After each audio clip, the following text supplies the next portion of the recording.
And a very good morning to you, and a welcome here to a glorious morning in Carlow. We, of course, are at the home of the Southeast Technological University Carlow campus, and it is, of course, the home for today, as it was last year, of the Aldi National Community Games Track and Field Finals. What a day ahead. There's load of action, and we've lots to look forward to. Now, Owen is on camera duty with me. We're just going to set off and just show you what's on around you. You can see everybody has come in. As I was heading in, we saw cars from Kerry, Limerick, Leitrim, and they also were coming from Sligo just ahead of me as we were heading in. But everybody here from 26 counties all getting ready for the action. And as we know, because of the glorious weather that we've had here over the last week or thereabouts, well, things are going to get quite hot here quite early. So we're looking at getting events up and running very early on. 9 o'clock is the start, and we're going to begin with the 600 metres, progressing forward then, and then eventually, of course, we'll be back to the sprint events, and we'll have field events then later on in the day. My name is Killian Whelan, if in case you didn't get that from the start. And well, Entree and the crew at the back are going to be keeping an eye on all the action here. It'll be available on Facebook and also available on the Community Games YouTube channel. So hopefully you can enjoy all the action throughout the day. We're going to be here from start to finish, so you won't miss a beat. Might be a little break in between or thereabouts, but there'll be plenty of action from now until well, we reckon around 6 o'clock this evening, the way things are with the timetable at the moment. So as I said, if you want to enjoy the action, make sure and stay tuned here and watch it all. It's all coming to you. It's the Aldi Community Games National Track and Field Finals, and it's all on the way shortly.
And welcome back here to, of course, the venue for the Aldi National Community Games Track and Field Finals. It's here at the Southeast Technological University Carlow campus. Of course, it's a fine campus that we were here last year, but of course, with COVID guidelines and everything, we were under strict instructions, but great to see crowds here this morning, and we're getting up and going straight away with action on the field. The ball throw, boys and girls, just getting underway. Group A, the javelin boys will be shortly underway. The shot put boys will be underway, and then getting underway. Long jump for boys and girls, high jump for boys, and the long puck for boys and girls. They're on the far fields. We'll probably be able to pick them up on camera in the distance, but you got to understand we're literally about 20 yards from the finish line here up on the hill if you're coming into the venue, and we'll do our best. But as you can see on the camera there, Owen up in the sunshine at the moment. I hope he's got the factor 400 on, because a glorious day here in Carlow. The hottest place in the country yesterday, of course, at 30.7 degrees, and I think breaking all sorts of records yesterday. But Oak Park, which is literally about a mile from here, recorded that hottest temperature. But we are getting underway with the girls under 12 600 metre final, which is down there in the 200 direction. So, as you can imagine, the action here, as I said, will get underway. What we have in the programme is what we bring to you. It mightn't always conspire that everybody is here, but people are after travelling long distances. So just quickly to run through: Tara Hunt from Meath, Ellen Sweeney, Sligo, Ruby McNamara, Mayo, Kilkenny's Amy Walsh, Galway's Ruby Maguire, Anya Smith of Monaghan, Offaly's Adeline Walsh, Lily Walsh from Westmeath, Wicklow are represented by Jessica O'Connor and Isabel Warren, Roscommon have Muireann Mulry in representing them, Kerry have Amy Noonan, two Cork representatives in Nellie Bateman and Michaela Flynn, Clare represented by Nicole Griffin and Quiva McMahon, and Laura Ayres didn't have to travel too far, she from the St. Lazarians area and representing Carlow. So as you can imagine now, we won't be able to decipher between athletes if there's a double up, but as soon as we get the results we will be able to bring it to you. So the 600s then will be getting underway. Then we have 800s and the 1500s before we go into the semis of the 100 metres. And it's going to be, as I said, a busy morning of action. Afternoon session getting underway then a little bit earlier than had previously planned. Obviously the weather is the factor, and that gets underway at 12:30. So stay with us. It's going to be a busy day.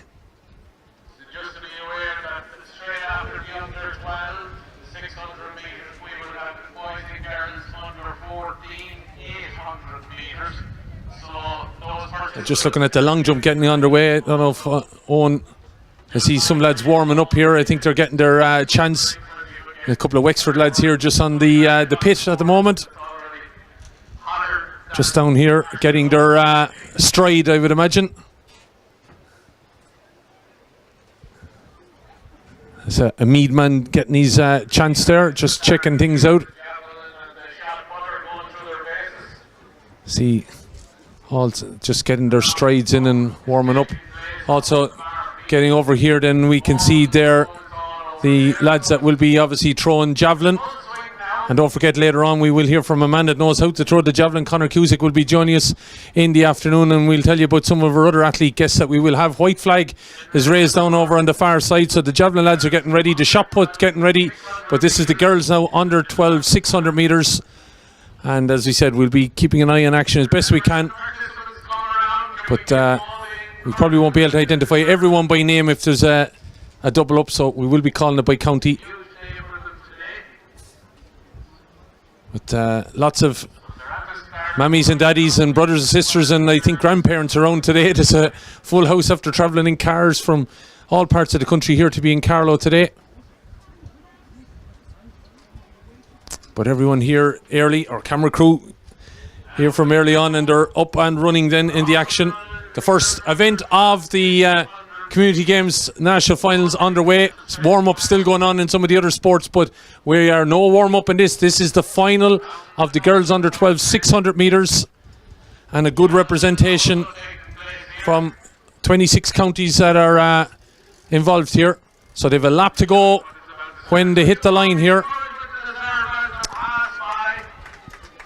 And We see representatives from Carlow and Clare out the front there, and also wearing number 20 there, our Wicklow representatives. But it looks like at the moment, dictating matters, Laura Ayres is just in the prime position at the moment with 300 to go. And it's starting out to stretch out very, very quickly. There's a good pace there being set by Wicklow. And Ayres is having to try and react to it. Some of these athletes, of course, will recognise from being here last year. So it looks like Laura Ayres with 200 to go. It looks like now this could be the battle with the medals. There's 3, and they've pushed on there now. And Ayres looks like she's kicked for home with 200 to go. The battle might be on them for second, third and fourth, because the athlete in fourth place could still be in contention here to be able to take a medal. But has Ayres gone too early, because all of a sudden it looks like she's been reeled back in here, coming down on the home straight now. Ayres is there in contention. Coming alongside her now is our athlete from Kerry, and that's Amy Noonan. It's looks like Ayres is holding on, but Noonan is trying to get in on the race here as well. We have our Clare representatives, but it looks like Ayres is going to be able to hold on from Noonan and one of our Clare representatives, either Griffin or McMahon. And, well, she made a decision to go about 250 out and then maybe really up the pressure with 200 out. But looked like she was being reeled in there by Amy Noonan. But Laura Ayres from St. Lazarians in Carlow, to me, looks like is the one that has won. Of course, we won't say anything, verify. But it looks like it's Carlow, Kerry and Clare that are the 1, 2, 3. And just looking at it there at the finish, great camera work here by Owen and David. And Laura Ayres there, taking it all the way to the end, it looks like. So that's to me, Carlow, Kerry and Clare. As we said, Clare represented there by Nicole Griffin and Quiva McMahon. So the 600 boys shortly getting underway, but the shot put is here down in front of us.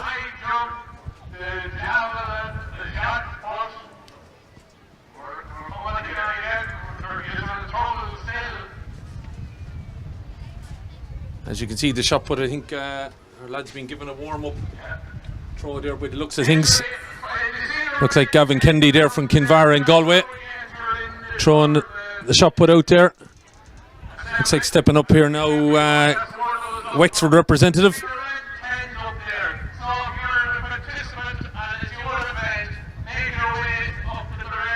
Javelin just about to get underway as well.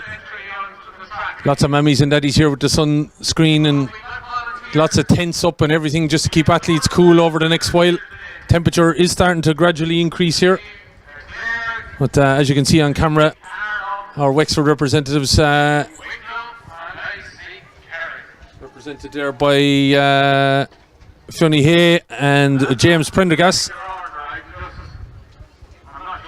Stepping into the circle now wearing the Sligo colours.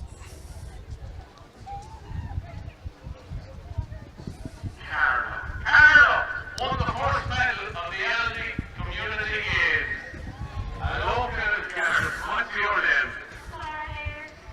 So there you have it. I suppose fitting enough then as the medal presentations getting underway. Laura Ayres on her home track effectively.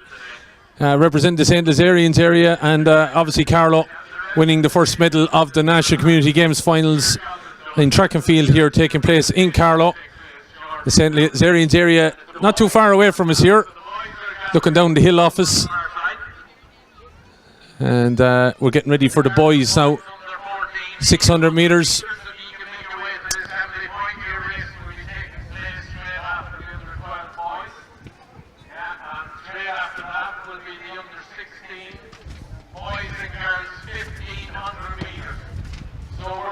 So the boys under 12 final will be Owen Doolan from Kildare, Tyg Morgan from Meath along with Lewis Conley, Derek Higgins from Mayo, two Limerick representatives in Liam McCaig and Robert Purtle.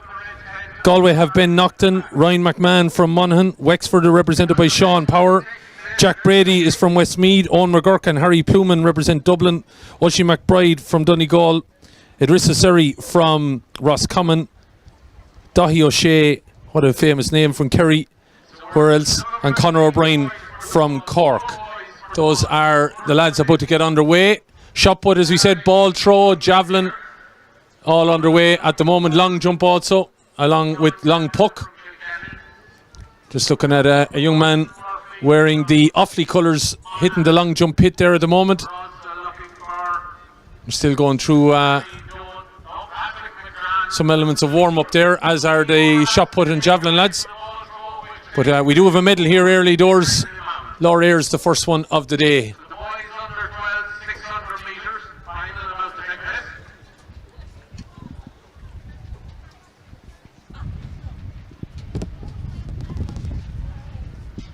Glorious day here then in Carlow. Can see Mount Leinster straight at my angle. It's right over the 200 metre start spot there where the 600 is starting. And we've a very fast starter in this 600 straight out from the blocks. Not sure we have pacemakers at national 600 metre under 12 finals, but this young man has gone for broke from very early doors. I wonder, is he going to try and upset the odds here? And it is the Cork representative, Conor O'Brien, going from the gun, overlooking his shoulder. He's keeping an eye on the Kerry man, so it's Dahi O'Shea, and picking up the man coming in behind is Roscommon's Idrissa Surrey. He was getting his number as I was coming in the gate, but this young man from Cork has gone for gold here straight off. And it looks like it's going to be very, very hard to catch him. Everyone else is fighting for, I think, the bronze and the silver, because this man looks like he's going to hold it all the way. Conor O'Brien, I think I remember that name from last year, but the young man from Douglas in Cork has gone from the gun and he's all the way out. And it's between Surrey then and Dahi O'Shea for bronze and silver, but it looks like O'Shea is heading back to the pack. Surrey has got over him, and the pack are coming back in out to battle for third, but it's going to be from pillar to post for this young man from Cork. This is some victory for Conor O'Brien at over 10, under 12. That is some dictation of a race all the way from the start. Conor O'Brien, take a hat off. Gold medal for Cork, and then the silver and bronze. This could be very tight. Has Surrey just got there? Hard to know, because coming late was a Meath and a Dublin man, so it's hard to know then the medals from there on, and we'll try and confirm it to you, but there was no doubt, definitely, David here beside me, no question about that. The gold medal went all the way to Conor O'Brien, led from the start, went straight out, put it down the marker, and no one was able to reel him in. O'Shea tried to stay with him, but I think that cost him ultimately. And there's the gap. Look at that. That's phenomenal at this level. He roughly has, I would imagine, about nearly a 40 metre gap there. Here he is crossing the line. Surrey was coming then from Roscommon, but there was a charge on from Meath and Dublin, and O'Shea wasn't giving up the ghost. Did the Roscommon man able to hold on? It's hard to know from here. He might just have, the Dublin man could have sneaked in, so I'd say they're going to have a look at that one, but there's no doubting who won the gold. So the long jump boys underway, and we have our Meath representative coming forward there.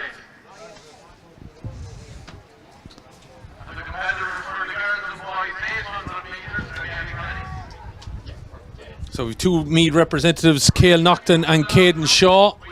I think that was Shaw, if they're going in order of the way they're listed. Coming up here now, wearing number 8 is Kilkenny representative, not listed in our programme there, but he's jumping there. It looks like we have Wexford in to jump shortly, and one of Mayo's representatives.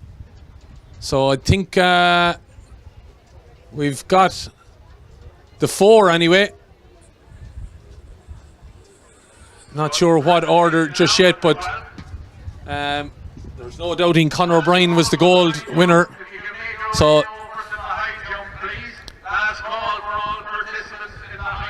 Idrissa Surrey from Ballyhadreen in Roscommon is in there in the middle front. It's either Tig Morgan or Lewis Connolly from Meath. And also in there is Dublin representative, it could be Owen McGurk or Harry Pluman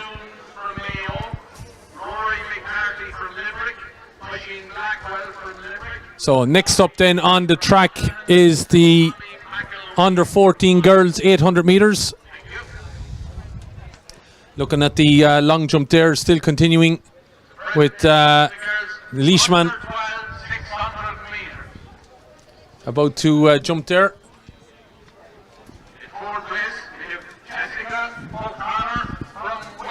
Tyke Flanagan from Port Arlington is the man there, just about to set off on the runway.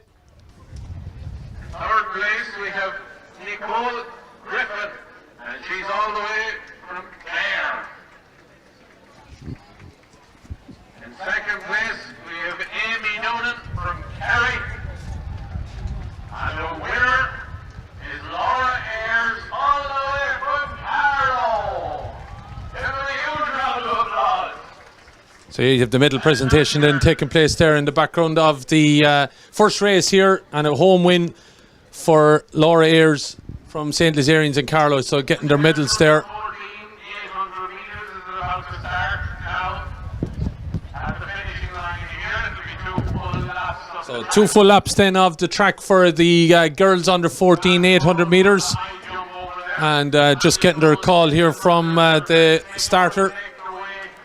So representing Kildare in the programme we have Eve Dowling and Rachel Keeney, Aisling Clare, Olivia Ryan from Meath, Emma Carroll, Lily O'Loughlin representing Sligo, Kilkenny are represented by Lily Ryan, Claudia Coyle and Hazel Maguire represent Galway. Ruby Gallagher O'Reilly represents Wexford, Abby Smith from Cavan, Emma Brennan from Longford, Cork have a trio of Kate O'Donovan, Rachel Ledwith and Emma Flynn, and Sophie Marr is from Clare.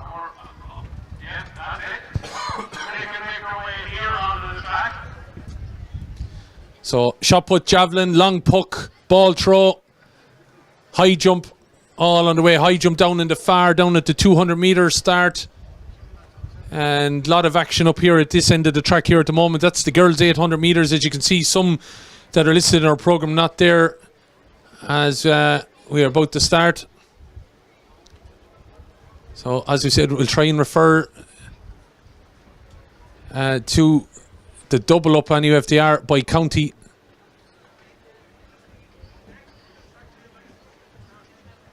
So Carlow, Kerry and Clare, that was the girls under 12 final, the first race of the day. But as I said, plenty of action here at this fabulous campus, and we're underway in the girls under 14 800 metres. So 2 laps of the track, gorgeous track here as well. Of course, we heard from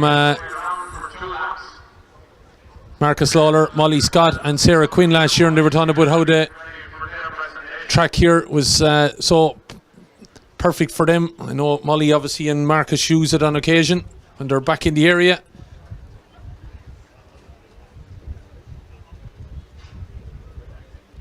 The girls have headed out under 800 metres anyway, and it looks like it's a Cork representative.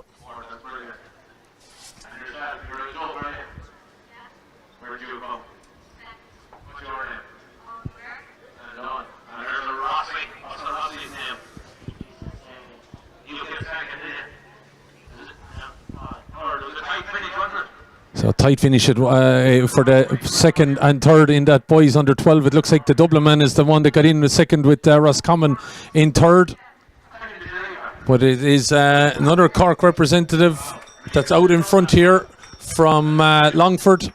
And then coming into contention, Clare here as well. So it looks like it could be this 5, but maybe the Kilkenny representative might have a say in this yet as well.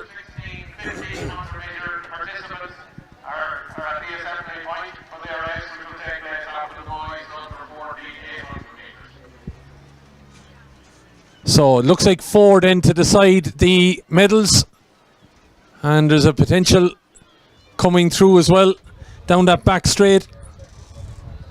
So there could be 5 to decide 3 here now. This could start getting interesting. 1 or 2 maybe just slipping back together, and maybe there's a battle for the gold. 3rd, 4th and 5th spot then is between obviously those 3. And kicking for home here now after a long time lead from our Cork representative. With 100 metres to go, it looks like we have Longford's Emma Brennan has kicked for home here now. She's got ahead of her Cork representative here, but Emma Brennan now is going to hold on here. Maybe Cork just might be struggling to hold on to that silver, but Emma Brennan for Longford looks like she's going to take it from Cork, and then they are followed by Clare, and another good run from a Clare representative. So Longford have a gold medal, Cork have a silver, and it is Clare then with bronze in the girls 800 metres. But our Cork representative went out there, led, but keeping just tabs on her all the way was the Longford athlete. And Emma Brennan from Drumlish Balnamuck has brought a gold medal back to her area, as she's won here the under-14 national title. No question or doubt about that. When it looked like maybe we might have had doubts about one or two of the medals, it was all sorted out fairly quickly with 150 to go. So here we go, Emma Brennan then. Give a round of applause, everybody. In third place, Idrissa Sally from Roscommon. So Meath in fourth then in the under-12 boys 600 metres. Roscommon then in third. Owen McGurk won the silver, coming up with a late charge. And Conor O'Brien then winning the gold. He was a clear winner from start to finish. He led it all the way. So Cork, Dublin, Roscommon and Meath, that's the boys under 12 medal presentation, as you can see they're taking place right now. So boys 800 on the track, it's under 14, and representing Kildare is Robert Gleeson. He's the man over there that you can see just bouncing on the track at the moment. Over on my right hand side as you look at the screen. Coming across then wearing 4, Ross Campbell from Sligo. Matthew Kelly represents Mayo there in the Mayo strip. There's then Andrew McKenna and Donica Quigley. Wearing number 13 is Scott Williams from Leitrim. Wearing number 14 there is David Wajrak from Portlaoise. Wearing 16 is Charlie O'Neill from Dublin. Mark Kearns then wears number 18. He's all in black there representing Cavan. Emmett Muldowney from Kiltoom. Cam is from Roscommon there in the Rossi colours. Number 23 is then Isaac Vickers and Danny Murphy from Kerry. Next up then, looks like we have a Cork representative then wearing number 24, Tomas Kiley from Abeg. Clare represented by Owen Soft of Kilrush. And Jack Mahan out here on my left hand side, right beside the starter's flag, he of Aska in Carlow.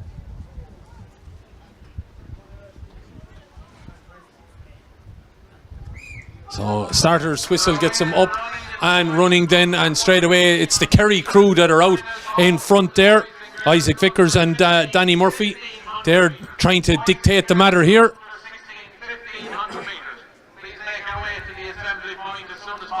Emmett Muldowney probably trying to get out there in the action as well.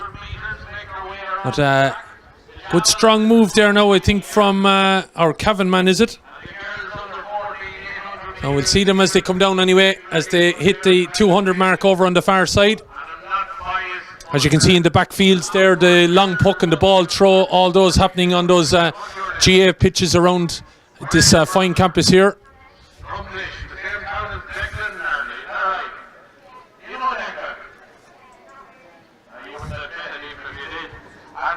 So the Kerry lads dictating the matters here then as they come down the home stretch for the first time. And strong running here from the man wearing 18, Mark Kearns. Also in on the action, Owen Soft from Clare. So it's Kerry, Cavan, Kerry and Clare at the moment are the first 4. The Mayo man looking to get involved, and also the Laois man coming around the back here. So Kerry from Cavan, Kerry and Clare still the first 4. The Laois man is making a bit of a move though. So is the Mayo man, and there could be 6 deciding here, but it looks like the Cavan man is hit for home. It's a long way out, but he's gone straight from 250 out here.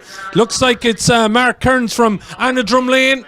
He's left the Kerry man in his dust. The Clare man is trying to get there, and there's a Kerry man and the Mayo and Laois man trying to dictate maybe the minor medals, but it's the Cavan man that's gone out in front. Mark Kearns being very, very strong on occasion, hit for home early doors, and the Kerry man is looking to make a return here. This could be an exciting finish now. 100 to go. Cavan and Kerry battling it out. They did it in 47 in New York. They're doing it here in Carlow in 2022, and it looks like Kerry have gone for home again. Cavan man looks like he spent the petrol because the Kerry man held on to the dust, and he's got back there. So it's a Kerry victory from Cavan, Clare possibly, and Mayo. But what a return to form from Kerry there.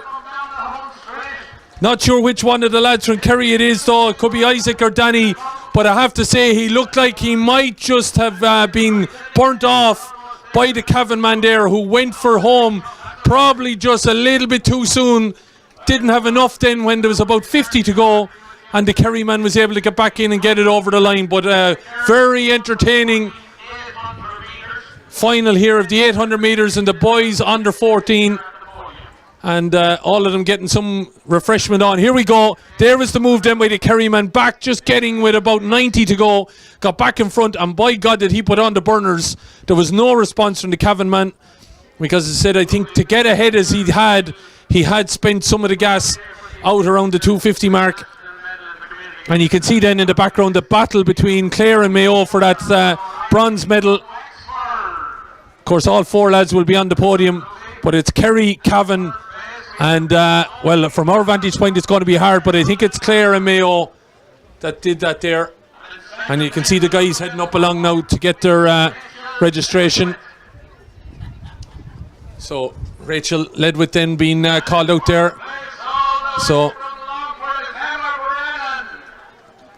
and then our Longford representative getting the goal there. So they're getting their medals in from that under 14 final. So the boys under 14 has finished up. So as you can see there, shot put and javelin underway. Next one on the track is going to be the under 16 1500 metres.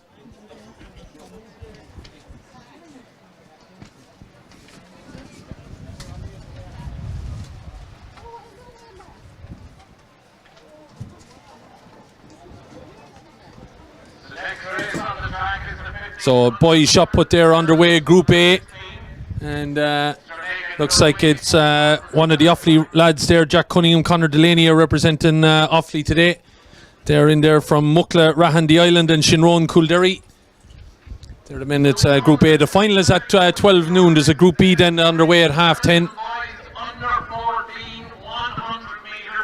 So just under 14's been called for their 100 metres, but before all that there'll be the girls and boys 1500 metres. Just there was a move in the schedule yesterday, just so because of the warm weather that was forecast, that we get the long distance events out of the way early doors. So we look like we'll have all that done here by 9:45, which is not bad going, and already medals being presented for 600 and 800 metres. So looks like the girls under 16 1500 metres about to get underway. We're still looking at the shot put there, and just the two Offaly lads have gone in and had their throw and had it marked, and it looks like a man stepping up now is Oisin Dowling from Killeshin in County Laois, my own home spot. It looks like he's wearing the St. Albans Athletic Club colours too, and Oisin has thrown that out there and going to be measured. So well done, Oisin.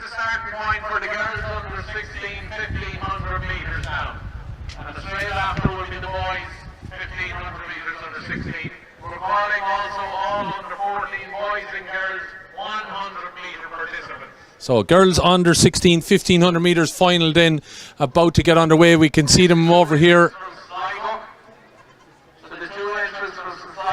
with 300 metres from home is the start point, just over beyond the cage over here on my right hand side, as we continue to see the shot put.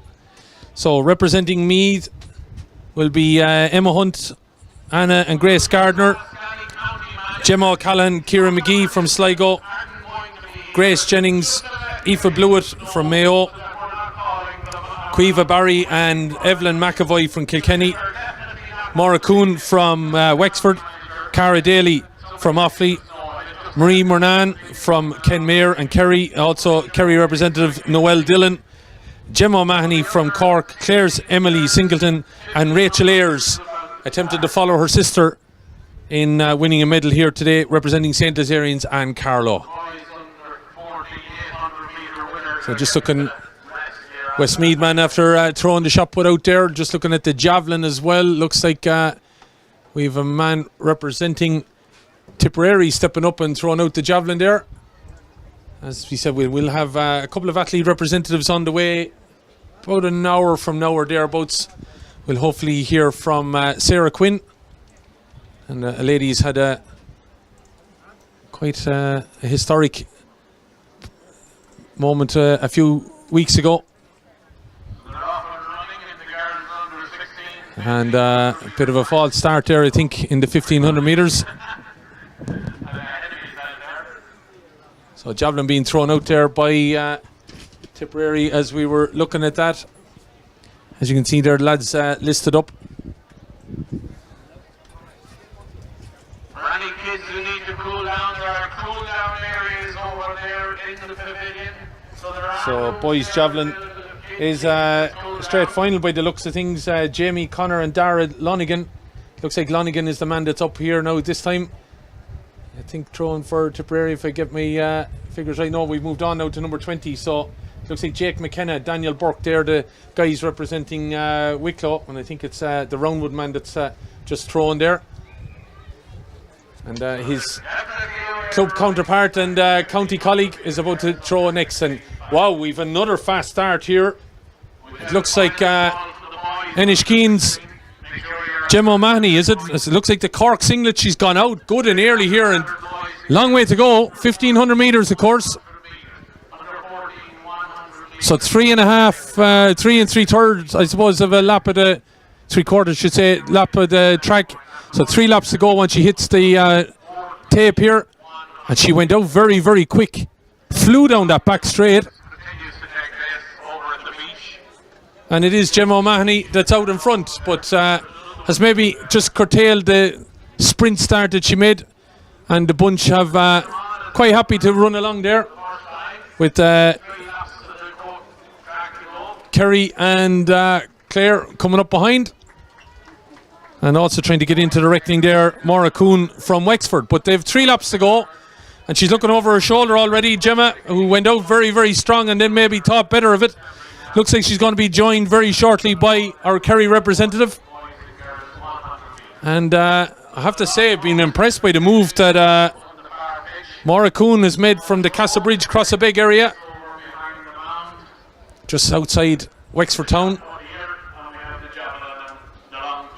Not too far from the beaches of Wexford, which I would imagine a lot of people are on today. But I have to say, it's just as good here. Glorious day here in Carlow at the Southeast Technological University, as it's called now, of course, the Carlow campus. And it is a fine venue for these events. Carlow, I suppose, in a way, motorways and everything now, it's not too far from anywhere. Although there was long trips across country, I would imagine, for people. I saw Leitrim and Sligo cars coming in. I'd imagine they set off quite early. So, unfortunately for young Gemma O'Mahony, she has slipped well off the pace now after that very strong start. And it is Kerry from Wexford, from Offaly, and also Carlow in there now with 2 laps to go. And Gemma looks like she's suffering a little bit now. She's got to keep it together and maybe rejoin, because anything is possible. We saw what Phil Healy did once, and look at her now. So looking at pictures here, I hope you're enjoying the action. It's available, of course. We're on the Facebook and YouTube. And mammies and daddies that are not here, family members watching the action all across the country, let us know. Drop a comment on the Facebook and let us know where you are watching. We could be worldwide for all we know. But we are in the hottest place in Ireland as yesterday anyway. That was Oak Park in Carlow, the weather station. And as we said, we're about a mile away from that as the crow flies. So this pace all of a sudden has dropped considerably. As a bit of a tactical battle going on here. I'm sure when they hear the bell, it'll be a little bit different.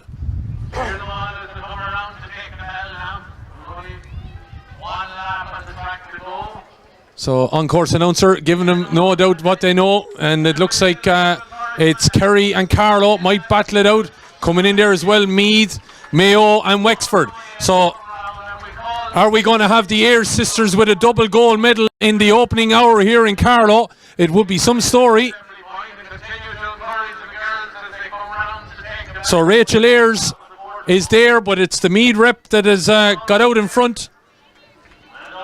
But Ayres has kicked back again, and it looks like the gold is going to be decided by them. Mayo might be there as well. Kerry and Wexford still could be in the hunt for the third and fourth places, because the medal is going to be decided between Carlow and Meath, and it's the Meath rep that's gone for the kick from distance from home. 200 out. She's just pushed on there now. This could be enthralling if she's able to hold on, but Ayres, her longer stride is coming back into effect now. 150 out. It's Meath against Carlow. Ayres is trying to kick back, but Meath are holding on all the way now with 100 metres to go. Trying to get there. Rachel Ayres saw her sister, of course, being able to take gold already, and Ayres has kicked on. 50 to go now. Carlow against Meath. It's going to be a double goal in the Ayres household tonight. Rachel Ayres is going to take a gold medal in the 1500 metres from Meath at under 16 level. And Mayo will be in third, followed in fourth by Kerry. But what a morning for the Ayres family. It's not gone 20 to 10 yet, and you're already hosting national gold medal winners at home. God, no pressure on anybody else in that household when you have two national gold medal winners. I think they'll deserve their breakfast in the morning served up to them in bed. But the two Ayres sisters anyway have come through with the gold, and representing St. Lazarians and Carlow. And fair play to Gemma O'Mahony. I think there seemed to be a suggestion that she picked up a bit of an injury. She went out from the off a long way to go when she did seem to suffer an injury, but she kept going, in fairness to her, and she's crossing the line now. And great credit to her that she kept going. But there you are. Ayres looked like she'd been burned off with 200 to go, I should say. But at 150 was re-exerting herself, and then with about 80 or 90 metres to go, she just got ahead of the Meath representative, and she just kicked for home. So Carlow, Meath, Mayo and Kerry, I think, are going to be the ones that are picking up those medals. Now, apologies to the Meath representatives. There's 3 listed in the programme, so it's hard to know which one is which. So that's why we're just going to have to go by county when it comes to double ups.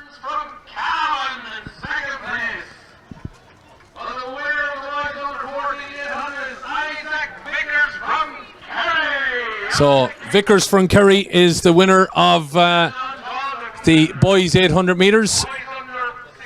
Good performance from him. He kicked back there from the Cavan man. And of course Clare and Mayo also in the on the podium, as you can see there. So Vickers from Kerry, the gold medal winner. And you can see the girls in a fabulous 1500 metres that was only decided in the home straight, but it went to Rachel Ayres from St. Lazarians. We can see the javelin continuing, shot put continuing, but over across the way, just coming into our camera view and off and running is the boys 1500 metres, and Killian Gleeson represents Kildare, Darren McGee and Conor Murray from Sligo, Matthew Fitzpatrick of Louth, Alan Hegarty, Kevin Duffy from Mayo, Jack Crowley of Limerick, Kilkenny's Josh O'Connor, John Hanley of Monaghan, Offaly's Luke Mahan, Conor Liston from Westmeath, Conor McGurk of Dublin, Tipperary's Dara O'Donnell, Sean Bean of Wicklow, Carl James O'Neill from Fossa in Kerry, and Michael Donnelly from Ballynacauley, Lissy Casey in Clare. So 3 3/4 laps.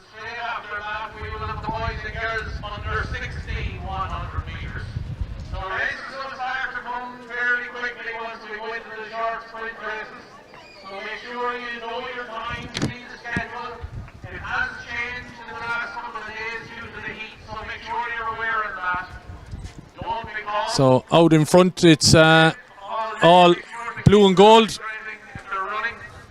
Wicklow and Tipperary are the ones that are leading out there. So Sean Bean and Dara O'Donnell.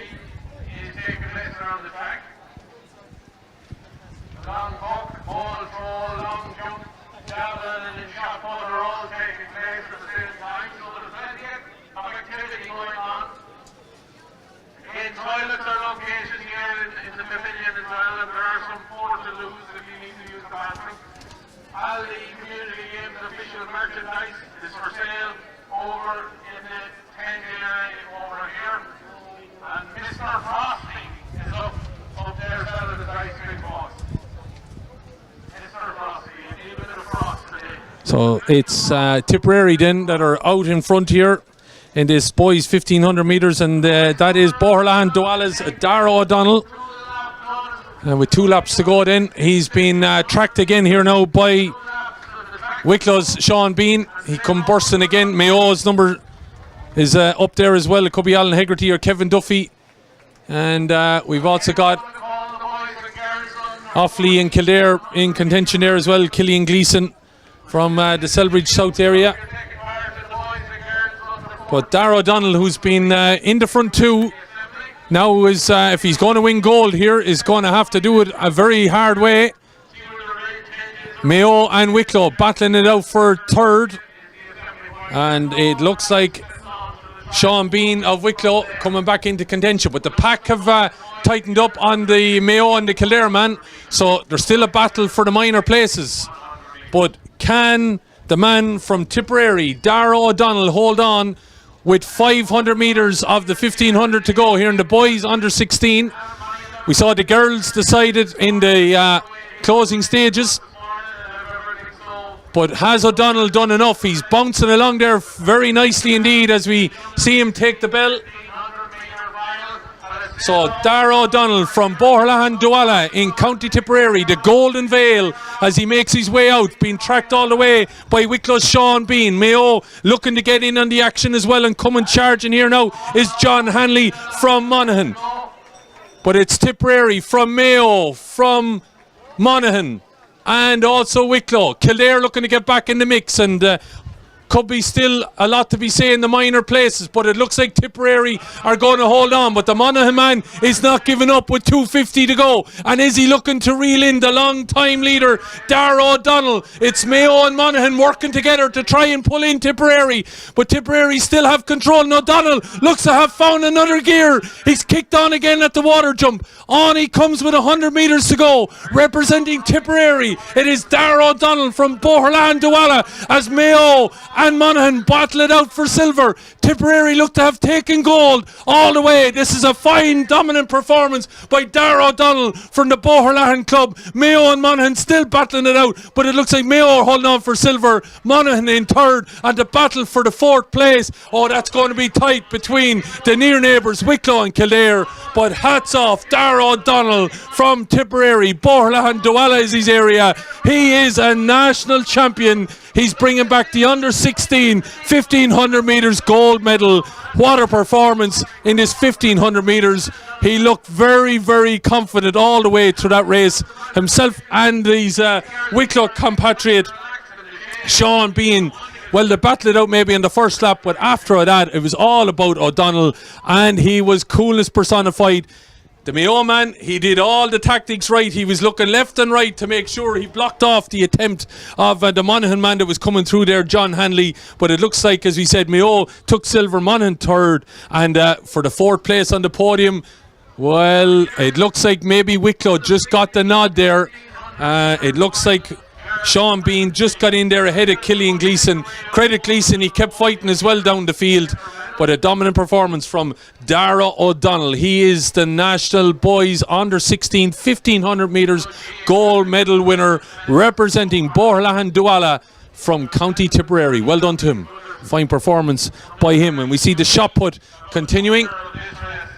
And looks like a man representing Limerick is just stepping back there. Final getting underway at 12 o'clock. Stepping forward now, Kilkenny man. On track shortly will be the under 14 girls 100 metres.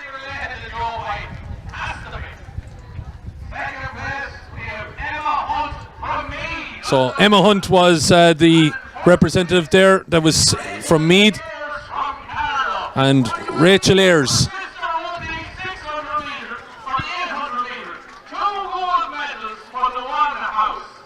So there you have it. As we brought it to you, the on-course announcer catching up with us, but the Ayres family, as we said there, Rachel following on from her sister. They're obviously breeding them right up there on the hills around Loughlin Bridge and Ballinabrana and other areas that fall in under St. Lazarian's area. So well done to Emma Hunt. She put up a battle there, no doubt about it, from Meath. And then Mayo and Kerry also in there in third and fourth place. So that was the girls under 16, 1500 metres. Boys, as we said, saw the performance from the Tipperary man. So getting underway on the track again then now. We're into the sprints section. They're becoming fairly sharpish down along the track here now. Boys and girls under 1400 metres, then 16s, then to the 200. Then we have under 8, 60 metres and 80 metres, 100 metres back then again. And we keep rolling along through the morning. The morning session underway since 9 o'clock, an hour ahead of schedule compared with the weather and everything. And then the afternoon session starting a good bit earlier, 12:30, that gets underway. So keeping track of everything here.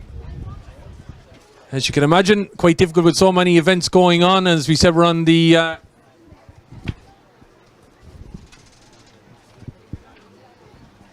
girls under 14 semi-final in the 100 metres.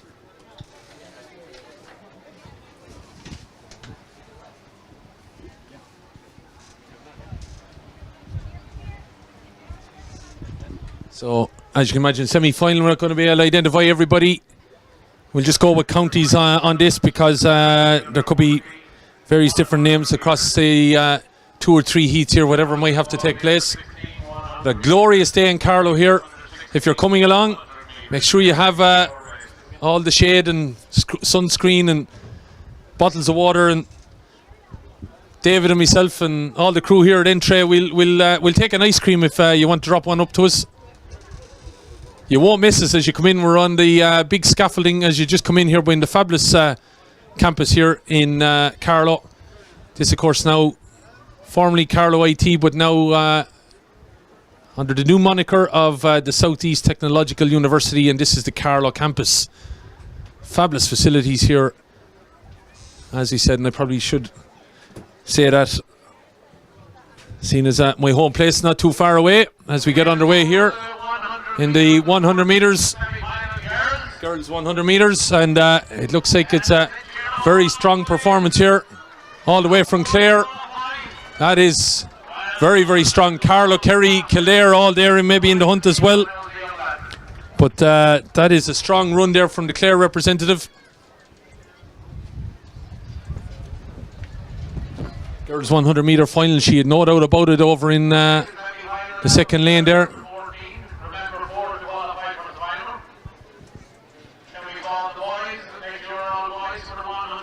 So boys 100 coming up now as well. So there you have it, our Clare representative over in lane 2. Also strong running coming from Sligo. But looks like Clare, their definite winner. Kerry and Carlow in the hunt, as I said, Kildare as well, and maybe Sligo. But we'll leave it to the judges because of our angle. We don't want to get in trouble if we make a call on it here. And it looks like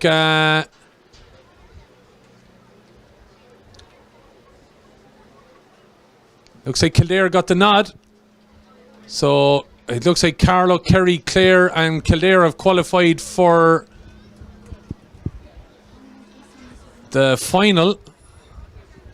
I imagine that was a semi-final. We haven't heard anything different anyway. I'll let you know, because I think, yeah, this is the other semi-final going on here. So those girls will be into the final. So Kildare, Kerry, Carlow and Clare. Clare was the strong winner. White flag at the finish finish line here, waiting on the starter. He's given the white flag down there. And we'll be up and running then in the second semi-final here of the girls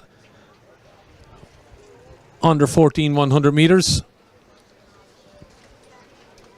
Shot put, javelin, everything still going on. Leash representative just throwing out the shot put there. I think we're on to the second group, are we? Off and running. The second semi-final then, in 100 metres. Looks like a blanket finish. This is going to be a very, very hard one to call, but it looks like maybe we have the lady wearing 18 representing Cavan. Mayo in there as well, possibly. But that is very, very close. So 2 semi-finals in the girls. So 4 and 4 are going to be called here. But the lady in picture looks like the winner of that heat there.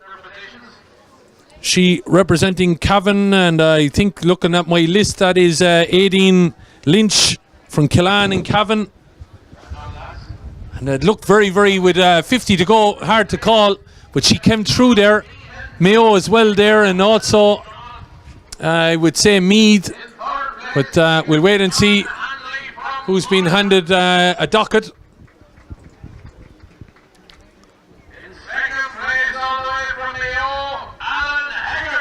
So Alan Hegarty is the Mayo representative then that wins the silver. But the clear winner, of course, was Tipperary.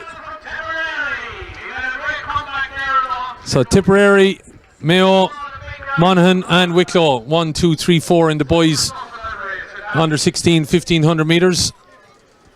So looking at the representatives going down there, it looks like we have qualifiers from Meath, Cavan. We have Kerry representative, and we look like we've Mayo as well. So those will be girls that will be in the final. And then the under 16 200 metres. So the participants for the under 16 100 and under 16 200 metres, boys and girls make their way to the assembly point, which is directly over there, close up to that red tent. So hopefully if you're enjoying the action, let us know. We're on Facebook and we're on YouTube under the Community Games moniker. This, of course, is the Aldi Community Games National Track and Field Finals, live from Carlow. And in the next while, we will have a few athletes joining us that have represented their areas and their counties here at the Community Games over the years, but have now gone on to greater things on an international level, representing the Irish singlet.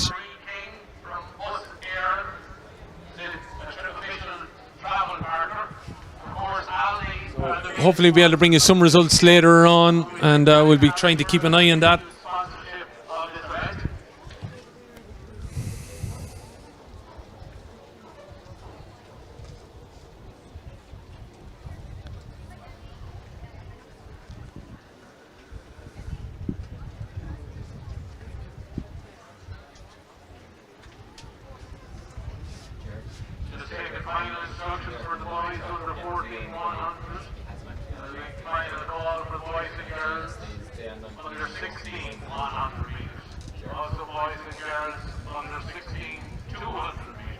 Doesn't matter. That will be under 8. So any under 8, you get ready to be after the boys under 16 200 metres.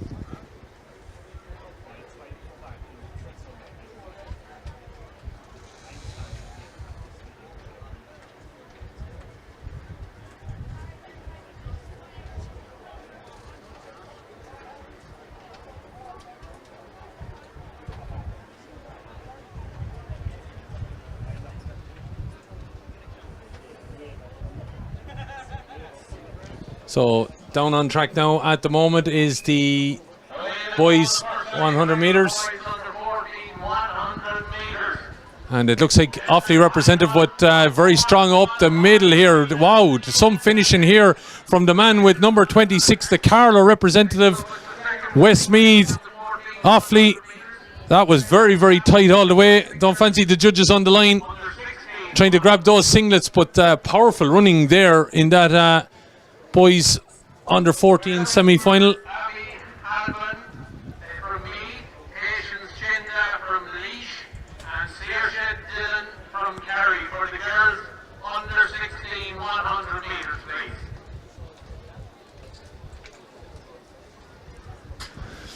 So there you have it. Going back on our replay, the Offaly man look, they've got a good start, but then it all switched over maybe to the far side. Westmeath and Carlow battling it out. Offaly still there, and maybe the Carlow man just getting the nod. Westmeath and Offaly quite close. Wait and see what the judges might think. So if you're looking for toilets, there's just at the end of this building here. So crowd here in numbers on a glorious day in Carlow.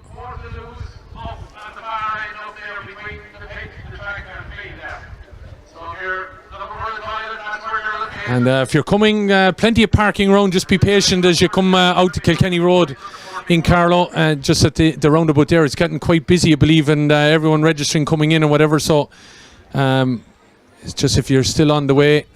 Long jump continuing. The boys, looks like we've shot put has just concluded.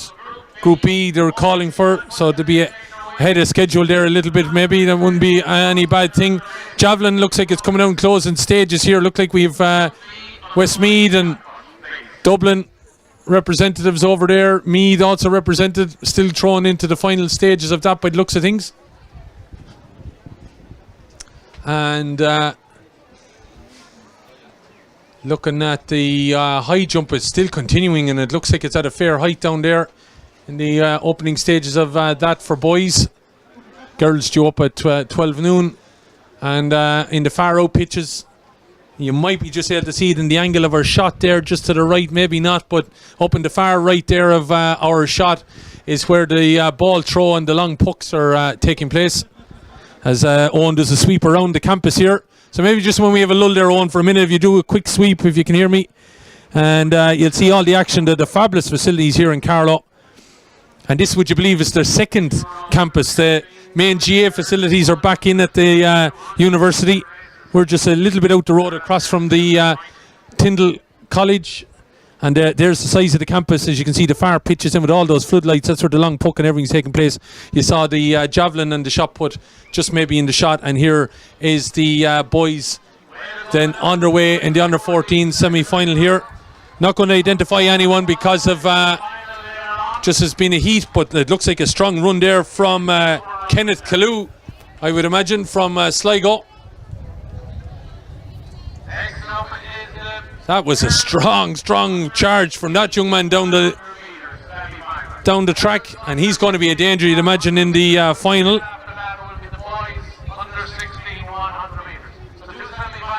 So he representing Cornagia. And over there in lane 7, strong run all the way out and took it on, being tracked all the way by Carlow, Kildare, and also in there as well were Clare. I think they're the 4 qualifiers, just whatever order, probably won't matter, but no doubting about the winner of that first heat. So you can text your friends if you have family member running here today, they can watch it from anywhere in the world.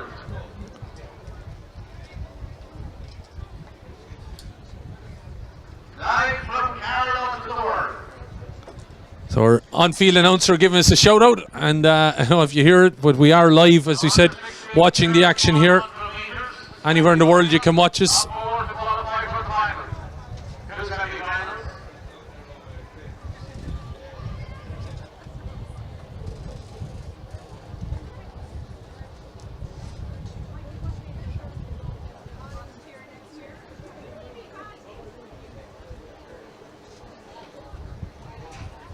So we get a little bit of a lull. We'll go back through results of various races, but I suppose the big story of the day is the double gold medal for the Ayres family from St. Lazarian's area and from representing Carlow. It's Rachel and Laura bringing gold medals back to their home place, and I hope there's a double-decker bus and everything waiting for the girls when they head back to their area this evening. Double champions. It's an incredible achievement in the one household. That's shot put boys and shot put boys only. Group B, shot put boys, if they can make their way over to the shot put. So shot put A, Group A is finished, Group B is underway, and Group A is still finishing out in the javelin. And I do know the ball throw Group A is there still continuing out there, and the long puck as well. High jump boys still underway there, and it's coming down to the mix. Just waiting on adjudication there, I think, in the Group A and the long jump boys. The girls are at the far end of the runway. We were looking at the boys at this end. Unfortunately, just the distance, everything, we can't make out. But here we go then. And first four to qualify here in this. And that is a Carlow victory there from Westmeath and Wicklow. So Just ask people gathering here just to be aware how close you are to the track. You can just move across a little bit there. So didn't get verification on the boys 100 metres there, but I think we see the four anyway. That were the first four there coming towards us. And clear winner was the man from Sligo, but Carlow winner there, as he said, in the girls event. That, of course, the girls 100 metres under 16 semi. The second one underway. And I think we're looking at Carlow, Westmeath. I see Wicklow, and I also see, is it Wexford representative? Just waiting to see the girls step out from behind the banner there. Yeah, so they are the four that have qualified for the under 16, but it was a strong run from our Carlow representative there.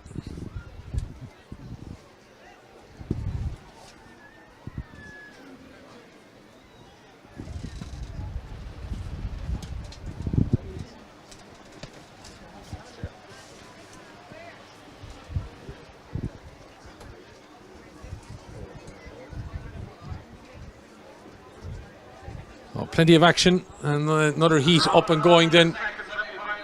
Second semi-final, the girls 100. And looks like again we have a Clare rep over here. It looks like might be able to get it, and Limerick also. And a hard one, absolutely. Holly Rogers or Ross Common could have been there as well. We'll see if we can get a replay on that, but we're not going to make a call on any of these, as you can understand, folks, because we are only looking at heats and just not willing to call it here because it's down to the judges on the line. So looking at it here then, and you're looking at a left-hand side of the screen here. That's the representative that I'm looking at here. It looks like Clare's Alexandra Ward. She's victorious there from Limerick, and I think Ross Common. So we wait and see as they step away.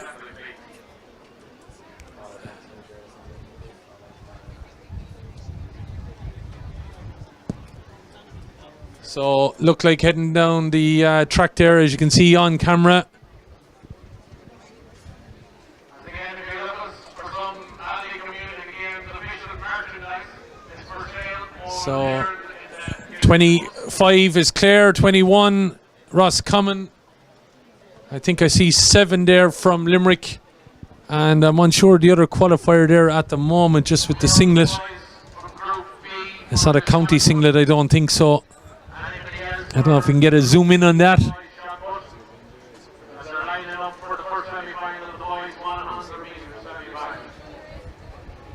Just can't see the number of the girl that has qualified there, but she's in behind the photographer at the moment. I believe sports filer here. It's number 2, so Meath representative. There. And white flag at the finish line. So girls 8 have qualified there then for the 100 metres at under 16. This now is the boys under 16 100 metres. And I'd imagine we are going to have heats in this. Yeah, it looks like there's another group out behind them.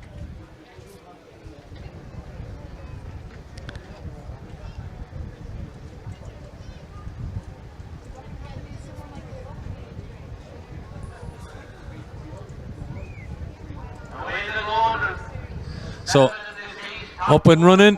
Looks like Offaly. Kildare could be making a push on this here as well. And Kerry ought to come in. But the Offaly man, I think he's got an injury just as he came to the end. He might just have won it, but his participation in the final now might be somehow in doubt. You'd have to feel for the young man. Just as he got to the line, he felt a little bit of a pull. And we're hoping someone might tend to him there. I think we have Order Malta or somebody trying to get out there to just to check. But so the Offaly man was out good and strong. Looked like he was being troubled by Kildare. But just as he was coming about 10 metres out, he felt, I think, the hamstring and could have been caught. But I think he might have just got the nod on the line. Kildare there as well, and maybe Kerry. So again, we let the judges make the call on it. Water being handed out to all of these individuals. So will that Offaly man be able to make the final?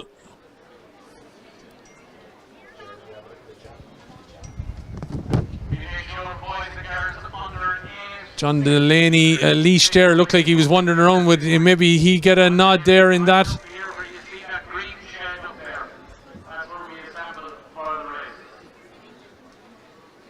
So it looks like Kildare have a representative in the final. Kerry also in the final. It looks like Laois are going to have a representative in the final as well. There with John Delaney from Balnakill. Didn't have to travel too far this morning. And will the Offaly representative be able to make it? He's being looked after at the moment there, but as we saw in the video, just seemed to feel the hamstring as he was getting close to the line, and looked like he was in a little bit of pain there. So that could be detrimental to his chances, because he was a very clear winner coming up to it until he felt the injury.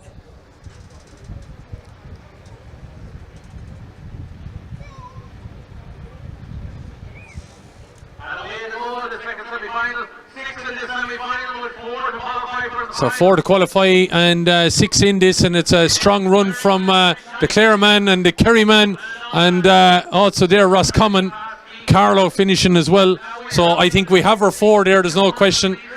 It looks like the Westmeath man might have been run out of it, and Offaly, but that was quite a strong run as well.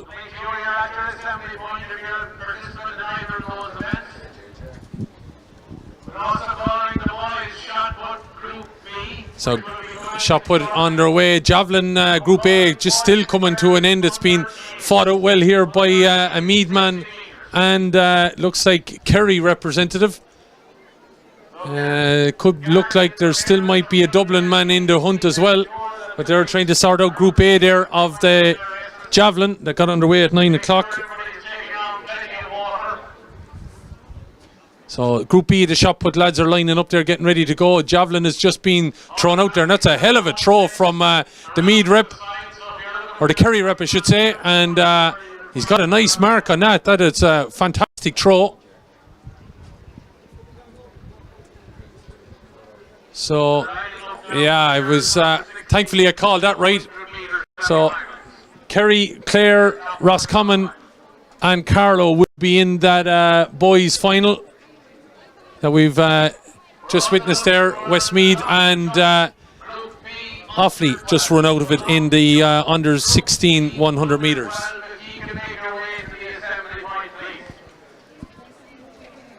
So shortly we'll have the 200 metres over on the far side.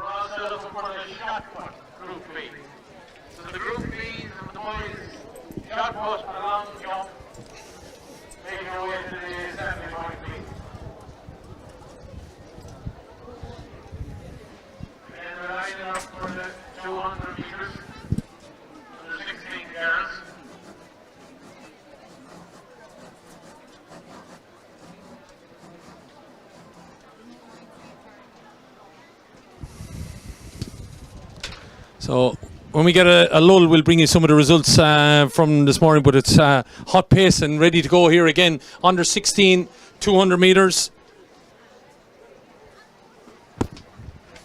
And we're going to start with the girls.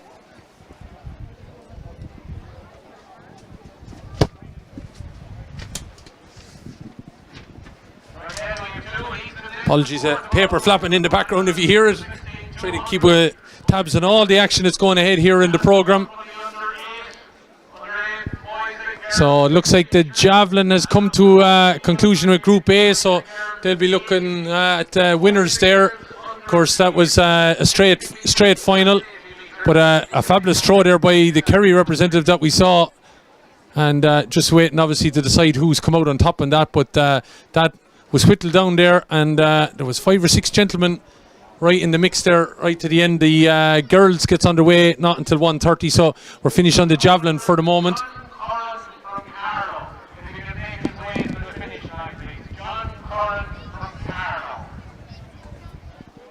So just waiting on the calls there on some of the boys, the 100 metres there, the under 16. I don't know whether there's the Offaly man has been able to make it to that final.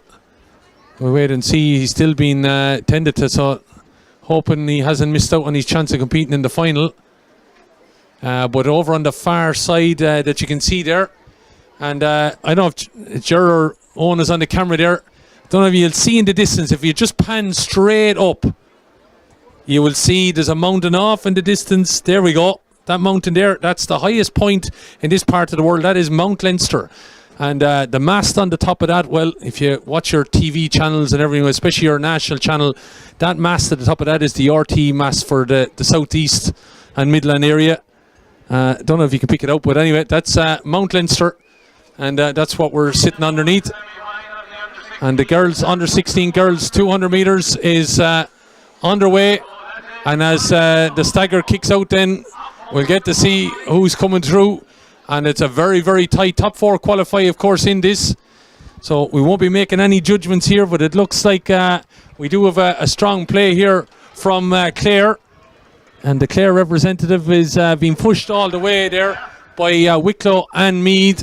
We're looking for Jamie Boothman from the boys shot put, under 14 from Dublin. Jamie Boothman from Dublin and Conor O'Brien from Cavan. And Enda Lacey from Wicklow. Jack Lally from Ross. So a number of guys being called out. They've obviously signed in, and just waiting to see. Now they might be trying to make it here for 10:30. That's the thing, because that's what they were told. Group B might be on their way, but if you are maybe around the country and you're on the way, just be sure that you try and get here probably at least a half an hour before your event, because the times, if an event finishes up quicker, they'll move on to the next group, so you don't want to miss out.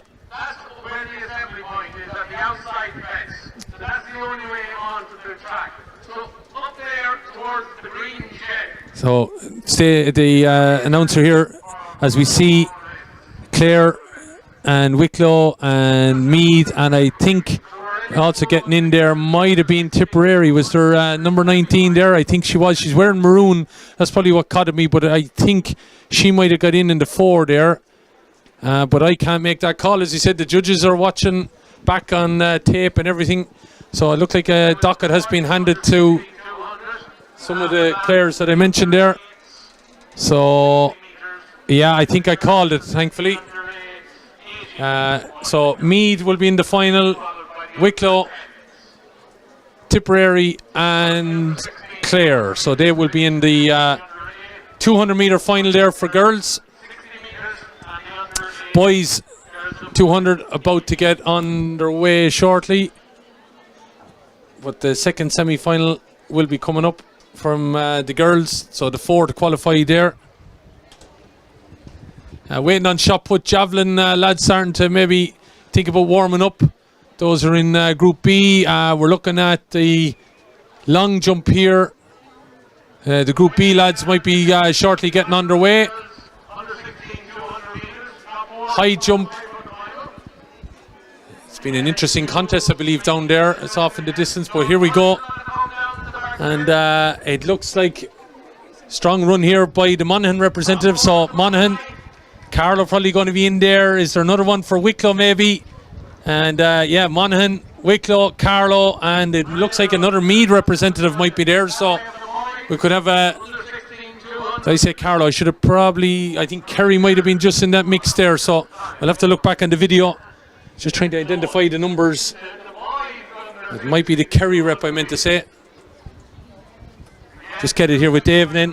But definitely there's no doubt about the victor of this heat and into the final is wearing number 10, and representing Monaghan, it's the Kerry rep, number 23. 20 is Wicklow, 20 is 2 is Meath, 26 is Carlow.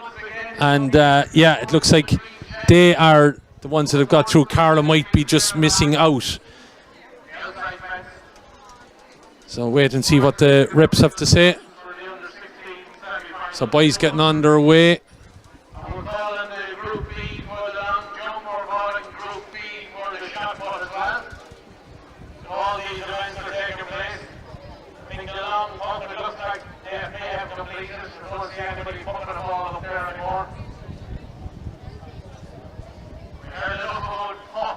So there you have it, Wicklow, Kerry, Meath and Monaghan. They are the ones that will qualify for the 200 metres under 16 final. So the boys shortly underway.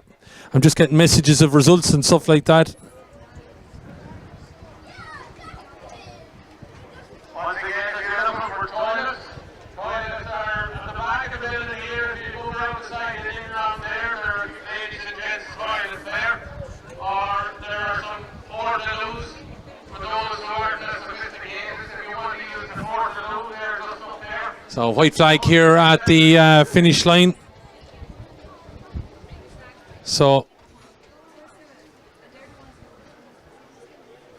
just going back on a few results then, maybe when we have a little bit of a lull here. So the first race of the day, it was the girls under 12 600 metres. It was a final. They were getting them underway early, and the gold went to Laura Ayres of Carlow, silver to Amy Noonan from Kerry, Nicole Griffin won bronze from Clare, and Jessica O'Connor from Wicklow was fourth. But that was the start of a good hour for the Ayres family, because Laura's sister was to follow up shortly afterwards with another gold medal. The boys 600 metres went the way of a strong run. He led from pillar to post. Conor O'Brien from Cork, fabulous victory there. Second was Owen McGurk from Dublin. Idris Asiri of Roscommon was third, and Tyg Morgan from Meath was in fourth. They were the first two races on the track here this morning, the under 12 600 metres. The girls under 14 then 800 metres went the way of Longford's Emma Brennan. Rachel Ledwith won silver from Cork. Sophie Marr from Clare won bronze, and Ruby Gallagher O'Reilly from Wexford was in fourth. So fast pace here then in the boys 200 metres, and it looks like Wicklow, Meath in there as well. Looks like Meath are going to dominate here, getting away maybe at the end. It looks like Meath are going to win it, and over on the far side maybe it was Clare, but little between those guys there.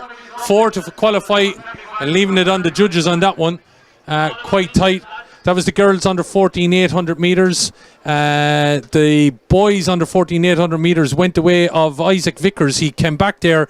Mark Kearns made a kick for home, about 250. Looked like he had burned them off, but Vickers came back with 80 to go and won it on the all the way to the line. Third was Owen Soft from Clare, and Matthew Kelly from Mayo was in fourth. In the under 16 girls then, 1500 metres, as we said, a fine hour, an opening hour here for the Ayres sisters. Rachel then coming home with the under 16 gold in the 1500 metres. Emma Hunt, who looked like she went for home 200 out and was going to win it. Ayres kicked back though and won it in the home straight. Emma Hunt though from Meath was silver. Aoife Blewett from Mayo won a bronze. The Blewett name, quite a famous name of course in Mayo. And fourth was Maria Murnan from Kerry. They are the boys qualifiers. So Meath represented there along with Louth. I see Wicklow and I see Clare. So they will be in the boys final of the 200 metres. Some other results then that we have. The boys then under 16 1500 metres. Dara, I should say, O'Donnell, what a win for him it was. He practically led from all the way from Tipperary, won gold. Alan Hegarty from Mayo was in the silver position, and then I believe there might have been some way of a joint finish in one of those as well, but John Hanley from Monaghan bronze, and Sean Bean of Wicklow was fourth. So there you have it. We have the qualifiers in the girls 100 metres, and we'll have them as well for our notes. And we'll bring you any other final results then as well also. But this still running with the boys 200 metres. And that is strong running here from the Sligo man. He's been pushed all the way though by the man from Clare. So it looks like it's going to be Clare. They're going to win it out here from Sligo. Kerry maybe there, and it's tight over on the far side for fourth. I think the dip there might have been close. So there you go. And as he said, Clare run and a fabulous run. He took the bend very, very well there, the man from Clare. So Clare from Sligo. And looking at it as well, looked like maybe Kerry Mayo. Going to be interesting. The man over on the far side could have got a dip as well. So the boys' javelin just about to be presented. And we might be able to pick up on that. And final call for the boys and girls under 8, 60 metres. And boys and girls under 8, 80 metres. Make sure you're at your assembly point. And then the girls, boys and girls on 100 metres, under 10. So now the presentation of the javelin medal. In fourth place, all the way from Westmeath, is Simon Fox. Give it up for Simon. Just recovering from the flag. And now we have a Kerry man, it's Sean Murphy, all the way from Kerry. In second place, another Kerry man is Kevin O'Shea. It must be great to throw javelins to Kerry. And the winner from me is Iceland O'Hamazina. Give it up for Iceland. And all the medal winners in the javelin. So that was, I have to say, we just happened to catch, I think, on camera, Isan's throw. He's the man that's won the gold there. You can see him up there standing at the moment. The Kerry reps as well.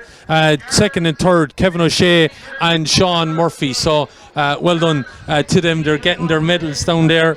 And also, I think the Westmeath man was in there. Was it Simon Fox? So they are the javelin winners that are there. The girls getting underway at 1:30, but the boys have been decided. So 60 metres coming up, as you can see down at the bottom. Some of the younger representatives that we hope we will see over the next number of years. Then we have the boys under 60, followed by the boys and girls under 80 metres. And in all those under 10 boys and girls, 100 metres, make your way to the assembly point. So girls under 8, and again, as I said to you, we won't be making calls on these until the final. They're just heats at the moment.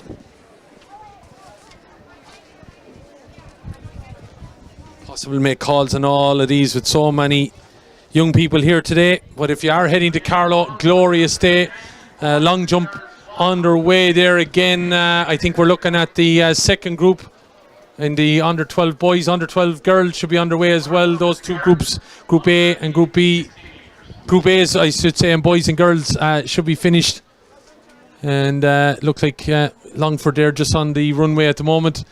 Kerry man coming down here now. I think they're all just going through a little warm-up run. Shot put about to get underway as well in Group B of the boys. Girls get underway at 1:30.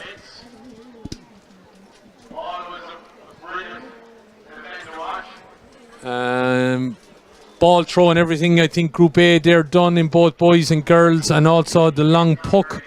The next Group B will up at 11 o'clock. We are not even halfway through the track program. What a busy hour and 20 minutes it has been. Hopefully I'm not putting you off, but you're going to have to stick with me for the next 4 or 5 hours here. But under 8's 60 metres. This is where it all starts.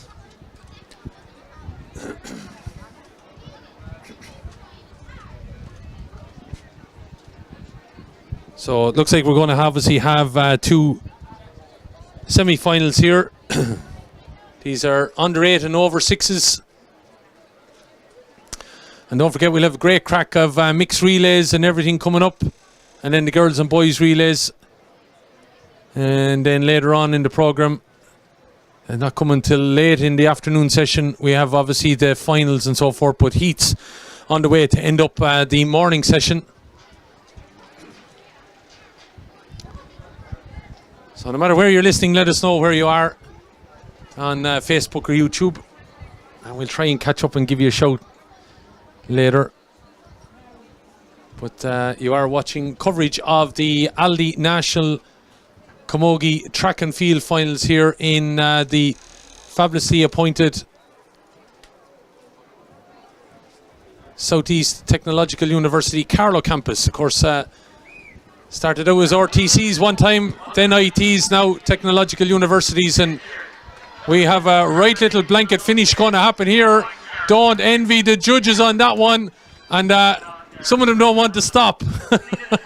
But I think Mayo, Carlow, Kerry, all in there, and I think as well a young lady from Kilkenny might have been pushing the limit. But they were strong runners.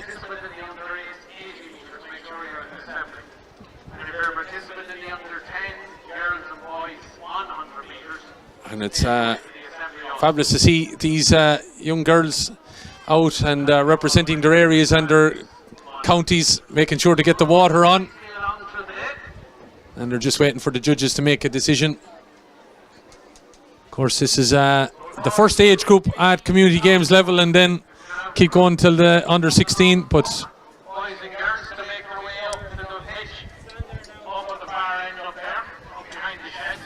We see goalposts.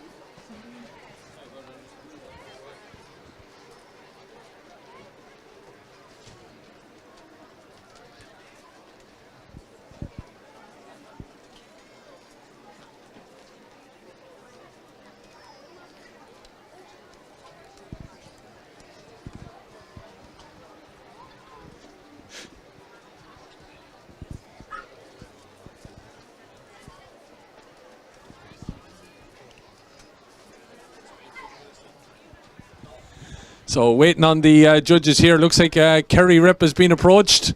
Looks like Sligo representatives. So the Northwest at the moment, Kilkenny is in there, and all the other girls, we hope we will see them back running and representing their counties. Looks like Mayo, Sligo, then Kerry and Kilkenny. So they will be in the girls under 8 60 metre final. So the second semi-final about to happen. Just waiting to get ready for the under 8 girls 60 metre second semi-final. So second semi-final will come up shortly.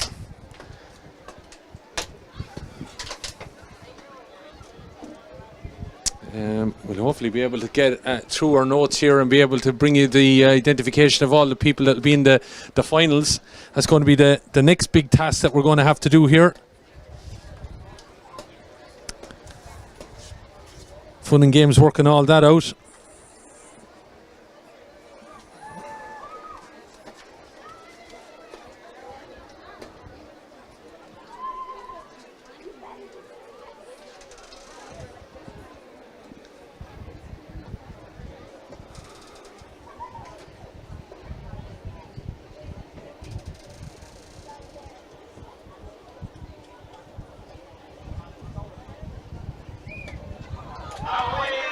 So, and away we go, and we look like in the centre we have a strong Sligo run, and we could also have a push here from Limerick.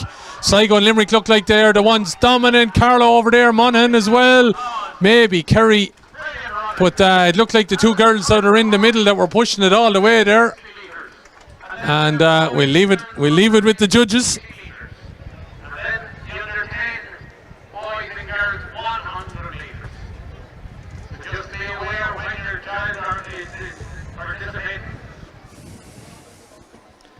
On the schedule now, we're at the boys under 8 semi-finals up to 60 metres. So if you have the list in front of you, that's where we're at. So as soon as we get through to the semi-finals, the finals, it'll start to speed up then, so don't be caught not knowing when your race is.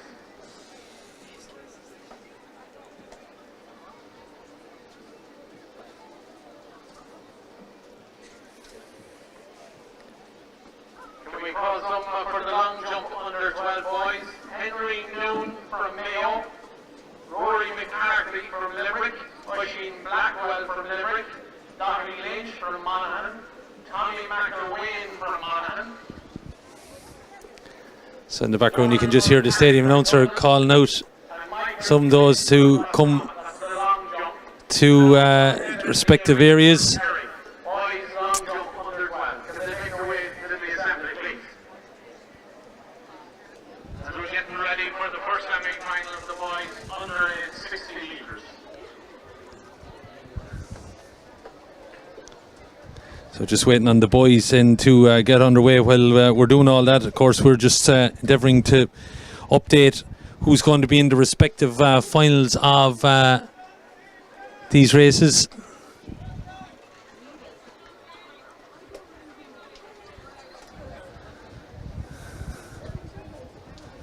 Said hoping to bring you all the action here throughout the afternoon and the rest of the morning here.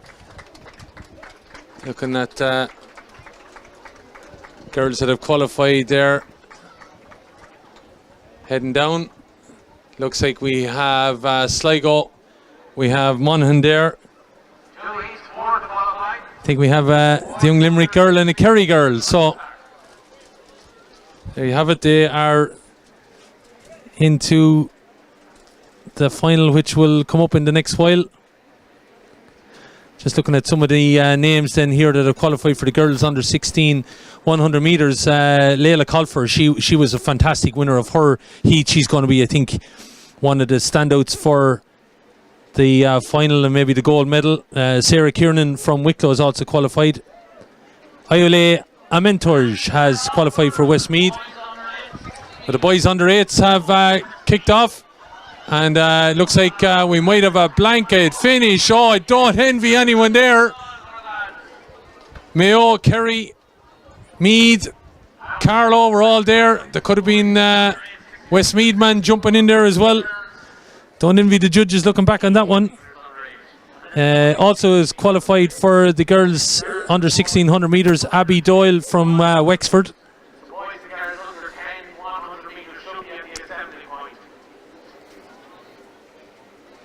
Éanna Ní Huggin from Limerick, she's also there. Holly Rogers from Roscommon has qualified. Alexander Ward and Saoirse Carrigan.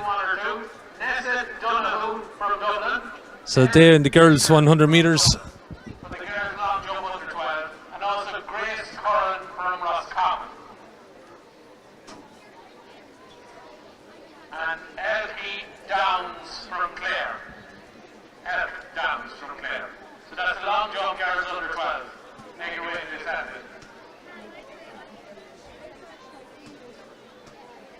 Just to give you the boys javelin final results, we did see them. We might have heard the stadium announcer call them out, but gold went to the man representing Meath, Ishan Adara Nasena. Kevin O'Shea from Kerry was silver, Sean Murphy from Kerry in bronze, and Simon Fox from Westmeath was in 4th place.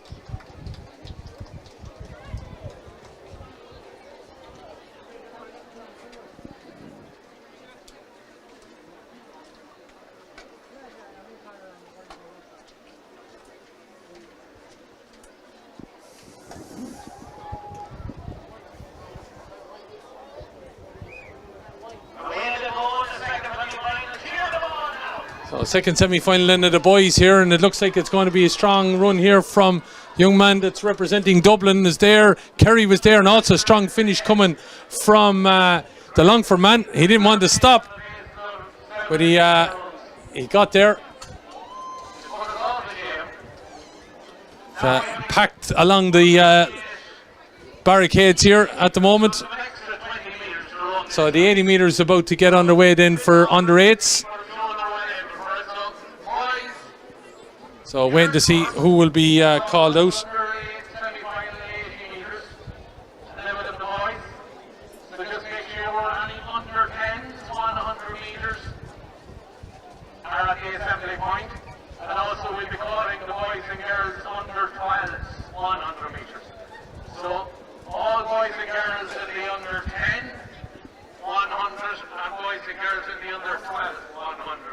So under 80 metres then for boys and girls, 100 metres then at 10, 12, 14 will be coming up.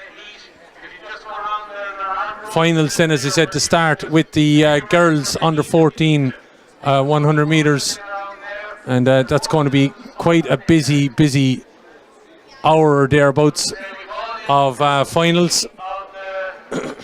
Starting with under 14, under 16 then we go to 200s, then it's back to the under 8, 60s, 80s, 100s.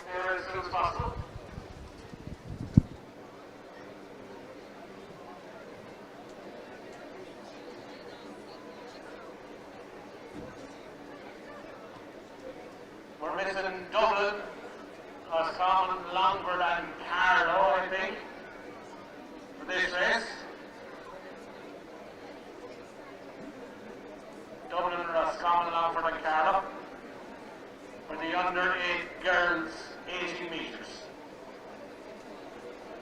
So if any of the country managers are there and they know where the child is, or maybe the child is not coming, maybe just let us know. The race is about to start. Two heats, 4 to qualify in the under 8 girls 80 metres.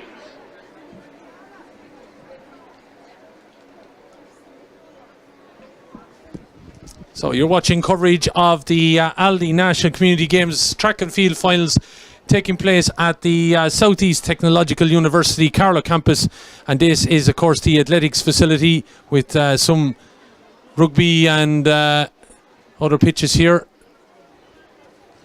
They've also, back in the road towards their university campus, have got their GA and soccer facilities, fabulous facilities down here in Carlow for the Southeast Technological University. So we're at the under 8s now, semi-finals, and a busy programme of action. As I said, we won't be calling any names until the final, because it's just impossible to call everyone here in the heats. Javelin, as we said, already deciding. We have victors there, just waiting on the particular groups now in the shot put and long jump to finish up. Haven't heard any word on the high jump, how that went with the boys, but I believe it was an enthralling final. We'll hopefully have the result of that shortly and be able to bring it to you here, the medal presentation. I think those lads might be just off the back of the medal presentation area there at the moment, so we'll hear from them. Here go the girls under 80 metres now. This is a little bit longer now, and we look like we've a very strong run coming here from the lady representing Clare. Two Clare ladies, in fact, and Sligo going to be there as well, and maybe Offaly. But what a fine run from all of those young ladies representing their counties. But the two girls that were there representing Clare, well, they obviously are maybe been used in recent weeks maybe to running together or training together. And they definitely gave it of their all. They're coming up along the line. The Offaly girl wasn't to be outdone as well. And over in lane 1, the Sligo representative, well, she was there given overall.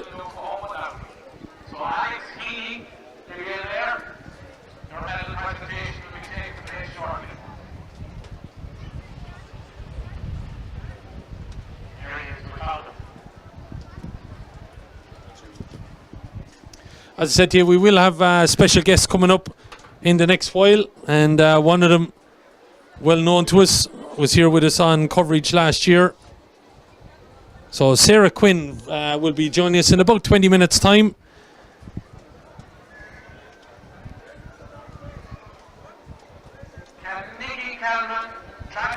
Then at about 12:30, Jesse Osas, who I've seen has been around already. We'll have Jesse with us as well. Fresh from his action, of course, in the European Youth Olympics. Yemi Talabi, she was in, of course, Eugene, Oregon in the World Championships in the relay. Yemi will be with us as well after lunch. And Conor Cusack will be with us from 3 o'clock. So here they go again. 108, 80 metres, and it looks like we've a strong Dublin showing. Carlo maybe there as well. Claire as well also, and maybe the lady wearing number 5 from Loud. She took a few looks around her, but she kept going in fairness, and she may have qualified also.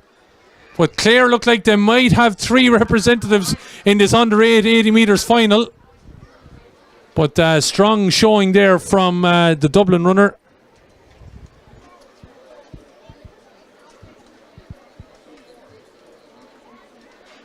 And This is an intro conversation here. One girl is telling the other girl that she's fast. But they're all fast. You're in the final, aren't you? so 8 representatives coming in that under 8, 80 metres. Those 2 semi-finals done and dusted. The boys on the way. Owen has joined me now here, and the director's hut. Getting quite warm, Owen, isn't it? Absolutely. Now baking. Now we're right under the sun, which not at its highest point just yet, but we can feel it.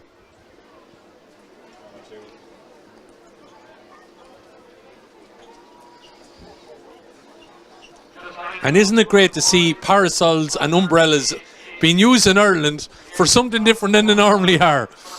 Wow. Never thought I'd see people running to pennies for an umbrella from the sun. But there you have it.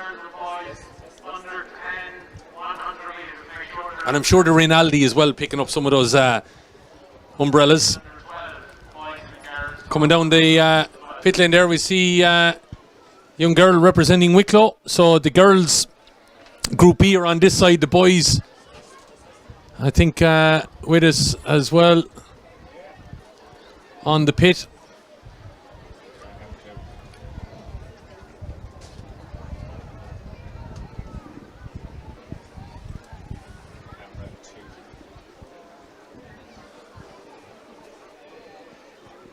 So heading off there, Sligo, 2 Clare representatives, and Offaly, there will be 4 of the reps in the under 8 80 metres, and there's great delight among mammies and everything down here, as you can imagine, and the other 4 representatives. So Clare are going to have 3 in the final. I think I saw 2 25s go off already. We're going to see another 25 in that was in the other heat. We're going to see a Dublin representative, a Carlow representative, and I think we might have a Loud representative in the final. But Clare, of the 8 finalists in the under 8 80 metres, look like they're going to have all 3 of their reps. And by my notes here, that would be Elle Murray, Leisha Malone and Emily Moore, and that would be a huge performance by Clare Camogie, or Clare Community Games I should say. I'm sure they play Camogie as well. That's what I get for being on Camogie action all the last couple of weeks. But you are watching the Aldi Community Games National Track and Field Finals here from Carlow. And there you see the other 4 that will be in the final then heading off. So Clare again will have 3. Loud, Carlow and Dublin joining the 3 Clare and Offaly representatives. So Clare, well, I tell you, if you fancying their chances, you'd be putting them in for a medal of one of the 3 anyway. So we're continuing with the boys then, semi-finals in the 80 metres.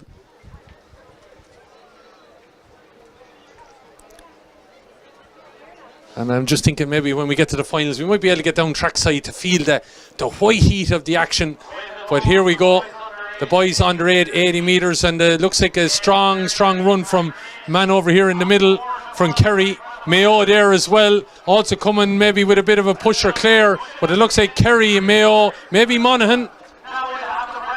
But we wait and see, maybe Wicklow, and also getting in there might have been the Leishman, which we'll let the camera do its duty.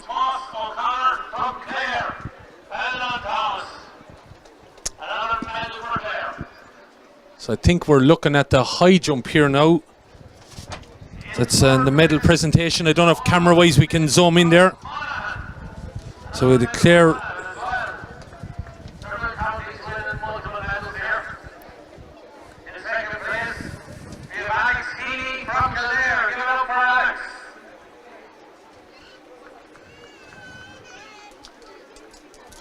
And the gold medal winner, all the way from the sunny southeast, Michael Kent from Wexford.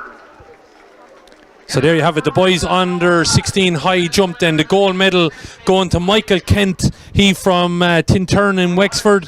Alex Heaney from Clanrath Coffee in Kildare was second. Third was Oren Smith from Dunamoyne and Monaghan. Fourth, Thomas O'Connor from Dora Bearfield in Clare. The boys high jump. So we are waiting just on disclosure then of who is qualified for the boys final there. All getting in the water now, rehydrating. And it looks like it's a close call here. The judges are around the camera waiting to see it. It's quite tight. As we can see, the shot put underway there. That is the second group of boys. And we might just have a look there. The measure going at the moment. Group B is underway. And a good field of representation. I think this is Roscommon man looking at the colours. Wearing the county shorts and all, is it? No, it's a Clare man, in fact. And he throws out the shot put there. I think that is Stephen Clancy. Two reps from Clare there, Stephen Clancy and Keane Burke. So that's Group B of the shot put. We're back up to the start line then for boys 80 metres, and girls right in behind them now getting ready. That's the under 10s 100 metres. Red flag still here at the finish line, and waiting to see on the call at the hut there who made it through there. I think I see a Mayo rep anyway gone in there. I think wait and see these young men when they pull away anyway, because they're just being blocked by the on-field announcer at the moment. But I do see the Mayo colours there. They've qualified. Looks like a Kerry man has qualified for the boys under 8 final. So the second semi-final then, the boys will be keeping an eye on these lads to see who's coming down. There's a Sligo man running hard, but also a Meath man over on the far side, an Offaly man, but it's Limerick that's coming through, and it looks like it's a Limerick winner.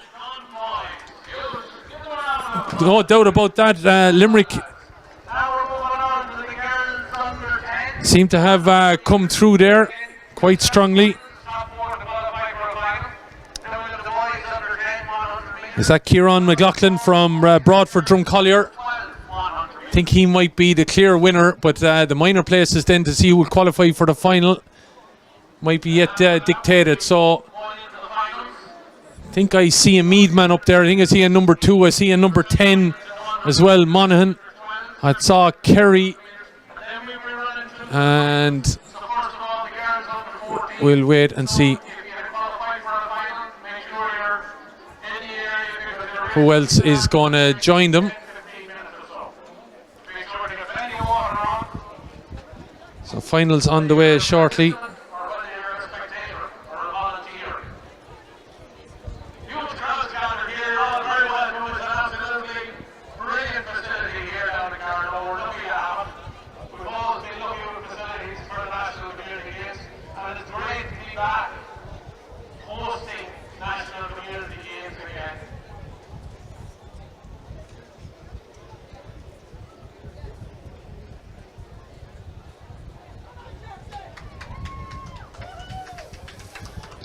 Oh, parents are happy here on the line to see who is qualified, because it was going to be tight there. I think the Limerick man, there was no question about it. Is there a Meath man? Another Meath man heading down there. Looks like a Tipperary man and also an Offaly man. So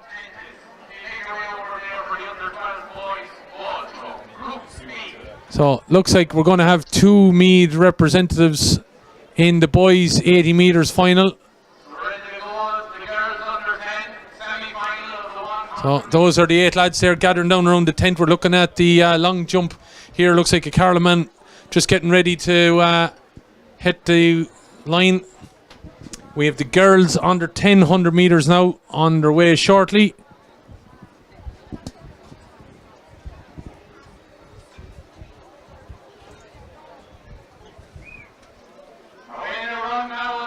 So Meath, Mayo, Kerry and Monaghan will be in that boys under 8 80 metres. Carlow just jumped, and this is the girls, and it looks like it's a strong run here by the Kerry girl. followed by Limerick and maybe the two Meath girls over on this side, but there also was the Wicklow girl on the far right. So strong runs there, and the minor places shot put for Group B looks like it has concluded. That came to a conclusion fairly quickly. Wasn't long up and running. So waiting to see who's qualified for the final on that.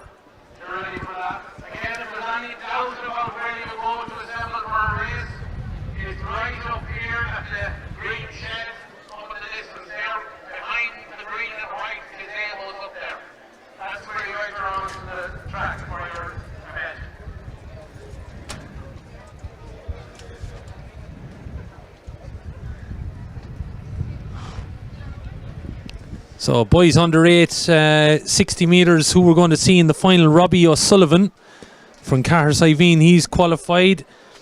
Oscar Lane of Meath is in there as well.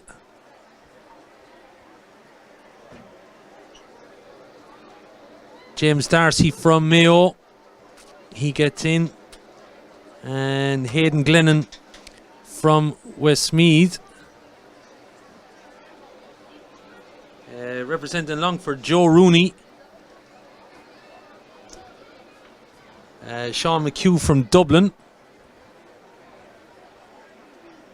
He's into that boys' final.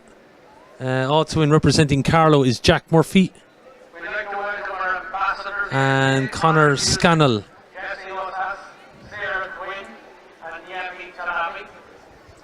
So they are in the boys' 60 metres final.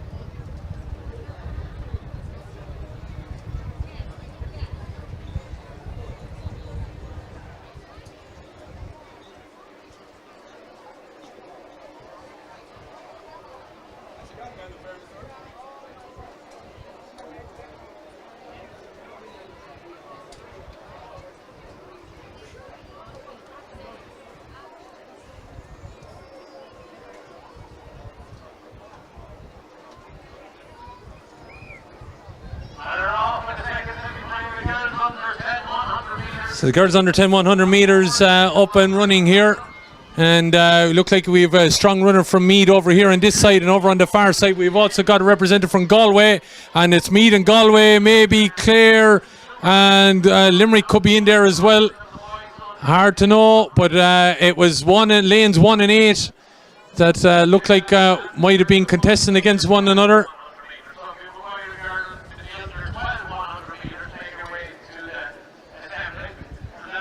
So boys under 10 semis then, and the girls and boys under 12 semis, they'll be the last semis that'll be underway, and then we're heading straight into finals.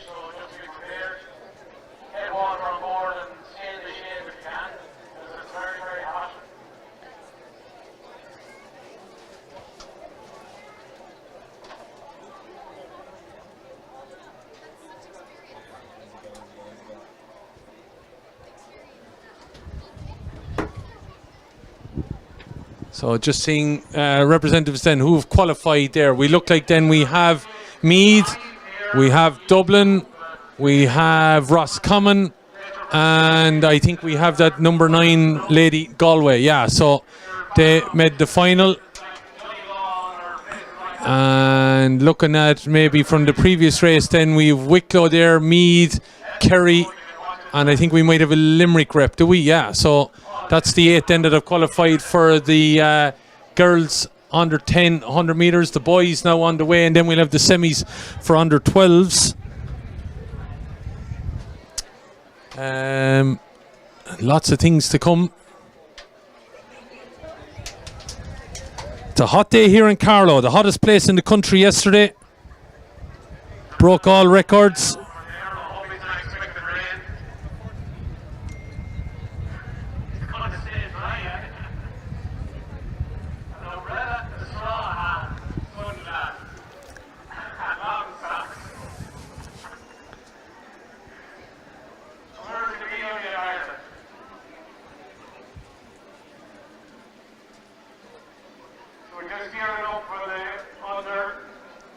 So we're just looking at some of the results that are coming in then in heats, just to try and identify who'll be in finals coming shortly. And one of them will be the girls under 14 100 metres.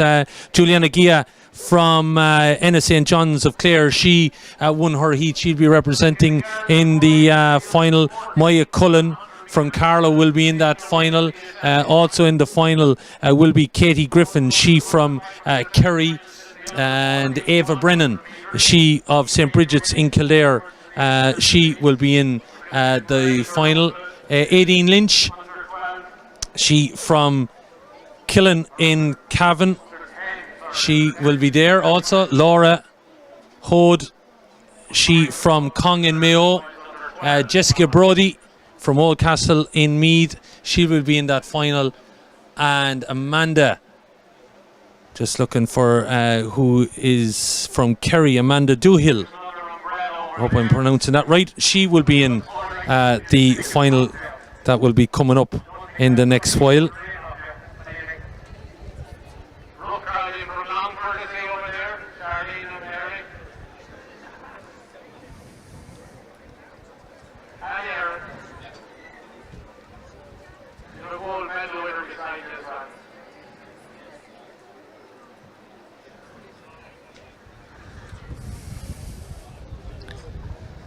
So lots of action, as we said, here today, and still more to come.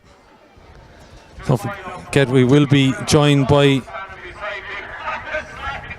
one or two of representatives that have been here and done that and bought the t-shirt and everything.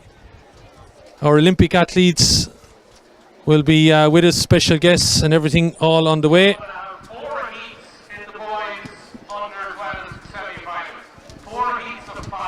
So 4 heats in the boys. So lots in that. Just looking at some of the results then. Boys under 1600 metres. Patrick Maloney of Offaly, he will be in that final. Dylan O'Callaghan. Peter Murphy, he from Ballymore Eustace in Kildare. And John Delaney of Laois.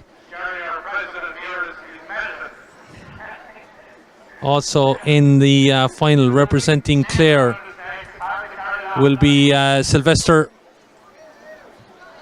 Onwudiwe, Anthony Cox from Roscommon, Finn Barrett of Kerry, and Owen Byrne of Carlow. They will be in the final of the under 16 100 metres. We've given you the girls 100 metre qualifiers.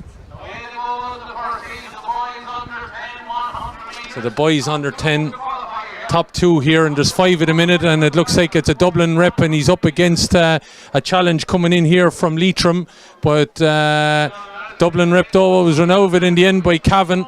So Cavan and Leitrim, near neighbours. Look like they might have been the ones that qualified. We'll wait and see though, just to be verified. Kerry, Sligo and Dublin also in there, but I think it is Leitrim and Cavan that have qualified. So lots of heats coming in the boys under 10. So they'll rattle off here in the background as we just try to verify then the finals, because we want to make sure we have names of all those representatives that are going to be running.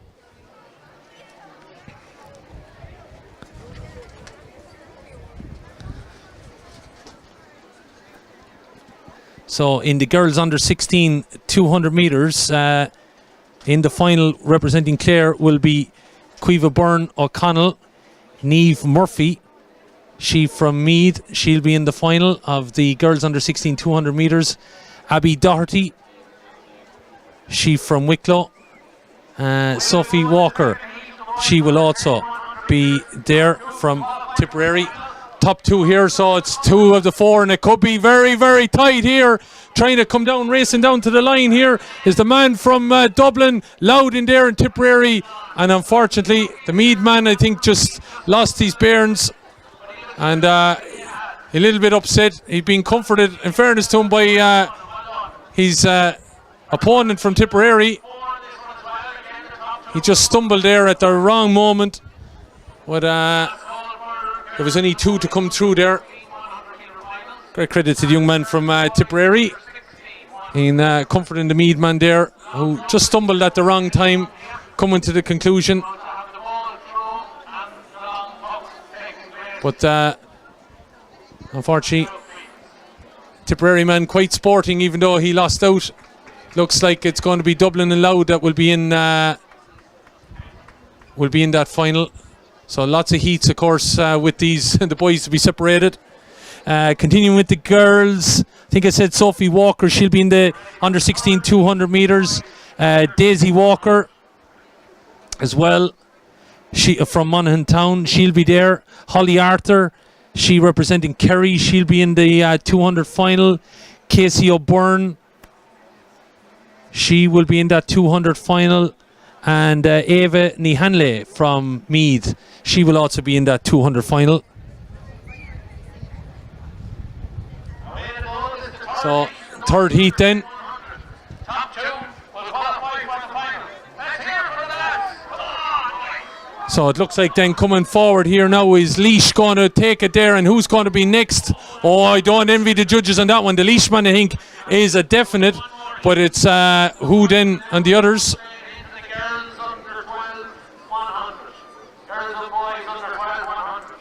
So the boys under 16 200 metres then the final. Jack Kelly of Meath will be there. Charlie from Louth, Charlie Sands, he will be in the final. Aidan Considine from Curraclare, and Daniel Smith of Lakeside and Wicklow, he will be in the boys 200 metres final. Also in the final will be Promise Joe Lachute, Oisin O'Regan from Kerry, Finn Campbell of Sligo, he'll be in that boys 200 metres under 16 final, and the last representative will be Sean Halloran of Clare Morris in Mayo. He'll be in that final coming up.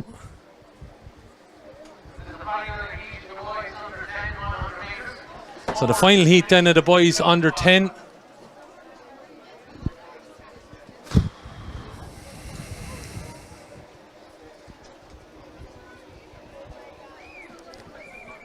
And a false start there after all that.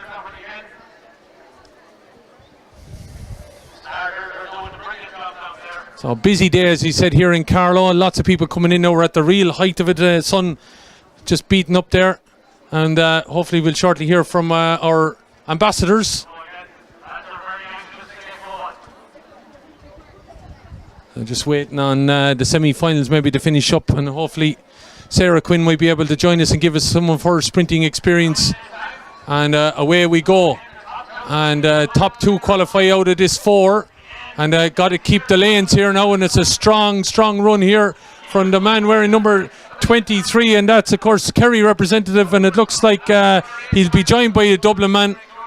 Not lucky there for Clare or for Donegal, but fair play to that young man all the way. I'd say that was some trip, whether he came down last night or tomorrow or this morning, but he unfortunately just stumbled there before the line, and hopefully didn't hurt himself too much. But no question, Kerry and Dublin will be in that under 10 final. That was quite a busy one, so there was just 2 qualifying out of that. Coming up then we have the girls semis in the 100 metres under 12 and boys, and then we have the finals of the sprints, so all that to come.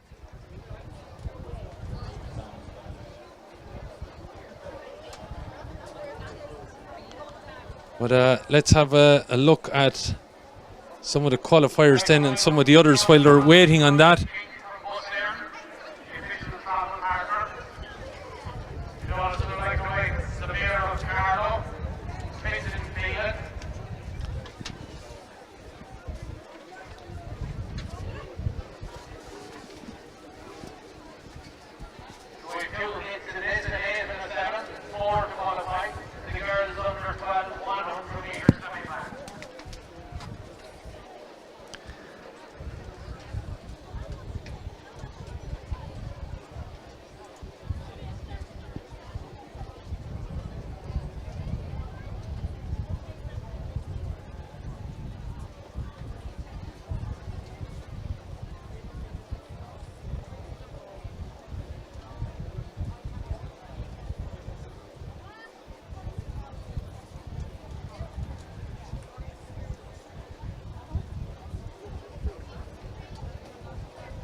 So here we go then.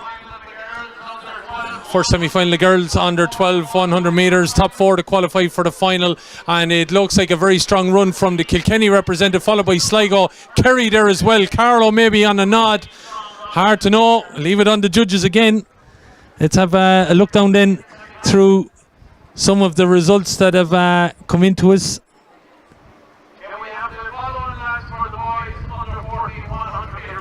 So those that will be in finals, the under 8 60 metres, Kayla Garvey from Mayo, she will be there. She'll be joined by Shifa Nigeralt from Kerry,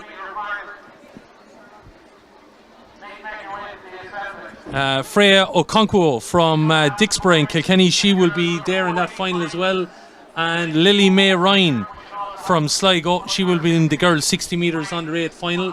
Saoirse Higgins, she'll be there as well, representing Adair in Limerick.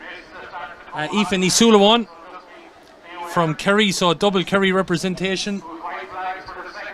Sophie Egan, she's also there from Sligo, so double Sligo rep. And Laura Marin, she from Dunamoyne in Monaghan, she will be in the girls under 8 60 metres final. As second semi-final then, top 4 to qualify, and this is a very strong run here by Roscommon, and it looks like Mayo maybe number 22 there for Longford, but super running there by the was it no, not Roscommon, I think it was Clare, wasn't it? Just caught by the singlets there. It was the Clare rep wearing number 25 that was the strong runner, and she getting on her water there, but I don't think they'll have any doubt being able to give her it's the decision, the top 4 to qualify, who will be able to come out with that.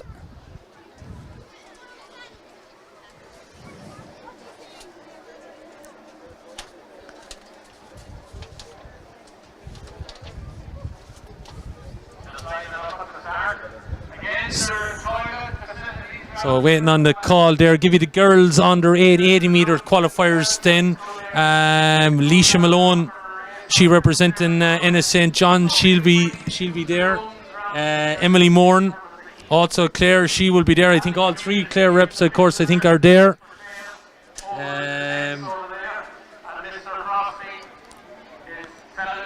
Creo Dowd from Sligo, she will be there, and Molly Coughlin from Offaly, she will be in the final. Sive Quinn, she from Dalkey in Dublin, she will be in the girls 80 metres final. Lil Hayden, she representing Carlow. Ella Murray, she the final of the trio in Clare, and Hannah Duffy from Louth, she will be in the girls 80 metres final.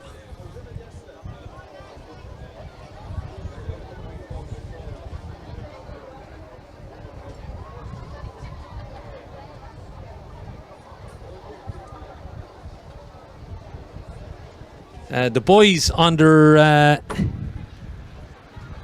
80 metre final, Luke McCann will be in it, representing Kerry. Cody Duffy from Monaghan, he from Inishkeen. I was only up there last Saturday, if any of the Duffys are watching from Inishkeen. And semi-final under 12 100 metres, top 4 to qualify here, and Sligo may be in it, but it looks like a strong run from the Meath man here all the way down. That's a win for Meath anyway. Sligo, maybe Kildare in there as well, but it's a strong run by the man wearing the Tara AC, and I think a familiar face, that young man winning that under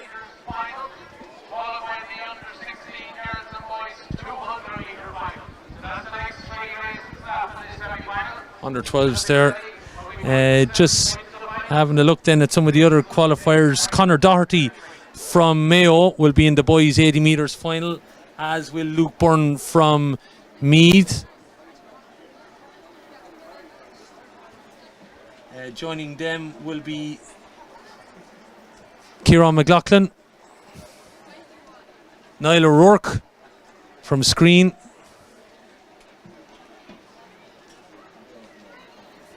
Jack McGee from Banagher in Offaly, and Jason Lynch from Tipperary. Jackson Lynch, sorry, from Roscrea in Tipperary. He'll be in the 80 metres final.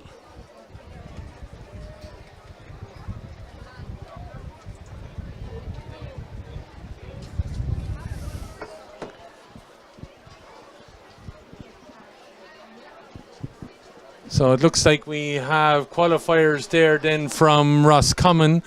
We have Sligo, Kildare and Meath. So near neighbours in two elements there. All the sunscreen going on down here below us.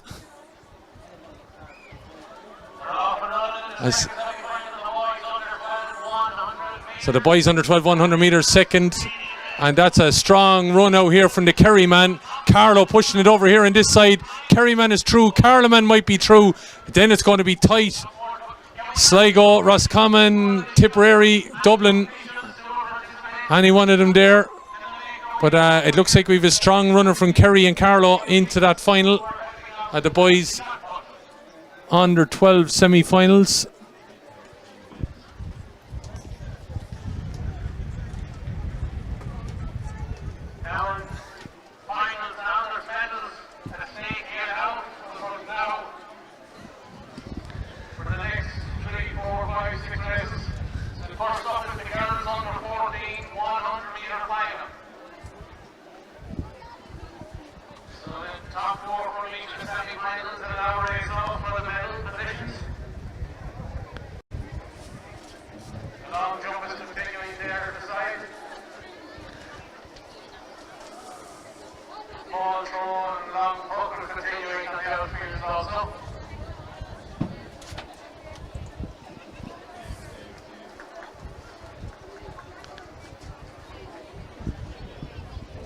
Okay, so qualifiers there from Kerry, Carlo,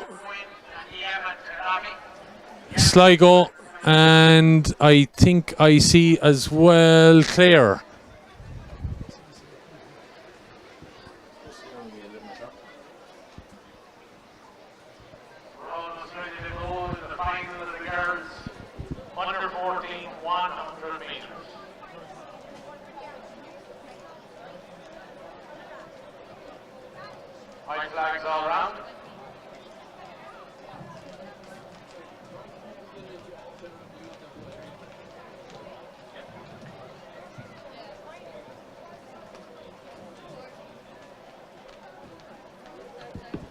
So here we go then. This is the finals, and all going to be decided with the under 14 100 metres, and they're off and running here, and it's a strong run there by the representative from Clare. And it's going to be tight though. Juliana Gea getting a nod here with, of course, the Cavan rep that came there late, 18 Lynch. I'd love to see a replay of that one.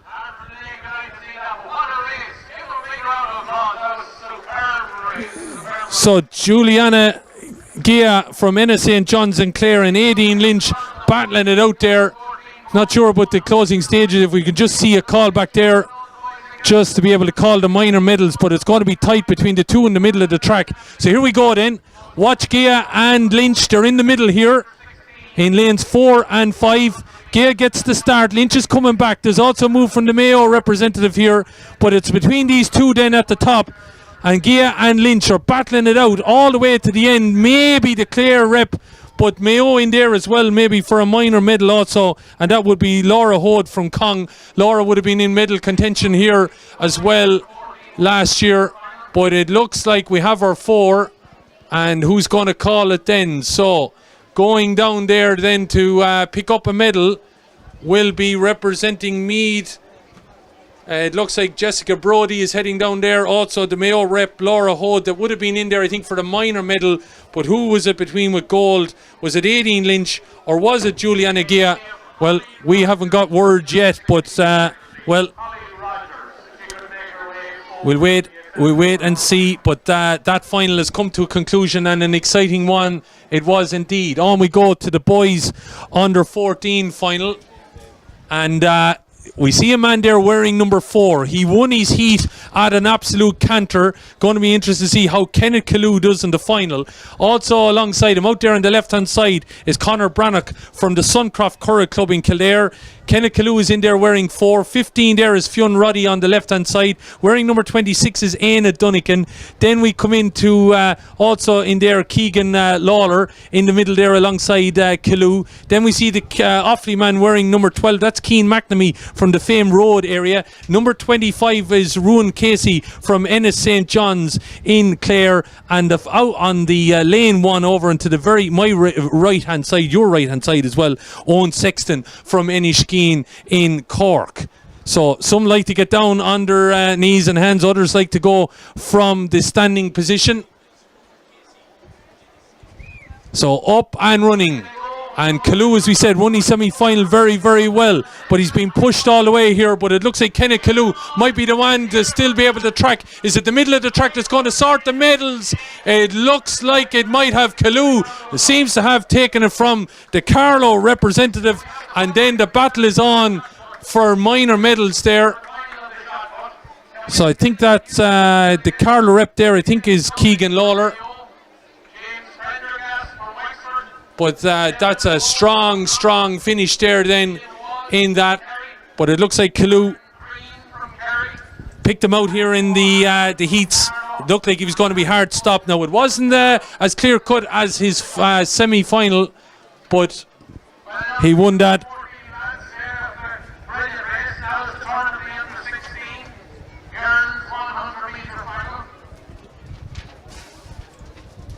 So waiting to see who will be called down there in the next couple of minutes.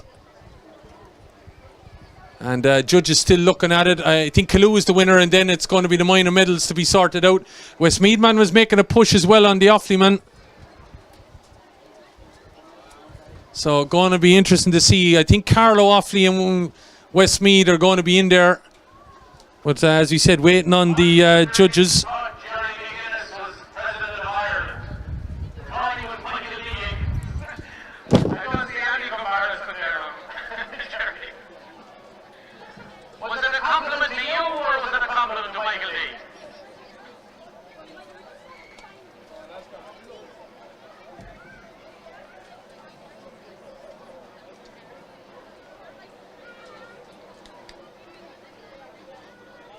Silver jump going on here in the long jump. Just a note, when the participants are finished, the inside cool down area is just for participants, if that's okay. And the system is to go in this side, in through, spend time in cooling down or in the shade, and then come back out. But it's just mainly for participants. The rest of you can go over to your man with the Red Mills umbrella. He's selling 5-minute slots under the umbrella for a fiver.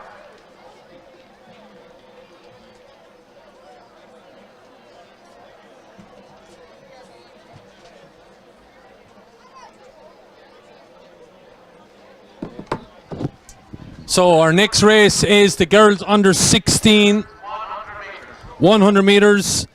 And in the final, as we look at the camera from the left hand side here, so I know I'm going backwards 8-1, but just as we got down in the position now, we'll give you quickly. Leah Colfer, Rathvilly, Alexander Ward, Holly Rogers, Sarah Kiernan, Aloy Amatorj, Abby Doyle, Ainan Higgin and Saoirse Carrigan will be those. And it's Colfer that's coming down the middle from Rathvilly and Carlow. She's been pushed all the way though by the Wicklow representative Sarah Kiernan, but it looks like it's Colfer from Kiernan, and then the minor medals to be sorted out. Colfer, such a strong runner, did it here last year as well. She's done it here today. Carlow have had an opening 2.5 hours here where they've picked up a few goals, and there's no doubt about it. The Ayres family have already got 2, but the Colfers in Rathvilly will be celebrating Martin. That is a fine victory from the lady that's on camera there now. We'll hopefully get to see the finish there. But Layla Culfer from Philly and Carlow looks to have taken home the sprint under 16 100 metre medal here. We'll see it from the start. She's in the middle lane there. She's in lane 5, being pushed all the way out here by Sarah Kiernan out here in lane 7. But Culfer is only starting to get into her stride now as she pushes away from the Westmeath rep. Culfer then puts on the gas. She's pushed all the way, but I think our Westmeath rep might have got the bronze there, but being pushed as well by Alexander Ward. So interesting to see what the call will be, but there's no doubt about the gold medal winner is Culfer from Carlow. And I think, yeah, that's who we got.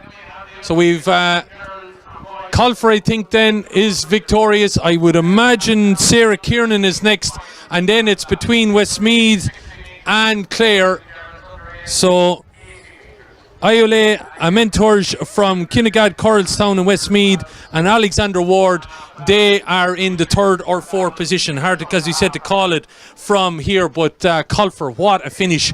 She was strong in her semi-final, a bit like Kalou in the boys under 14, and she's proven it here again in the final. She is victorious. Right, let's move on to the boys that are down at the start, and let's do it right then. We'll start in lane 1. The man wearing number 14, he won't be missed in his fluorescent top from Balnakill in Laois, is John Delaney. Wearing number 21, representing Roscommon, is Anthony Cox of Kilgafin. Wearing number 23 is Finn Barrett. He is from Cahersiveen in Kerry. 25 is Sylvester Onwood Way from Enna St. John's in Clare.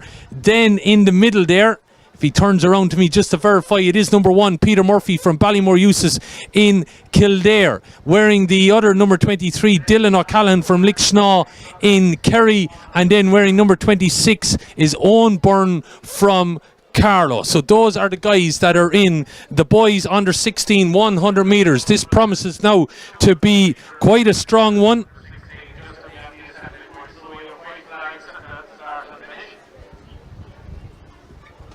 So hot day here in Carlow. If you're watching, sun is nearly at its highest point right above us here. Glorious day to get a suntan and watch athletics here on the track and field Aldi National Community Games Finals in association with the streaming company Entree. So here we go then. Anything could happen in this. This is quite a blanket scenario here, but it looks like the man from Clare that might be able to do it. Kerry is there as well, Kildare also, but I think the medal there might just be gone to Ennis St. John's, and Sylvester on Woody Way seems to have got it, but it looks like Kerry and Carlow, or Kerry and Kildare, are in there as well. We'll have to watch it back just to be sure. But medals being presented straight away. And here we go then, from the off. He's a big man in the middle, I have to say, and Sylvester can move. He's been tracked all the way though by Murphy from Kildare, and also by the number 23, Dylan O'Callaghan. But coming up on the line, it's going to be Clare, and I think the Kerry man might be in there as well for a shout. So going to be interesting to see what the judges call, but I think there's no doubt about this gold medal. It's going to Clare. And Clare, I have to say, producing some fine sprint athletes in medal positions here today.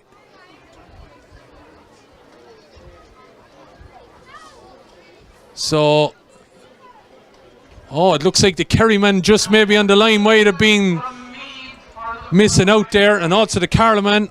So one of the Kerry lads have got through. I think it might be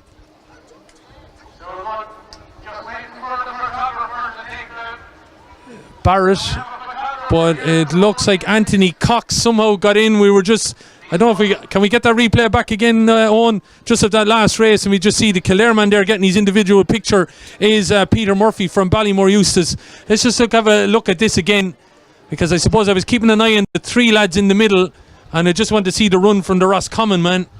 Anthony Cox has got himself a medal anyway from whatever way he got to the line. As you can see it, Kerry, Kildare, Clare, and Roscommon battling it out, but the Roscommon man over on the far side must have got down ahead of the Kerry man, and I think he's able to produce the fourth place there.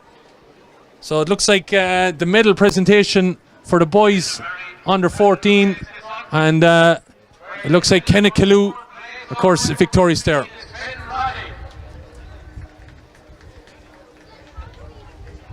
So Westmeath rep in fourth. We also have here, we're privileged to have Jesse Ozas here, who's a former participant here. He's going ahead with the presentation. So Jesse Ozas is here. Hopefully get him on commentary as well. But Jesse is in here now to present. Jesse only in the last couple of weeks, of course, competed at the European Youth Olympics. Offaly man then in third. And in second place, the local lad is Keegan Lawler from Carlow. So TJ Lawler from Carlow then was in the second position. So Sligo's Kenneth Kalou is victorious there. Good strong run from him. And Jesse down there making the presentation. So we're moving on then to the girls under 16 200 final. He's done it all and seen it all.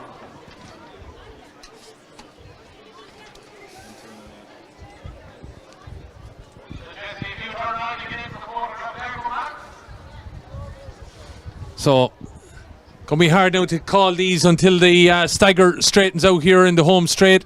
But in the girls final that's over there, we will have a double mead representation. I think I see the boys heading over there now just to be ready. But in the girls is up next, 200 metres final. Niamh Murphy from Cushinstown Mead and Ava Nihanle from Athboy. They're the Mead representation. Daisy Walker from Monaghan is there as well. From Tipperary, Sophie Walker from Newport. Wicklow have double reps with Abby Doherty from Westside and Casey O'Byrne from Ockram and Acurra. Holly Arthur from Kenmare in Kerry and Quiva Byrne O'Donnell from Listoon Varna and Clare are in the 200 metres final. In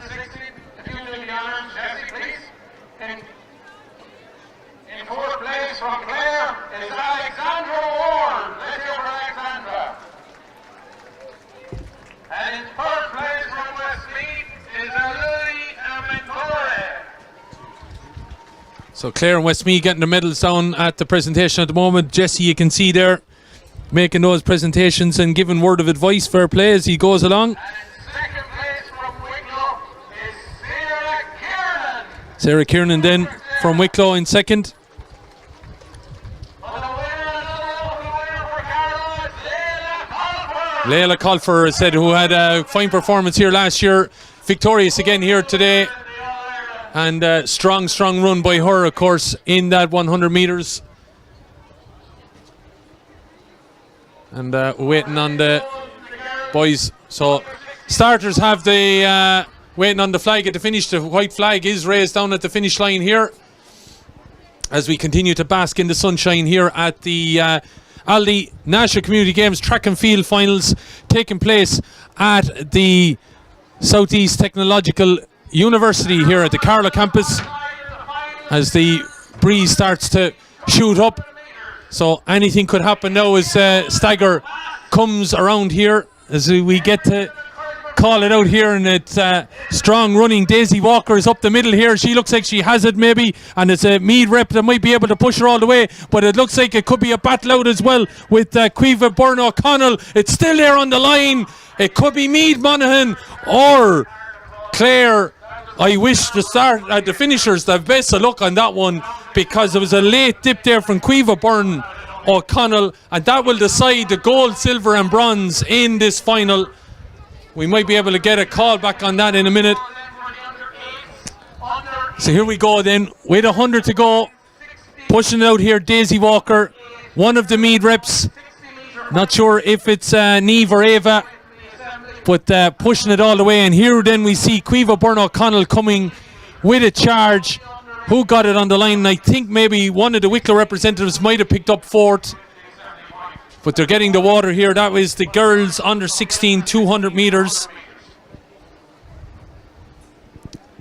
Fortunately, folks, we don't know the difference between the girls as they battle it out here, unfortunately. So just in the presentation here, quickly Oh, before that's why we'll just refer to them by their county. See all the young men chilling out in the sunshine there, but they're in the shade now for the moment anyway, as they continue preparations of this. So, third place from Kildare is Peter Murphy. so this, of course, the final there that we saw not too long ago. All the way from Kerry. Peter Murphy then getting that silver medal. Well done, Pen. So Barrett there, Finn Barrett from Kerry. First place is Sylvester Onwoody. So Sylvester then from Clare picking up his medal. And powerful running there. Jesse giving his views and opinions. So we're ready to go now in the final of the under-16 200-metre boys. So 200 metre boys. Starting over on the far side. And then we have the under-8s, so make sure the under-8s are at the assembly. So we've white flags ready to go. White flags everywhere. I think boys 200 metres. Jack Kelly from Meath, Finn Campbell from Sligo, Charlie Sands of Loud, Sean Halloran of Mayo, Daniel Smith of Wicklow, Oisin O'Regan of Kerry, and two Clare reps, Aidan Considine and a Promise Jola Show. So all that to come. Can Ennis St. John's pick up another gold medal? Well, we wait and see as we charge out here then. And it looks like the Clare reps might be the one that have got moving here with Aidan Considine and Promise here. Looking as the stagger comes out here, those two men are being challenged all the way by the man that's wearing number 2, Jack Kelly, all the way to the line. There could be an opportunity here as well for Finn Campbell, but still there. It looks like the man that's come all the way, Jack Kelly from Meath, looks like he's got there in the end. Jack Kelly looked like he was going to be in contention, no doubt about it, but maybe as the two Clare lads just started to find a little bit of a tough going, Kelly kept motoring, and the man from Rathod Rathbegan looks like he might have pulled the gold medal here. We wait and see. He wearing, of course, the Rathod AC singlet. He's there in the middle of the two Clare lads, and also in contention here at that moment is Finn Campbell from Sligo. Nobody else really in the running here of it. The Clare lads then start to tighten up, and Kelly goes for broke. Looks like it's Kelly. Maybe Finn Campbell has split the two Clare lads, but we'll wait and see. Daniel Considine gave it as much as he could, but I think Jack Kelly from Meath is the one that's victorious. Now the presentation of the girls under-16 200 metres. Finn Campbell of Sligo is in there as well, along with the two Clare lads, Aidan Considine and Promise Jola Shoe, but it looks like Jack Kelly is the gold medal. Harley from Wicklow. Let's hear for Abby. Well done, Abby. And in third place from County Meath is Niamh Murphy. Well done, Niamh. So medal presentations continuing down then the track. You can see Jesse Osas doing it. So that was quite a tight call on that one. That's, of course, the girls under 16. So Daisy Walker Monaghan was called then the medal winner. It was quite a tight finish. Cueva Burno O'Connell then from Clare coming in there as well, and wearing number 2 there was it Avon Hanley then, and also in there was Abby Doherty. So we're next up then with the girls under 8 60 metres. It is getting quite warm in here. We're in the 8th finalists in the girls under 8 60 metres.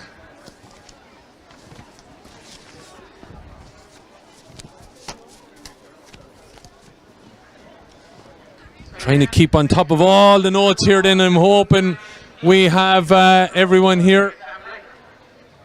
And the girls under 10 100 metres and boys under 10 100. So ball throws and everything coming to an end. Shot put Then we'll have the done for the boys. under 12. Long jump girls and boys, groups A's and B done now. Long puck I think is done. So all those finals will be coming from midday. Girls under 12. But medals being handed out here and all quite victorious. So we are now on the girls under 8 final, the 60 metres. And we will have representing Sligo, Sophie Egan and Lily May Ryan. Mayo represented by Kayla Garvey, Saoirse Higgins from Limerick, Freya Okonkwo from Dixborough in Kilkenny, Laura Marin from Dunamoyne in Monaghan, and we have 2 Kerry representatives in Chiefany Gerald of Fossa and Ifany Houlihan from Ungaeltocht. So they are down at the line at the moment, I hope. I see the 2 Sligo reps, I see the Kilkenny rep, I see 2 Kerry representatives. I also see Monaghan represented by Laura Marin in the middle there, keeping them all content. Kayla Garvey from Mayo, alongside her Saoirse Higgins from Limerick. So the starter, just making sure that they are on the line. This the where it all starts. You start at 60 metres, you start at under 8s, and well, you could be victorious today, you might be in this final today, you could be a medal winner in a few years' time at under 16.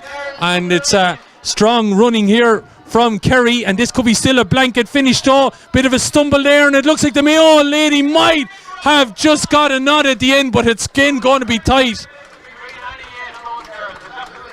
That was so tight all the way down. We'll get it in slow motion there in a minute as we see a Cavan man heading for the pit as he came down the track there on the long jump. Well, here we go. So let's have a look at the Kayla Garvey in the middle. Saoirse Higgins there as well, and also one of the Sligo representatives. But a bit of a stumble there, and it looks like it's a Mayo girl, maybe Sligo in there as well. I know Sligo might have a double medal here, so we wait and see.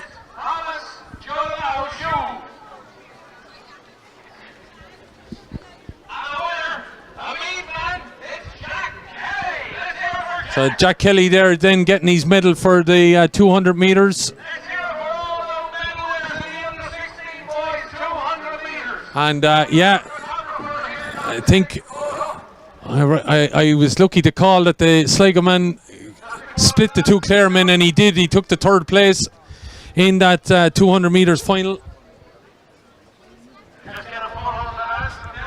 So waiting to see. It looks like going to be victorious then in the 60 metres final here. Kayla Garvey has been approached anyway. Wait and see who else then, who are the 4 that are heading. So these boys are in the final of the long jump under 12 boys. Owen Gallagher from Kildare, Henry McCormack from Kildare, Tom Trench Winston from Leitrim, Ian Fitzpatrick from Cavan, and Owen Heenan from Roscommon, and Cathal Bailey from Carlow. Usually competing in about 10 minutes time, so make your way to the assembly point.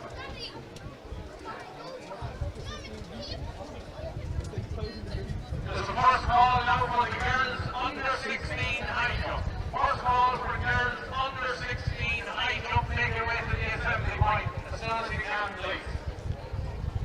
So we're ready now for the boys under 8 60-metre final.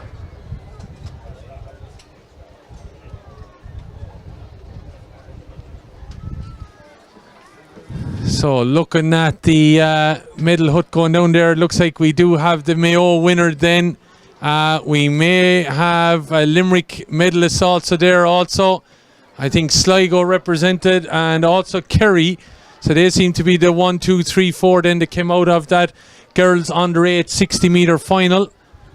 So well done Kayla Garvey from Shrewell, Glencorrib, Kilroe. She bringing a gold medal back to that area this evening.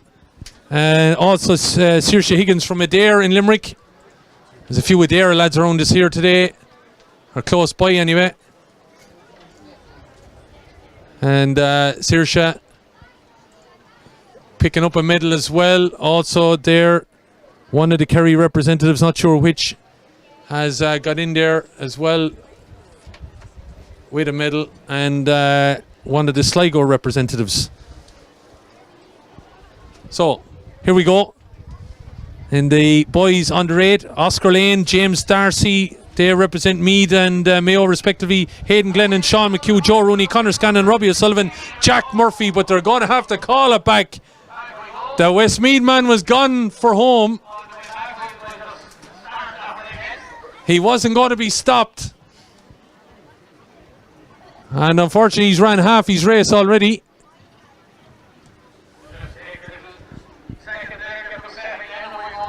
So we get going again then. Out there, Robbie O'Sullivan is over there in lane 1. Jack Murphy from Carlow in lane 2. James Darcy from Mayo is in lane 3. We're number 22, Joe Rooney from Longford. Also in there is one of the Kerry reps, Connor Scanlon, Robbie O'Sullivan. I think it could be Connor Scanlon. Boys just limbering back up again. Sean McHugh, Shankill Dublin is there. And looks like number 2, Oscar Lane from Rathbegan. So giving the boys maybe tune back in there. Yeah, no harm maybe that to do that. So we're going to go with the girls under 80 metres. So we'll come back to the boys. The final of the girls' ball throw is now taking place for anybody who is interested in it. So the girls' ball throw, as you can hear maybe in the background, the final of that is underway. So they got going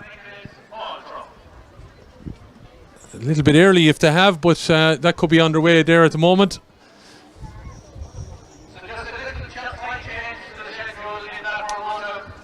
Shot put underway there with the boys. I think it's the second group there. And Clareman throwing there. Meath, Carlow, Kerry, Wexford, they all still in final contention to work that out.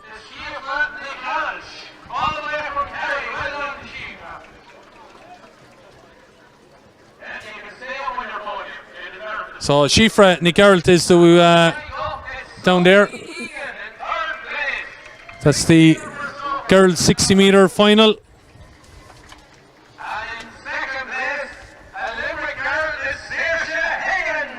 So Saoirse Higgins then.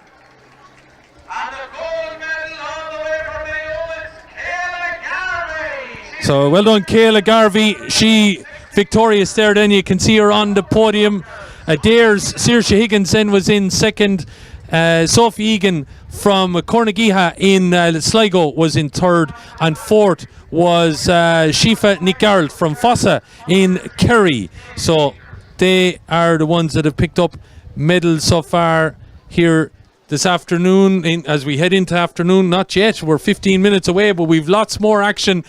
We'll barely have the morning session done and we'll be straight into the afternoon session the way things are going.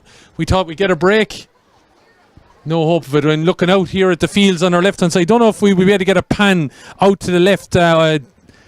Dave, if you're up when this final is run, we're just going to see the mixed relays doing their warm up over on the AstroTurf over to the left hand side if we can. But we're going to worry about the girls. We're giving the boys under 8s 60 metres another go. The girls final here, the 80 metres up and running, and it looks like it's Sive Quinn that's out here in front, winning it all the way from the Clare crew. Oh, what a win! Pillar to post, and she wants to do another 100. What a win for Sive Quinn from Dalkey in Dublin. No doubting the winner. And Clare are going to be in the medals there because they had 3 representatives. Offaly had a rep, Carlow, Sligo, also a Loud representative there as well. But it looks like Sive Quinn from Dalkey in Dublin led all the way up the middle. You can see the Clare reps there. Carlow there as well, Offaly out on the far side. And Sive Quinn though all the way. She gets it to the final, and well, all 3 of the Clare reps and maybe Sligo and Carlow in the hunt for the final medals. But it's Sive Quinn who has taken the victory there in the girls under 80 metres, all the way from start to finish victorious. Just looking out there, we have it, yeah. There's the mixed relay and some of the other relay teams as well going through warm-ups out there on the AstroTurf here. The facilities here, folks, if you haven't been in Carlow at the Southeast Technological University, the Carlow campus, formerly Carlow or IT Carlow, formerly the Carlow RTC, if you're going back that far, the facilities are unbelievable. Great facilities here in preparation for the Aldi National Camogie or National Community Games finals. I keep saying Camogie, folks, because that's where I've been all summer. The lads are laughing at me here. That's only started to slip into my language over the last while. I must be getting sunstroke. I hope Dave and Who else is up there? Ger is up there on camera duty. Shout out to them because they're out, folks, in the sunshine. So we're back.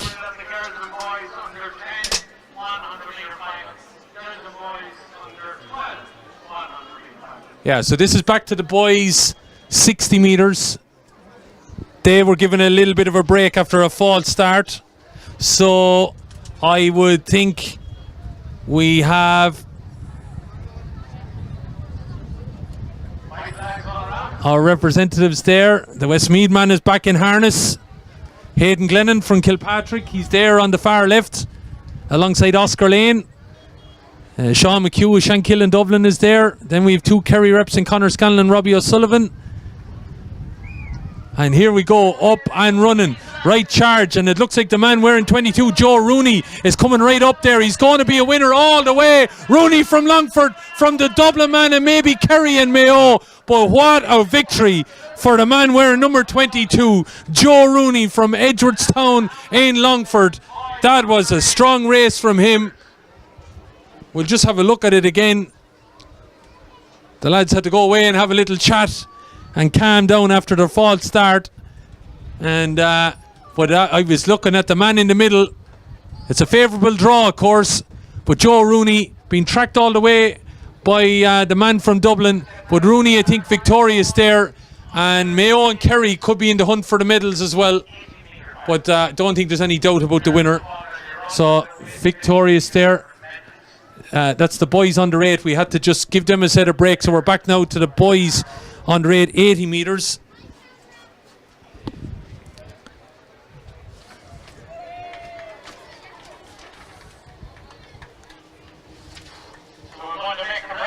So long jump and shot put still going on. High jump has concluded, and that was a fine event there. We heard from winners earlier on.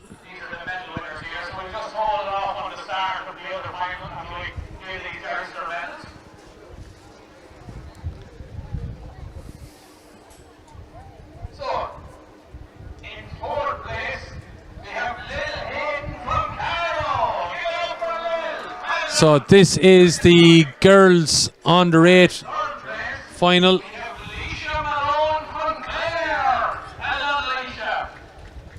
So Alicia Malone from Clare in third there. Ellie Murray. Our gold medal is Sive Quinn from Dublin. Sive was no question about it. She was a winner all the way. Very, very strong.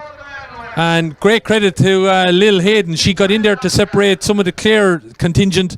But winner is Sive Quinn from Dalkey. Second was El Murray from Moylusa in Clare.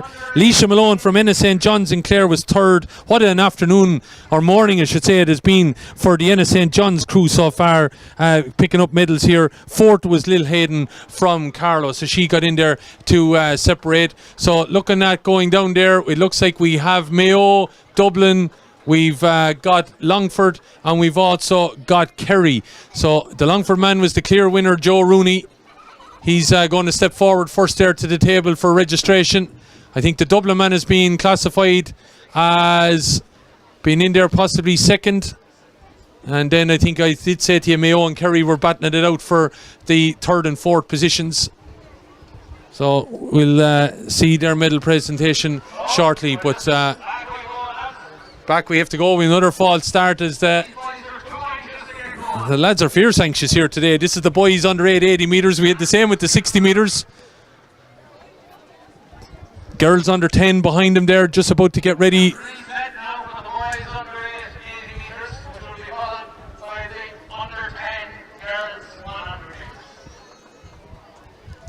So in this then we've two Meath representatives, Niall O'Rourke, Luke Byrne, Conor Doherty, Kieran McLaughlin of Limerick, Cody Duffy of Monaghan, Jack McGee of Offaly, Jackson Lynch of Tipperary, and Luke McCann of Kerry.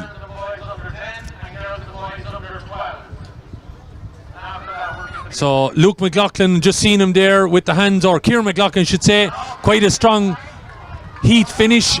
But he's up against the Offaly man, Jack McGee. McLaughlin's coming through, but it looks like it could be over here. The Kerry man, Luke McCann. McCann and McLaughlin. It's going to be hard to separate them. I think the Offaly man is in there as well. And maybe one of the Meath reps. But we'll want to see that back there. But Luke McCann might have been in late 8, but he didn't worry about that lane draw. He was able to push it all the way. Here we go then. They're up and running after their false star. McCann and McLaughlin, Kerry against Limerick.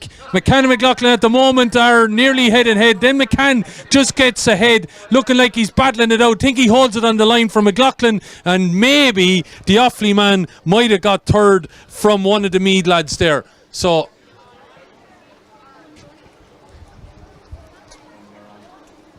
looks like they are, the 4 lads that are over here from lanes 5 to 8, they look like the ones that have come away with the medals, and well done to them.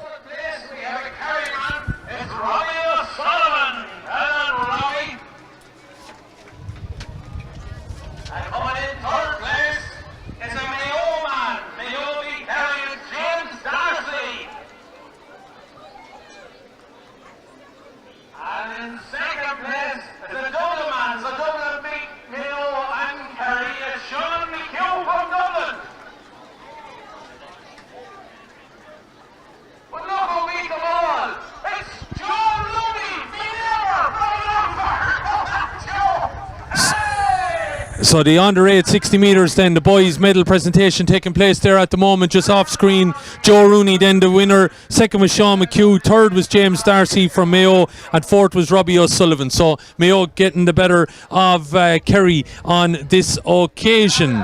So now we're turning to the girls' final of the under 10 final. Bear with me here now as we flick back through our notes.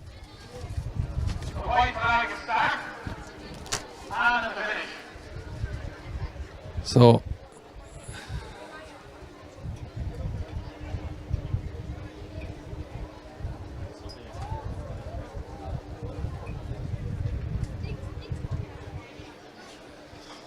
girls under 10 then 100 metres. We have a couple of the reps here, and we're going to see how this charges out then.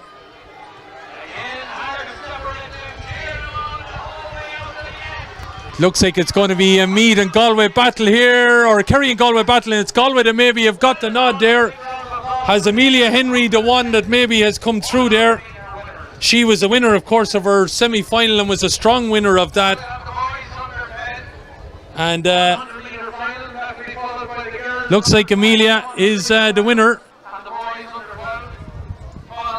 The Kerry representative, Aria Collins, she was the winner of her heat. So there just goes to show you the 2 heat winners battling it out for the medal, and we'll watch it again here.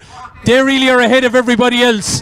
The others are battling it out for the end, and just wonder, looking at that again there, one of the Meath girls, she kept looking across. If she had focused maybe on the line, she was looking to see where her other county colleague was, I think, and that might have seen the battle out for the minor places. But first, Amelia Henry then from Balladreen in Galway. She is the under 10 100 metres champion of Ireland. And then second was Aria Collins from Ballymacalligot in Kerry. I think we can call that one from even our position here. I think it was clear enough.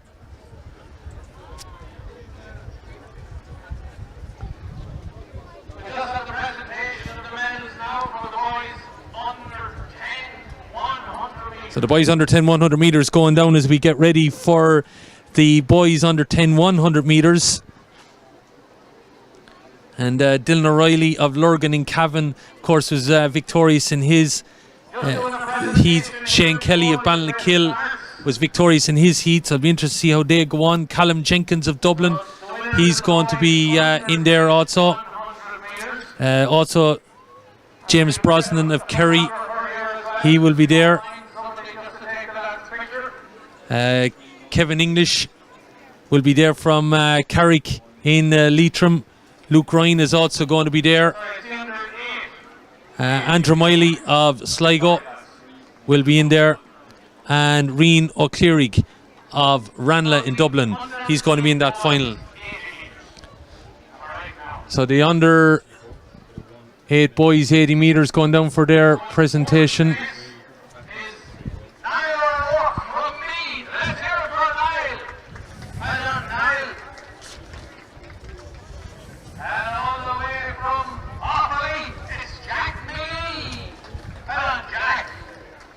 So Jack McGee getting his medal there in third.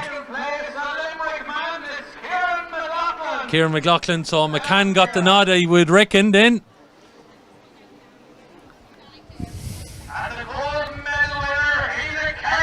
Yeah.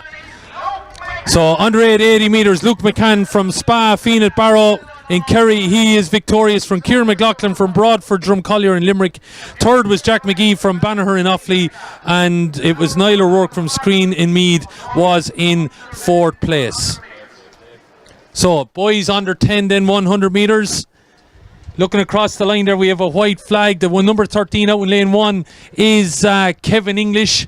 Wearing number 16 is Reno Cleary from Ranelagh. 23 there is James Brosnan in lane 3. 14 Shane Kelly from Ballinkill in Laois. 16 is Reno Cleary. He's from Ranelagh.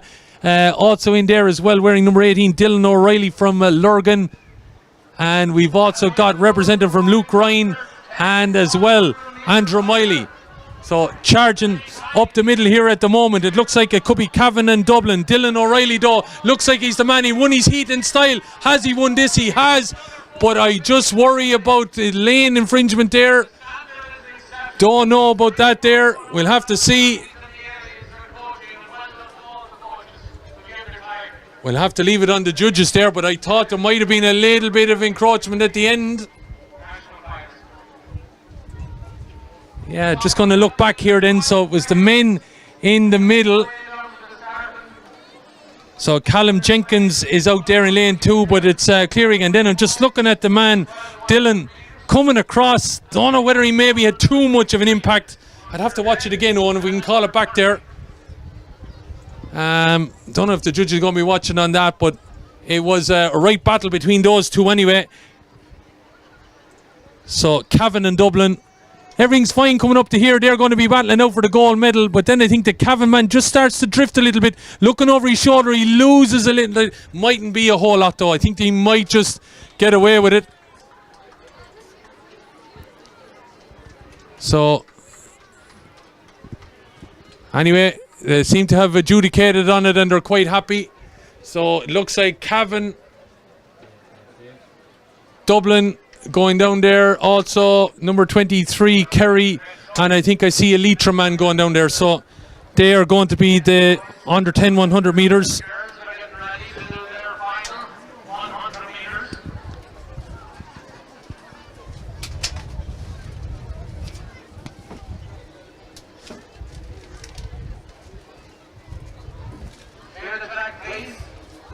Doing our best here, as you can imagine now, trying to bring you all the updates on these.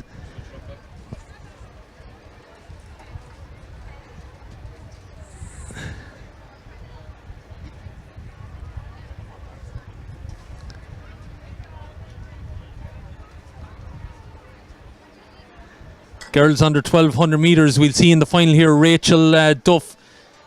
She representing Skakfashteen in Kilkenny. Love that name.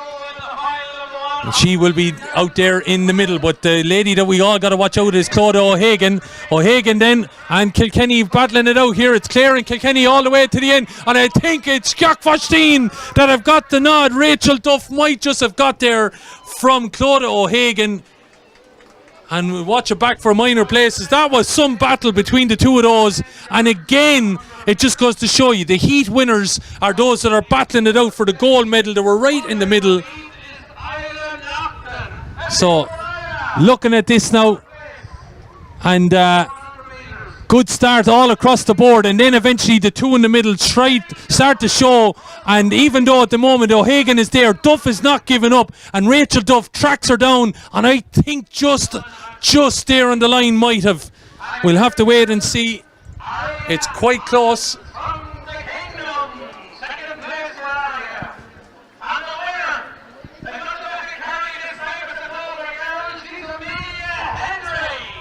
So Amelia Henry there getting the shout because they're making the presentation there of the previous medal. So it was Amelia Henry then that got the call just at the closing stages.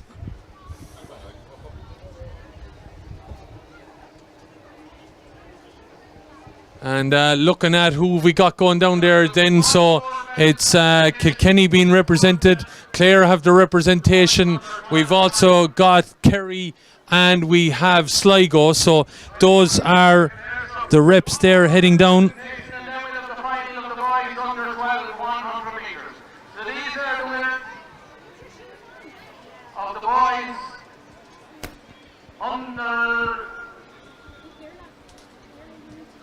Under 10, 100 meters.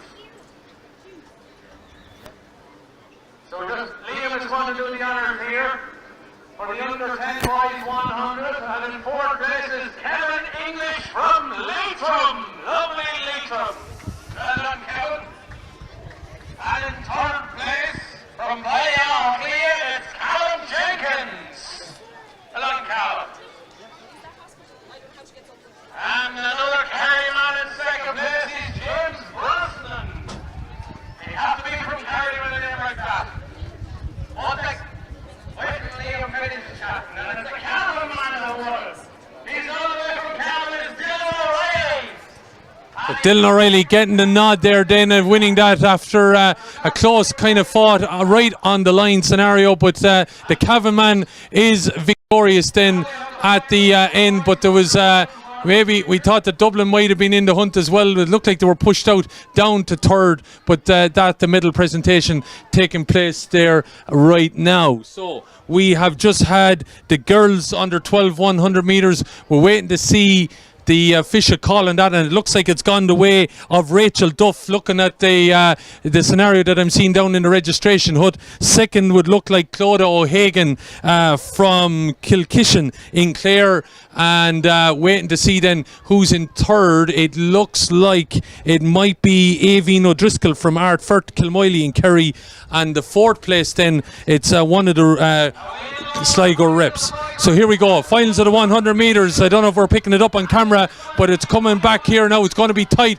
and it looks like it's going to be one of the local reps, but eventually coming through for a strong run and on the way is the Kerry man there, Ryan Vickers, as he got in there. One of the men fell, but he's okay. It looks like Vickers, who had a huge race earlier on in the heats, has come through there. He is, I have to say, serious athlete. But it looks like Ryan Vickers, and might get a replay on that, be able to call some of the other minor places. But Vickers was quite strong. And we'll see the call out on that. In fourth place is Kerryman, Miss Anne Green. Let's hear it for Anne Green from Kerry. Another Kerryman, Ryan was from Kerry. I think this might be one of the field events that was taking place, not sure.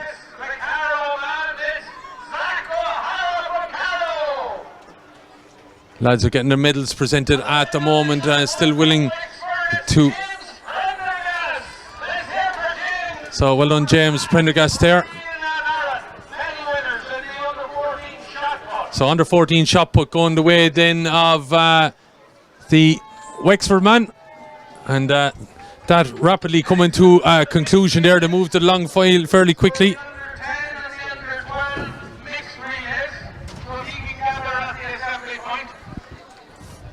So now we're into right crack, and here she is, Sarah Quinn. Welcome back. Hello, how are you, Gillian? I'm good now. I'm good. It's good to be back. Good to be back. Yeah. A little bit different. You're not as wrapped up as you were last year. No, definitely not. I brought the sunshine with me today. You had a bit of a journey this morning? I did. I came from County Galway this morning, so a little bit closer than Mayo, so it wasn't too bad. But it took me about 2.5 hours, I think. Very good. But, in this weather, it probably was hard to be sitting in a car, but you're here anyway. Yeah, we got here in the end. Another great day. Oh, it's fantastic, isn't it? It's absolutely fantastic. And the crowd. I think there's about 3,000 people here. It's phenomenal. Like last year, of course, COVID and obviously was playing a factor in it, but Definitely. Isn't it absolutely fantastic to see people out on the banks here and everything? It is. It's stunning. And it's the supporters that make it as well, you know, for the kids. Sarah, tell us about the last couple of weeks for you. You've been making a little bit of history with your group.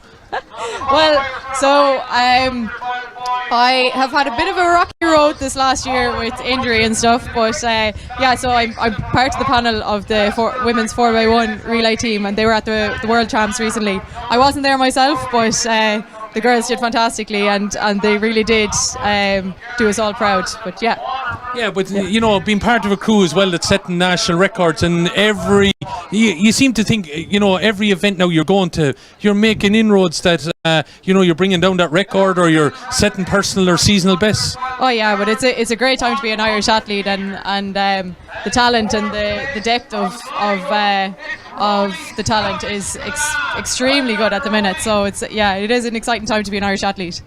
Again, and I'm sure you can reiterate what you said here last year, but you and the other ambassador here today, I'm looking at the little girls and boys that started out here at under 8. It was an event I'm sure you were involved in yourself. It was. Community Games is actually exactly where I started myself, grassroots level, and back in the day I used to do the sprints under 8s and right up, and then I did the hurdles as well, and my first national title was actually the women's under 14 hurdles here at the Community Games. So it's kind of really special to be back, and back as an ambassador, and it's kind of a real full circle moment, and I can see the potential and the excitement of competing and everything like that in these athletes here today, and it's great to see the next generation, they're starting their journey. And it's great to see. It's absolutely wonderful to see. And you're probably still seeing some of the same old faces, are you? Absolutely. And I'm seeing little brothers and little sisters and little cousins and stuff of people that I would have known back in the day. So, it's great. It's great. It's absolutely great to see. And it is phenomenal in lots of ways, Sarah, that you say that the names that keep cropping up, because and we're starting to obviously see the influence then of people that have moved to the country have an influence on certain communities as well. Yes, absolutely. In that, and that is obviously great. And I'm just thinking of one club in particular. I'm just looking at St. John's. I think they've picked up maybe 3 or 4 national medals here today with their athletes. Yes, it's fantastic. It's absolutely fantastic. And Community Games as well is a really special one, because it's all inclusive. It's community. It's everyone can get involved, get stuck in, and everyone gets a chance. So it's great to see the cream of the crop here today at the national finals. I think Community Games, it's a really, really special one. Yeah, I think it says it all. It's embodied in the name anyways, as it turns out. Yeah, Sarah, absolutely. what we're just looking at here now on camera as well is, of course, those that are going to be involved in the mixed relay. We could have right crack with that. I think so. It's looking like a good lineup here. Anywhere we could go with this, all the counties that are represented here today, I'd say we nearly have all 26. I'd say so. There's a good crop of kids there now. And the hours and hours of relay practice that would have gone into this. Can you imagine? Some of them were here since 6 o'clock this morning. I'd believe it. I would believe it. So, just to run down through it here quickly, because we're going to have heats, obviously, as you can imagine. Under 10, 4x100 mixed relay. If anyone has the programme and they're listening, it's on page 6. We have Kildare represented by Ballymore Eustace. Screen are in from Meath. Blackwater for Waterford. Colera representing Sligo. Mayo have a crew here. Fahana Castleman from Limerick. We have Glenmore, Tullaher, Rossburken. That's an area famed, of course, for a hurler called Walter Walsh. He, of course, a Kilkenny fame. Woodford Tyna of Galway. Donna of Monaghan. Pearstown, Murrenstown represent Wexford. Road of Offaly. My own home area of Kaleshin in Laois are represented. Gainstown, Milltown Pass of Westmeath. Skerries represent Dublin. Glenswilly, Church Hill represent Donegal. Erne Valley of Cavan. Borlahan Douala of Tipperary. They have hurlers, camogie players, but they've also got athletes down there as well. Lakeside and Wicklow, Knockcrockery. It's a famed port, I think, for a crossing of a railway station, isn't it? In Roscommon. Clongwish of Longford. Ballymacalligan of Kerry. Enniskeane of Cork. Ennis St. John's, that we forementioned already, of Clare. And Rathvilly, they're turning out their athletes as well. They're representing Carlow. So that is the under 10 4x100. I'm just looking at them all here. There's some serious organising going on here now at the start line.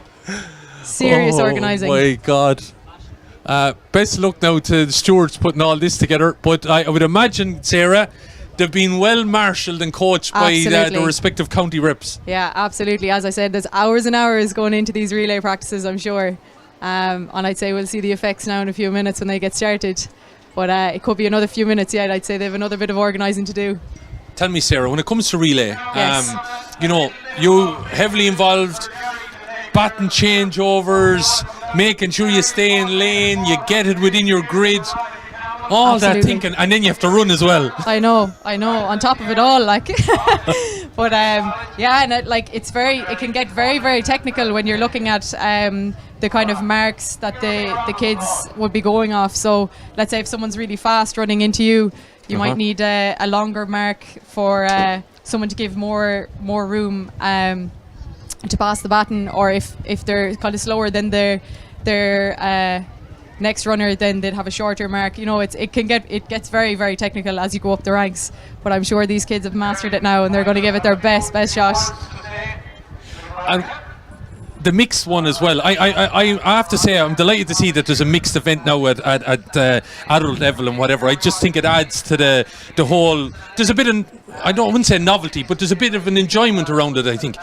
Definitely, yeah. But the factor of that then, the jostling that has to go on and everything, it gets very physical, I'd imagine. Definitely, I'd say. I'm not part of a mixed relay myself, but yeah, like it's a very exciting couple of years ahead, I think, because people are kind of catching on, and it's building great momentum, as it should. It's a fantastic event, but I think it's really, really exciting for the supporters to watch as well, because anything can happen. When you've males and females in the race, anything can happen.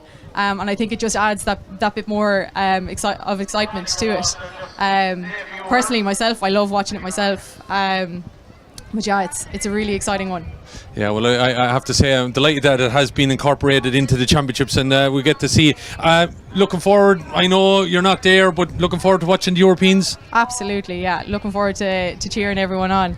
It's going to be really exciting over the next couple of days. Some very, very good Irish athletes gone out, and they're going to do us proud and smash it, as they always do. Do you think we have a medal? I don't know. Look, anything can happen. Stranger things have happened. So, look, I wouldn't say no. I'd back them all the way.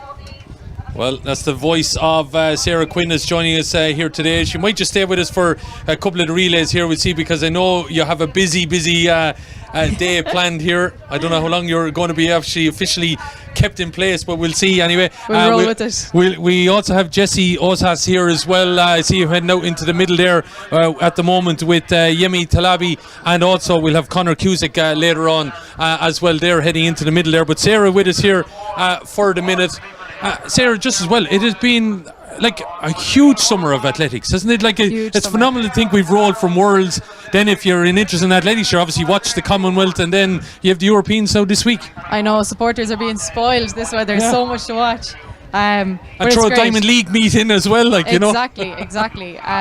Yeah, no, it's great, and also for athletes that are running well at the minute as well, it's great that there's so many so close together, because it gives them a chance to shine. You know, it's not just one and done. There's 3 different major champs there for a lot of athletes, and yeah, it's a fantastic opportunity. Can I ask, and I don't want to push in case it's an emotional thing, but what's the rest of the year now for Sarah? The rest of the year, so I'm currently on my off season, so I have 3 weeks off now, and I'm back. Before I finished my season this year, I was back racing healthy and fit again, so that's all I could have asked for this year. But yeah, looking forward to getting back to hard work now in 3 weeks' time and seeing where next year brings me. But yeah, no, it's been good. It's been good. Well, that's good to hear, and we'll be keeping an eye on matters. Good. And I'm sure we can check you out on social media. Anyone wants to follow Sarah? Yeah. Dead right. Thank you very much to Brian, Chairman of Carlow County Council, and also the Finton, Mayor of Carlow Municipal District. Absolutely brilliant cooperation between us. So, sun is at its highest now. The hottest place in Ireland yesterday was Carlow at the meteorological station over in Oak Park, which, as I said earlier on, about a mile away from us here as the crow flies. 30.7. And well, they reckon we wouldn't have been far off that here again today, so we'll wait and see. Haven't stuck out the old thermostat yet, but we'll wait to see what shape Dave's head is in, Owen, won't we, when he comes down there in a while. There's a smell of sun cream as you go through the crowd anyway. There's bottles of sun cream Well, flying. it makes a difference from the sweat, I suppose, and everything else. Yeah. I'm sure it's difficult for some kids, like they're not really used to running in the heat, really, in Ireland, Yeah. So I'm sure it's difficult for some kids here now today. Absolutely. Running in the heat, but well shaded, I have to say. All the counties brought their gazebos and tents and various other things, and they are being looked after here at the moment as we get in position now for the under 10 mixed relay.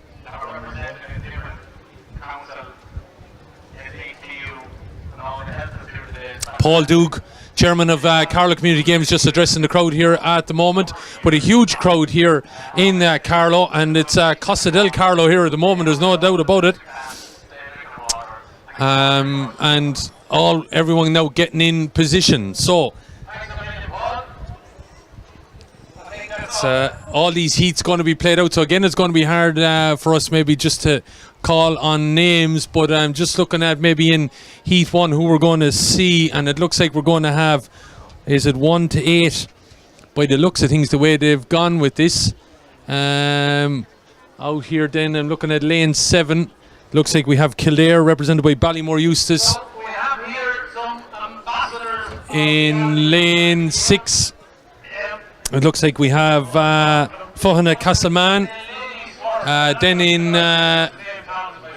lane 5, looks like we have Blackwater representing Waterford. Then we have Screen representatives for Meath. Making up then in lane 3 is Colera from Sligo. In lane 2, representing Mayo. And then it is Glenmore, Tullaher, Ross Birkin in lane 1. They're wearing number 8 there, as you can see, from Kilkenny. So it's 4x100. Do our best, as we said, to just see how it peels out. We'll be only identifying, of course, by county as best we can. So lots of crack and everything going on here in field at the moment. It's, the various panels keep together and ready for when their heat is on. But the mixed relay about to get underway.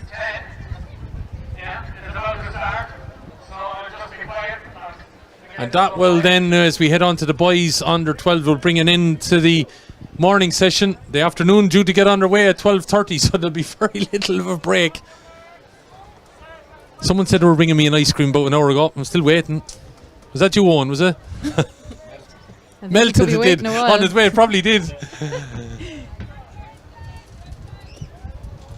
Anyway, just waiting for the action to get underway. Sarah Quinn, of course, our athlete ambassador with us here.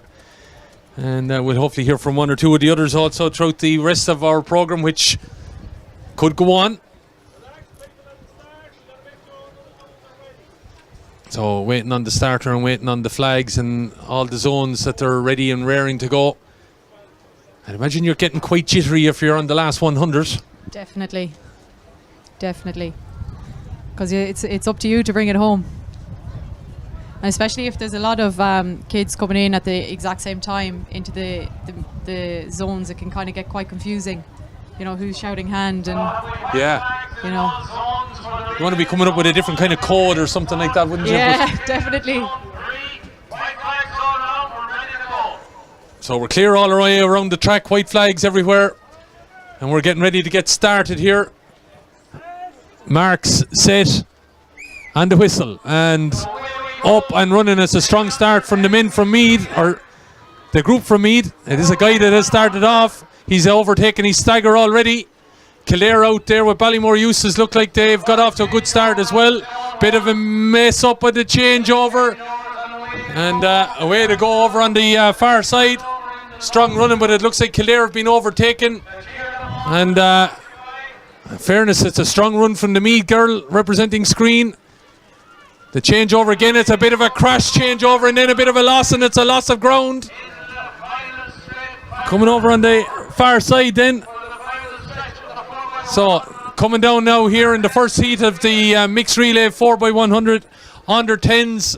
Been an interesting kind of charge all the way through.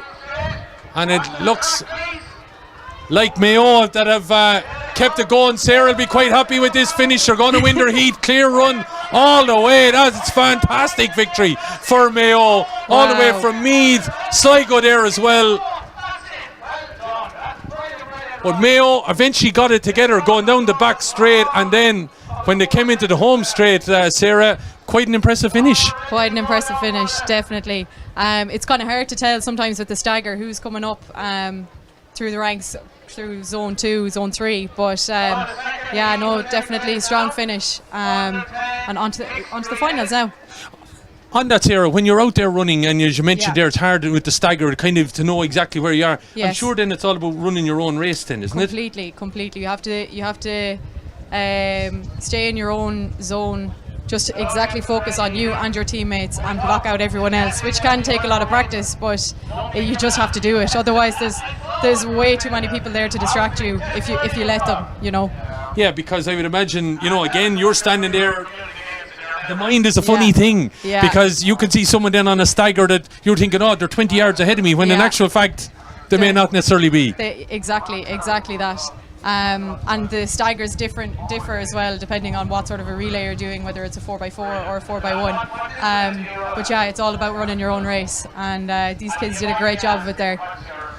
Yeah, well, there was maybe a few dodgy handovers in the sense that I felt that they probably got a little bit close to one another, but look, it's all about, I think, encouraging them to keep going here. Absolutely.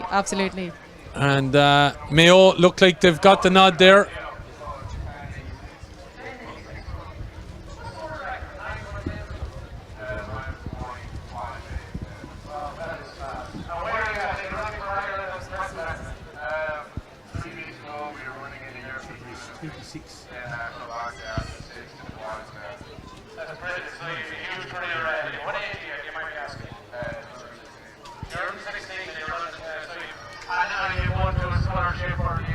So they're getting back in shape again here for the relays, and teams that haven't qualified being called ashore there, and others being held on to, of course, as we get ready for the next group, which will be, I'd imagine, from 9 to about 17 or thereabouts.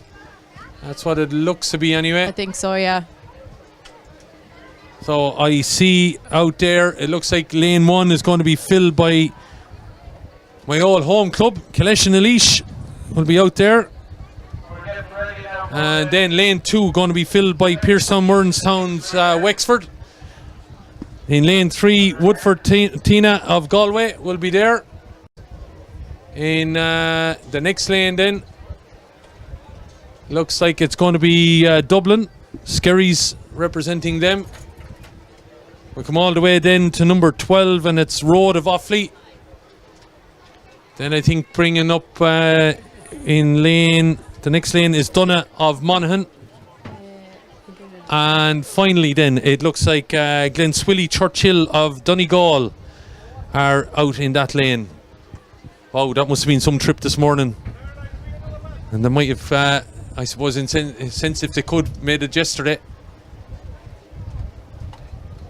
So there's people here that had very, very long journeys this morning. Oh, can you imagine? Yeah. And the nerves and everything like that. I know, it's a long, long journey when you're sitting with your own thoughts. Just thinking of a young man there that he won his final, I think the under 12 final very early on, coming from Cork. It's not that bad of a road, I suppose, to make, but still, depending on the part of Cork you're coming from, it is a long road, yeah. I remember the journeys up myself from Mayo when I was competing years ago at this level. It's when you got to Athlone, you'd feel like you were about to get sick with the nerves. You had a long, long road left. Kicking in, yeah. Yeah. But still, you wanted to be here, Sarah. Absolutely. It'd be worse if I didn't care.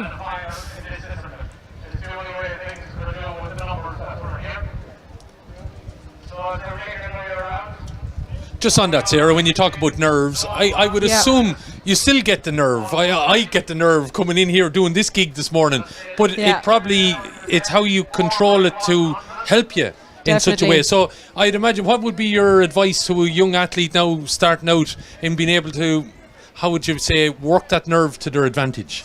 I would just literally just focus on, you've done the work to get here, and all you have to do is do what you did to get here. The hard work is done, and you just have to enjoy your moment. But I think a certain amount of nerves are always good, because, like I said earlier, it just shows you care. Yeah. If you weren't nervous, there'd be something wrong there, I think. But I think as you get older, then the more races you do, the more confident you feel, and it goes from there, really, to be honest, because you get used to going through the motions. But well, I suppose the more regular you compete, yes, probably the easier ultimately then definitely, that becomes. yeah. And like, it's all individual. Like, managing nerves is very individualized. But for me, the more I compete, the more manageable the nerves get. Yeah, definitely. Yeah. We're off here now. Yeah, up and running again here in the second heat of this under 10 4x100, and the stagger trying to break out. Then we'll try and identify as they come into the last 100, and it looks like there could be a strong leader here. There could be, yeah. Oh yeah, right down the middle. It looks like he's it's striding lane home. 3, striding away. Yeah, absolutely. He's kind of getting challenged here now. And that looks like it's going to be a win for Galway. Galway from Dublin. And my own home cover coming through. Looks like, might have just sneaked in there in third place. Representing Kalesh and Elish in third, and giving them a shout out. I'll have to. Dublin there. And as you said, a very strong run by that Very Woodford strong. Tina crew, wasn't it? Absolutely stride at home. Just watching it there, look at that, like, it's just fantastic element. They were quite strong all the way, but pushed, fairness, by the crew from Dublin. And then, well, the Laois lads had to battle it, but they got there just in the third. Not sure how many qualified, but a right ding dong of a race anyway, all the way to the end. Definitely.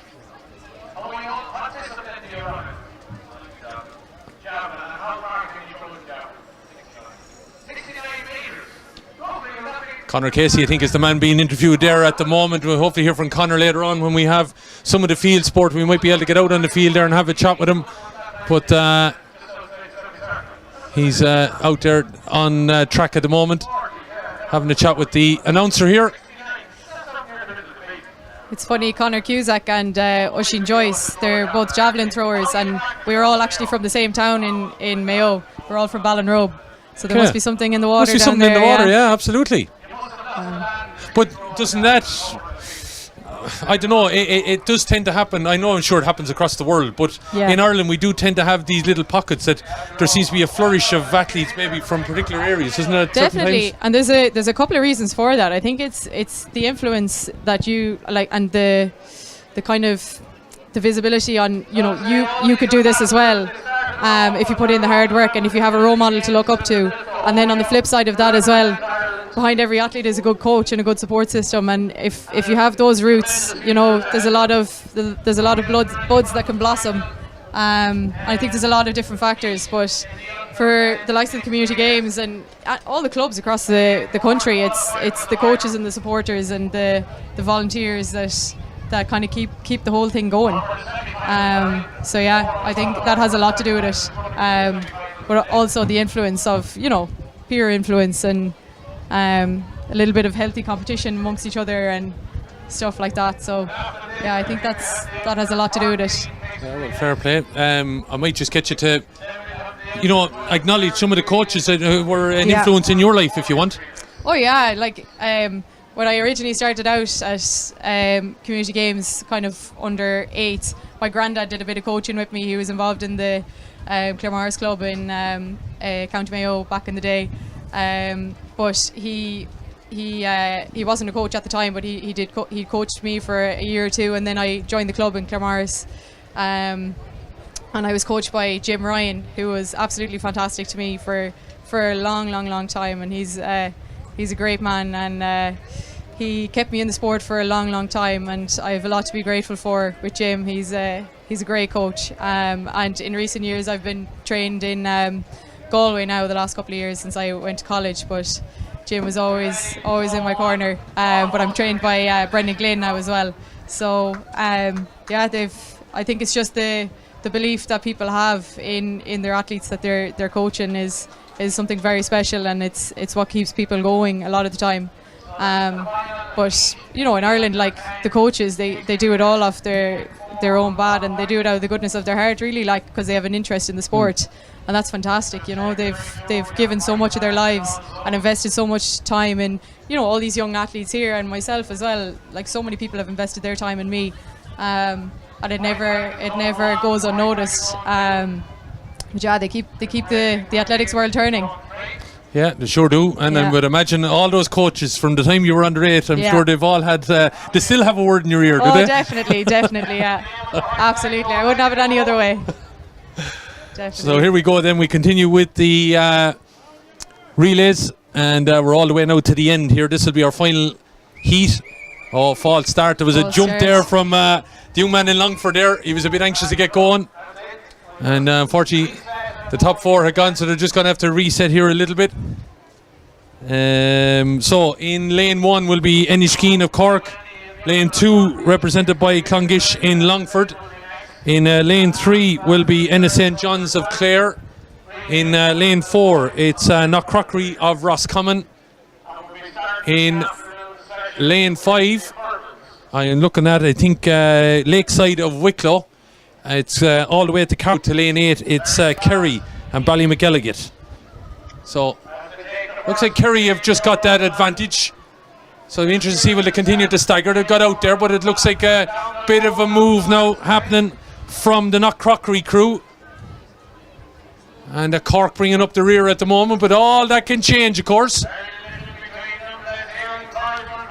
Woodside looking to get a bit of, or Lakeside I should say, in Wicklow looking to get a bit of a move here. Looks like again we might have had a bit of a change now. Might still battle out here yet as they work their way down the home straight then. And it looks like number 25 from Clare, Ennis St. John's, they've had such a morning already. They're going to win this heat. Looks like Carlow are going to come in. Kerry coming as well. There's a charge over on the far side for 4th. Oh, Longford might just have got there. I'm admiring all the great style in the dip across the line for all the guys. Very good. I think that dip might have got the Longford man through there. Great credit to the lady, the young girl that's running there. The only girl that was in that section there running for Kerry. She was well able to keep her she held her ground. Status, So it looks like a clear winner for Clare. I think then Carlow, Kerry and Longford. It's going to be tight to maybe call Kerry and Longford there for the 3rd and 4th, but they're the 4 I think that have qualified, no question. That's again another thing, Sarah, I was just looking at here. The under 8s, we're just probably trying to develop them and make sure that they keep running and keep active. And next, the dip, how important to compete, to keep going is going to become a crucial part in your athletics as you go forward. 100%, because you can kind of, when you know the end is coming, sometimes you'd nearly switch off. Like, and I know that sounds kind of funny to say, but you have to get it into your head from a young age to run straight through that line. Because it could cost you later, further on down the line if you get into that bad habit of, not finishing it out, not dipping through the line. It just takes practice actually as well.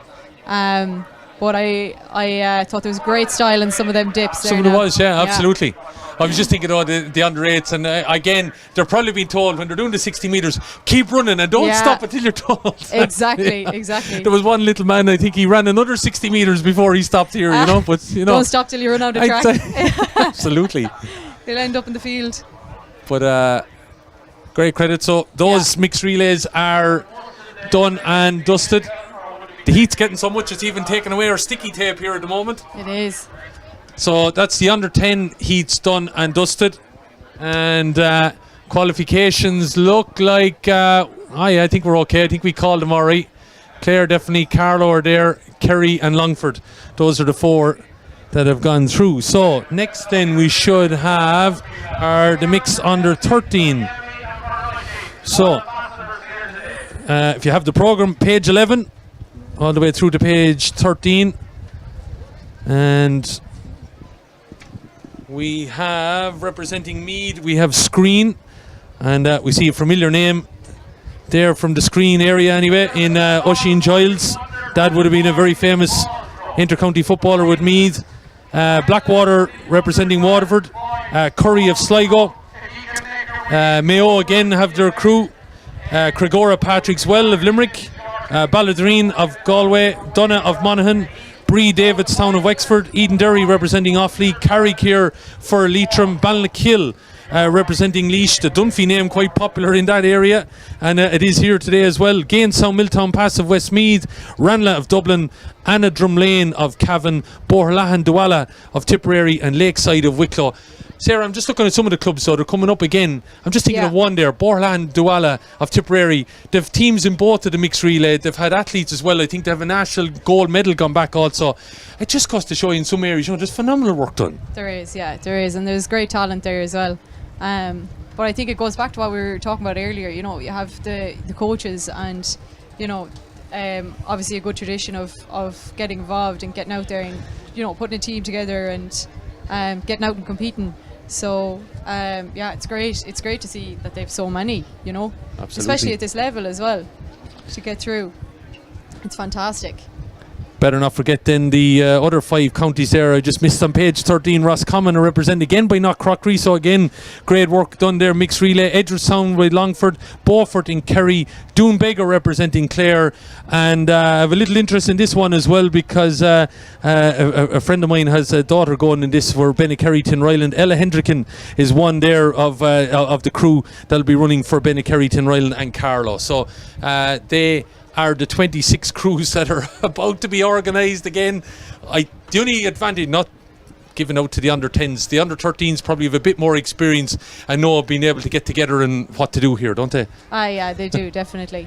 They just have those few extra years ahead of them.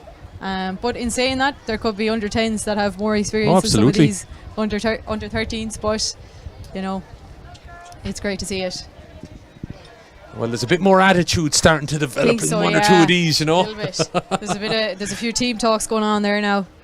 Well, I will say, I don't mean to pick out anyone in particular, but just looking at, there's a very tall girls representing both Meath and Waterford here in their various crews.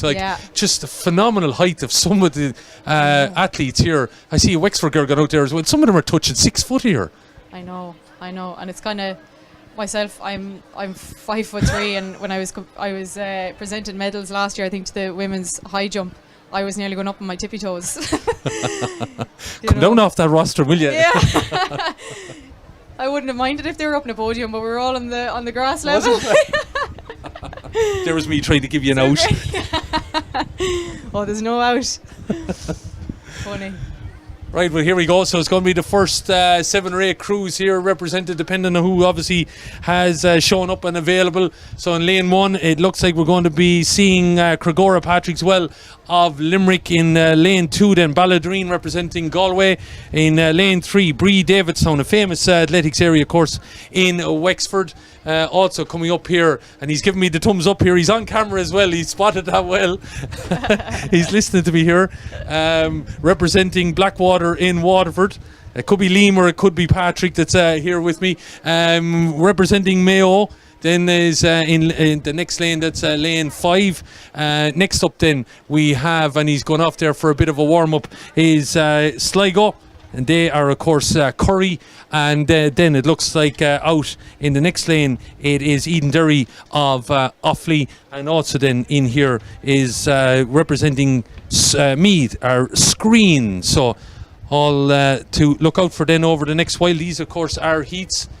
But we're talking about attitude. There's attitude, Sarah. Absolutely. Young man able to, before he gives the race, he said to give the thumb up to the camera.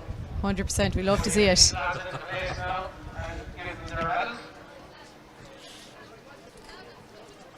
I'd say it doesn't take much now for these kids to keep warm today. Medal winners in the under 12 long jump. And we have Fintan and Brian here to do the honours and give them their medals. So long jump under 12. I think it's the boys first. So Leiterman picking up 4th place there in the under 12 boys jump, long jump. And coming from Cavan in 3rd place is Keane Fitzpatrick. Keane Fitzpatrick from Cavan then picking up 3rd, being presented with his medal by the chairman of Carlow County Council, Brian O'Donoghue. 2nd place from Kildare. And how do I know that? Well, I know Brian since he was about 5 years of age. So. And we have a Kildare man then. So Corkman then winning the long jump.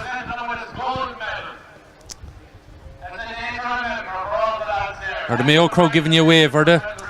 I don't know. I'm trying to stay middle of the road here now and not be biased, but I don't know. They're showing up in force today. Well, they are here in fairness. There's always a good turnout from the Mayo crew. Absolutely.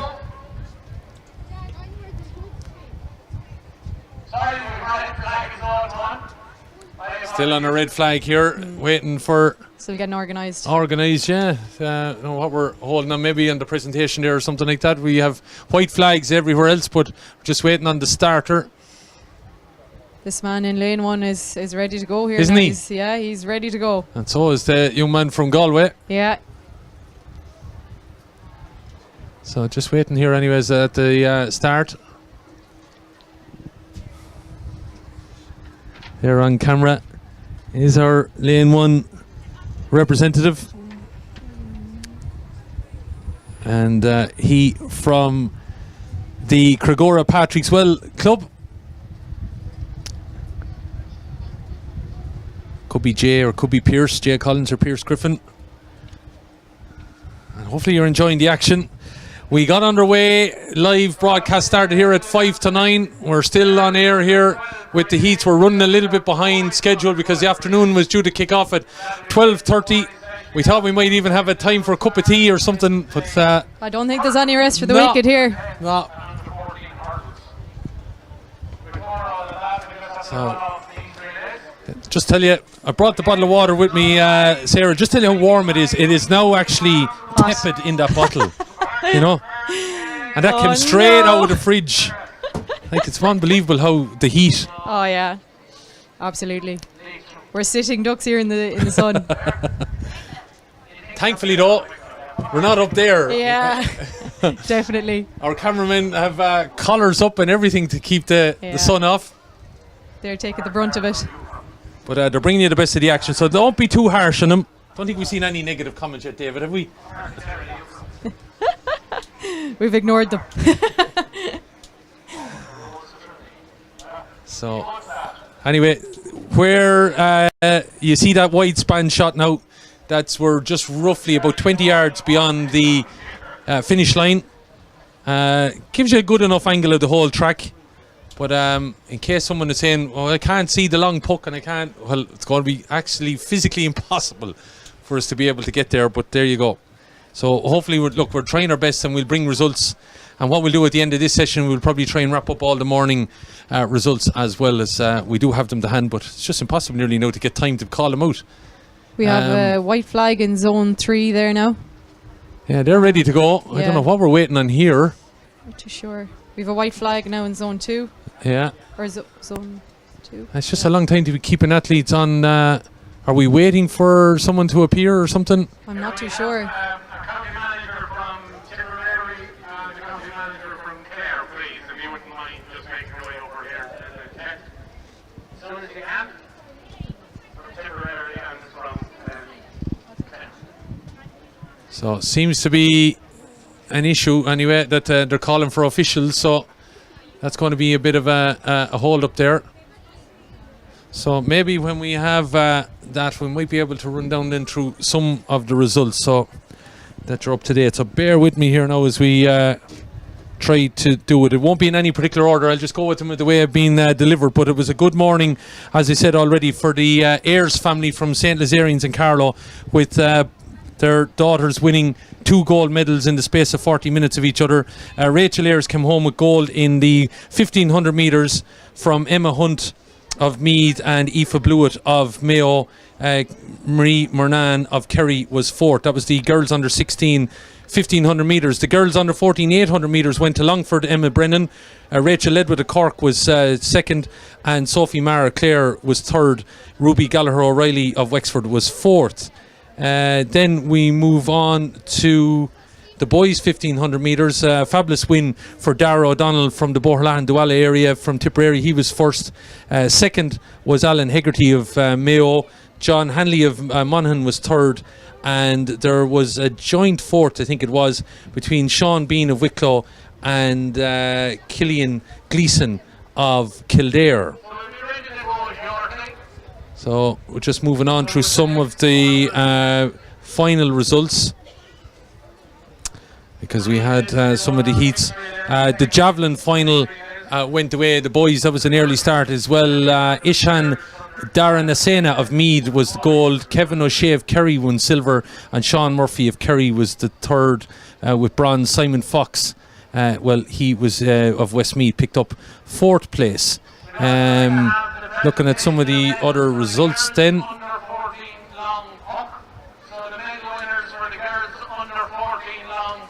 So the boys under 14 100 metres went the way of Kenneth Kalou of Sligo.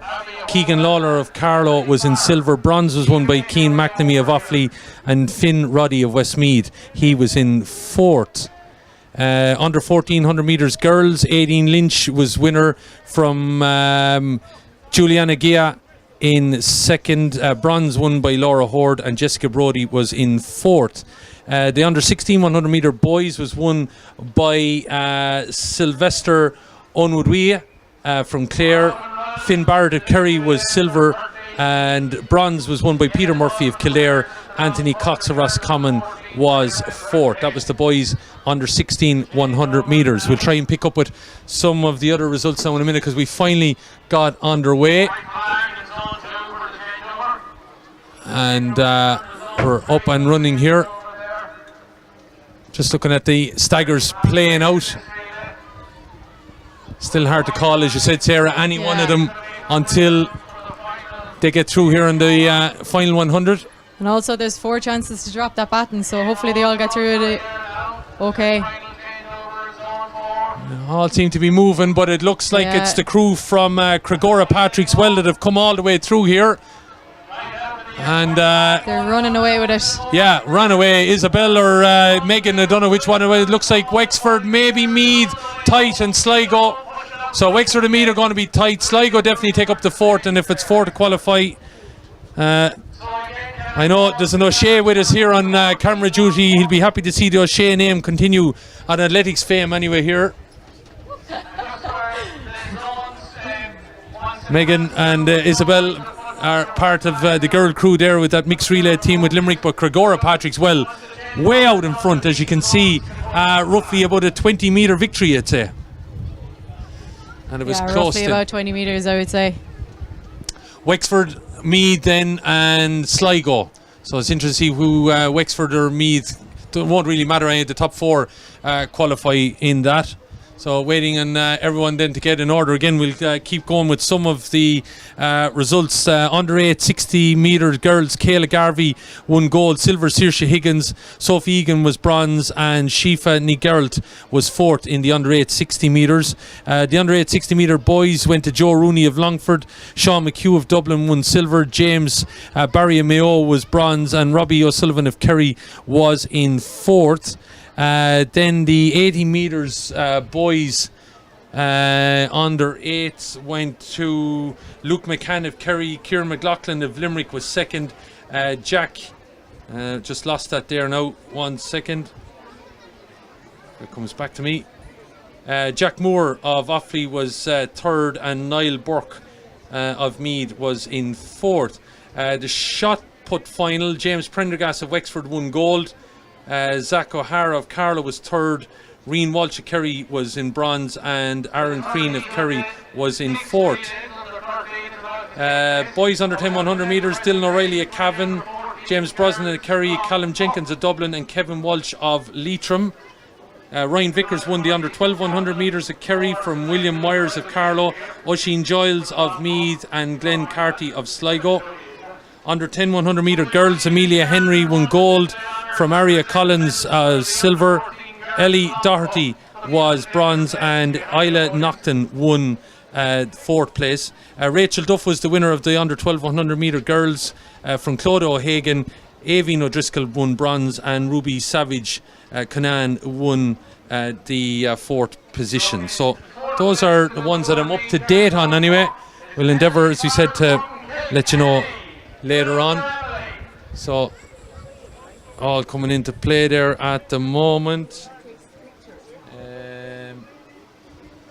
Looking at a few other results that have come to me. Abby Horgan, give it up for Abby. 3rd place in the girls' long puck. So giving you the results now of what's being called out here. This was the girls' long puck. Emily Farrell from Kilkenny, Abby Horgan of Tipperary, Cueva Ginnell of Westmeath, and the gold medal from Galway, Cara Giblin. So well done to Cara. And I'm sure all those involved in camogie efforts, and we wish the best of luck, and probably see them again on long puck. But Cara Giblin, the one that was victorious there. And we wait and see now. We got one other result coming through to me there now, and it is the long jump final, and it went the way of Dave Towie. This is the boys under 12. Henry McCormick of Kildare won silver. Keane Fitzpatrick Cavan won bronze, and Tom get caught up.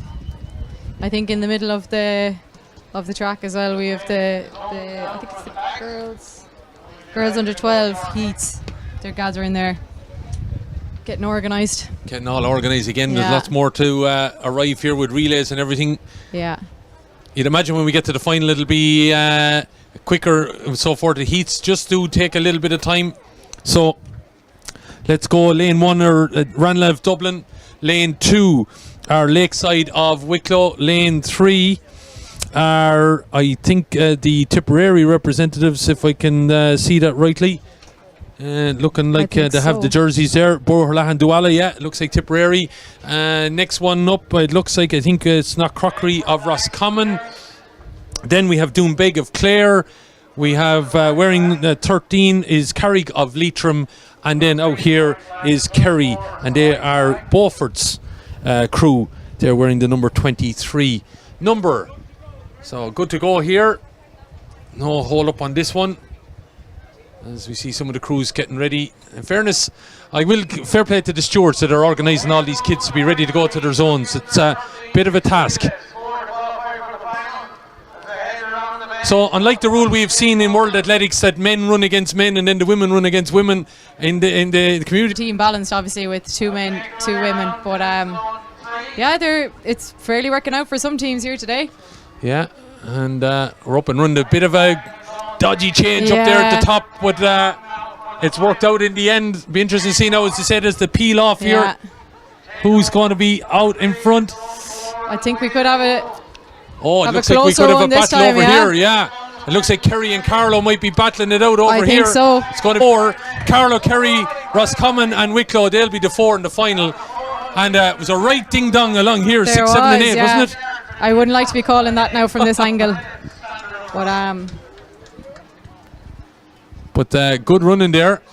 And the Carlow crew, represented by Benny Kerry, Tinryland, they were off out. I just couldn't see them. I was shot off over there, and they have looked like they've come all the way through, so fair play to them.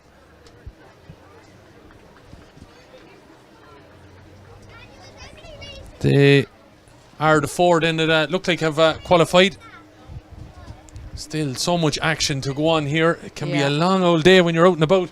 We still have the girls and boys under 12 heats to come. And in the afternoon, it's really about hurdles and relays. They're always an interesting watch as well, the hurdles. Oh, sure.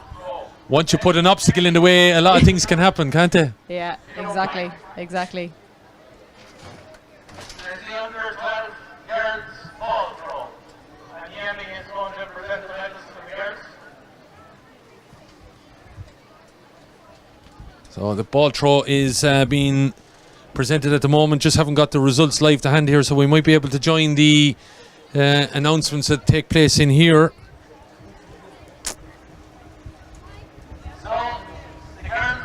Yemi Talabi is down there making a presentation at the moment. Let's hear it from all the way from Limerick. It's Gita. And in third place, also from Limerick, is Emma Halley. Well done, Emma. Second place from Dublin, it's Lady Hart. Let's hear it for Lady. Well done. And the winner, all the way from Carlow, is Aldi Keppel. I hope it's a good one. Gold medals in the girls under 12 ball throw. Yellow ball throw, girls. We have the colour. Just to take a picture of the girls. We got somebody just to take a photo here. Yeah. Everybody has a camera in their box. Don't talk too loud anyway for the moment.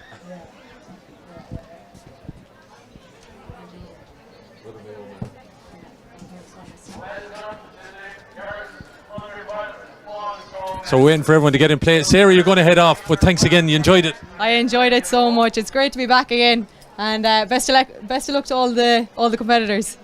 I'm sure we'll see you down making a middle presentation. Just watch out for those taller ones. I will. I'll give you a wave. So thanks indeed, Sarah Quinn, joining us here this afternoon. Yeah. Next up, introduce yourself. Conor Cusack, yeah, Ballinarobe, same as Sarah. Javelin thrower now, so different event altogether. I'm more so towards the field side now than track side, so kind of forgive me now any mistakes I'm making here, but yeah.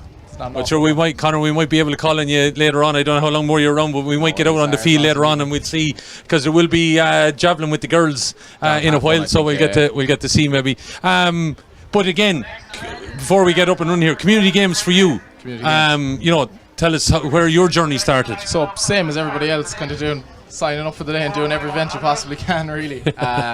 Yeah, javelin. I think at the moment within the community games, it's for under 14s.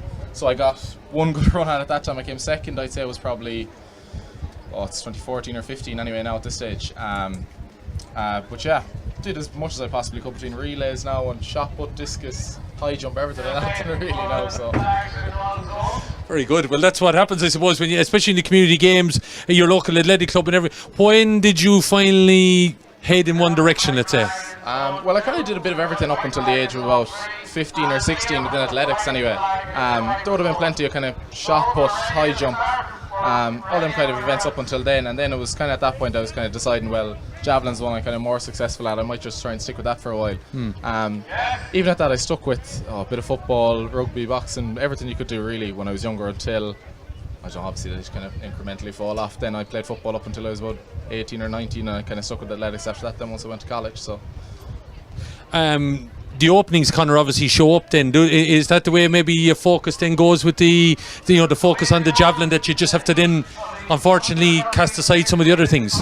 Yeah, look at especially within athletics and the technical events, they are so technical, it's kind of hard to really specify one. That's why I have such an appreciation for multi-eventers like the heptathletes, decathletes, that they're able to specify over a large variety of events. But javelin's definitely one of the more specific ones, that it's just so technically complicated that you do need to put quite a lot of time into it to kind of get the technique to an elite level, and that's just kind of what I'm trying to get to now at this stage. Yeah, we'll talk more, Conor, just in a moment. We're just going to see then how these relays start playing out here, because of course now we've started to move on, but there's been a drop of a baton there now, unfortunately, and it's going to be a hard one to come back from.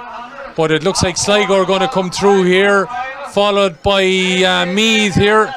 And I think we could have another Galway finish, and over on the far side as well could be Waterford. And they look like they're the top 4 qualifiers there. Mayo coming in as well. Kildare, I think, might have dropped the baton, and it was a hard one to make up. And no.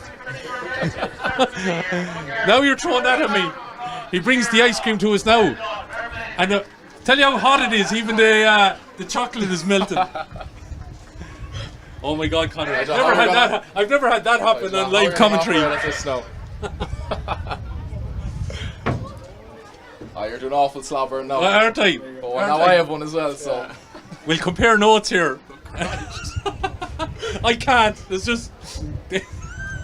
Quick and fast now is the only way to attack this, unfortunately. Folks, we're talking about ice cream here, and 99 is just being handed to us. So we might just go off mic for 30 seconds. So we're lining up now for the second semi-final in the girls under 12.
Folks are just looking at replay there of the last 100 metres of the under 12 girls heats, and it looked like quite a battle there between Carlow and Wicklow all the way to the line, and might be just Wicklow gotten the nod there from Carlow, and I think over on the far side maybe Clare involved in that as well. Top four obviously qualifying, win the boys getting ready to go. In case you're wondering where we went there for about 3 minutes, we were ambushed with 99s, Connor, and there wasn't a whole lot we could do about them. Not an awful lot now. God help whoever's to clean the floor in here, because it's just ice cream left, right and centre. Stop. Thanks to Dave, our producer, anyway, and the boss man here today, loading us up with 99s. He had about 3 and he's on the one stage. And believe me, it was disintegrating as it was being handed to us, so... What can you do? What can you do?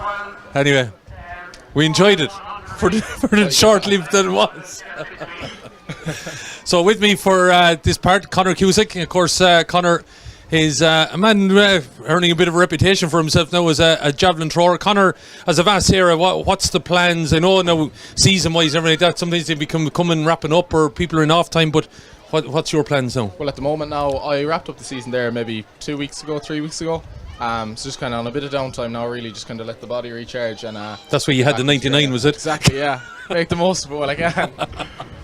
But yeah, just a bit of a recharge now. We'll get back training again in another 2 or 3 weeks maybe. And we'll see what we can do after that. There wasn't really any major internationals that were on the scope for myself this year. Anyway, I know a few guys are gone off to Munich now for the European Championships, but it wasn't really on my scope really this year. But now next year there'll be the European under-23s are on there in Finland. So I'll be really hoping to give that a good go now if I can at all. So that's the kind of main one now that we'll be kind of buckling down to train for over the winter. And throwing wise, Conor, you know, we've seen so many changes now. There's been, you know, I'm just looking in, you know, in the last year, you know, even since COVID with a lot of people, all of a sudden distances and everything have been thrown out again, you know, they've been moved out, haven't they? Blown up, yeah, 100%. I think, and you hear the likes of even Phil Healy and all them talking about it, like a lot of people had a lot of time away from work. Obviously, that wouldn't have really affected myself, like I was in school through all of this, but a lot of people, like, they weren't on their feet all day, they were getting full recovery, they were coming back, they were essentially full-time athletes being paid to work from home. And you kind of saw reaping the rewards out of that then, like, guys were just, distances, times, everything were just blowing up left, right and centre, so whereas some people blew up, other people then had no access to facilities. Like, it was kind of a mixed bag really. From athlete to athlete. It's kind of case by case thing, so that's what I think maybe played a big factor in it, but I don't know, I think everyone has their own opinions on it now at this point as well. Yeah, it'll be interesting to see anyway as we go over the next few years whether records continue to fall. But we're up and running then. These are the boys under 12 relays, and this is the heats, and it'll be the final bit of the morning session that has run a little bit over. But hey, we're not going to complain. It's a glorious day in Monte Carlo. So Paul is seeing the action moving on down the little bit of a slow change down there. White flag is gone up in zone 3. So final bend then, waiting to see everything moving on. Top 4, Carlo maybe in there. Sligo in there. It's a strong run though by the Limerick crew, I think, again, and they're through there, no question about it. And leading home, Kildare is second, fourth Sligo, second for Meath, and they're the 4. But strong running by the Limerick crew, wasn't it? Thank God, yeah. All the way through there, a very good unit by the looks of things, and we're just watching them here. But they're representing regional. Kyle Cullinan, Kyle Hart, Tommy Hayes, Cooper Martin, Elliot O'Connell and Robert Purtle are part of that crew there. Only 4 of them obviously could run, but strong run there. They led home Kildare, then Ballymore Eustace do a serious amount of work in relay sectors anyway within the community games, well known in that front. And then I think it was Sligo, Calera and leading home Meath as well, the Rethought Rathbegan. For yourself, the community games, Conor, you know, I know you said you tried everything, but just being involved, what did it mean to you representing your area and county? Yeah, like there's definitely far more so a sense of community about community games than anything else that you don't really get. Like, it's, I wouldn't say, I'm not going to compare it to football or the GAA, but it's very much, it's a similar kind of vibe that you come in with the community, and and you're kind of representing people from a more specific background, really. Like towns like Ballinrobe, even like relatively small towns, and they're like, I don't know, it's a funny one now, especially with Ballinrobe. Like, there's a lot of quality athletes coming out of it, and you see the younger guys coming up even here through the community games. There's a handful now from my own town, but I think there's something special about it to represent your community, definitely, 100%. Yeah, there's a lot of well-represented areas here today. I was just saying that with Sarah, you know, but then even within counties there seems to be certain pockets that are quite strong and an awful lot of work done, isn't there? I think it's just to do with the interest within the town. Yeah. And even with Ballinrobe ourselves, like our club isn't 10 years old at this point, and there was a shared interest amongst a small group of people, and once you kind of get that first group of people to kind of take the bull by the horns and kind of go with it, you'll see people will just kind of come up out of the woodwork. Like, you just don't know. Oftentimes when there's no club there's just no interest, but you just kind of need someone to have a bit of initiative, set that up, and all of a sudden you see, like, our club is, I won't say blown up, it won't be tooting our own horn now, but all of a sudden a lot of guys would have just played football, just played rugby. It's another option for them there. It's something else for kids to do, like, just to kind of mingle with one another, and 100%. Well, it says an awful lot. I think Sarah's Ballinrobe, your Ballinrobe. Have we another Ballinrobe representative here today as well? Like, you know, so like it's going to show you that you're making it then even at national level. Yeah, 100%. Oisín is the other guy down there now. He's another javelin thrower like myself. Like, there'd be a keen interest in javelin specifically, even in Ballinrobe. Oisín's father is kind of the head coach there at Lake District. He'd have been my coach now ever since I started. He's Oisín's coach now, so yeah, it's great, man, fairness. Well, that's one good story about a particular area of Ballinrobe. It just goes to show you the health of athletics and community games and everything that's taking place. But great representation here today, all 26 counties represented, and just looking at everyone getting in play now for the last of the relay heats here. So, been a busy morning. Early start, I would imagine, for some. Don't know where you travelled from, Connor, this morning, but my alarm clock went at about the 20 to 7 mark or thereabouts, so I was getting out the gap as quick as possible. I stayed up in Kilkenny there last night, so I'd wasn't say too I bad. had to have left at about 6 o'clock last night to come down from Mayo to be here on time, so. Well, good call, I suppose, especially with the weather the way it was. You don't want to be in the travelling too long, but there's been, as I said, people from Cork and Kerry and Donegal and Leitrim and everything like that. You imagine the trips that they had this morning. Yeah. Especially to come out here and compete then as well. Yeah. Be stuck in a boiling hot car for a couple of hours can't be great.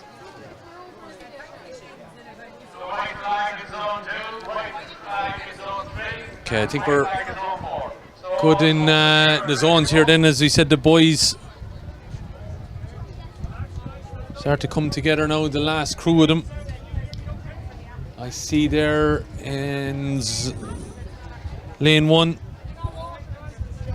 It is King's Court Cavan.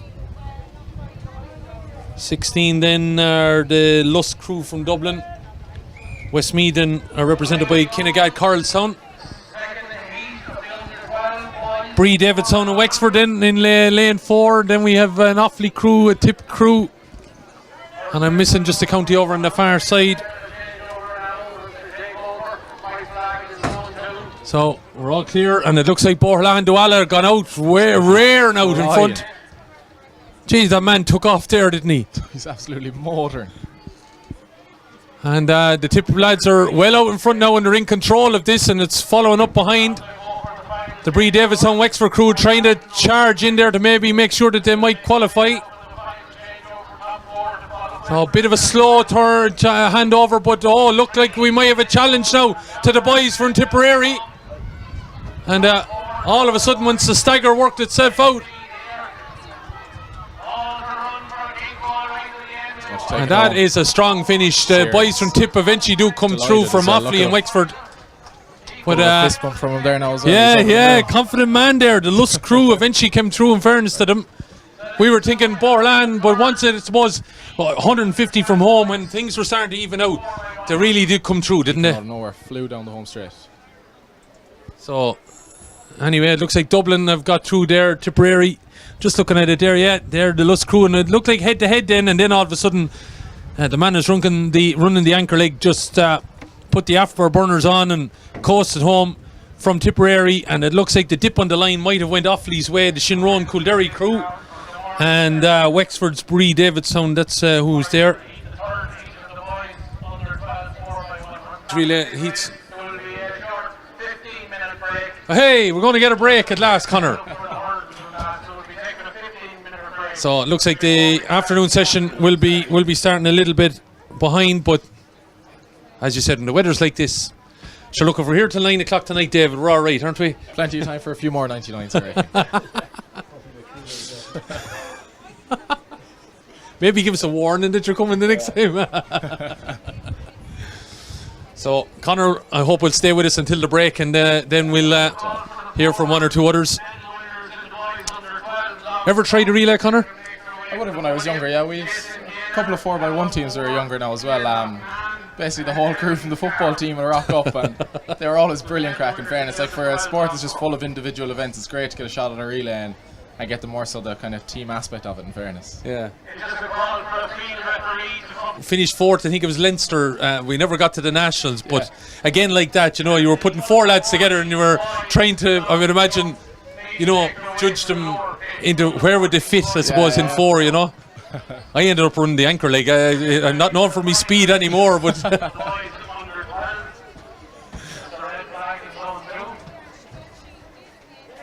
good to see all the colours and the counties and everything coming around here now at the moment. The length and breadth of the country here now to see. Absolutely. I have to say, I admire the Cavan. I like the Cavan vests where they were going around a little bit different to some of the others. Yeah. They definitely stand out there.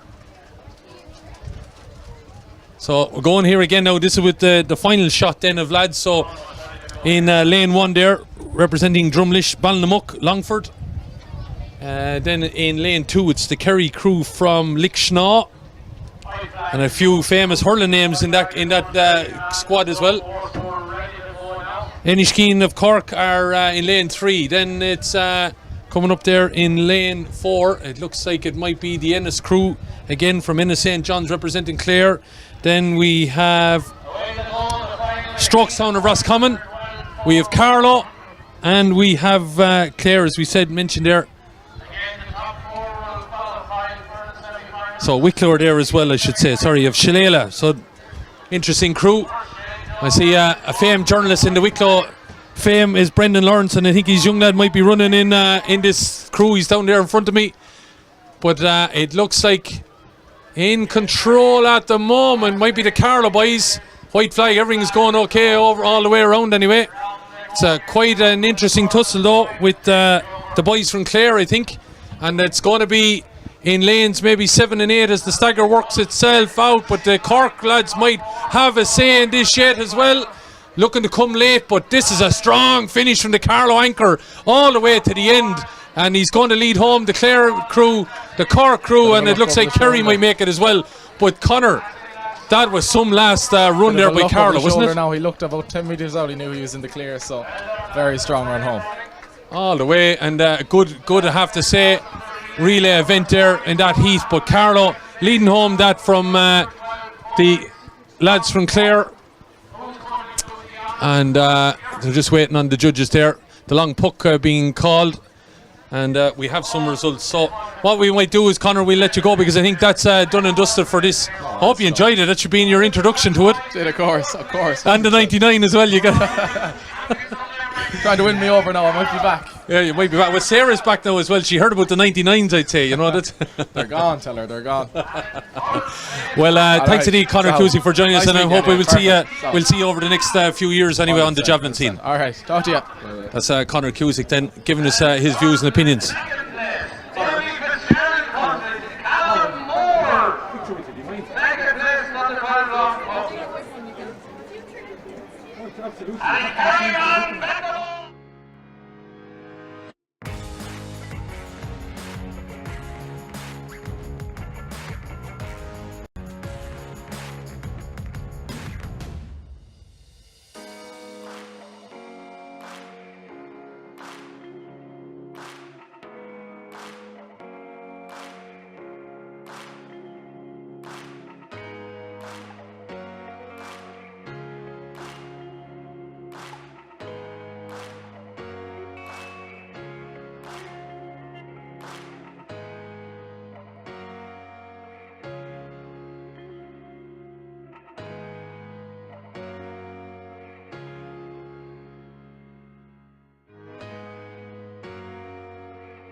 And a very good afternoon to you, and you're welcome back here to the Southeast Technological University Carlow campus.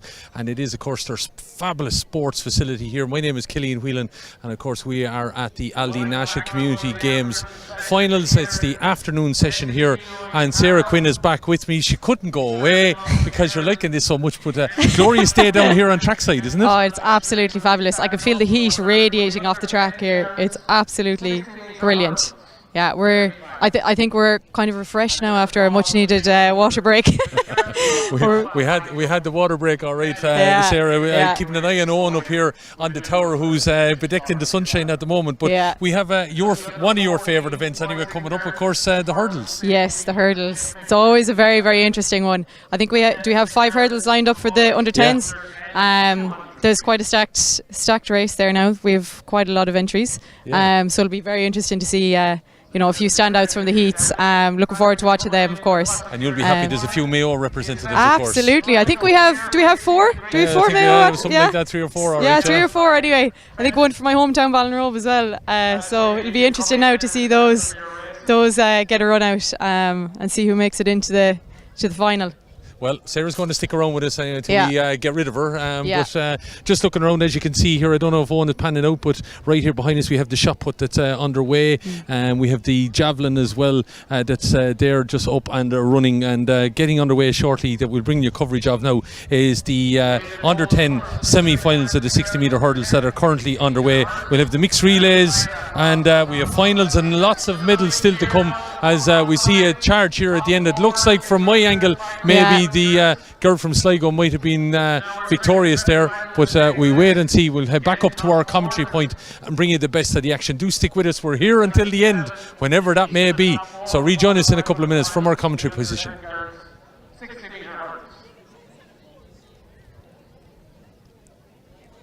The high jump and long jump medal presentations for the girls will take place.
Okay, you're welcome back here then. We're back up in our broadcast, and just to let you know that the high jump is being presented at the moment. And Gracie Keogh from Wexford. so Gracie Keogh from Wexford coming in there in third. We have Lisa Nicholas from Clare. And Lisa Nicholas then was second. And we also have Emily Hessian from Sligo. So they all win medals in fourth place. Oh, fourth place. Apologies, yeah, because there's been a pack. Sorry. From Galway is Danielle Moynihan. Apologies. So Danielle Moynihan is in third. So all those previous won medals in fourth place. Danielle Moynihan is third. From Offaly is Katie Darrell. So Katie Deverell from the Killy Club is second. High jump is from Tipperary, it's Claudia Donoghue. So Claudia Donoghue from the very picturesque Newport in County Tipperary is the All-Ireland champion at the under-16 high jump, and I believe it was stiff competition, and judging by the podium down there, Sarah, it obviously was stiff competition. Definitely, and this often happens actually with the high jump. So sometimes they'll wean out a couple of the podium positions by countbacks. So who would have knocked some of the earlier heights and who had a clean sweep. But it looks like they're all fairly even here now, and they're all getting their fourth place. And I think that's great. You know, if they're able to do it, they should do it. Absolutely. And just looking at some of the results then that we might have missed out on. Under 12 long jump, Dave Towie of Cork won from Henry McCormick in Kildare. Third was Keane Fitzpatrick at Cavan, and Tom Trent Winston of Leitrim was in fourth place. The long puck was won by Jason Gaynor of Kerry, Callum Moore in Waterford, Keane Loughnane of Galway was third, and Evan Carroll of Limerick was in fourth place. Looking at then the throw, the ball throw won by Abby Keppel of Carlow. Shayla Murphy of Dublin was in third, or in second. Emma Halley of Limerick was third, and her compatriot Gaita Andrzejowska from Limerick. I hope I have all that right, but they were the medal winners. And just looking at anything else that might have come to hand, no, nothing as yet. I think we're up to date on all the results that might have happened, but again, what we might do by the end of the day, and we might be able to run through them all and be able to fill you in on those. But we're on the afternoon session now, girls and boys under 10 60 metre hurdles, and we're in the heats, and we're looking at the boys at the moment that just got on the way there. We're looking at the lads getting ready now to line up. Sarah, at this age now, right? Yeah. Hurdle technique or anything, what's it about when a young guy or girl is interested in doing hurdles? You just have to attack each hurdle, really, to be honest. I think the biggest thing that could hold someone at this level back is the fear of, running into it or knocking it. But when I do a little bit of coaching, it's really important to focus on that running in between the hurdles, because sometimes they get so caught up in going over the hurdle and making it over it that they forget that they have to actually run in between them as well and go hell for leather for the next one.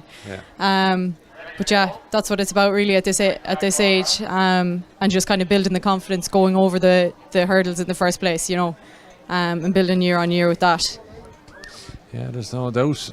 It's a definite factor. Just looking at Mayo and Meath seem to have qualifiers. Sligo seem to have qualifiers. So we're looking here at the guys just trying to get going. One man has stumbled out, but looks like we've a strong. What a blanket! Stewards there. There could be any one of 6 qualified there, wouldn't it? Very strong competition now in that heat, I have to say. Very, very strong. So we had Wexford, Carlow, Roscommon, Clare. We had Kerry, I think, involved there as well. Phenomenal. So we're looking at it back here, and the technique. And one young man unfortunately fell, but in fairness to him, he got back up and he get going again. Just unfortunately though, when you get a fall, it's going to be very hard to come back from, isn't it? Absolutely, yeah. But that's a blanket finish. There's 6 of the 8 athletes there in that. Yeah. Don't envy the cameraman now watching that. Lane 2, I think, might have snuck away with it, but we'll see now in time. So Short hurdles are out. Little bit bigger hurdles are coming out now for the under 14s. Bringing in the big guns. The big guns are coming in, yeah.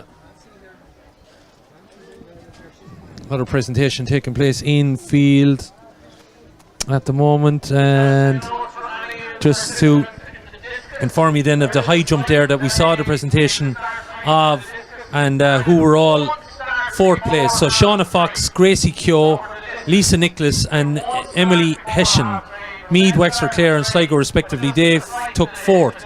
Daniela Moynihan of Galway then was the bronze, Katie Deverell of Offaly was the silver, and Claudia Donoghue of Tipperary was in the gold medal position of the girls under 16 high jump final. So just looking at the qualifiers then down there, looks like we do have a qualifier from Clare, we have a qualifier from Carlow.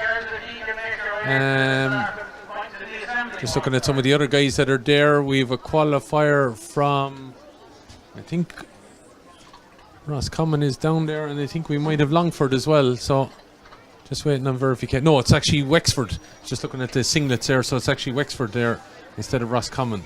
So they've qualified for the final of the boys under 10 60 metre hurdles. So now we're on to the boys and girls 80 metre hurdles. Sarah, would you have competed 80 metre hurdles in the day? Yes, 80 metre hurdles is actually, this was my first All-Ireland title back in the day.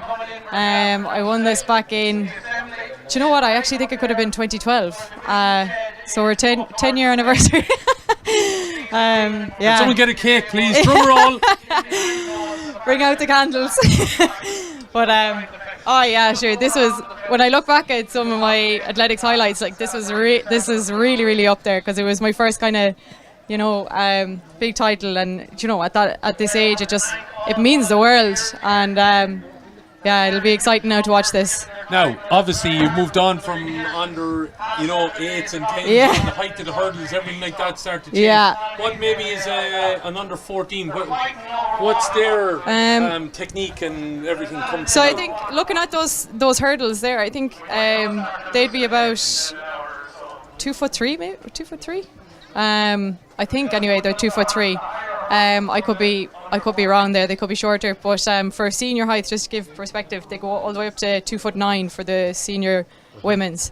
So do you know what? They are quite tall when you're standing at that start line and you're looking at these hurdles. No doubt these guys that are lined up here now, they're looking at this and it looks like a ladder in front of you, if you can picture that.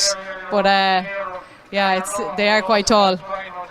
Yeah, and they'd imagine, as you said, it's like anything, I suppose. Yeah. If you're a jockey on a horse, you're putting them to the first hurdle. You go down, you trot down, you have a look at the first one, but there's 30 to go, or there's 20 or whatever it might be. Like in this kind of, it comes so quickly. So quick, and you can see everything lined up in front of you when you're getting into those blocks, or when you're standing at the start line.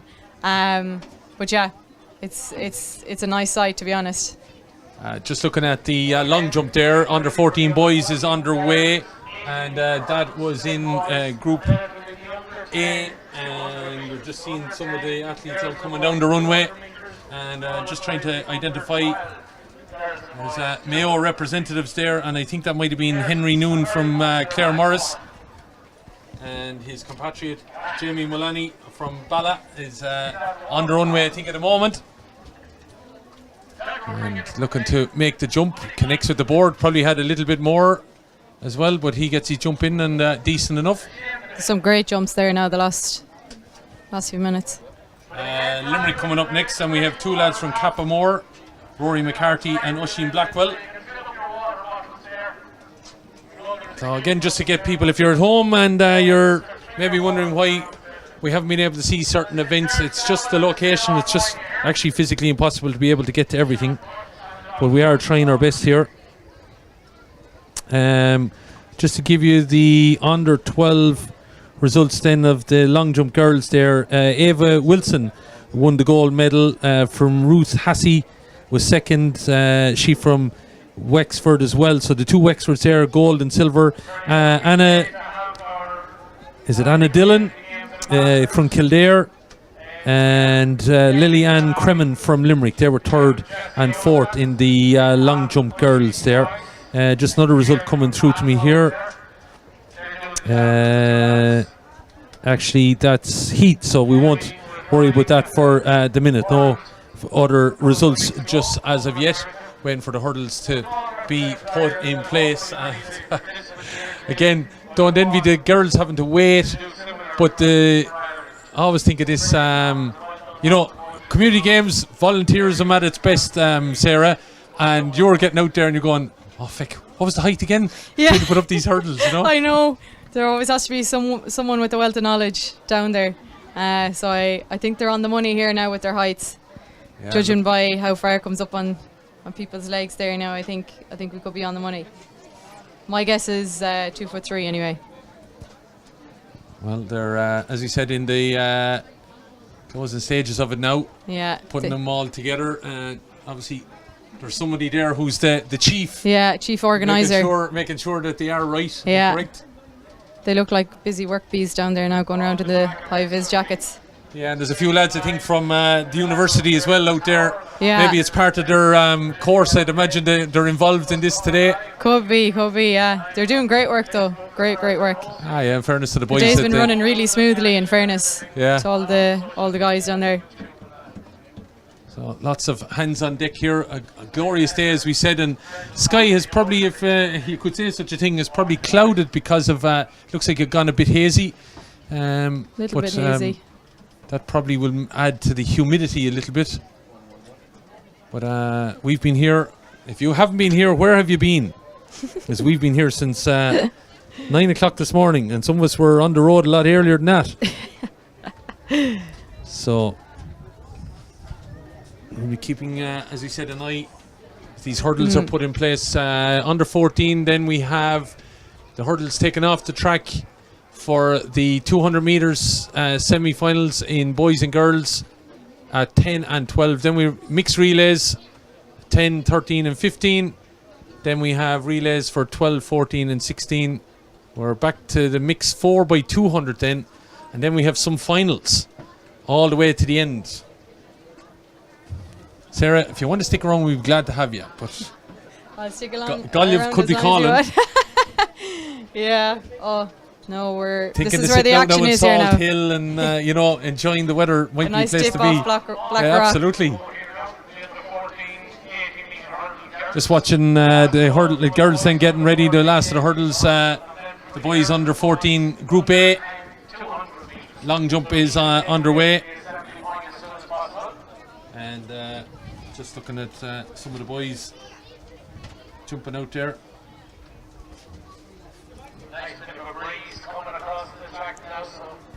I think they might be finished setting up the hurdles now. They're just doing their final checks. And the girls been sure that they're happy with them as well. Yeah.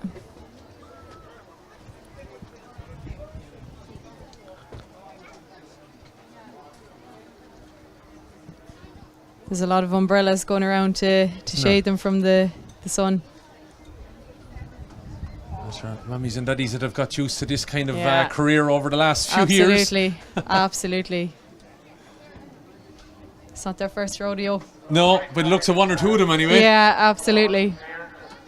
They've travelled to regionals and county competition, and maybe as well, if someone's competing in community games, they probably are decent enough with their athletic club, so they could be in Tullamore or they could be in Santry or whatever as well. So rain, hail or shine. There you go. So shot put taking place as well for the girls, Group A underway out there, and also underway for the girls is the javelin. Now I do know talking to organisers, there was talk about maybe cancelling today because of the weather and the potential for heat, but I think you're at risk then. Of course, Sarah, we could have an absolutely haymaker of a rainy day here next week. I know. That's, you kind of have to pick between the two evils, really, don't you? Just aforementioned as we're going along there, I see the Bishop has joined us, the Bishop of the local diocese here of Kildare and Loughlin. I think he's officially registered. I don't know whether it goes down in the book of records or anything like that, but the tallest bishop in Ireland anyway, so Now, we've seen some of them, they're fairly small, but anyway, Dennis Nolte is here with us. Just going around checking in on families and everything that here today, but we're worrying about the track, and then all of a sudden, after all of that, there's a false start, I think, yeah. And that has to be a lot of it nerve, Sarah, I'd say so as well, because look, the girls are down there for the last good few minutes, watching them, put the hurdles out, yeah, and you have time for the nerves to build. So yeah, it's understandable, to be fair. Up and running anyway, Up clean and start, running, yeah. Technique. There is a Mayo girl there. There's Cork in the middle as well. Looks like Sligo down might be the ones that are doing the needful over on this side, but Cork have come through. It's going to be the Cork rep. Strong Carlo finish. there over on the left, and maybe Wicklow in the middle. But again, fortunately, we just can't identify individual athletes here at the moment. But Cork represented there, I think, in this one by Katie Linehan from Mitchelstown. So I think she was a clear winner. Just looking at her technique here, Sarah, she seemed to be well able to drive once she landed. Yeah, well able to drive once she landed. I think there might have been one wobbly hurdle in there, but she recovered well and got to the end. Strong finish. And it's all as well, when you get to that last hurdle, you really, really have to dash for that line. And it's good to see the determination in all their faces there, finishing it out strong. Yeah, she obviously, I'm just thinking that there was a Carlo athlete, I think, over in lane 1. Yeah. Maybe was starting to come back into her periphery, and she just had to make sure she made the charge on it. Yeah, and it comes back to, again, like focusing on your own race, like we were speaking about earlier with regard to the relays. Like, you really, really do have to focus on your own race, focus on that next hurdle, get down off that hurdle, and charge for the next one. You can't be looking at what everyone else is doing in the other lanes. Yeah. No question that technique's so important, and as you said, if it is, and I think we are right, that's only Cork representative out there, Katie Linehan. Think so, yes. She did have the wobbler, she did correct it as she did, midway through that there. Yeah, she did. Clear winner. So it looks like she's a clear winner. She's qualified alongside the one of the Carlo athletes. So there was 2 in the race, so can't be able to differentiate. Wicklow and Sligo were also qualifiers in that. So now we move to the second heat of the girls under 14 hurdles, over 80 metres.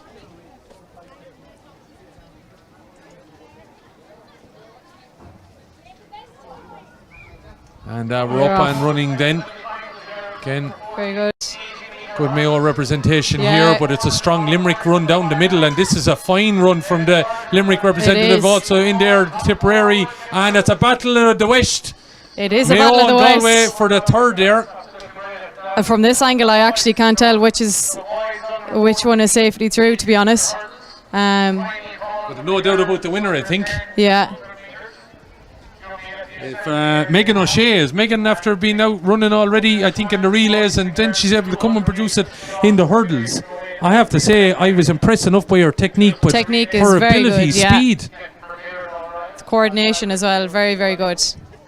Looks like our representative from Tipperary could be second, and then the battle is on here between Galway and Mayo. Mayo, yeah. Lane 6 and lane 1, maybe Mayo. Yeah, maybe Mayo for that third spot. But again, they're only heats, so yeah, it's interesting to see who the final later on now today. So definitely the lady that won has a good technique and a good drive, so she is safely through by the looks of it. So yeah, I think we called it. No doubt, Limerick and Tip, and then all West End with Mayo and Galway. So those 4 probably won't matter what position they are into the final. Again, Sarah, I would imagine now you've got under 14 80-metre hurdles. You're probably starting to recognise some of your opponents. You've probably gone up against them on numerous occasions at this stage. From when I was younger, even younger, but I'm just even thinking of these girls now. I'm sure they have seen their opponents previously. Absolutely. And sometimes people go on to do different events. remember back in the day, myself and Charlie Mosley competed in this event together, and she's now doing the 400, and I'm still doing the 100-meter hurdle. So it's funny how, you know, people move on and they do different things. Yeah. But there's a lot of us that stick at it and are still doing the same. But yeah, there's the next generation is very much here. Yeah, well, as you said, if they're doing battle here, they probably have done it in a few other locations. So Absolutely, yeah. it's all about trying to get the advantage. Because a lot of these kids as well will be competing against each other at club level as well. You know, at All Ireland's for you know, Athletics Ireland championships. Yeah, that's true. They're well knowing each other, and there's a very strong run here from the Yes, Sligo very athlete strong. coming right up, and he's been tracked all the way though by the man wearing number 13. That's a right ding dong, but the Sligo man, I think he's convinced he's going to be there, because the Leitrim man then made a bit of a push. Sligo man was pulling up nearly before the last hurdle. He was. But technique there was fabulous between both first and second. I think it was Sligo and Kerry, was it? So just looking Yeah. at it again. Oh, yes, we're looking at it again. It's Mark Hazlitt of Leitrim. Not able to identify the Sligo athlete. It's either Breen, Cullinan or Kelvin, but I think it might be Breen. And looking like they're coming through here. They seem to be the ones that said their Yeah. technique just seems to be good. Very, very good, yeah. One leads with the right, one leads with the left, but it's working out for both of them. And the Sligo man was quite happy, and it looks like they're going to be joined Cruise through. by the Clare man. So Leitrim, Sligo, Clare, and it looks like we may have a Kerry man qualified there. I think so, yes. As well. But that could be an interesting final now when you see the way the two of them ran that semi. Absolutely. Looking forward to seeing Leitrim and Sligo battle it out in the final now again as well. So we've only got 5. Oh no, we don't. We've the full complement of some of the guys that run down the track just to test the hurdles. Yeah. We were after losing 1 or 2. Girls shot put. We can see an angle there at the moment as we wait on the boys. And representing Monaghan.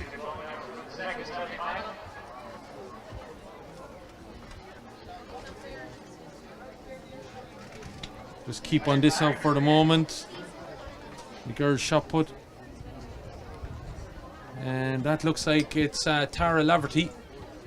Throughout that there from Castleblaney. She represented Monaghan, and looks like a decent throw. As we focus back then on the hurdles here. So this is the boys 80 metres. And now we have a complement 7. And they're off. And it's a strong rise there from the man with number 21, Colin Fitzgerald, but it's a strong race here as well from one of the Leishman, and he's a clear winner. Clear winner there, and Kalou in there as well, already winning a medal. Kenneth Kalou, but it looks like, not sure which one of the Laois lads that is, but it's either Killian Hoy or Adam Kelly. One of them has clearly won that heat, and I think number 21 was Colin Fitzgerald. He's through also, and I would imagine Sligo's other representative there, Kelvin Kalou, who's already, as I said, won a gold medal, is going to be in the final of the hurdles. But an impressive run by the Laois athlete. Very impressive again. Technique was very good, have to say. And he just looked like he was concentrating on his own race there, knew what he had to do, and just dashed. Kind of slowed up towards the end, but I think he just knew he was comfortably through. So, yeah, it'll be a very interesting final, I think. I'm just looking at Kelvin there as well. He's a man that was springing off the track there. He could was. clear. You'd imagine he could clear the senior athletes hurdle like. He'll have no problem when he's going up through the ranks. He was just bouncing off the track He there. really was, yeah. But anyway, we have a Laois representative in the 80 metres final of the hurdles. So now we're pushing on, and I think we're looking at the under 10 semis that are over on the far side. Delayed by at least a half an hour. It was due to start at 3, but it won't start before 3:30. So if you're waiting for the discus, just to know that there is a delay in the start time for the discus. Yeah, so if you're travelling or you're hitting around, you might be listening to us. The discus has been delayed, and I think that's obvious why, because the javelin is still ongoing there, and they probably would be throwing out into a similar area. So I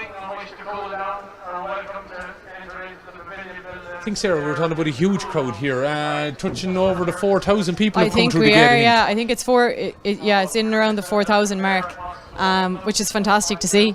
Bigger crowd than last year, I think. With the times that we're in it with COVID, I think the capacity wasn't as big anyway, but people are out in force today. I think the ice cream van around the corner is going absolutely 90. Well, I tell you, if you're allowed an ice cream van and you're hanging around Carlow at the moment, I doubt though you're not doing business. But if you want a business, there's a perfect opportunity. Look at here. the crowd. That's a great picture there by Owen and who else is up there. Ger is up there as well. Give you an idea of the crowd that's around and the tents and the Jesus, those gazebos and parasols and all sorts, they'll be put away until next year. Lot. Tomorrow. Absolutely. Absolutely. Great crowd. And I have to say, it probably has thinned out just a little bit here, because actually we found that when we went around the corner, that building that you can see, which is the dressing room and everything like that, to the left of that, there was a lovely shaded area, and there's hundreds of people on the far side of that. They're all lined up. Yeah.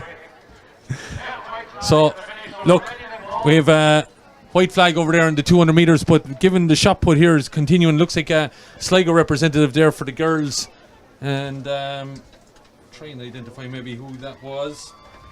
But the girls under 14 shot put Group A is underway, and they're off. Just coming to me at the moment, but we are on 200 metres then of the under 10 200 metres, and now coming into the home straight. What could happen from here? Anything, I suppose, is possible. I think we have a strong contender here in the middle. Oh yeah, absolutely, representing Meath. There's no question about it. It looks like Stephanie Clark from screen. She's coming all the way, and it looks like maybe the Roscommon lady over on the far side. Oh, that's close now, because we have Dublin, we have Westmeath, we have Kerry and Roscommon still in contention, but there was no doubt about the winner. She led all the way as such once it came out with a stagger. That's a fabulous win by Stephanie Clark here, fabulous win. She really gave it her all there. A strong finish as well. So one to watch in the final. Just looking across here, I think Roscommon got it, but then it's a battle for the qualifying places between three athletes. Yeah. So and again, it is kind of hard to tell from this angle. Only those people standing at that finish line are going to be able to tell. My apologies for calling a Roscommon Clare athlete, in fact, there. So, not sure. There's three there: Alva O'Neill, Una McMahon, and Kiva O'Loughlin. But one of them has got through into the final of the 200 metres.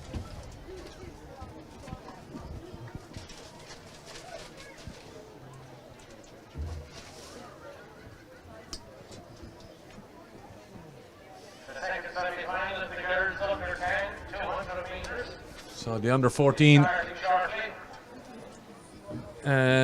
looking at javelin, just javelin for girls is underway there at the moment. The under 14 shot put is underway. Just keep the camera there for a minute on, and we'll try and identify one or two of the individuals that are competing at the moment. Just keeping look like she's getting in her eye for it. Looks like the Meath representative Danu McCann from Athboy. Looks like the Athboy colours all right, as we see the 200 then over on the far side about to get underway.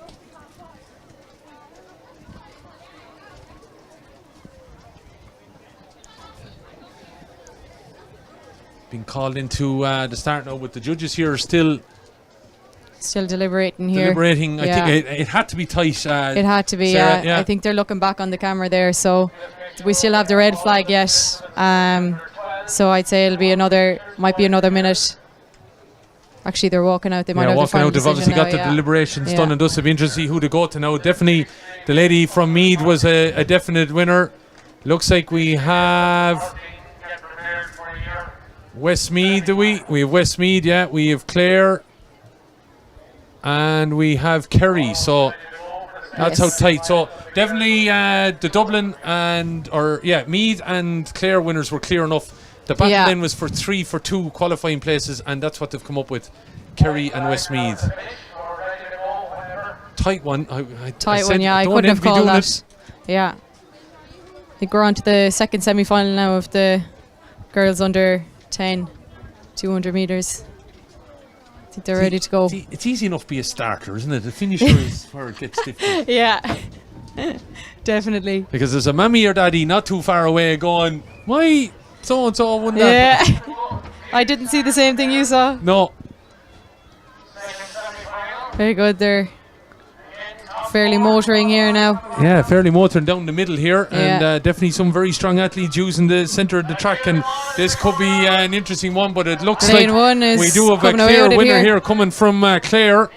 We've 3 representatives, but it's going to be 2, I'd say, in the final. That's a clear winner for Clare. Who's coming up then to keep it tight? Maybe we have Louth, we've also got Kildare, and maybe Sligo have got in there again with another representative. But again, a clear winner.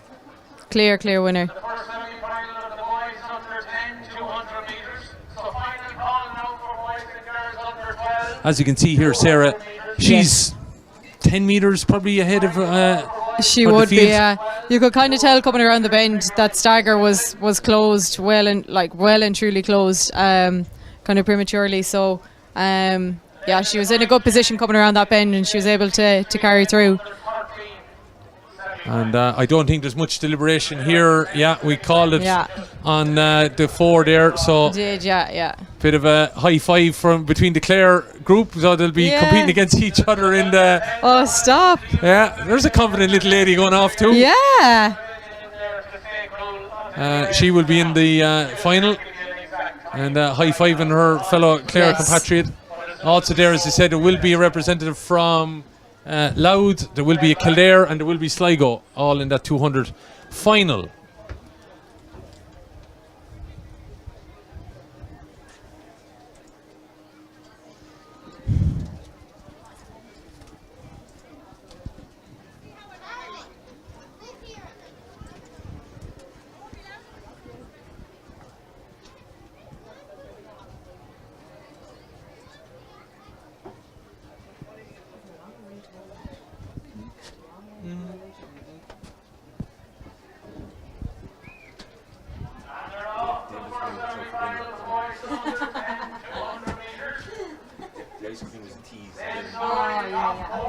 You have to get yours,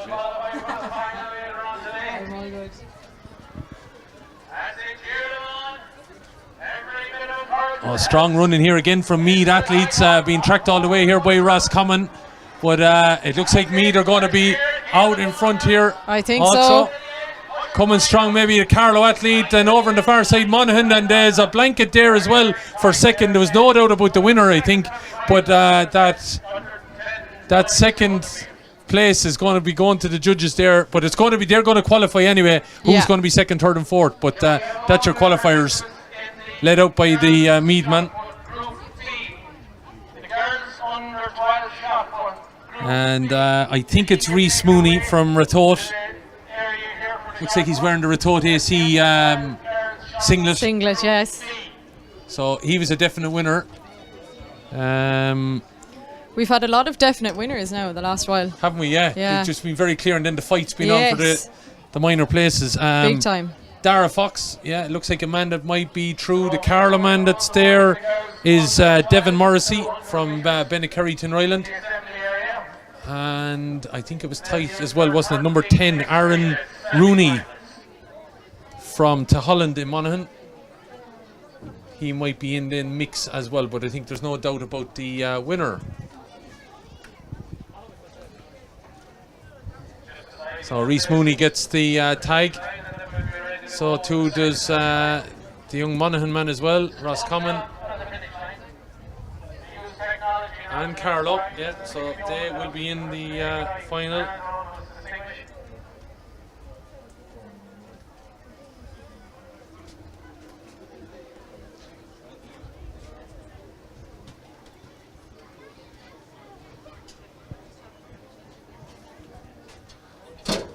So that's the first semi of the boys 200 metres under 10 here. Hopefully you're enjoying the action, folks. It's been a long day and it's just about halfway through, we reckon. Yeah. Lots more to come, and hopefully you stay with us. My name is Killian Whelan. Sarah Quinn is with me on the commentary, and the Entray crew doing the needful on the camera work. If you're an athletics fan, you'll know all about Entray, bringing you the best of the athletic streams throughout the country over the year. So second semi-final, and there's a man out here in lane 8 that's gone on well, but the stagger now might work its way out here. And there's a man in lane 1 that's going quite well also for Limerick.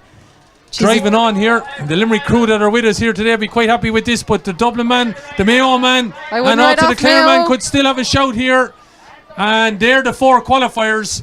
And again, a bit of a blanket finish. Yeah. I think we have our clear 4 qualifiers.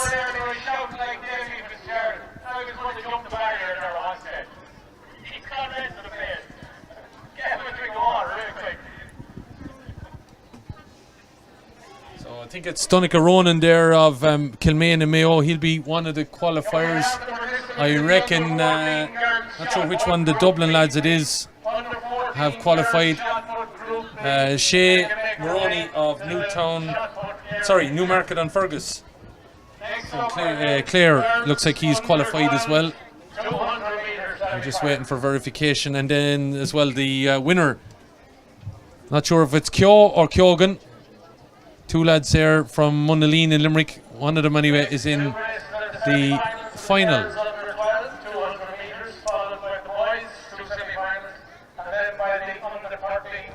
So, yeah. Shea Maroney, Clare is going to be in the final. Dublin's Dara Power, Irene Keys Donovan will be in the final. Mayo's Donica Ronan will be in the final. And I think that's everybody, isn't it? I think so. Shea Maroney, I think we mentioned. So that'll be the final. We just have to identify the lads who are from the respective counties. But that is the boys under 10, 200 metres. Now we have the girls under 12, 200. And again, you'd have to say, Sarah, some of the talent on show. Like, I know you were saying a clear winner, but there's been a right battle 1 to 4 ultimately, hasn't there? There has been, yeah, absolutely. It's kind of varied from semi-final to semi-final, but there's going to be some really, really interesting finals here, I think, later on this evening. Couple of guys there now want to see it battle it out.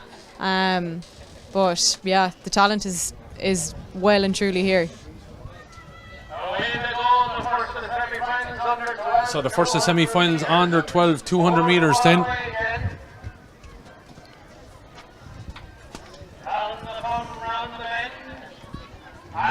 Stagger works it out now. It looks like we have a Kildare representative up the front that's running quite strongly. A Carlow there as well, coming back into it. Maybe a Cork representative, but it looks like it's the Olivia Smith representing St. Bridget's and Newbridge and Kildare as a strong finish. Carlow, Cork, Dublin might be the other qualifiers, but stunning what a clear run. Winner. Stunning run there, stunning run. I have to admire these athletes out in this heat, to be honest. It's not an easy task, and I'm sure they've been here a long time already today. So look, seeing performances like this, even so close to the end of the day, is brilliant. It's absolutely brilliant. Yeah, I have to agree with you there on that. Just looking maybe down at our shot put area, I think we might be getting underway there with Group B by the looks of it. Players just coming across and registering with the stewards there. I think we're down to the closing stages of the javelin, and over there again we're ready for the other semi of the 200 metres. But some of the girls' events now right in the melting pot. The javelin, as we said, has delayed the discus a little bit, but it looks like a right battle between 4 athletes. And just trying to identify, I think there's Donegal athlete there. Looks like a Cork representative. We've also got Limerick, and we have an athlete coming about to throw now at the moment. Not sure which county, but looks like Cork. So Cork have 2 representatives in the closing stages of the javelin here. Donegal, Limerick, and I think we still have our competitor from Meath as well. So that's a right battle going on there for the medals by the looks of it. But some serious javelin throwing going on. And It's very impressive, very technical. yeah.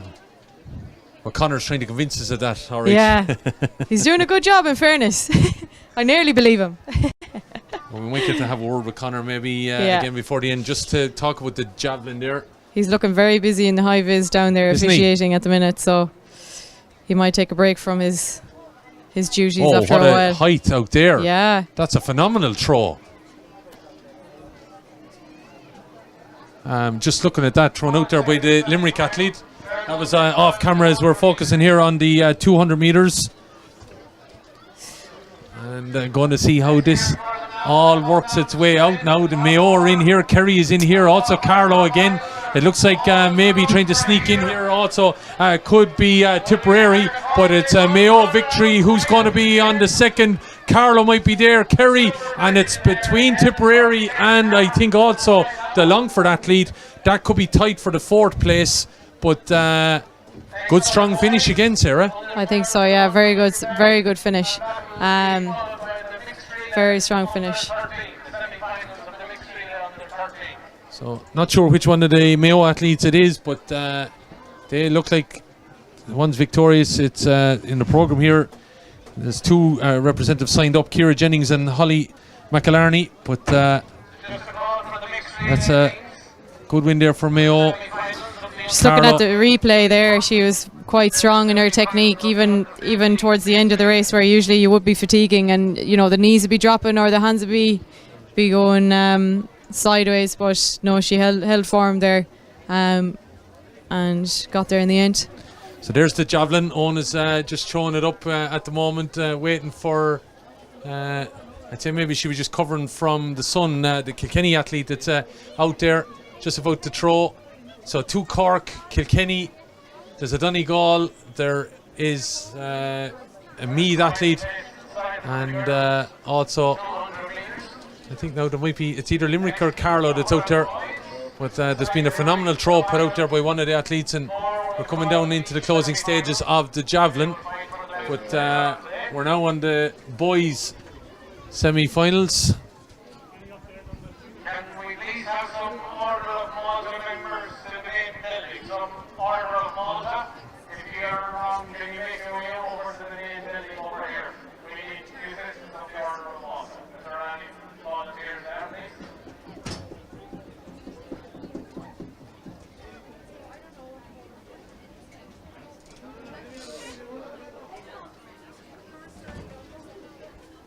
There's a white flag at the end. So white flag about to get underway then over with the 200 metres here.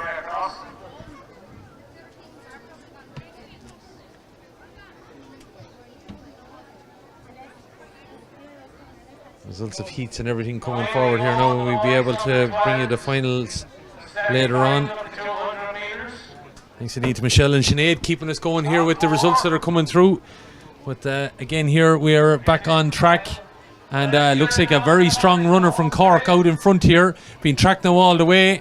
Couple of Dublin athletes there, Tipperary athlete then taking it to him, Limerick as well, and maybe also Longford, but it's Cork and Tip that look like they're out in front here. Cork went very strong run, a Dublin athlete and maybe Limerick getting involved in the mix there with the two Dublin athletes, but Cork and Tip are definitely the men that have qualified there, I think. What a rocket. Wow. Just looking at the Cork man, and it might be Owen Foley.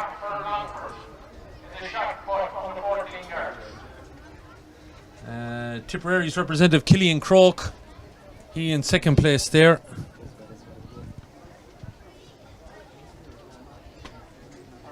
And again, I don't envy the finishers there trying to decipher maybe the next couple of positions then. I think I spotted them going back on the camera there again, just to make sure that they got it right. Cork and the Tip boy having a good old conversation here at the line. Good old chatting a chinwag But there. sure, they know their work is done. They've qualified. You know, they're not worrying at all here. Cruising.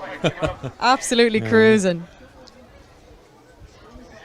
So stewards have sorted this out, and Still waiting on who's going to step forward. Actually, the two Dublin men have made it. Yeah, they have. That went in that heat there. So I really wasn't sure there for a second. So there's 4 Dublin lads down. I think it might be Fikra Baba and Adam Slevin. And we're looking for Daniel Redmond from Wexford to make his way. He's in running in the relay, the mixed relay under 13 semi-final.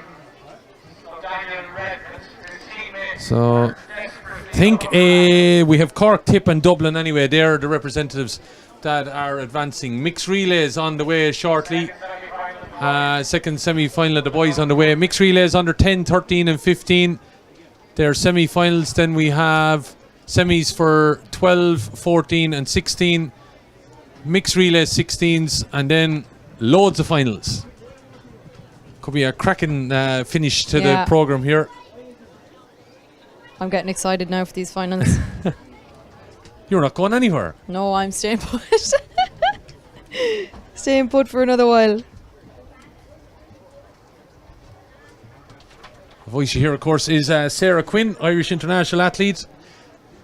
And I'm sure, as we say, 2023 is going to be your year, Sarah. 2024.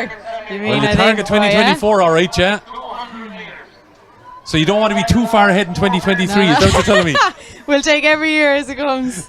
Oh, stop. So, round the straight now, and it looks like we have Cork, and we also have a battle coming from Longford. But it's Cork that are going to take it all the way. I think the Cork man is going to be there. Longford man is tying up a little bit. The Dubs are coming through. He could be caught out. Oh, he looked like he pulled up with 20 yards to go, and he could have been run out of it there, the young man from representing Longford. I think he might have just snuck in there now. Oh, it got very tight at the end there. It did. Great run from the inside lane for Cork.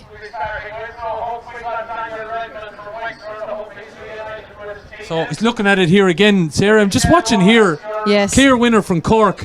The two Dublin lads are coming together, and there's also maybe another competitor here. And this man is just hoping, he might just have. But it was getting a little bit tight. The 200, it's one of those things, like some athletes, it suits them a lot better to, have that strong finish. But sometimes it just doesn't come out of the legs when you want it to. But no, hopefully now he's through to the final. Yeah, well, Cork then have 2 representatives in the final. I think Sean Nyan, Owen Foley and Sean Nyan. That's going to be some battle because the two of them have won their respective heats, Sarah. So absolutely. And they're 2 from the same area, both Inishkeen, both Cork. So that could be interesting. But it looks like we're just waiting here. The Cork man is qualified. Who else are they going to? Oh, the Longford man did get in, so El Nathan Oko has made it. And Dublin are going to have 4 in that final. Wow. 4.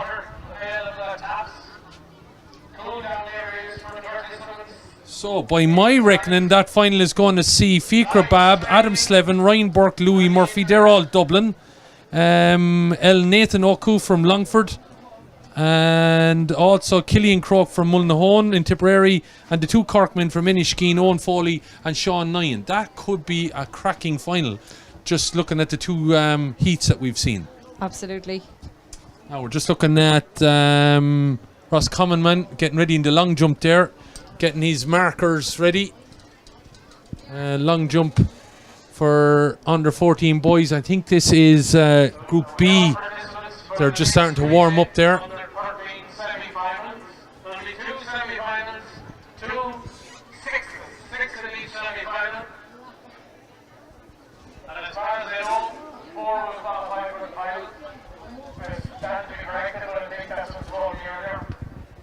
So we're going to get busy now here again. We have the under 10 mixed relays. We already had the heats. 26 out there on the track, narrow them down, and then we go again. So this is going to get hectic here now in the next couple of minutes. That's the long jump warm up that's taking place. The boys, I think it's the Group B crew. At the far end is the girls. Unfortunately, we just can't, with the structure that we're in, we just can't bring you coverage of that we could see. So it's just the boys we're seeing here at the moment. If Owen wants to pan across, we will see the girls' shot put taking place, and the javelin is still right, a ding-dong battle there. You can see the shot put, so just stick with that for 1 second there, lads, because I think that is Group B that are now underway, and Group B representatives representing Cork might be one of the Osbornes there. I don't know whether it's Tara or Faye that might be involved in that shot put there. Stepping forward now, looks like it might be Shifra Minogue. She representing Clare. And if you want to pan across then, Owen, we just have a look at the javelin is in, I'd say, the closing stages. We're just looking at the officials are deliberating over there and waiting to, I don't know whether decipher winners or to see what the next step is. You can see the stewards there, and we can see the girls in under the gazebo having a look at things. Shot put continues, and it looks like some of the early throws that are taking place there for the athletes.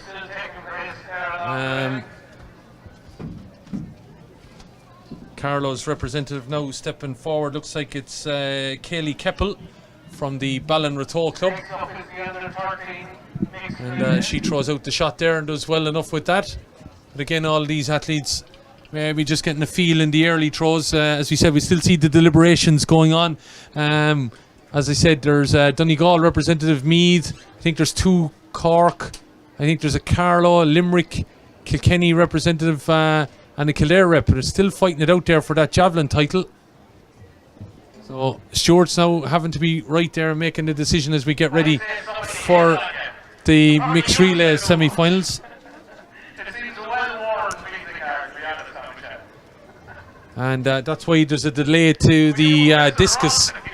The discus boys was due to get underway at 3 o'clock. It is going to be a little bit delayed, and the girls then is going to be even delayed further by that. So could be a long evening here yet, Sarah. I think so.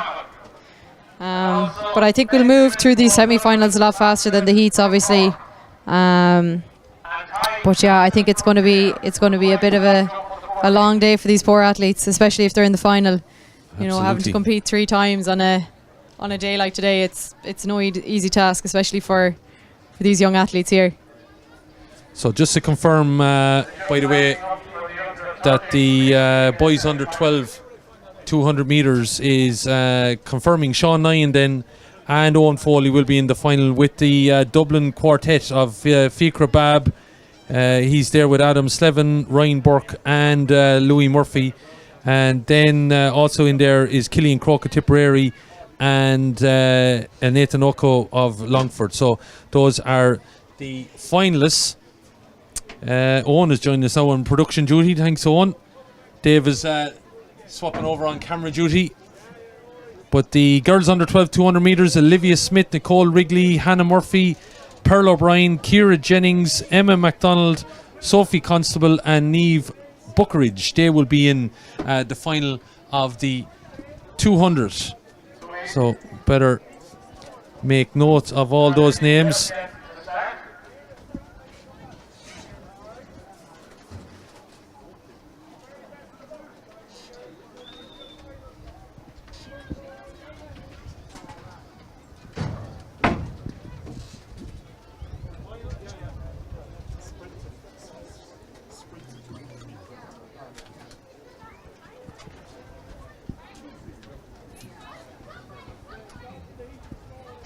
Actually, the final of the mixed relay under 13 mixed, the final.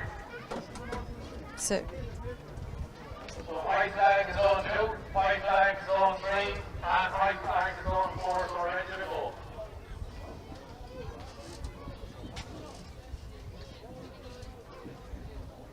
All under 12s should now be in for their relays.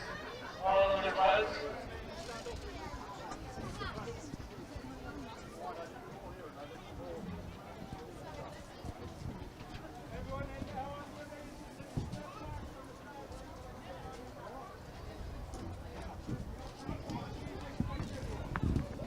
So mixed relay.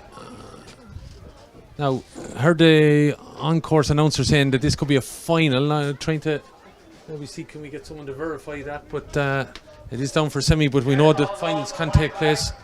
So waiting on the white flags anyway. In lane 1, Sligo are represented. In lane 2, it is Wexford. In lane 3, then it looks like Waterford, Limerick in 4, Kerry in 5, Roscommon in 6, Wicklow in 7. And it is a final according to our announcer here. So top 4, as he said, will get medals. So over on the far side. So over on the far side then it's still nip and tuck for some of the minor places, but the stagger of course will all work it out. We can't wait for the last 100. This is a final then of the mixed relay at this age group. So final of the mixed under 13, and this looks like Limerick are going to lead it all the way home. It's a clear victory for Limerick coming down the final straight. And it's tight then maybe for lower places. Kerry going to be second, Wicklow third, fourth for me just about.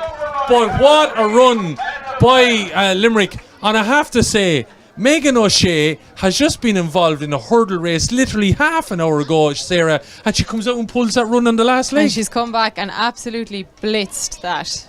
She absolutely blitzed that. That's fantastic. A phenomenal run. Now I know she was put in good form, but there was still a bit of work to do, and by God, after running a hurdle race to come out and do that, that's phenomenal. She had to dig deep, I'd say, for that one, but that was brilliant. Absolutely superb running. And Megan O'Shea was getting away from her Kerry opponent. Yeah, she really, really was. So that was a final then. So it was the under 13.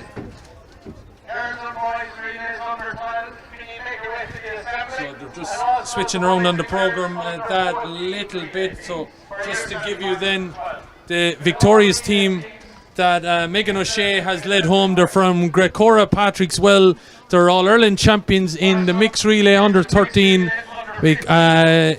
Ishbel Nohigon, Pierce Griffin and Jay Collins. They are the 4 that ran here today. But as I said, Megan O'Shea, after pulling out, if my memory serves me right, a win in her heat in the hurdles, will have to be back here running the hurdles shortly, has led her team home here to victory. I'll tell you what, she's going to sleep tonight. She'll be asleep before she gets support. She will, 100%. 100%. So she led home Limerick. It looks like Kerry, Meath have probably got in there as well. And I'm looking at Wicklow. So those are the 4 in the mixed relay that have got the achievement. So they're calling all the relay teams now to get across and be ready. So the long jump Group A for girls has concluded. They're looking for Group B now, which is fairly on time. The boys Group B I think is underway a few minutes though. Shot put is continuing here with the girls, and I think the javelin is finally done. They've worked it all out, and I think those girls might have been heading across for medal presentation, and I think so. Yeah, just looking at Cork, Limerick, possibly Donegal. I'm just looking at the colours down there. I don't know whether Dave can zoom in on the medal presentation area, but that looks like the javelin winners.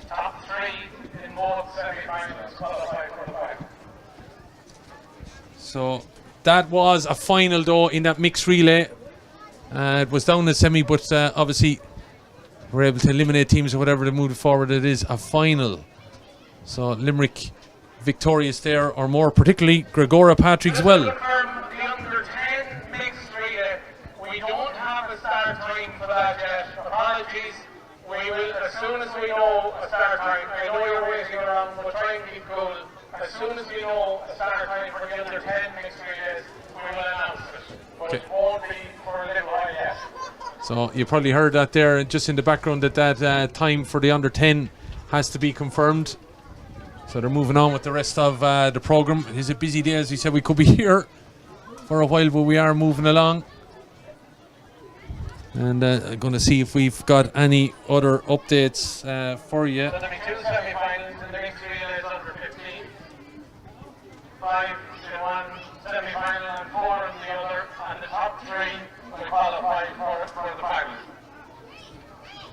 So just to let you know, in the girls under 10 200 metre final, Stephanie Clark, Kiana Santos, Una McMahon, Amelia Kelly, Ava O'Neill, Amelia Butler, Isabel Winters and Kate Gilligley will be in that final. So javelin is just being called out there at the moment. Third place from Cork is Elaine O'Sullivan, bronze medal for Elaine. Elaine O'Sullivan of Cork there is the bronze medal. Cork girl in second place, Lucy Dennehy. Lucy Dennehy picks up second place. The Donegal girl, Aoife McGeehan, was fourth.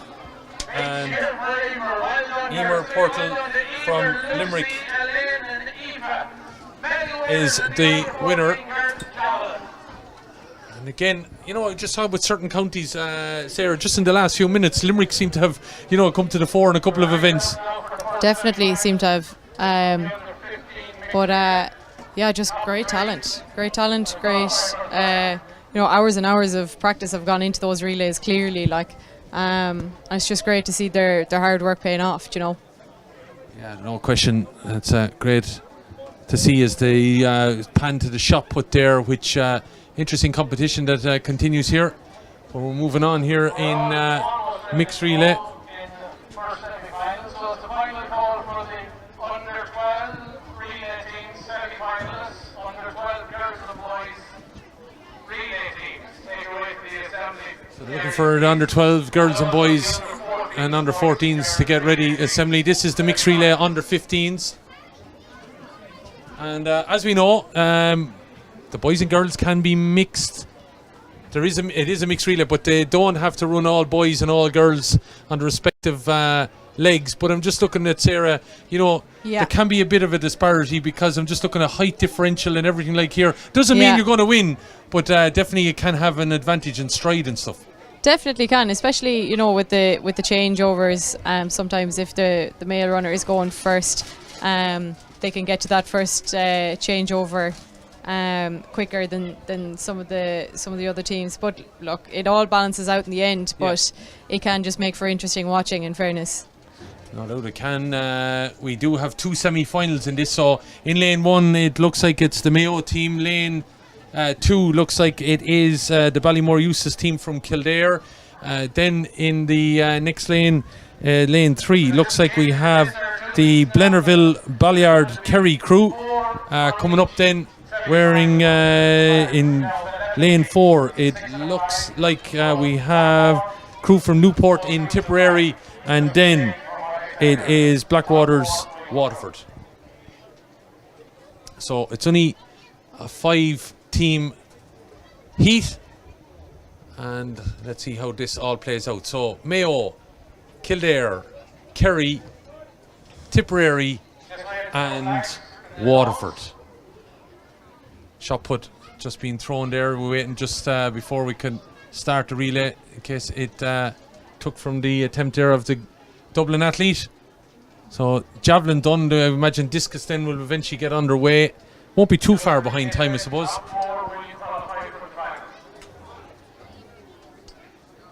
White flag in zone 2, white flag in zone 3 and zone 4, so we're good to go at the start.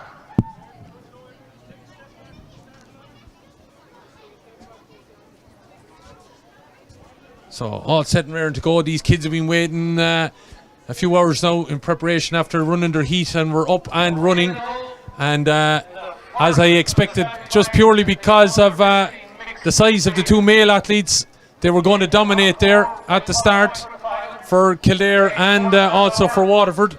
And they've got their next compatriots in a good form, but some of the male counterparts that are coming, the other counties are eating up some of the ground back then. So it's all going to be interesting to see if the tactics worked out for those respective counties. It looks like Waterford are leading out.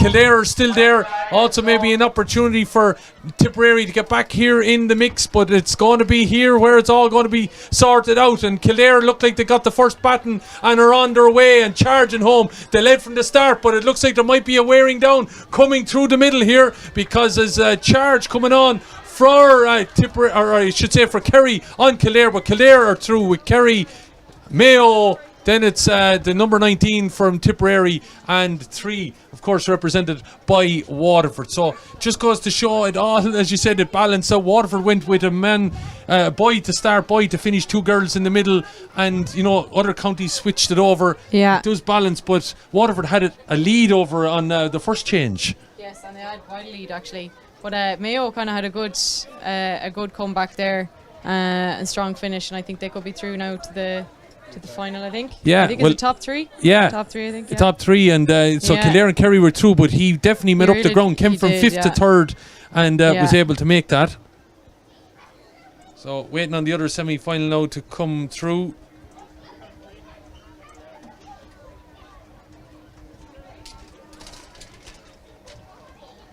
So just results then coming through the under 8s 80 metres. The gold medal went to Luke McCann, Kerry. Kieran McLaughlin of Limerick was in silver. Jack McGee of Offaly won bronze, and Niall O'Rourke of Meath, he took 4th place. These are just, I said, results that are coming through just in the last couple of minutes. And result then, as we saw in the mixed relay there, under 13, it was Limerick from Kerry, Wicklow and Meath. Those were the 4 teams then that won the mixed relay. So just before the second semi-final, they're doing that presentation, I think, there on the field there. The under 13 mixed relays. So the medal day presentation, so it's a full house here at the podium. So if you line up behind your positions, we'll have the medal presentation for the under 13 mixed relay, and then we'll run the second semi-final of the under 15 mixed relay. So in 4th place in the under 13 mixed relay, can Meath take her place on the podium? Give it up for Meath, 4th place in the under 13 mixed relay. Come forward to get your medals, lads. Go ahead. I love the lead. So Meath there represented by Screen, Ava Byrne, Eliza Donnelly, Sophie Gibbons, Oisin Giles, Ross Mulvaney and Cale Naughton. They win 4th place in the under 13 4x100 metres mixed relay. They're just getting their medals there at the moment. In 3rd place from Lakeside in Wicklow, Grace Bean, Emily Bro, Matthew Burke, Ben Horn, Claudia McKeown, Brandon Ryan. They're part of that relay panel. 2nd place with Beaufort at Kerry, Michael Culhan, Alice Ager, Luke Foley, Aidan Kassan, Lauren McAvoy, Lily Reardon. And the winners, of course, a very impressive crew from Grecora Patrickswell, Jay Collins, Pierce Griffin, Ishbel Nahigan and Megan O'Shea. So they are the mixed relay champions at under 13 level. So they're doing that presentation. We're waiting on, obviously, finals to come and everything. Going to be quite busy. Well, we're on the mixed relay 2nd semi. Then we have relays at under 12, 14 and 16. Over 100 metres. Then we have a mixed relay under 16, 200. And then, as I said, hurdle finals, 200 finals, mixed relay, and all the relay finals all the way to the end. And we're at 3:05. Hopefully you've enjoyed the action. It is the Aldi National Community Games track and field finals here from, I have to say, the well-appointed, well-run, well-organised, glorious weather, I suppose, helps as well. But we are at the Southeast Technological University, the Carlow campus. So Limerick getting their medals there as we wait for the semi-final.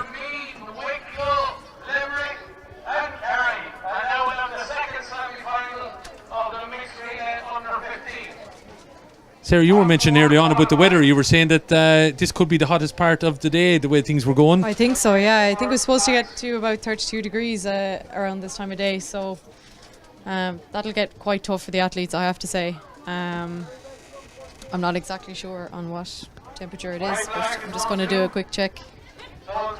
It's 31 actually at the minute.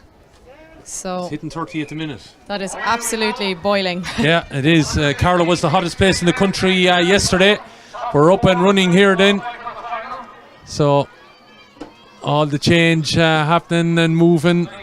Looks like, I have to say, impressive running there by Offaly by the looks of it. But they had their changeover. But looks like Wexford have made up some of the ground over there. It's a good changeover, is it, by Sligo up there on that far side. But it's still all to play for. And we're all okay on the zone. It's going to be interesting to see now who gets the change over here and do they get it right. It looks like it might be Dublin, and it's tight now. Dublin battling it on here now with Offaly. Offaly, who I have to say went out very impressively. It's going to be head to head all the way, and the Sligo are coming back into it as well. Carlow there as well, but it looks like it's going to be Offaly that held on from Dublin, Sligo and Carlow. And you'd have to credit, I just thought, looking at Offaly as they went around here, they just look like a well-oiled machine, and they've come home there with the win. So impressive running in the relay action here that is taking place. That's the mixed relay, last semi-final at under 15 level. And the Offaly crew there from Edenderry: Alex Bagnall, Emma Collins, Grace Foran, Jonathan Foran, Mary Kilran and George Nabin. And I have to say, I think it was George that led them out. It was an impressive run around the curve of the bend here. So getting ready for more relay now shortly. Under 12s, boys and girls coming up. Just to give you the girls under 12 200 meters qualifiers. So we'll be able to have a look at those shortly. I think we give them to you anyway. Olivia Smith, Ciara Jennings, Pearl O'Brien, Niamh Buckridge, Sophie Constable, Hannah Murphy, Emma MacDonald and Nicole Wrigley. They will all be in that final. The girls under 10 200 meters will see Emily Butler in that final. Ava O'Neill or Alva O'Neill representing Clare. Una McMahon is in there also representing Clare. Kiana Santos from Kerry will be in that final. And Amelia Kelly from Westmeath also there.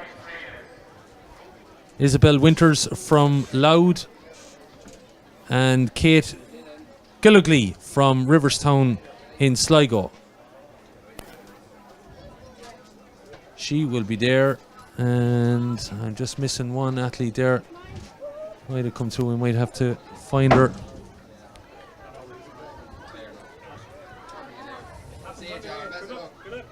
So quite a busy crowd here this afternoon. Huge crowd that have come in to support the athletes.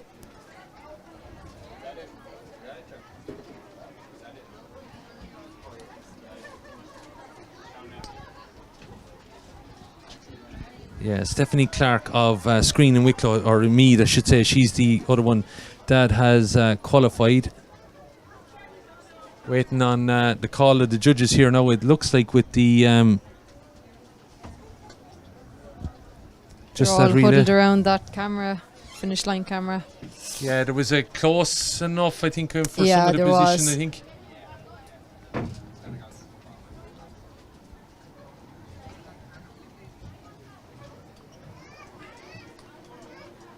The boys under 14 80 metres final will see Mark Hazlitt from Leitrim there. Also will be in there will be Breen Cullinan. They were lads that dominated that first heat.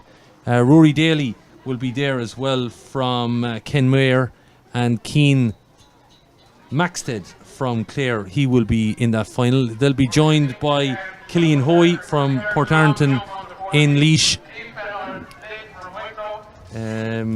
Kelvin Kalou, we saw in the relay, is also here. He'll be in that under 14 hurdles final.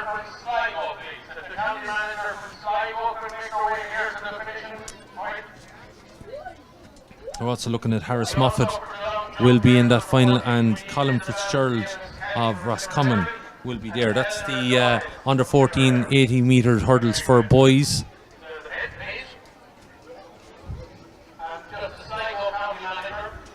Under 14 girls, we'll see Katie Linehan, who ran very, very well in her heat there. She will be there. She'll be joined by Lauren Bailey. She representing Carlow. Emma Maguire. She'll also be there representing Wicklow, and Ava Sheridan from Calera in Sligo. Megan O'Shea, what a performance by her in that hurdle event, and then winning the mixed relay. Chloe Conley will be there from Mayo, Hollymonte Mayo. Liliane O'Mara from Ross Gray and Tipperary also will be in that final, along with Alice Duran of Balladreen in Galway. The under 10 60 metres, I think we might have given to you for girls. Actually, we didn't, but it sees Calera's Aoife Cullinan in the final. Kelly Gallagher, Ava Gilhooly and Sai Fitzsimons, they will be in the final, along with Hannah O'Mara. Well, we have a break and play. We're going down through this. Lauren Kelly will be there also. Emily Oganachi from Granard in Longford, she will be there, and Aveen Laverty will also be there from Screen in Meath. The boys under 10 then will see in the final Kyle Gleeson from Mayo. Sligo's Andrew Percy, he will be there. Austin Barry of Meath will also be in that 60 metres under 10 final, along with Dylan Walsh. Aaron O'Sullivan in Carlow. Conor Murphy, he of Clare, he will be in that final, along with Oisin Buttle. Oisin Buttle from Crossabeg in Castlebridge and Wexford, and Andrew Fitzpatrick in Longford will be there. I think we're clearing up some of the matters here, and we'll be getting underway.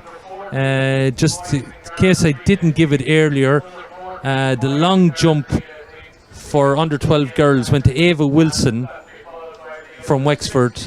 Second was Ruth Hassey from Wexford. Then it was Anna Dillon from Kildare and Lillian Cremin from Limerick. But I think I had done, but just in case. So I think we're up to date on certain matters there. So we're still on relays.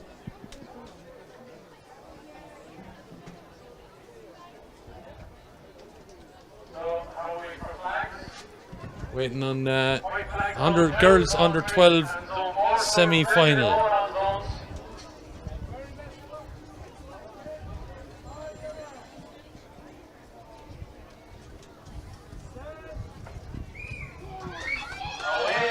So away we go. Clare and Roscommon coming there, along with Galway. Sligo is there as well. Looks like we also have got representatives from Monaghan. So still to be finals later on. A lot of mammies and daddies starting to get anxious now. Conor Cusick has done his needful out there on the field. Looks like he's heading for home. High vis is off. High vis is off, yeah, done the job.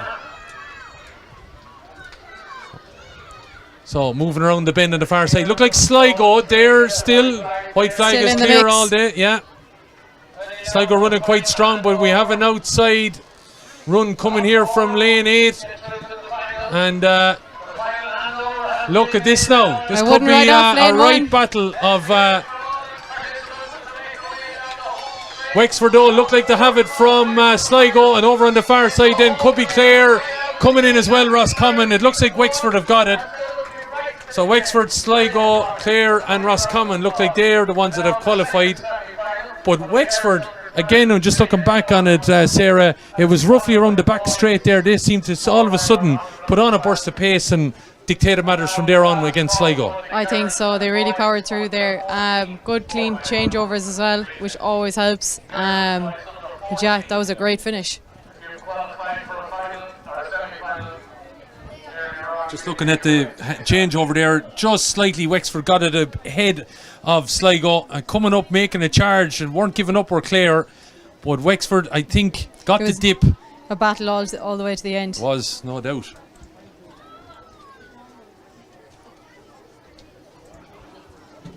So, second semi-final to come up. Looks like we're going to have representatives from Carlow, from Meath, Offaly, Dublin. We'll have also representatives from Wicklow and Waterford. So that's going to be the second semi-final here. Carlow taking lane 1. We're lining up for the second of the under 12 4x100 semi-finals. Girls. The long jump is continuing over in both pits, boys and girls, competing.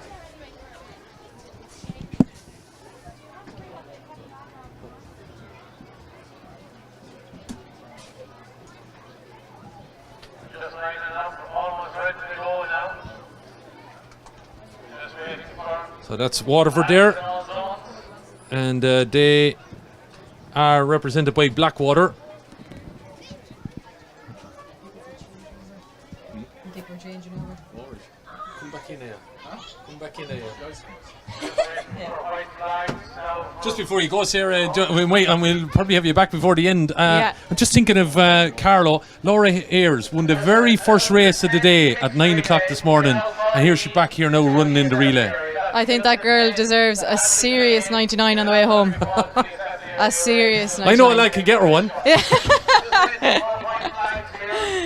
Speaking of which, he's back again. He's Connor back. Cusack is back for more. He's done his. We have to talk about the javelin now in a minute because Yeah. he has to have his moment. He's going to get a grilling here now. Jesus, right, have my moment. Here you go, Connor. Talk to you, Sarah. Thanks, Sarah. We'll see you before the end, I hope. Connor is back with us. One ballon robe for another shirt. Jeez, exactly. Quick changeover. And we're up and running then here in this second semi-final. Top 4 to qualify for the final of 6, so there's many positions still to battle out for. And as you mentioned, we already have Laura Ayres has won, being an under 12 champion already this morning. I'd say she had time to go home, rest up, be back, as it's still quite tight. Anything could happen as we look at the back straight there. Waterford might be in just a little bit of control with the baton change. Offaly trying to give a bit of a fight. Coming back into a Carlow maybe on the inside. Still could work out though. Gonna back turn here now, we're around the gazebos. Interested to see what the handover will do. Looking like who's going to lay it into the hand. It's still quite tight. And away we go. It looks like Wicklow, Dublin chasing. So coming through here are Meath. Awfully there as well. Carlow not giving up in the goals. But it looks like it's Wicklow all the way. The battle is for second. It's 4 now for 3 places. That's what it's going to be. Carlow have made it. Meath have made it. And Dublin have made it. Just getting the better of Offaly. Unfortunately, they were run out in the end. But a strong run there by Wicklow. They're in to the final. No doubt about it. But then you had 4 for 3 places. And Offaly just were run out of it by Dublin at the end. Connor back with us. Another, interesting run. And as I was saying to Sarah earlier on, we might have a clear winner now and again. But it's a battle for some of the other places that are so tight. And running in that heat as well is absolutely no joke. I was officiating out of the javelin there now, and oh my god, scalded burnt. So, in fairness, hats off to them. Anybody that gets out and puts an effort in like that, you have to put your hat off to them. Well, fair play to any of the kids that are out there. Tell us about the quality of the javelin that you got to see. Very good in all fairness. Now, it was first place to Cork, second to... I'm just struggling out to name off the counties, but no, very high quality. Guffey throws over 30 metres, late 29, which is very good. They would have bet me at that age, no question, so fair play to them. And fair play in right. I'm just thinking of it there. I think it was the girls you were looking at. Was it the girls maybe predominantly? But Emer Purtle, Lucy Dennehy, 2 Cork there, Elaine O'Sullivan and Aoife McGeehan. Just looking at it though, Connor, it seemed to go on for a while. Like they obviously were contesting quite well alongside each other. Over and back, I thought, looking at it, I was taking down the figures there as it was going along, and I thought that the order wasn't going to change all that much as it went through the cut, but in all fairness, they were battling over and back. It was sort of throw for throw there for a while, so in all fairness, hats off to them. Serious effort. Serious effort then indeed. So here we move on now to the boys under 12 relay. Representing lane 1, it's Shinrone Coolderry of Offaly. It looks like we've the Carlos set up then in lane 2 there from Hackettstown. Kildare represented by Ballymore Eustace. They're in lane 3. It looks like Dublin are in lane 4 with the crew from Lusk. Meath by Rathot Rathbeggan there. They have their crew there. And also then wearing number 24 for the Enniskeane crew that are from Cork. A couple of those lads have already run in races here today and might be back out for finals, and they're putting their, I have to say, a credit to some of these youngsters that are out here at Connor. I was just saying that, you know, you got to see Megan O'Shea was one athlete. She won her hurdles semi-final. Half an hour later, she's winning the mixed relay and anchoring at home. Phenomenal. Straight back out. And it's one thing to say that on just the normal weather, and I know we're going on about it all day, but in all fairness, this heat is sweltering. To turn around and put a performance, back-to-back, high-level performance like that now, in all fairness, is something else. No doubt about it here. As I tell you how long we're broadcasting now, we're looking for phone chargers and everything. The hours have just whittled by. I think I'll be lucky if I can get one here on our power pod. But unplug the monitor now altogether. And we all knock it off here. Yeah. Hopefully everyone is enjoying the action.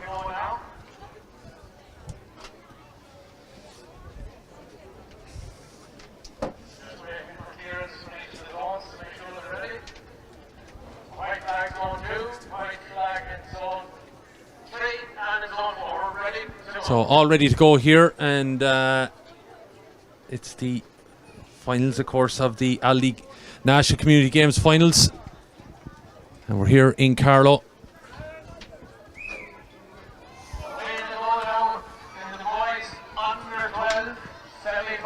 So boys under 12 first semi-final, 6 in each, and the top 4 qualify. So who was the first baton change? It looks maybe, I couldn't call it. Dublin look like they've got out there ahead. Dublin, and I think you're right.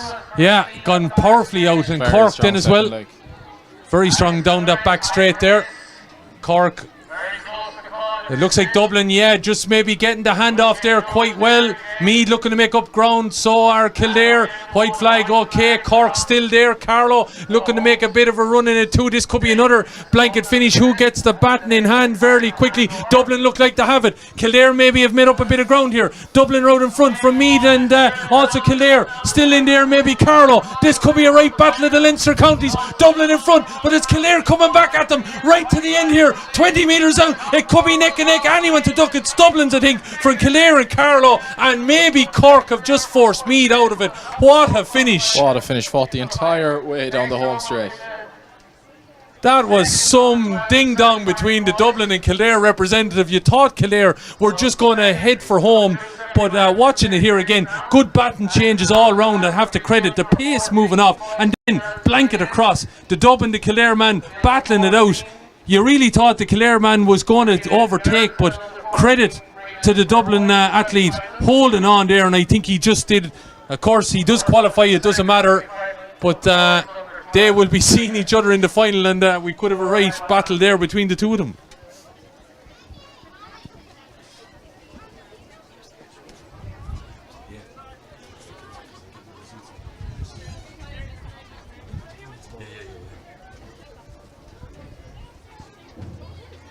So that is the first of the boys' semi-finals, second one to come. Sure, we'll rattle along now as we go, but still such a busy day.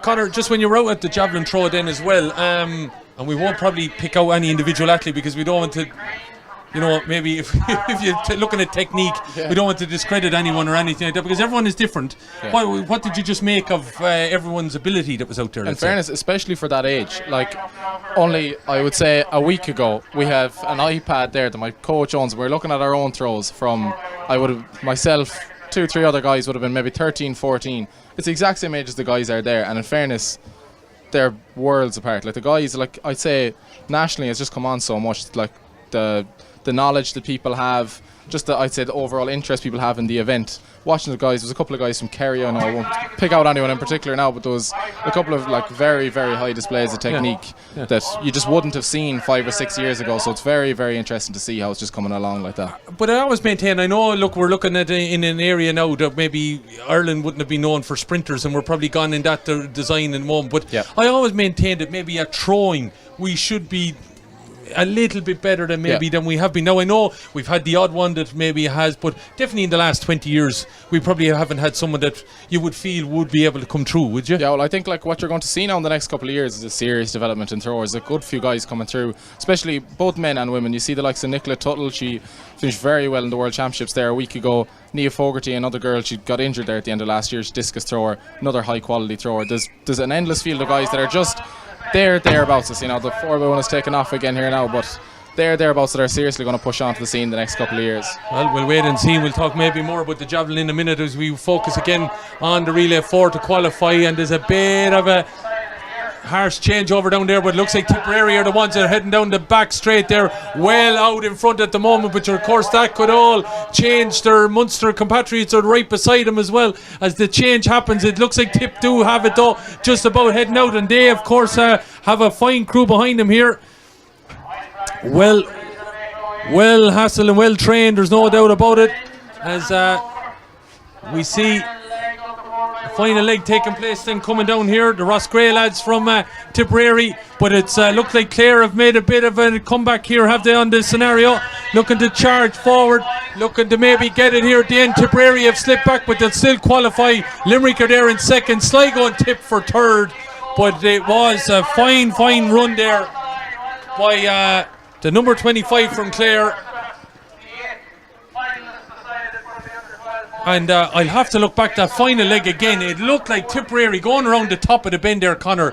It was theirs in their hand, but you'd have to say, you know, they got the change over here, Clare, and by God did they see it out. Every single race, seemingly back to back, is just guys fighting to tooth and nail to come down that home straight. It's great to see. Absolutely. So we had Clare, we had Limerick, we had Tip, and we had Sligo trying to get in there as well. So they'll be the 4 that'll be in the final. And great credit to the young man from Sligo. He never gave up on the ghost there to maybe try and force the third place. And those will be the teams, as we said, we're going to see in the final. Coming up now, the girls under 14. And as we, I suppose, go up in the age groups, Conor, you'd imagine, you know, we're going to see some ferocious competitive action and technique. Yeah, especially over the changeovers, you're going to see guys that have put in a couple of years practice. You're going to seriously see some technical improvement there when it comes to that. So lots more to come your way. Hopefully you're enjoying the action wherever you are across the country. And in the mixed relay finals, under 15 will be Kildare, Kerry, Mayo, Tipperary, Offaly, Dublin, Carlow and Monaghan. That's how they qualified, and we probably would have called it from here as well. And the under 16 girls, Wexford, Sligo, Clare, Roscommon, Wicklow, Carlow, Meath and Dublin will all compete in the final. So these are 2 heats of age, 4 to qualify.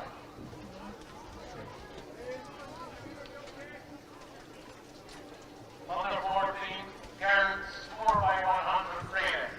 So under 14 girls, then we head into 4x100. We see on camera there an Ohio or Limerick crew are zoning in on the Limerick representative, of course.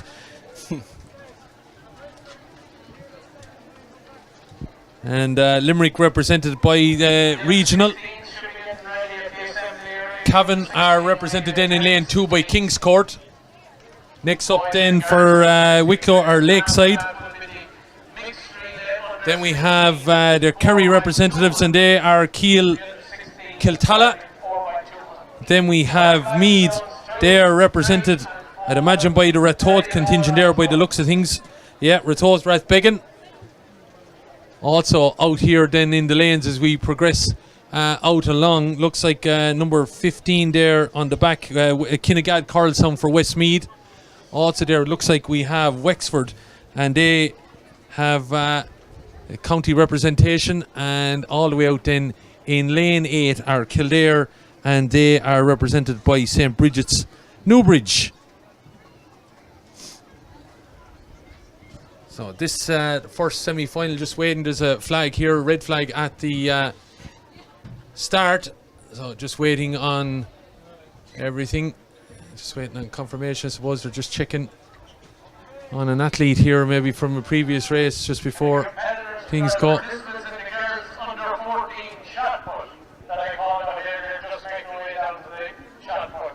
So they're calling on shot put and discus now. I know the javelin went on, Conor, a bit long, and that's maybe what held up the discus, but again, it just goes to show you the quality of the competition. 100%, and it's great to see this amount of numbers here as well. Year in, year out, in fairness, community games provides a serious level of competition, so. It's great credit to them indeed. Just confirming then that under 12 boys relay final, Dublin, Kildare, Carlow, Cork, Clare, Limerick, Sligo and Tipperary. They will be the finalists. So just a change in this, there's now only 3 semi-finals and there will be 2 qualifying from each of the semi-finals. So we're going to have 3 semi-finals, 2 to qualify from each. Smile, Conor, I think you're going to be on Sports File tomorrow. Good God. So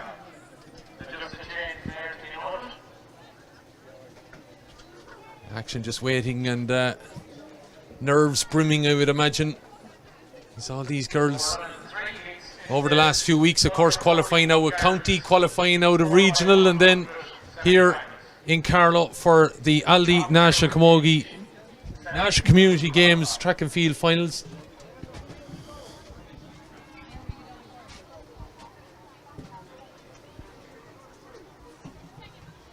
What a day of action it has been, all since 9 o'clock this morning. Fair play to you if you've stuck with us for that 3.5 hours. We had a 10-minute water break, I think, and 30 seconds for ice cream. See, it's kind of cleaned up now. It has, yeah. In fairness, we had to get them in. The state of the place was. Again, great credit to the crew here at the Southeast Technological University. So final ball off at the end of 16 girls and boys relay teams, and if you can make way to the assembly. Haven't found out the correct pronunciation of their moniker, whether it's Setu or C2, but anyway, it's the Southeast Technological University. It's the Carlow campus, of course, have linked up now with Waterford and so forth, so all bodes well for third level institutions in this country. And Conor, like facilities like this, I know you're in UL, like the facilities in UL are absolutely top drawer, Fantastic, but like it just means, I would imagine then when you come to collegial events, like, you know, everyone's now kind of nearly batting off the same kind of facility, aren't they? Yeah, as the years are progressing, like as the years are going on, you're going to see just better facilities popping up ever, especially in Carlow. Like the varsities were on here now this year, and in fairness, it just caters so well for an event like that. There's everything and anything you could want here. No more than UL. You see great facilities up in Santry, even with the DCU crowd. They're just everywhere and anywhere. Like, it's great to see. Great to see DCU as well taking on that Santry. I think it'll just bode well for the future of Santry going forward. 100%. And I remember one time coming from a humble athletics club in rural County Laois about a tartan track. They were so hard to get, and now they're 10 a penny nearly around the place. Everywhere and anywhere is right. And I'm talking like that was years ago. It wasn't that long ago. Yeah, no, Ballinrobe now at home are only after putting in a new 200-metre track there as well, and it's just exactly what you're saying there. They're just popping up everywhere and anywhere now at this point. It's great to see. It's great to see for the sport even. Absolutely. Guys that wouldn't have access to those kind of facilities otherwise. So yeah.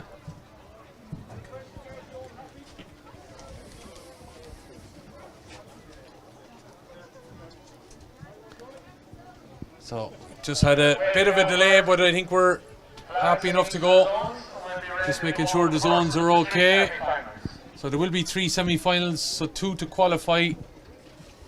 And we have everybody raring to go. So we have Limerick, Cavan, Wicklow, Kerry, Meath, Westmeath.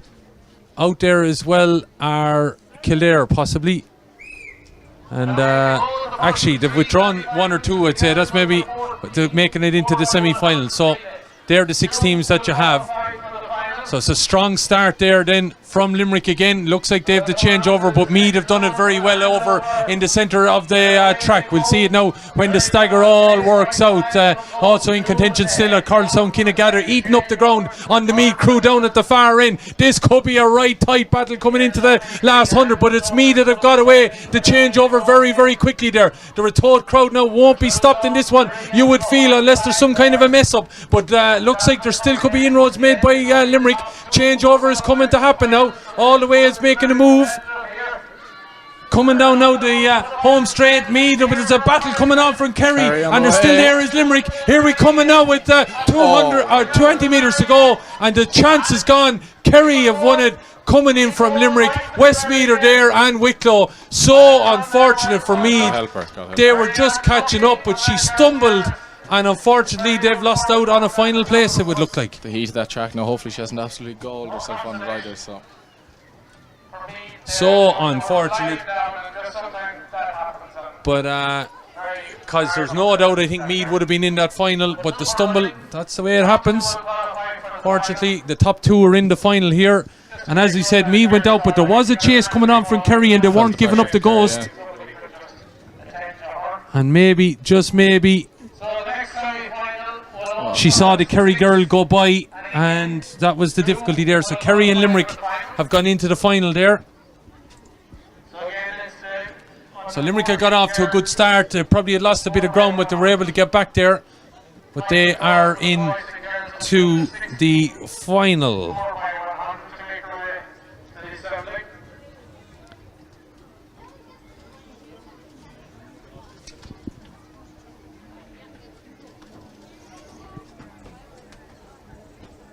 So we're on the under 14 girls 4x100 relay, and we're going to have 3 semi-finals. So second one to come, and we are in lane 1, represented by Killy in Offaly. In lane 2, it is the Mayo crew, wearing the number 6, of course. 22 are Drumlish Balnamuck, and they're in lane 3. In lane 4 are the crew from the Navan Road in Dublin, wearing the next crew of shorts are Clonteed Kilsale. They are from Cork, and they are in lane 5. And out in lane 6 are the Carlow crew, and they are from Tullow Grange. So they are the ones that will be going into battle here in heat number 2 of the girls under 14 4x100. So it is the Aldi National Community Games Track and Field Finals from the Southeast Technological University here in Carlow. The sports facilities here, shot put underway with the girls there, and it has been. We'll shortly be getting underway, I think, with discus and everything. Long jump still continuing for the girls down there. I think the boys have been completed, and the Group B are on the way there, and the girls. So still a lot of action to sign off on here.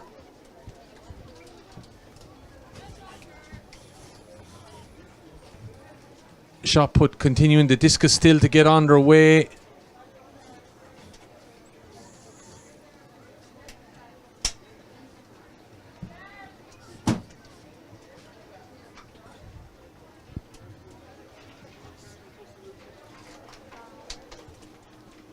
So a bit of a delay here again at the start.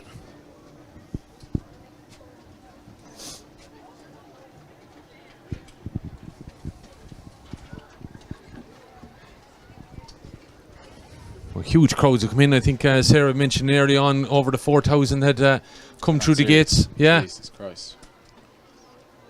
But then even earlier on, we had to delay the javelin. It was scheduled to take off at 9 o'clock this morning for the boys, and they delayed it to just maybe a quarter past, just with the amount of queues of people coming in. They just kind of wanted to give everybody a chance to come in. Make sure that we're all in, yeah. It's great to see everyone coming in. But well, if you weren't at the beach, you'll definitely get a tan here in Carlow today. There's no doubt about that, because it's just been covered in sunshine. And I think Owen gave us a shout there about 30 degrees about half an hour ago. It was the warmest place in Ireland at 30.7 degrees yesterday, so can't be far off that again. It feels every bit of it anyway. Absolutely. We have a fan, we have a bit of breeze up here as well. We're down on the track. Unbelievable. So first two will qualify for the final. Carlow look like they've got a bit of an advantage, but Dublin have eaten up the ground and Cork have as well, and it looks like the two in the middle that have got the run, but Carlow away fairly quickly. Cork trying to eat into that, looking like it's Offaly down, making up some ground on that back straight with the Mayo crew as well. Heading down now, looking for the change over. Who's going to get in the hand first? Offaly look like they've eaten up a lot of ground on everybody else. Carlow though look like they're the head of the stagger. Waiting to see though. Offaly are still in command, and the third change over about to happen now is to bring them through to the end. Waiting to see who's going to get it in the hand first. It's Carlow, but Offaly are there as well. Cork also. Carlow are out in front though, taking it all the way to the end. The Tullagrange crew though well out in front. Offaly looking to challenge Cork now for second place. Mayo coming back at it, but it looks like it's going to be a win for Carlow. Offaly in second, they're the 1-2 through. Cork and Mayo, Dublin and Wicklow bringing up the rear then on that, or Longford should say, and it was though phenomenal run by the first two. Carlow took over, it would seem, on the back straight. Connor and saw it out. Every single race after race after race, guys, again fighting tooth and nail. It's great to see. Just another replay there again for you now. Carlow coming off the bench seriously well. Yeah, she took it very, very well, and Offaly were making inroads. They're the two that have qualified though for the final. So strong run by that Carlow crew, and maybe hopes of medal.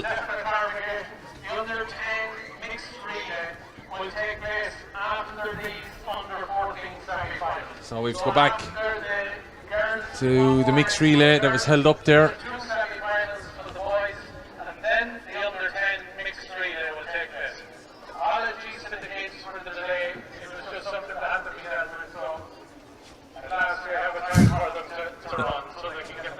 As we know, community games, they can be held up by a challenge or something, or appeal goes in. We don't know if that's the case, but anyway, that under 10 mixed relay will take place after these under 14 semi-finals and before the under 16s. So now we're heading into our third semi-final, and there we see in lane 1 then the girls represented by Curry in Sligo. In lane 2, just flicking by there was Clare. They are in lane 2. In lane 3, it is the Kildare team of St. Bridget's of Newbridge. They were down to running the first heat, but that was just changed, so they're back. And so also back are the team from Wexford that are there in lane 4. In lane 5 then we're looking at the crew that come from Kilteven in Roscommon, and it's just the 5 to go here. So 2 to qualify. It's going to get tight here, you'd imagine, between these 5 teams. So we have Sligo, we have Roscommon, Kildare, Wexford, and we've got Clare. So those are the teams that are going out into battle.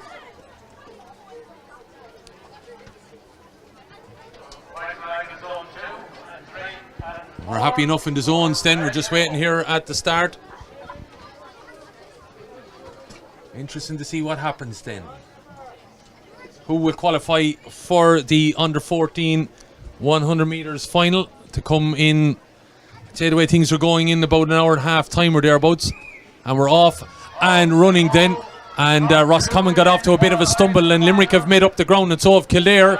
Clare there as well, and coming up then in lane 1 are Sligo. But it looks like Kildare maybe have just overtaken the stagger on the 2 athletes in front of them, and I've got an overturn there and are on the move. It's Kildare well out now in station, but they're being tracked back, and it's going to be 3 for 2 places maybe here at the moment. But Sligo look like they're making a bit of a comeback here. Handover change, it's just about Kildare, I think, looking to get it out in top, but could be a challenge still to come from Roscommon. White flags all round, and at the moment is the last changeover about to happen. This is the final heat of the girls under 14 4x100 metres, and it looks like Roscommon have got a bit of a handle on the changeover there, getting ahead of Kildare, but it's neck and neck as they come down. Sligo look at the battle, but it's between these two. They could ease up and store for the final, because it's Roscommon and Kildare that will be there. They were the ones dominant Connor all the way throughout, or Clare I should say, and Kildare.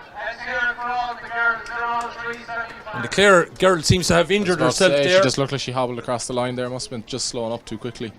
Yeah, just hopefully now it's nothing serious. Hopefully it's not, but it is Clare and Kildare have qualified into that final. Apologies if I said Roscommon, but it is the Enna St. John's crew from Clare and the Kildare crew from St. Bridget's in Newbridge that will be in that final. So by my reckoning then, it's Kildare, Limerick, Offaly, Kerry, Clare and Carlow that will be in that under-14 final. And Conor, again, just quickly, like, you know, I know it's not your speciality, but we've seen some cracking semi-finals there. 100%.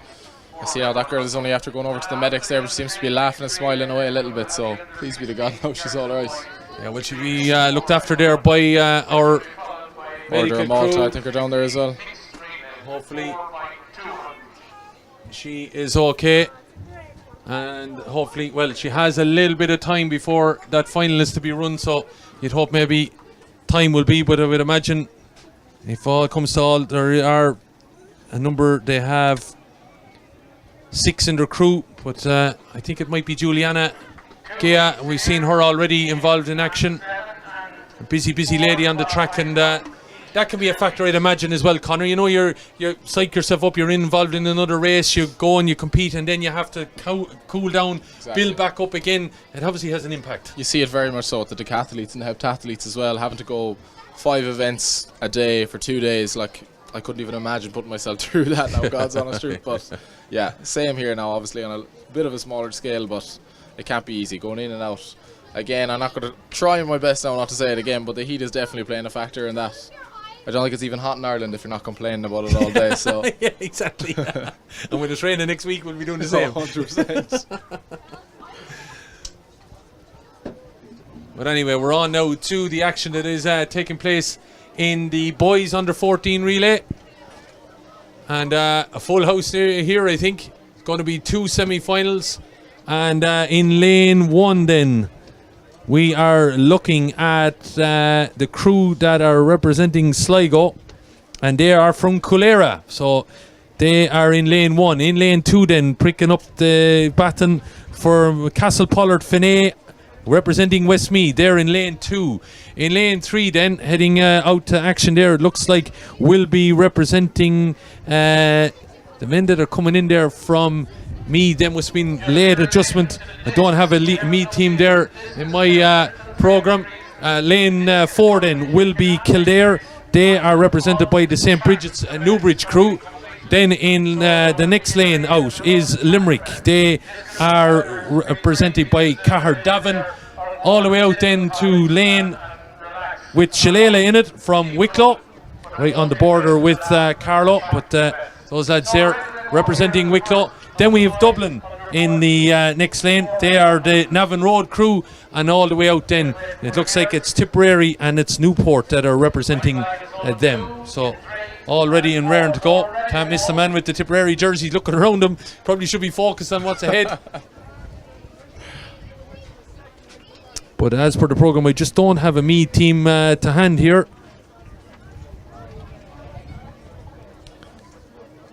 And this, of course, is the under 14 boys relay 4x100. First 4 to qualify, so going to be a helter-skelter, I'd imagine, again.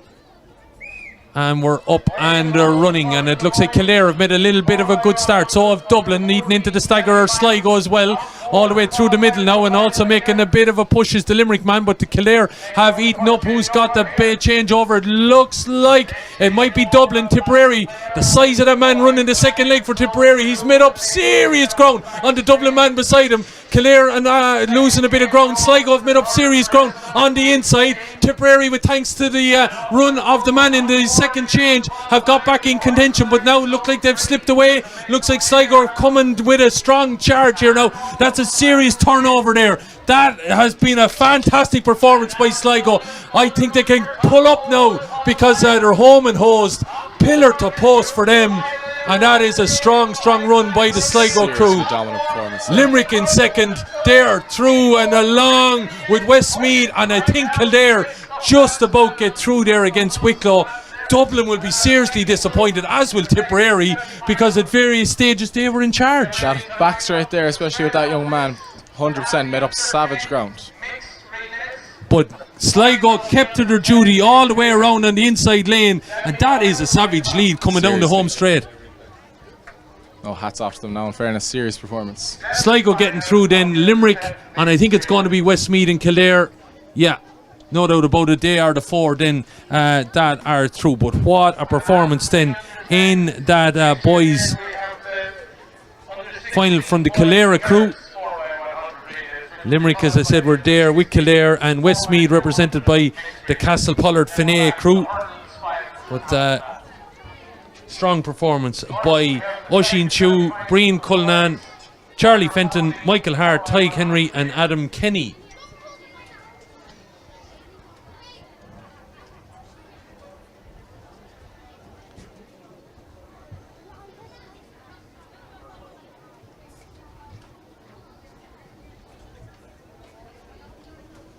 So just confirming then in the girls under 14, the final will see Kerry, Limerick, Carlow, Offaly, Clare and Kildare. Those will be the teams in the girls under 14 final. We've already seen Kildare, Sligo, Limerick and Westmeath qualify for the boys final. Let's see what's going to happen then in the second heat. And in lane 1, it's the crew from Clare, Ennis St. John's. They are out in lane 1. In lane 2, it is the Galway representatives from Mylock, Mount Bellew. In lane 3, it's the crew then from Lickshaw in Kerry. They are there in lane 3. In lane 4, it looks like it is the Carlow representation from Bennekerry, Tinryland.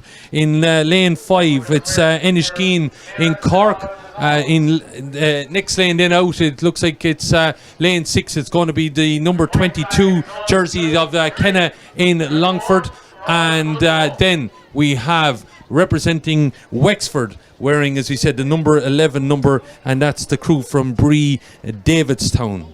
So when I was growing up, Bree were always a healthy athletic club, and they still seem to be in that area. It's the next generation on now, I'd imagine.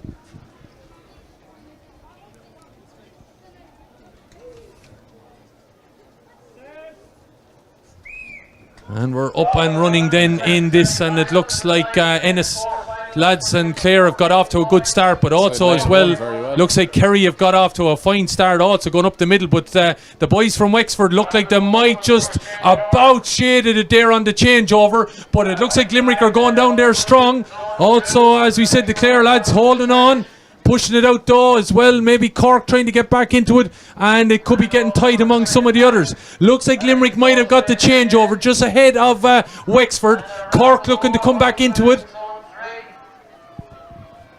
Roscommon look like, or I should say Clare look like they've gone backwards a little bit here, and the changeover looks like Limerick have just got it out in, or Kerry have just got it out in front now, looking to come all the way. It's Kerry and Wexford. Cork looking to make a challenge back into this. He's coming all the way here. Looks like Wexford are going to get it, but Cork, oh my God, what a run from the man in the last place.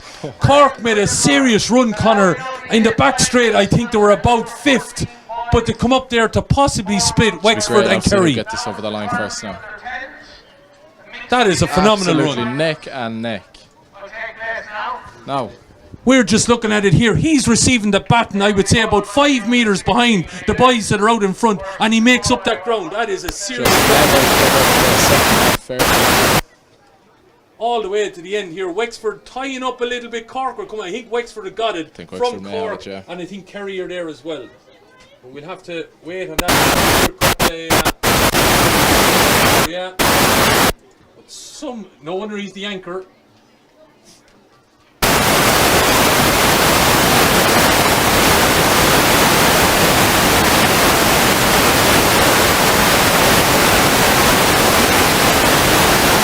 Inside you see the shot put, that's down now. I think a final. It's ahead of schedule, but it's still going on there. And they've narrowed down, I think, some of the athletes. Offaly, Wexford, I think Tipperary, Cork are in there, Monaghan in there as well. Still all to play for. So waiting to see verification of who has got into the final. I think the Cork man on the way. That was some recovery. Under 14, we have Jack Martin from Kildare. We have Stephen Gibbons from Mayo, Ian Dempsey from Mayo, Josh Devlin from Limerick, Daniel Redmond. Gone down there. also gone down there. Looks like it's Kerry. We've also got Clare, just like they seem to have nipped in. And looking at the other number, just trying to see, I think Wexford were, of course, victorious. So, in about 5 minutes. So all the lads can get ready for the final of the under 14 long jump. Conor, just thinking about it there, when you look at the Cork performance in the closing stages, if they get the other, let's say, legs worked out, they could be on there for taking the title overall. 100% could be on for something massive. I just see the Cork singlet there now, reminds me of Phil Healy's running the varsities a couple of years ago, when she came from the depths of hell, as it was said on the commentary that day, and just came back to win it. So in fairness, there's something in the water down in Cork. They never give up. Well, I better give a shout out to the boys. It was the lads here who were on camera duty that day, and I think, I don't know, many million hits did that get, David? 4 million hits that relay run got. That was definitely, I'd say, one of the most watched videos that ever came out of Ireland and athletics, for that matter. And look at Phil Healy and what she's gone on to achieve at the moment. But yeah, the lads were the ones that were covering the action that day here on camera. So the lads from Entry are on camera duty here this afternoon. And I think if there's an athletics meet that happens in Ireland, they're probably not too far away. Sure, anyone's been in Tullamore, you've seen them.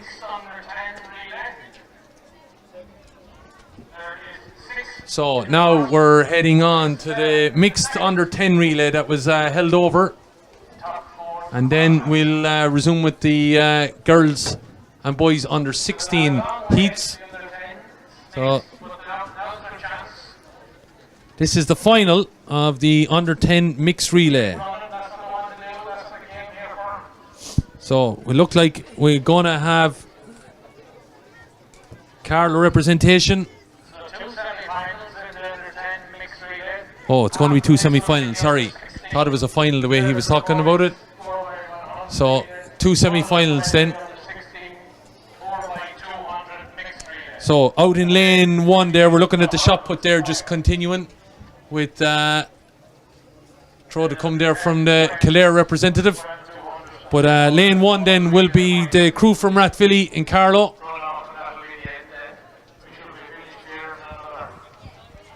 Looking at lane 2 then, they are represented by Boherlahan Douala in Tipperary. Kilkenny are represented by Glenmore, Tullogher, Ross Birkin. Out then to Dublin, and Skerries are the representatives. Then we have Mayo in lane 5, wearing the number 6 number, and then all the way out on the edge there is representing Monaghan, the crew from Donna. They might say Duna as well, but I'm sure the Monaghan crew will be able to fill me in. All these little place names. You couldn't be too far wrong. No.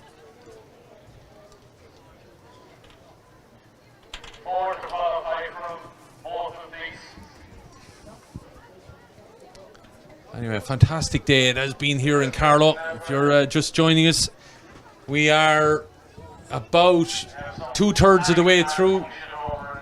Not near finals just yet. We did run off some finals earlier on because of the duration of them and trying to get some of the coolness of the day.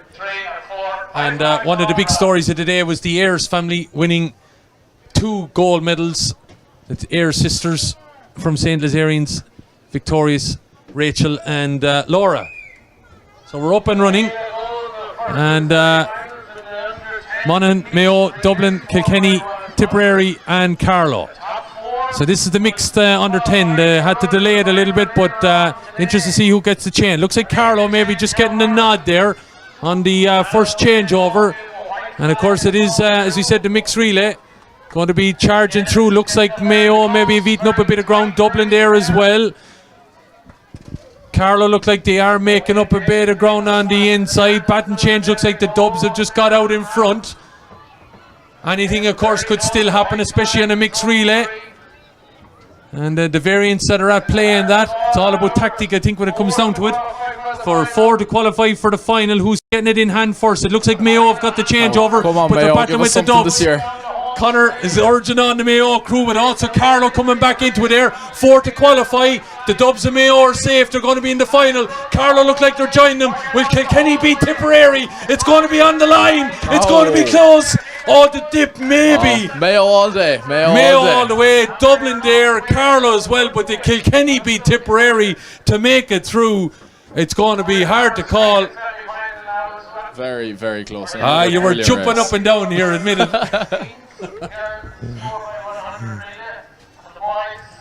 That one was fought out right. Some changeovers, I have to say. Mayo making inroads, and here we go again, Connor, just watching it back.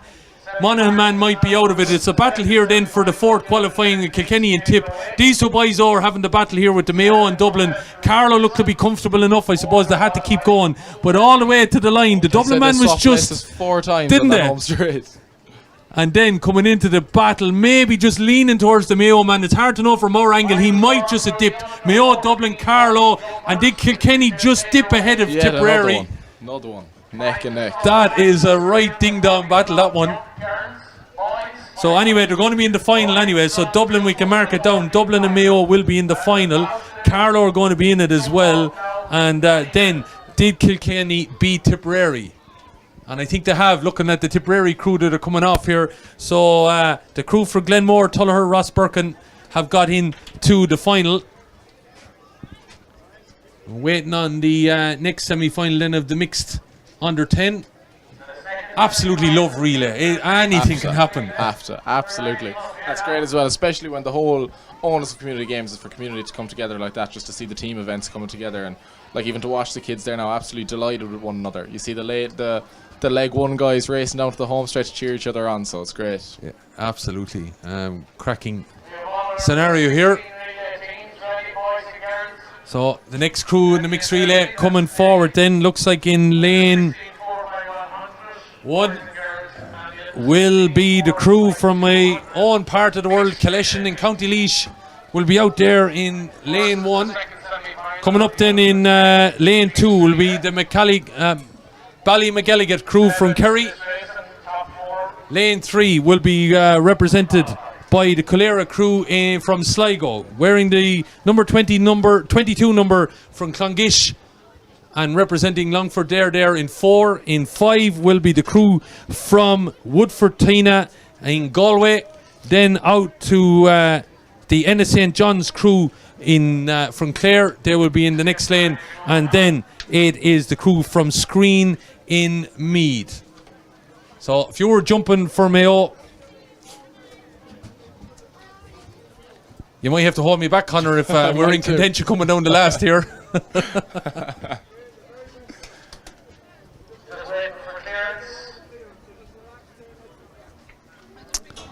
A few famous Kalesha names there in that crew. We'll wait and see. We'll be able to produce the needful here, because they're up against some serious performers from Screen and the Ennis St. John's and Colera.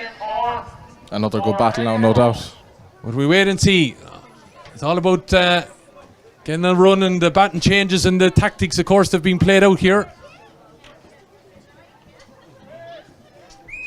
Up and running, and off they go then, and it looks like even already that Clare have made inroads there in their stagger. Kaleshin trying to make a bit of a run here on the crew from Ballymcgelliget, but it's the Ennis St. John's crew that are out in front. They look like they have the baton change, but the Colera crowd are not far off as well, making charges down the middle now. On they go. The Ennis St. John's crew are trying to get forward there, and representing Clare, of course, trying to get to this final, but changes maybe coming about. It's all a little bit still tight to be worked out on that third change down there.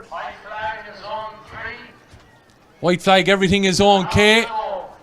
And ground still to be made up as we're looking at the changes then that are about to happen. And it looks like ground is being made up there. Serious ground is being made up by the crew that are coming up the middle from Woodford Tina. It's a battle of the west here going on here now. Clare and Galway looking to see the way through. Also maybe coming through the crowd from Meath. And it could be a late surge here from Longford. And it looks like they've got there all the way through. And unbelievable. I have to say, we probably didn't give the crowd from Galway too much hop, maybe going down the back straight, but they seem to sort themselves out from there on. Seriously strong finish. It'll be interesting to see what's 3-4. Definitely some of the ground made up on the top of the bend there, but all the way, what a battle between Galway and Clare. And Clare get it in the end. They did it from the start. They led out from the start. From Galway, I think it's Meath, and it's going to be Longford as well, by the looks of things that are in that. But a cracking mixed relay semi-finals. And my own crew run out of it, but sure, great credit to be here on a national final day. Not too far from home. It's nearly like a home event in some ways for them. So there's going to be 2 semi-finals then. I think Meath have made it through, just looking at the crews that are going down there. Meath have made it through, yeah. So Clare, Galway, Meath, and it looks like Longford that we had. So that would make in the final then, it's going to be Meath, Mayo, Kilkenny, Galway, Dublin, Longford, Carlow. So finger down here now, I think. I might have to leave you in love, I'm afraid. Leave us in love, Conor. Well, sure. Thanks very much for the bit that you have done.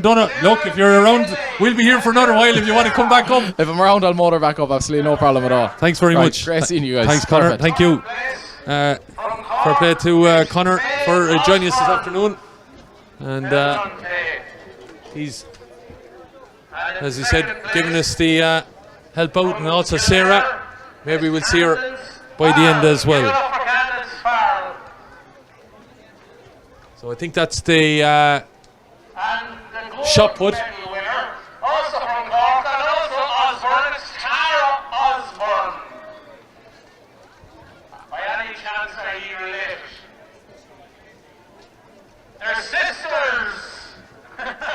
Fantastic stuff, the Osborne sisters. Well done to Tara, Candice, Faye and Sarah, medal winners in the shot put. And 2 girls from the one house. So we have the Ayres sisters early on, and now we have the Osborne sisters. Now getting ready for the first semi-final of the girls under 16 4x100. So there you have the Osbornes coming home with first and third. I think that result is just coming through to me there. Their sandwich, the girl from Selbridge South, Candice Farrell, that's come home with a medal there. No, a mixed relay just confirming it's going to be Mayo, Dublin, Carlow, Kilkenny, Clare, Galway, Longford and Meath. But the Osborne sisters from Clontaid, Kinsale, they take home, from what I could see there, they take home gold and a bronze from the finals here today in the shot put. And I think, did we have a Tipperary representative there as well? Yeah, it looks like the Tipperary Sarah McGinley, she was in 4th. So that's the shot put. The semi-final of the under 16 girls 4x100. 3 to qualify for the final. So 3 to qualify for the final here. Sorry, we were just keeping an eye on the presentation there, not able to identify teams out here at the moment. So we'll try and see them when they come around on the back straight here. It looks like Sligo might be just out in front, I think. Changeovers taking place and happening fairly sharpish here now. These ladies would be well versed now, I'd imagine, in handing over the baton.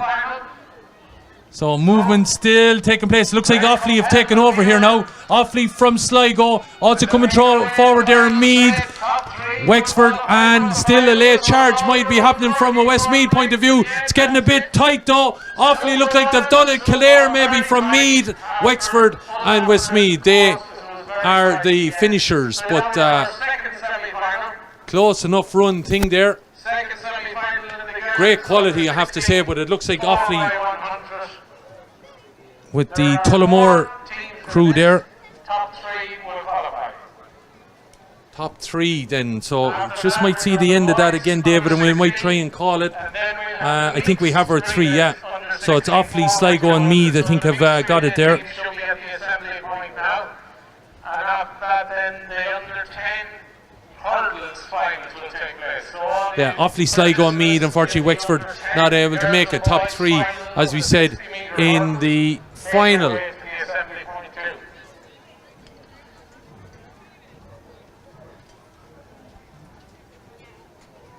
So we've 4 then in the next semi.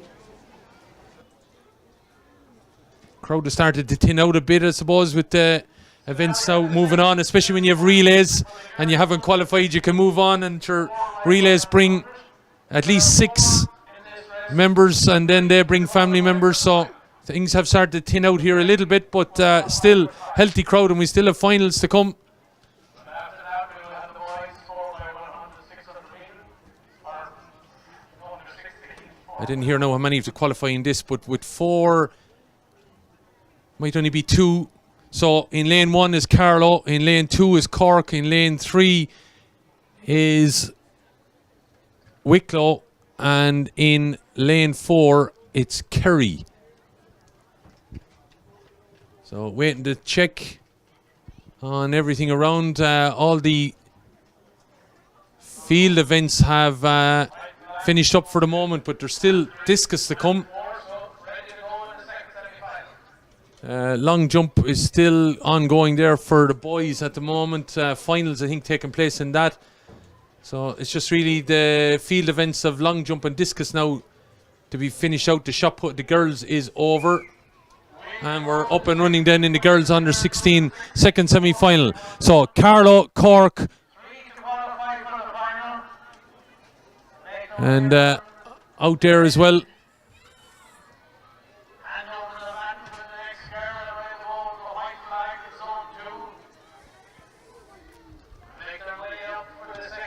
It is Wicklow out in front. Tight enough handover there then. And Carlow looking to make up a bit of ground here in Wicklow. Cork there as well.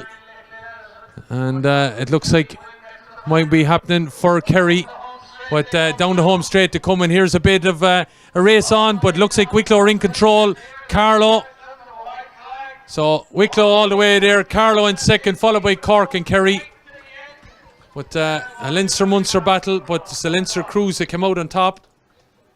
And Wicklow were in control of that effectively from the off.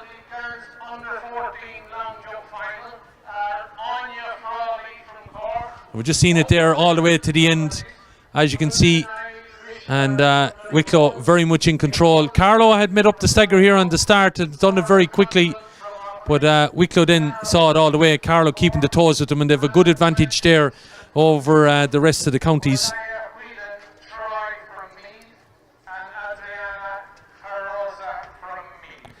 So good victory there by the Wicklow crew representing Lakeside. Carlow represented by Slaney Valley. The Byrne sisters there.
Straight final then in the boys relay. So this could be a right ding-dong battle now as well.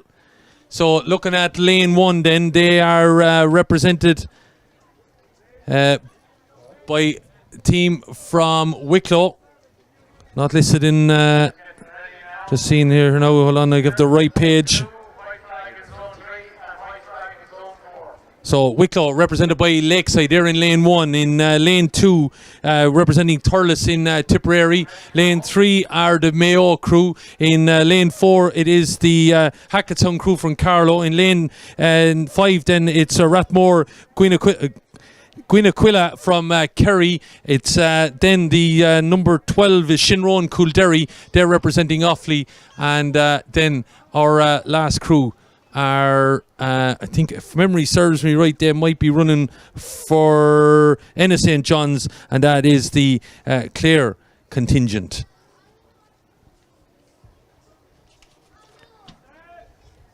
So this is a straight final then in the boys under 16 100 metres, and Clare have got a great start, and so have Wicklow. They've eaten up the stagger here. Good changeover, but it looks like Clare still ahead. Offaly giving chase, but also up the middle are coming Kerry here now with a strong run. Mayo making a bit of ground. Wicklow are the ones though that have eaten up a hell of ground. Clare look like they made a little bit of a stop-start kind of effort at that one, but they're out in charge and in front. Still coming through the middle though might be the boys from Mayo. They haven't given up the ghost on this one, but it's the Ennis St. John's boys that look like they've maybe about to take this home. But Wicklow haven't given up on the chase here. Mayo are still in the hunt as well. Also coming back at Carlow, but it looks like Clare are going to be going out to be victorious. Clare are the champions from Wicklow, Mayo and Carlow. That's the way it's worked out in the under 16 4x100 metres final, and that I have to say was a right battle, but Clare so much in control. I just thought they might have messed up their second changeover over on the far side, but were able to keep it motoring anyway when it counted, and Clare are victorious then, watching it all the way to the end. Promise Jolie Sue, David Moses, Sylvester Onwudiwe and Prince Shoneybear, they are the ones that have taken it home here. They are national champions for the boys under 16 4x100 relay. Coming home in second place then are Wicklow from Lakeside, Sean Bean, John Burke, Liam Cleary, Kieran Kilmartin, David Johnson and Daniel Smith. Third went to the Mayo crew, and fourth to the home crew from Carlow. They from the Hackettstown area, Dara and Dylan Byrne, Owen Byrne as well, Connell and Dara Cullen and Kevin Lamb. But that was the straight final of the boys 4x100 metres, so we don't have to worry about that later on.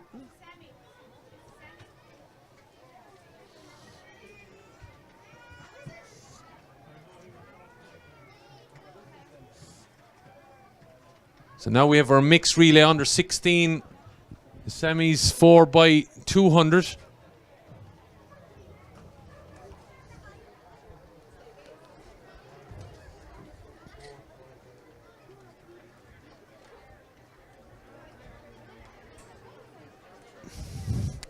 So shot put results just to give you there. Then Tara Osborne won gold. Cadence Farley Kildare was in silver. Tara's sister Faye was in third, and Sarah McGinley was in fourth place. That was the shot put.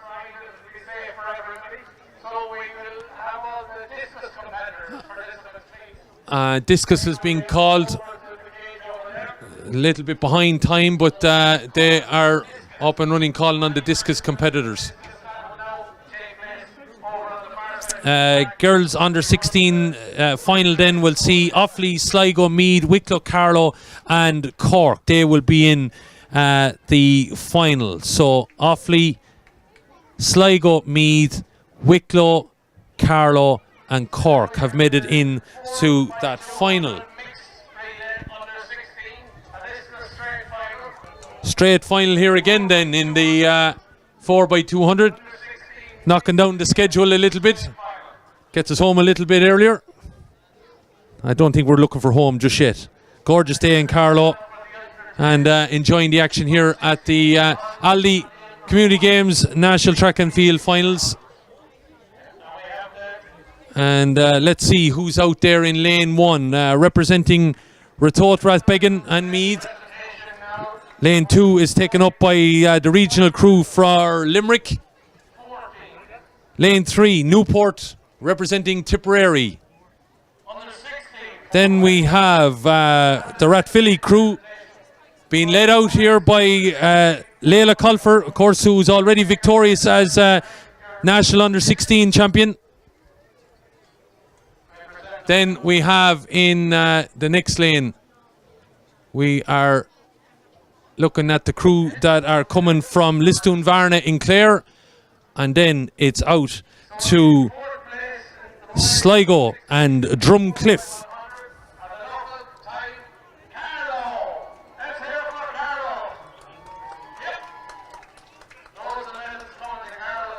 So presentation coming there at the moment.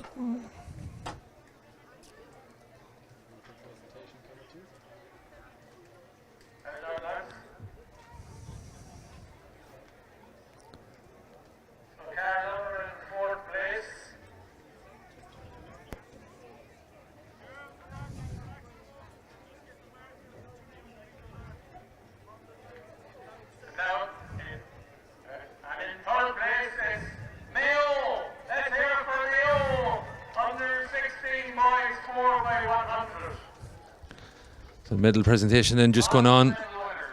As we called out earlier on there, Carlow then in fourth, third was Mayo, their team. Wicklow there in second, and Clare will be in the first place.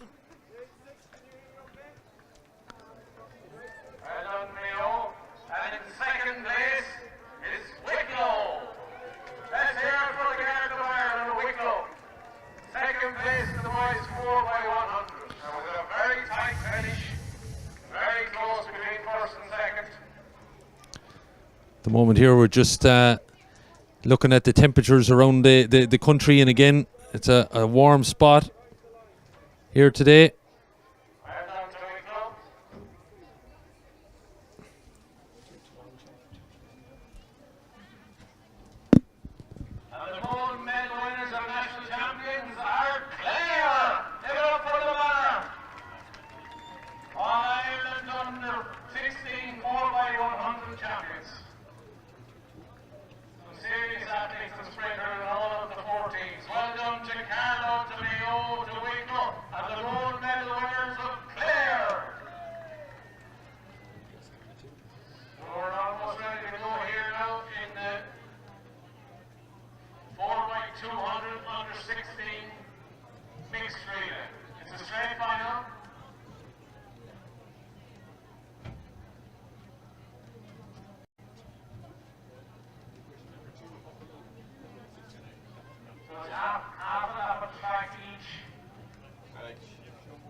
So this is a mixed, of course, event, and it's also over 200 meters. So plenty of track for these teams to be able to see.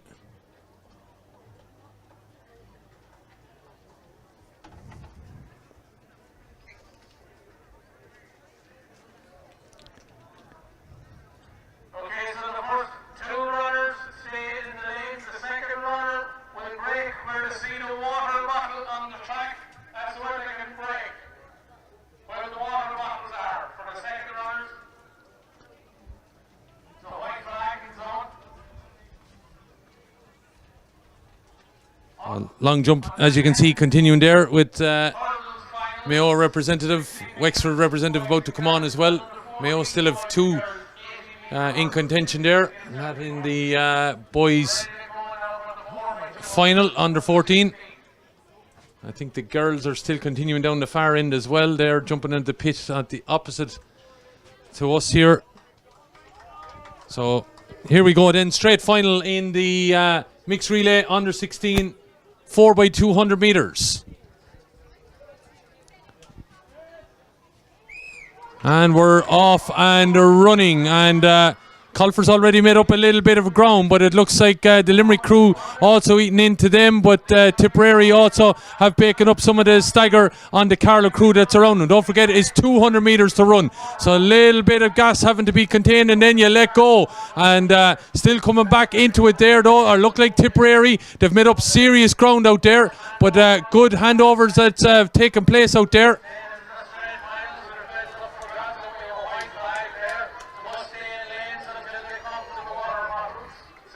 So still, as I said, in the lane until then they can swing inside, and then it's going to be a jostle for position down here at the 200 metre line. Got to get in place here, got to be sure of who's next, and there's a faller there back behind us, and that could be detrimental now to any chance. Carlow look like they're about to take the lead here, but the changeover didn't happen clean, and it's Limerick. They're going to take advantage. Limerick and Carlow now out in battle, going head to head, looking to get inside. Carlow got out in front from Limerick. Tipperary, it's Sligo trying to make up some of the ground now, or Meath. They're still running in lane and they don't have to anymore, looking to get out in front though. Still a battle going on. Carlow could have made a mess of it there at that changeover, but here they go now to see it out in home. The home crew about to do it, representing of course Carlow, coming from the Rathvilly area all the way through to the end now. Challenge being made, coming at the back there from Tipperary and Limerick, but Carlow had enough gas built up. They're going to see it home. It's Carlow all the way. Tipperary look like they're going to take second from Limerick in third, and Sligo making a bit of a run for fourth. Meath are in fifth, and it's going to be Clare in sixth. Unfortunate that fall for Meath on the second scenario, I think, cost them a little bit of ground, and despite the fact that one or two got in the way of each other here down at the final turn, it was well, all to see for. So we saw here the changeover. Here's where the fall maybe happens. Just don't know whether he ran into the spikes of the other. He did. Is the Limerick athlete ran across him, and I think that may have cost Meath. They had 50 yards to make up then, and we just saw there that changeover that Carlow were making didn't go swimmingly either, but they were able to see it through to the end, and well, they saw it home there. The team of Leah Colfer, Dara Corcoran, Rory Gavin, Anya Hickey, Emily Lawler and Bryn Nolan, they're able to see it home. They're national champions from Tipperary, from Limerick, from Sligo, from Meath and Clare. That's how it finished up.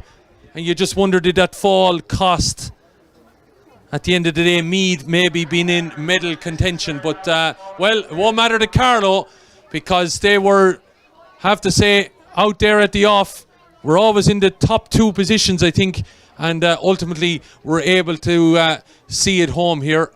But right little ding dong of a battle. Discus about to get underway, just looking for competitors there, and it looks like will we have boys and girls competing at the same time? Will be interesting to see as we get ready for some of the hurling events. Of course, that was a straight final, and we're now into finals, so we're seeing homer time now on the horizon.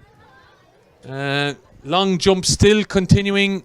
Discus about to get underway. That's going to be, I'd say, the last event ultimately that will finish up here.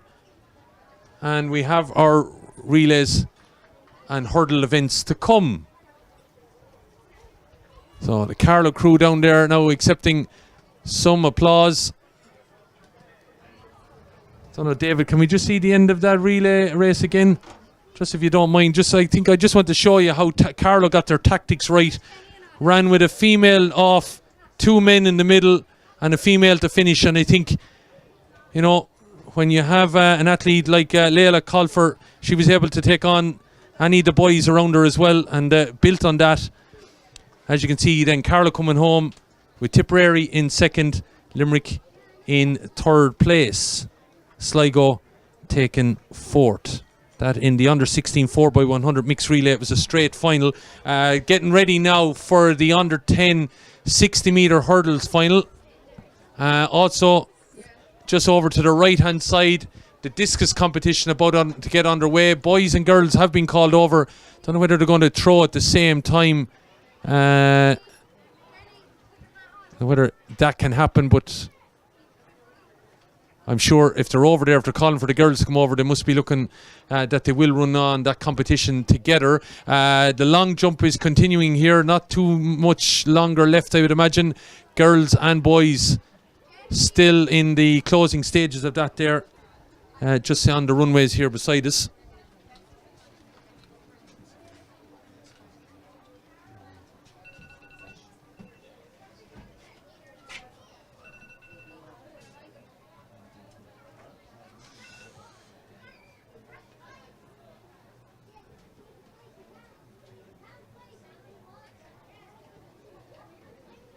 So getting ready then for the action that's going to come in the girls under 10 60 metre hurdles final.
Okay, and you're welcome back. Presentation there then just for the mixed 200 going on behind us there, the under 16 Carlo victorious. But we're getting ready now for the girls 60 metre hurdles under 10, and they've had a little bit to wait. They were running in and around the half one at time or thereabouts, so we push on now, but credit these little ones are here and raring to go again. So in the girls 60 metre final will be Aveen Laverty of Screen, Cy Fitzsimons from Ratoath Began, Eva Cullen of Calera in Sligo, Hannah O'Mara of Winegap, Tullahug Cullimore in Kilkenny, Kelly Gallagher of Carlastrand Kilcoona in Galway, Lauren Kelly from Woodford Tyna in Galway, Eva Gilhooly of Drum Clonown in Roscommon, and Emily Oganashi from Granard in County Longford. So Eva Gilhooly from an area I should know. Connections in Drum Clonown, and well, we'll be keeping an eye on her, but also everyone here will be representing the respective areas. The two Meath ladies are in 1 and 8. The two Galway ladies are beside each other in 2 and 3. Then Sligo. Then you have our Kilkenny representative, followed by our Roscommon representative, and then our lady wearing number 22 is our lady from Longford. That, of course, Emily Oganachi.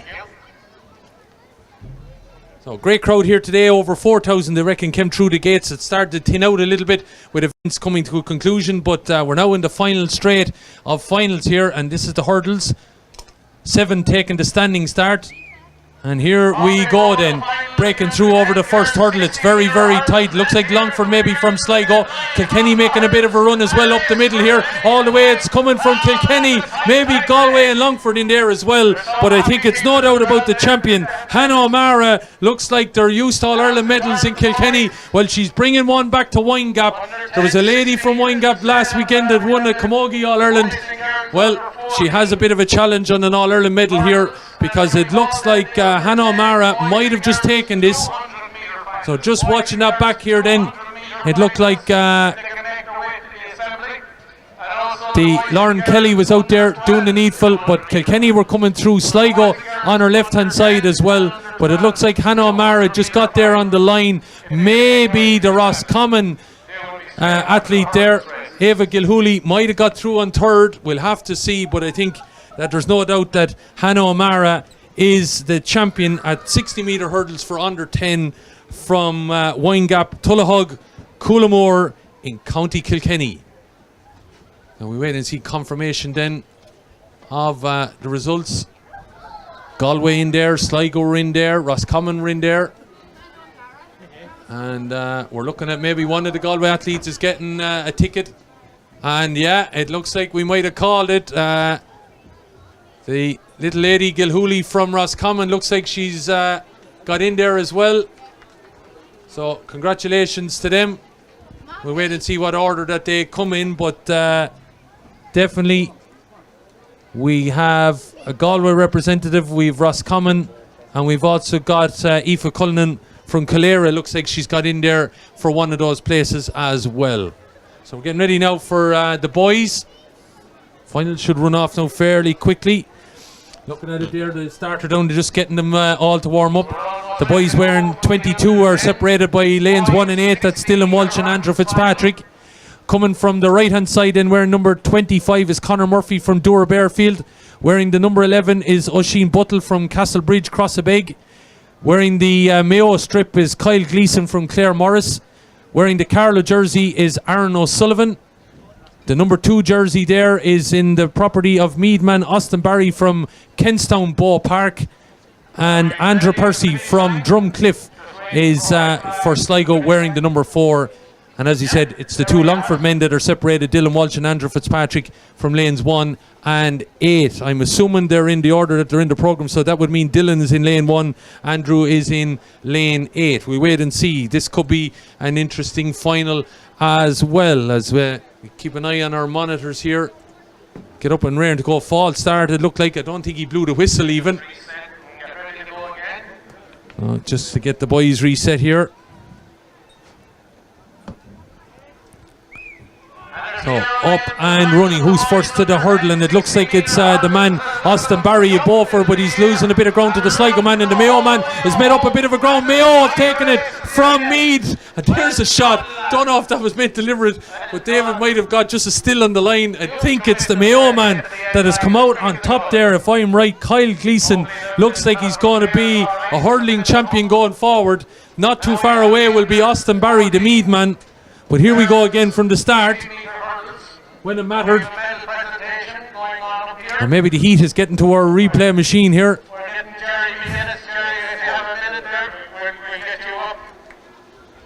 And looks like it was the Carlow man there maybe as well. Coming a bit late then is the Mayo man in Kyle Gleeson. But there Austin Barry was throwing the leg out over those hurdles as well. But Mayo from Meath and it's going to be tight. It's going to be tight for the final position. The Sligo man might be in contention as well, but I'd say they're looking back at it there. So, And in fourth place, from Mayo, it's Stephen Gibbons. Let's hear it for Stephen. Well done, Stephen. And in third place is Daniel Redmond from Wexford. Well done, Daniel. A silver medal goes to Clare. It's Aidan O'Connell. Well done, Aidan. But the gold medal is the Limerick man. It's Josh Devlin from Limerick. Let's hear it for the boys. Under 14 long jump. under 14 long jump then being called out there. You might have heard in the background. It looks like it's a Limerick man that's come away with the title there. And just looking to confirm all of that.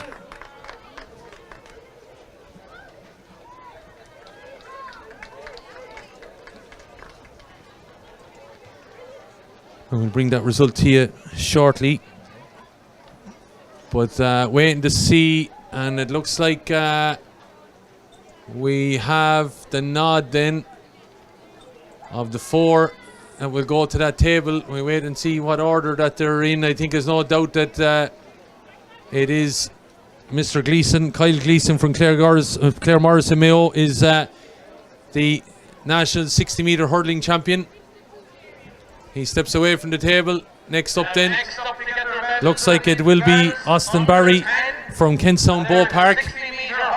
Third, looks like then it's the man from Sligo that got in there. He might have got the dip, it would seem. That's Andrew Percy from Drumcliff. So well done, Andrew. And in fourth place, it looks like the Carlow man got the nod as well. Aaron O'Sullivan, who came through there with that. So well done to those guys. The boys long jump then just coming through to us here. So well done to Josh Devlin. He was winner from Limerick. Aidan O'Connell was second from Clare. Third, Daniel Redmond from Wexford. And Stephen Gibbons from Mayo was fourth. That was the long jump, the boys under 14 long jump. Girls, I think, is still ongoing down there. That looks like a right battle in that one. And now we'll have the lads under 10 60-metre hurdle. So the hurdle presentation taking place there fairly quickly.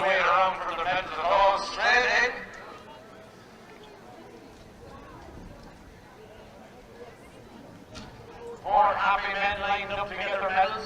The first of many medals, I say. The way they jumped across them hurdles. So we're ready for the presentation now. Under 10 boys. And in fourth place from Carlow is Aaron O'Sullivan. So Aaron O'Sullivan there then is getting the medal there. He was fourth in the 60-metre hurdle final. So Andrew Percy then is the third there from Drumcliff. Mead, Austin Barry. Tried his hardest, no question about it, to challenge the man that's going to pick up the gold medal. And that goes from Mayo to...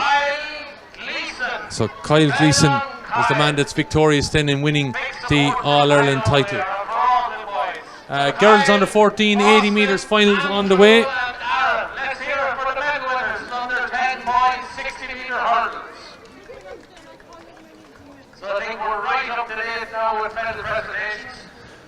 So looking down the line, the girls under 14 long jump just to the left there is in the closing stages. But now we have the girls under 14 80-metre hurdles. And out in lane one there, as you can see to my right hand side, wearing number 9 is Alice Duran from Balladureen in Galway. Wearing the number 20 jersey is Emma Maguire from Lakeside in Wicklow. Wearing number 24 for Katie Linehan or Linehan from Mitchelstown in Cork. The Limerick representative there, you can see with 7 is Megan O'Shea, has already led home the mixed relay team to victory. So she won her heat very impressively from the Grecora Patrickswell area, Limerick. The Mayo representative there is Chloe Connolly from Hollymount in Mayo. Lily Ann O'Mara from Roscrea and Tipperary, you can see there, she'll be in lane 3. And out here then in lane 4 will be Ava Sheridan from Calera in Sligo. So they are there, and I might have missed, sorry, Lauren Bailey there from Carlow, she wearing number 26. So we're ready to go to start.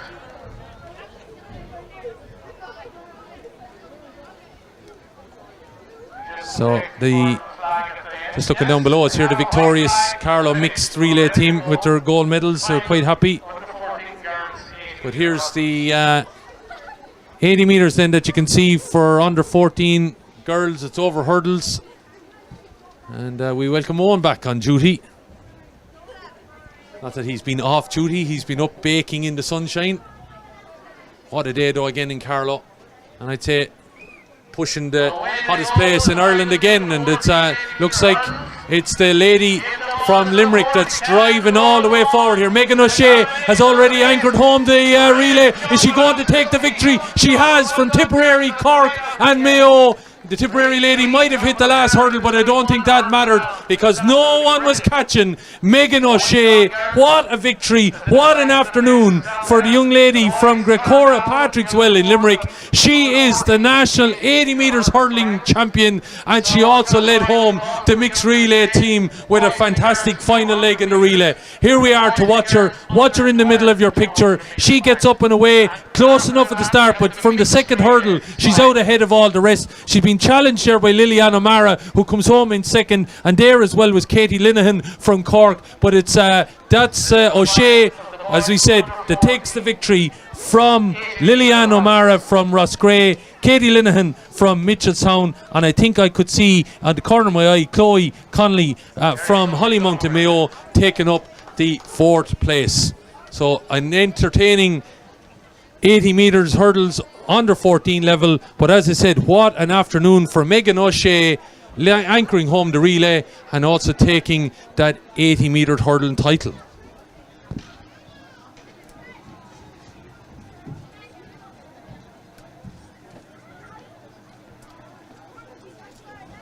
Just getting to know the hurdles there, that's trial run for the main event. So under 10, 60 metres final confirmed then. Hannah O'Mara, Kilkenny, was the winner from Lauren Kelly of Galway. Aoife Culnan actually got the 3rd place from Aoife Gilhooly from Roscommon, who ended up in 4th place. So it must have been quite tight between them at the end there. And say a little bit of a dip and everything like that probably did help. So ready to go then in the boys 80 metre hurdles. Wearing the number 2 is Harris Moffat from Screen. Then we have two off Sligo representatives, Brian Cullinan, he's there in lane 3, and Kelvin Kalou, who's also been a man busy here this afternoon so far with also the relay. He's there in lane 6. Mark Hazlitt there is wearing 13, he of Leitrim. Killian Hoy is wearing 14, he's the man with the arm in the air there at the moment. Colin Fitzgerald from Roscommon, Rory Daly from Kerry, and he's out there in lane 8, and inside him is the Clareman Keane Maxted, he wearing number 25.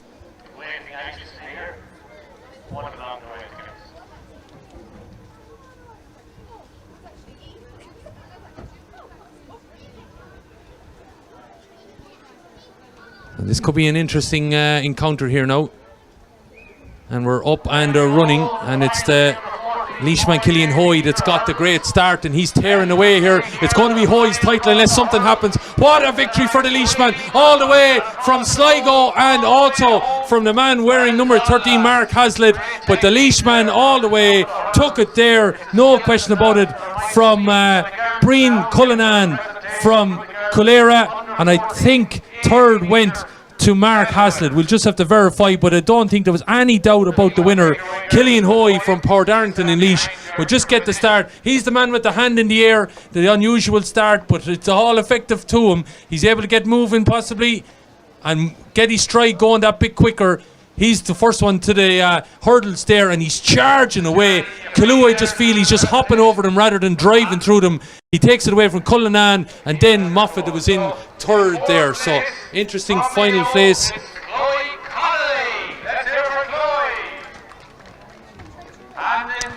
Chloe Connolly then getting that fourth there in the under 14 80 metre hurdles. Katie Linehan then from Mitchelstown in third. Liliana Mara then in second from Ross Gray. And as expected then, Megan O'Shea. All the medal winners in the girls under 14 80 metre hurdles. Let's hear it from Megan, Lillian, Katie and Chloe. Well done, girls.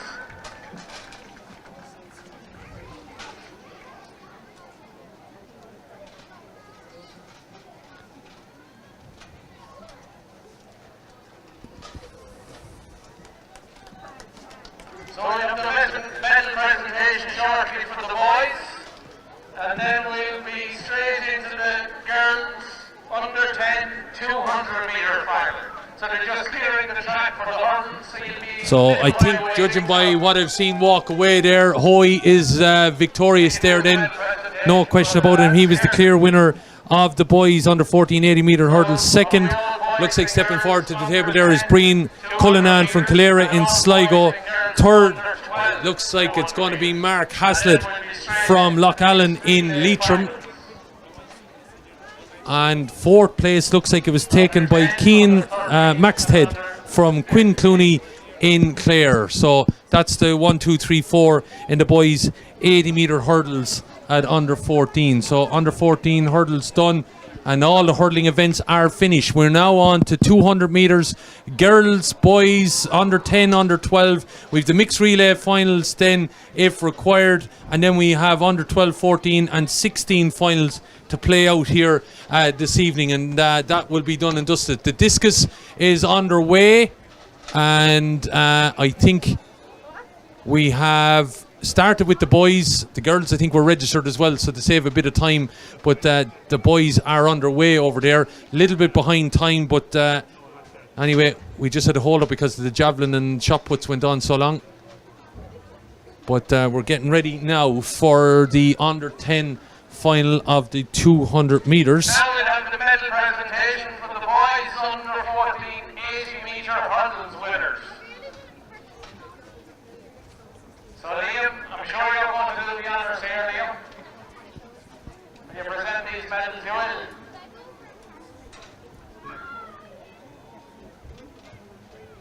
So in fourth place, from Clare, it's Cian Maxted. Hello, Cian. So that's the medal presentation then, just of the hurdle event that we just seen. And in third place is Mark Haslett-Lennon from Leitrim. Mark Haslett from Leitrim. The eyes are giving up on me. Sorry, Mark. So shortly getting underway, just clearing the track here. Is Brian Cullinan from Sligo. Well done, Brian. And the gold medal is a Leishman. It's Killian Hoy. Let's hear it for Killian. I don't think Killian Hoy, not too many national gold medals going back to Laois Community Games level here today. I think that might be the only one so far anyway. And he victorious here, and very strong, powerful runner, I have to say, Killian Hoy. So now we're heading, as we said, to the girls under 10 200 metres final. Under 10 girls, 200 metre final. That'll be the boys. So hard to tell what lane they're in, but it's going to be Amelia Butler from St. Conleth to Kildare, Stephanie Clark from Screen and Mead, Kate Gilligley from Riverstown in Sligo, Isabel Winters from Drogheda South in Louth, Amelia Kelly from Kilpatrick in Westmeath. It's Kiana Santos from Carsiveen in Kerry, Alva O'Neill from Ennis St. John's in Clare, and Una McMahon from Doombeg in Clare. So that's the way they are going to line up. I think I see Sligo in 1, Kildare in 2. One the Clare reps is in 3, I think. Hard to see from the distance here. I think we have the Mead rep then in 4.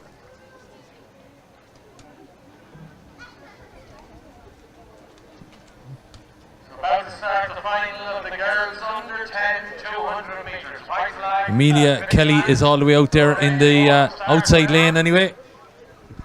So we wait and see how this all panders out once they come around the top of the bend. And just see who gets the start. This, of course, the Aldi National Community Games track and field finals. Medals on the line here. And we're off and running here. And it's a good strong run by the lady up the middle. And it looks like it's going to be Claire that are in contention here. And it's a strong run from, I think it's Alva O'Neill. And O'Neill is all the way out here now ahead of Stephanie Clark, but it looks like it's going to be a Clare win from Meath, and Clare could still be fighting in there with an opportunity with Loud as well, but it looks like it's Loud that might just have got there. Kildare with Amelia Butler were making a late charge for that third place, but I think there was no doubt about the winner. I think if my notes are right, it's Unamak. It's I think it could be Una McMahon, sorry. I just have to verify, not sure which the Clare or the Clare athletes it is, but strong finish there, and Clare might have been in contention for the fourth place as well. Stephanie Clark pulled up very quickly just at the line there, and she could have been caught with it with a duck, but we'll wait and see how plays out with the stewards.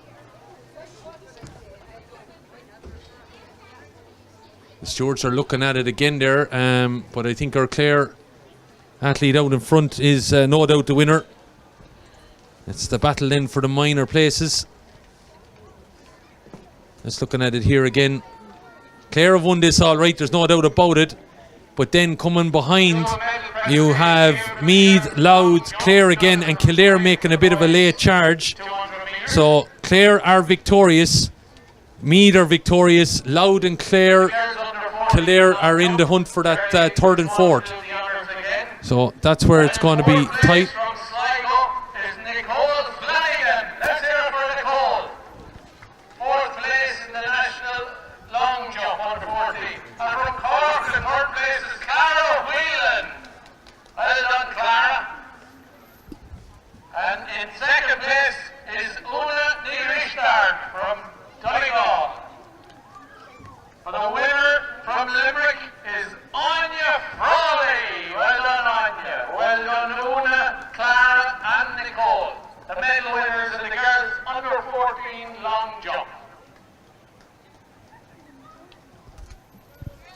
So just looking at that medal presentation, Anya Frawley from Bruree, Rock Hill and Limerick, victorious there in the long jump under 14.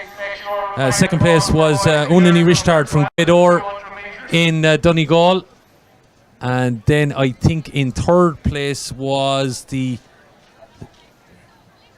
representative there, was there from Sligo. And maybe was there Kildare there in as well, but we'll get that confirmation in a minute. Just the result hasn't come up to us just yet, but we definitely got to see anyway that Anya Frawley is the long jump under 14 champion.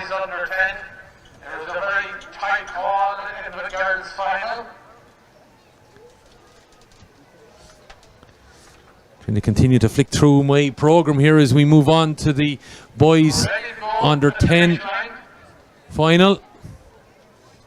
Hopefully you've stayed with us and you're enjoying the action. The girls was still a bit close to call, and they've eventually got a decision here.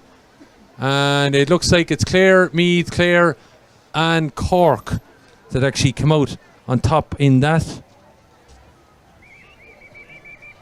reset again, the boys under 10, 200 metres.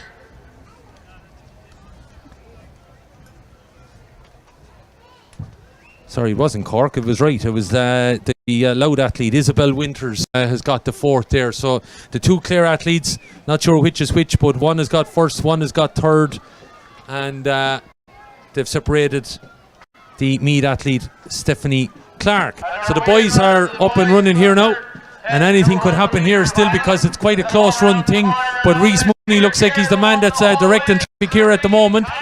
Limerick are also in here with contention. Coming through over here on the far side is Dara Fox It's still all to play for though. Looks like the Mead man is going to take it. Reese Mooney is there. Looks like it's going to be Limerick, and then it's tight for third. Hard to call. Carlo are in there, also Roscommon, and there might be a challenge over here on the right hand side. We got to see that here on the roll back with Owen.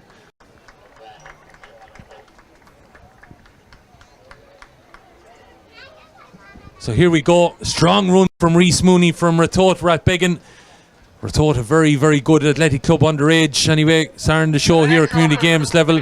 He wins it all the way to the end. A bit of an incident there that stopped one of the Dublin men, but might just catch the end of it there again, Owen, if you don't mind, sorry. But Limerick man is definitely in second. Just not sure whether it's Tom Keogh or Rian Keoghan. But Roscommon were in charge there as well over here, and also was the Carlow man Devon Morrissey.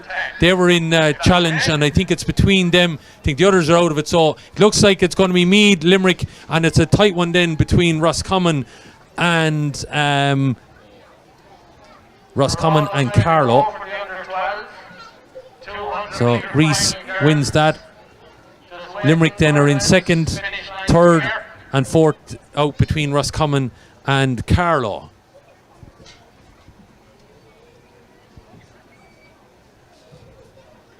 So almost ready to start now for the girls under 12 200 metres final. If we have are we ready at the finish line? We're ready? Are we ready at the finish? We're ready at the finish. Ready to go? Long jump final results then that came through there. Anya Frawley was the winner from Unani Rishtard in second. Clara Whelan was third, and Nicole Flanagan was fourth.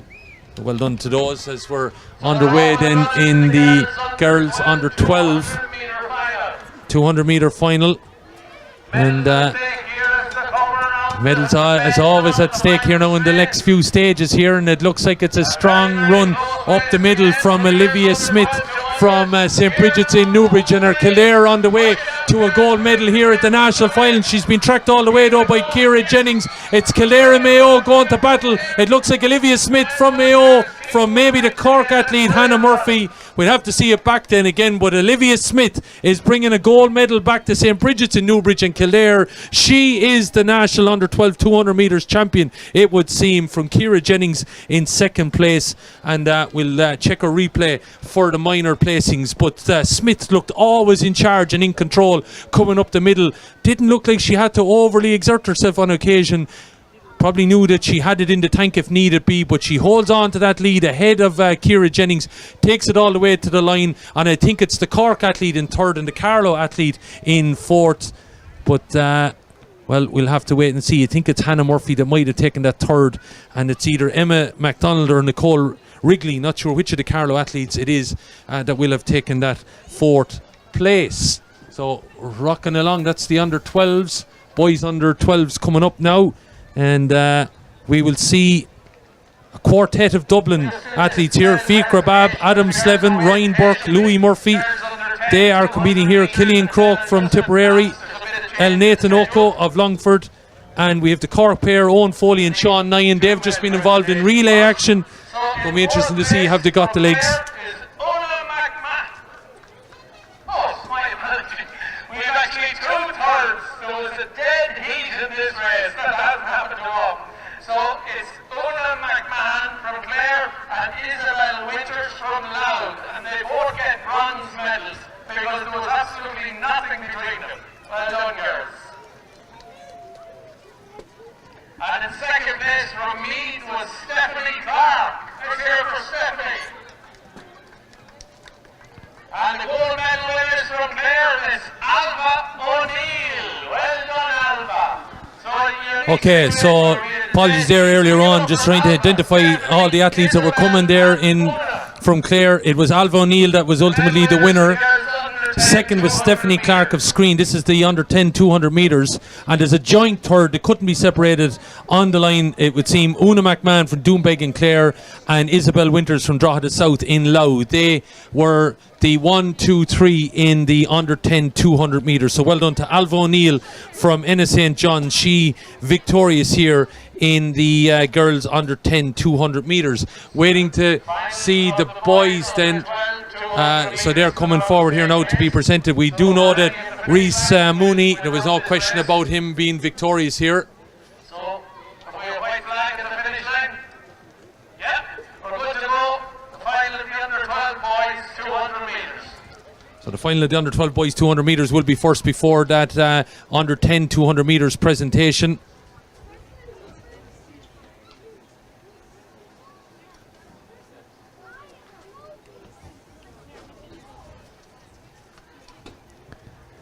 So as he said, we have a quartet from Dublin. We have a Longford representative, 2 from Cork and 1 from Tipperary as well. And we'll see how this all works out. Looks like all the Dublin lads are close together there. The boys under 12, 200 metres. As we come Flying along there, very fast pace in this race as well. charging down this line here. Standard here to come around on the straight. And it looks like it's the 2 Cork lads that are battling out here, Owen Foley and Sean Nyan. Tipper also in the action. The Dubs look like they're run out of it, and it could be an opportunity maybe there as well for El Nathan Oko to make his way forward, but it's a Tipman that's going to divide the Cork lads 1, 2, 3, and I think Longford might have got the 4. Would you believe none of the Dublin lads, the 4 of the 8 there, managed to be able to get in the top 4, but it was Owen Foley, Sean Nyan that were out there, but they were separated eventually by the man from Tipperary, Killian Croke from Mullinahone, and the 4th looks like it was taken by El Nathan Oko. That will be followed by the boys under 14, 4x100 final.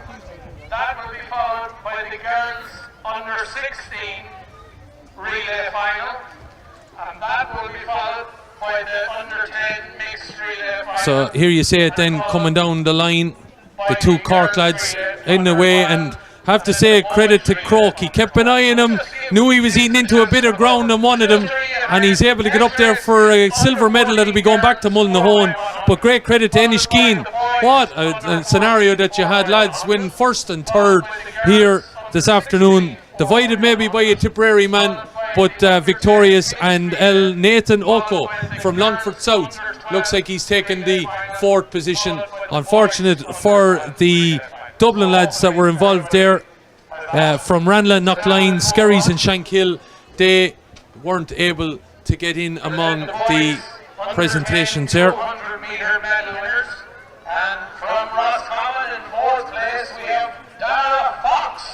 Well done, Dara. So well done Dara Fox, 4th in the under 10 200 metres. He from the Kiltoom Cam area. 3rd place from Carlow we have Devin Morrissey. So we couldn't separate it up here. It would have been a hard call, but Devin Morrissey got the nod on the judges' table. Devin from the Bennekerry Tinryland Club in Carlow.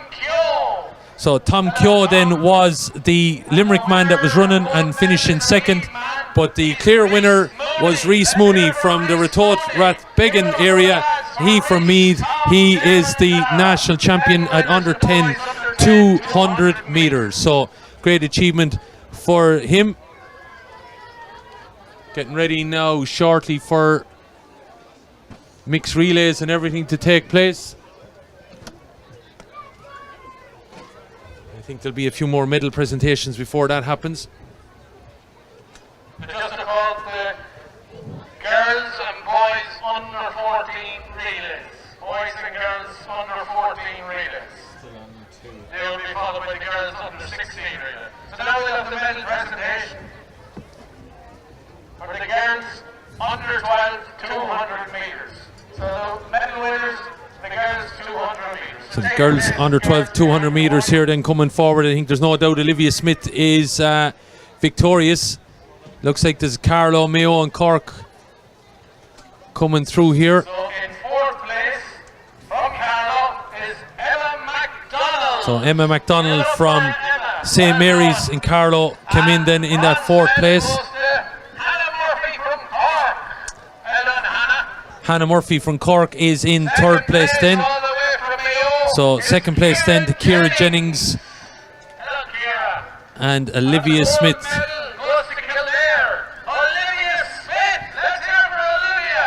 And I have to say, great credit there to Olivia Smith and Ciara Jennings. They won their respective heats and they come out here as 1 and 2 in the 200 metres. So great credit to Olivia Smith. She of the St. Bridget's area in Newbridge will be bringing a gold medal back to her club in town and county. And great credit to her. I have to say she looked fairly non-pulse now coming down the closing stages of that 100 metres. We're looking over there at the boys discus that's underway. So medal presentation then just after happening here is the boys under 12 200 metres. And they're coming forward there. We'll try and get that medal presentation on camera in a minute. That discus continuing to happen out there. Looks like a Carlow representative stepping into the circle there in the cage at the moment. But medal presentation about to happen. And we get to see a clear angle there. Discus thrown out. Might have been a foul on that there. So looking at the medal presentation then that is taking place. So medal time indeed. And Nathan Oko then confirmed as we expected. And in third place from Cork is Sean Nyhan. So Sean Nyhan then in third. Tipperary gets the silver medal. It goes to Killian Croke. Killian Croke then wins a silver medal. And Owen Foley then takes home the gold medal there. So Owen Foley of Enniskeane, Sean Nyhan of Enniskeane take first and third. Killian Croke of Mullinahone in second, and Nathan Oko of Longford in fourth place. That in the boys under 12 200 metres. So getting ready now for 4x100 final.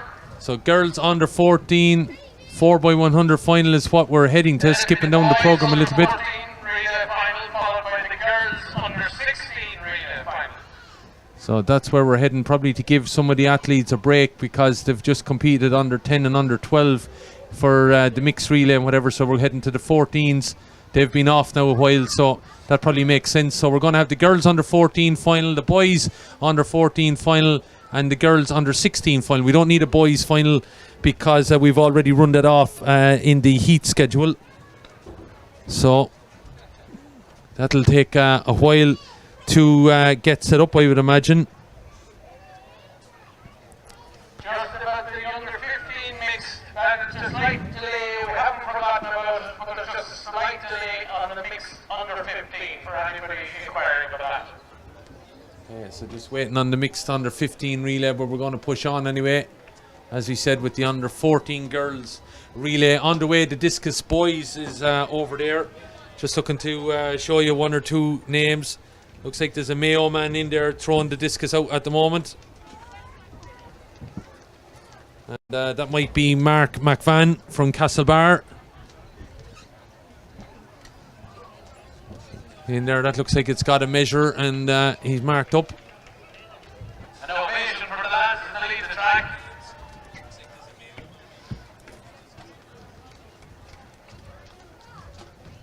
The discus looks like it could be the last event to take place here. That's the boys. The girls still to go in there. The long jumps, they're all done, all locked up. A busy day. And maybe if we get a chance before we go off air, we might be able to run through all the results if we can get them. That's the only way this can be done. There will be 2 semi-finals which will be run as quick as we can get them on the track. And the final of the under 15 mixed will be the final race of the day. So that's just an update on the mixed under 15. There will be 2 semi-finals which will be run as soon as we can start it now, and the final will be the final race of the day. That's the under 15 mixed relay. But of course we have the under 14 girls 4x1 from hockey. The discus is coming to a close there.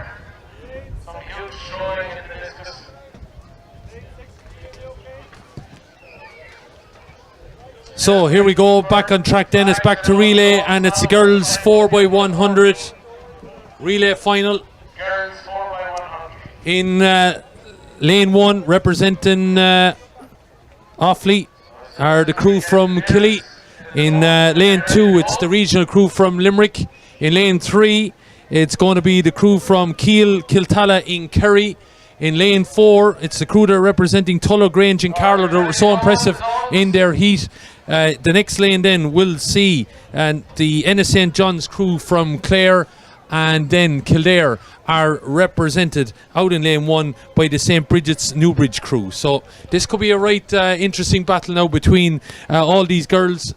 We've seen some fine heats already, and it could be a hard one to call. So again, just to go through it, in lane 1, Offaly, lane 2, Limerick, lane 3, Kerry, lane 4, Carlow, lane 5 is Clare, lane 6 is Kildare, and it is the final of the girls under 14 4x100 metres final.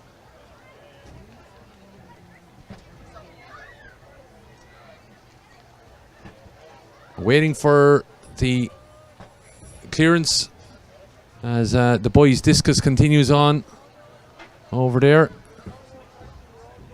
Sun has probably, would you believe it, for the first time today in the last while gone in. There's a bit cloudy and everything overhead, but a hot day in Carlow, there's no doubt about it, and a hot day of action there has been here.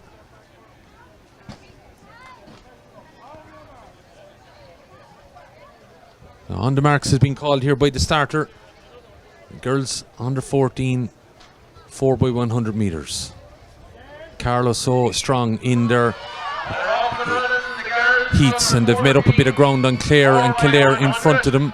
Also making a bit of ground as well are Kerry, but Carlow look like they're the ones in control. Will they get the baton in hand? They have, just ahead of Kildare, and it's Carlow that are outrunning the Staggering Hero at the moment. The crew from Tullow Grange are taking it up to the St. Bridget's crew from Newbridge, but also in there the Ennis St. John's crew from Clare. Ball and baton and everything is on the move, and it's Carlow that are out in front from Kildare and Clare. This is still in the melting pot. This is the top 3 at the moment. Can anyone make a run from the pack to be able to sort it out with Limerick, Kerry and Offaly? But Carlow are in control. Tullow Grange look like they're taking this home all the way. All of a sudden coming back into contention are Kerry and Limerick, because it looks like Kildare run out of it. Clare are there as well. Kerry are making a bit of a battle back in it, but it's going to be Carlow, it's going to be Kerry, and it's Clare there at the end from Limerick, Kildare and Offaly. And you have to credit Carlow, they led from the off all the way, clean changes all the way around. The young lady that I think again that suffered a little bit of a knock, they're giving it her all again. Juliana Gea, I think it's her that picked up that injury. We were worried there, Connor was worried that she mightn't make the final, but she did. She ran her bit and she was able to ensure that they were challenging all the way to the end there. We'll see it in the end. Carlow had such a lead, but credit Kerry the way they came back here. Limerick making a bit of a move as well, but Clare, well, they were taking it up the middle in an effort to try and keep Kerry at bay. Limerick were giving it everything, as Offaly and Kildare were, but it was Carlow's all the way. I think Kerry just got ahead of the ducking motion there that Clare threw into play. Carlow are definitely the winners though of the girls 4x100 metre final here. The Tullow Grange crew of Grace Canning, Mia Cullen, Chloe Davis, Una Farrell, Maria Healy and Sin Eden Myers look like they are the ones.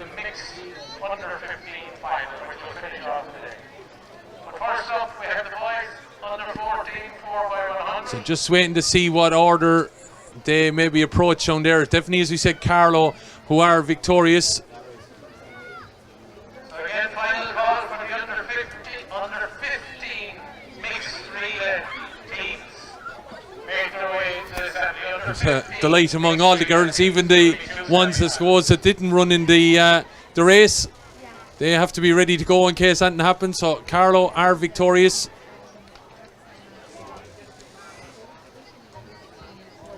Kerry, Limerick and Clare in there as well. So did the dip work on the line? It's hard to know, and I'll be able to confirm that result for you shortly. But no doubt about the winners. Carlow are the winners of the girls under 14 title, and good work being done out in Tullow Grange. Well done to them. We're now on to the boys under 14 final.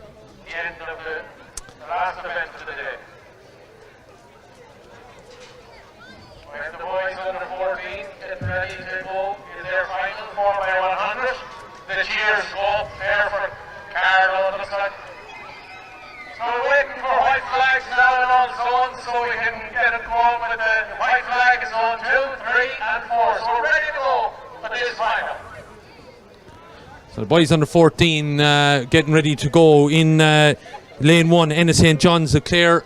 Lane 2, it is the Kerry crew from Lickshaw. In lane 3, it is the crowd from Enniskeane in Cork. In lane 4, it's Caherdavin and Limerick. In lane 5, it's the crew from Breed Davidstown in Wexford. In lane 6, it should be the crew from Sligo, and that of course are the guys from Colera.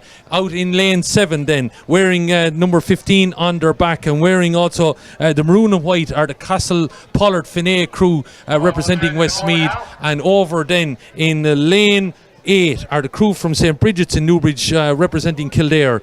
They are out here as well in this boys 4x100 relay final. We've had again some fascinating heats up to now. Let's see how this all plays out. Some cracking relay action here throughout the day.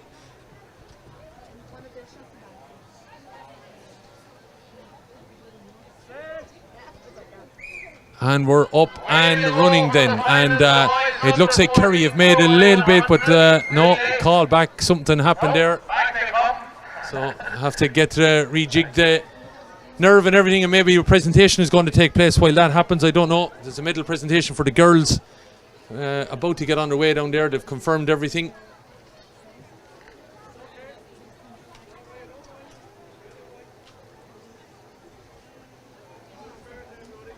We're waiting for the boys to get back into action again.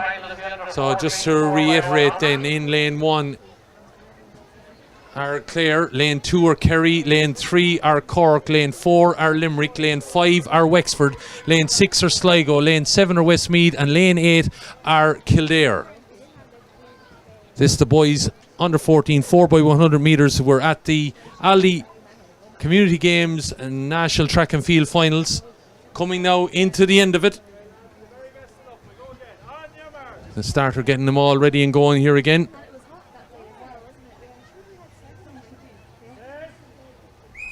And we're up and running again, and Kerryman trying to make a run on it.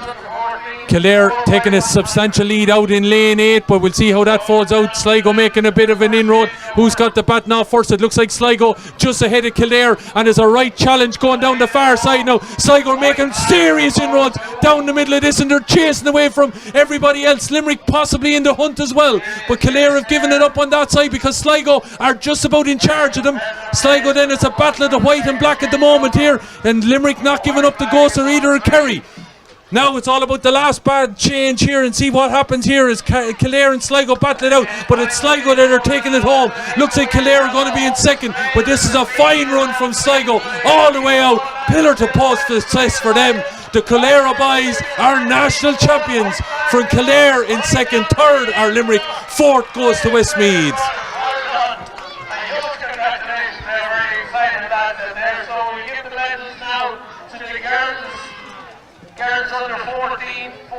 Might just see the end of that again.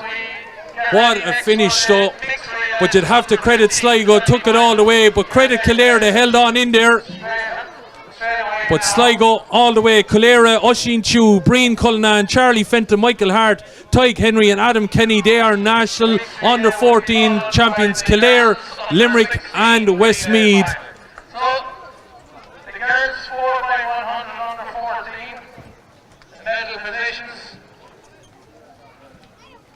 So the girls now about to be presented with their medals. It was nearly too tight to call, but decisions have been made anyway. So Limerick are in fourth place. Then I think I was calling it right that Clare were third. We wait and see if that works out, but I think they're in that position because Kerry look like they're on the far side of the rostrum, which would suggest they are in second place.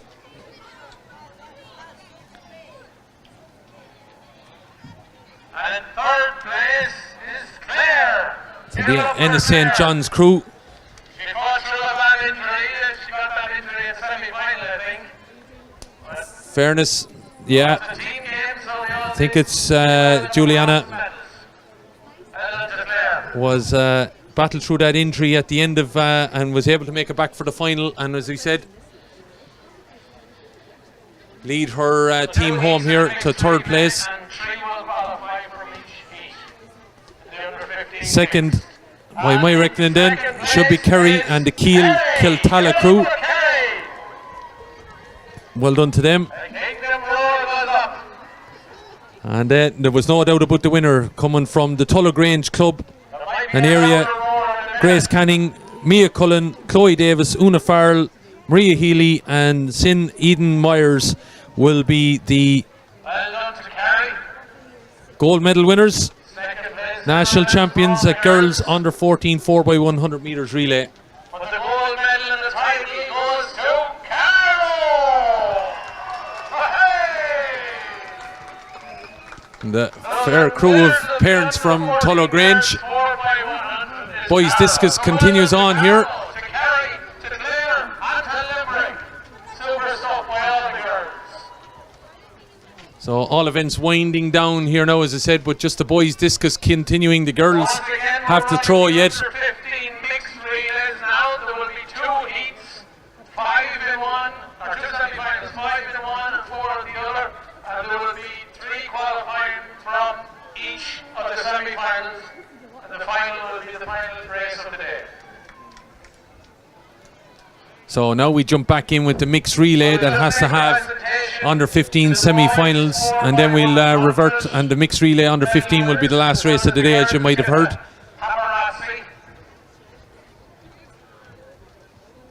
They're all getting in place. Community Games Facebook page. Whenever they get a chance to upload them, there's an awful lot of footage to put up and photos.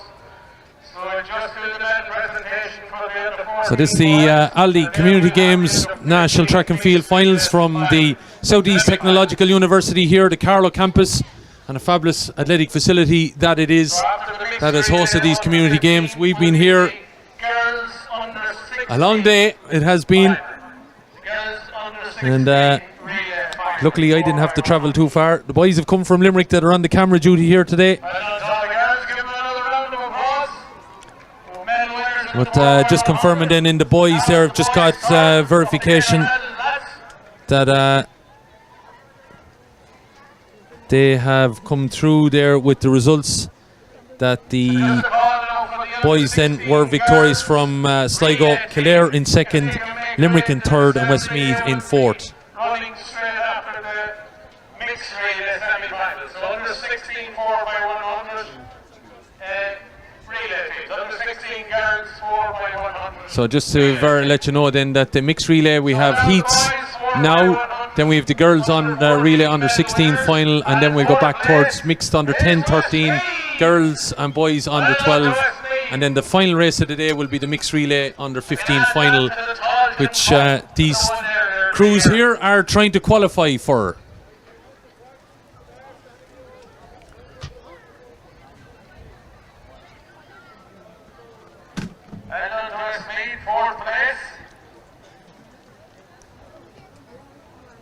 So this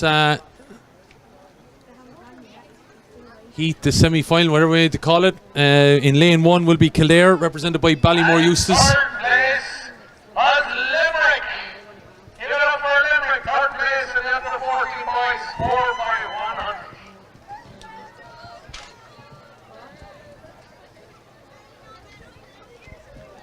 In lane 2, representing Edenderry and Offaly, will be the lads there wearing the number 12. Lane 3 will be filled by the Bawn Latin area from Monaghan. Mayo then are in the lane 4. Sligo then, represented by Cornagiha, will be in lane 5. And those are the 5 teams then in this heat.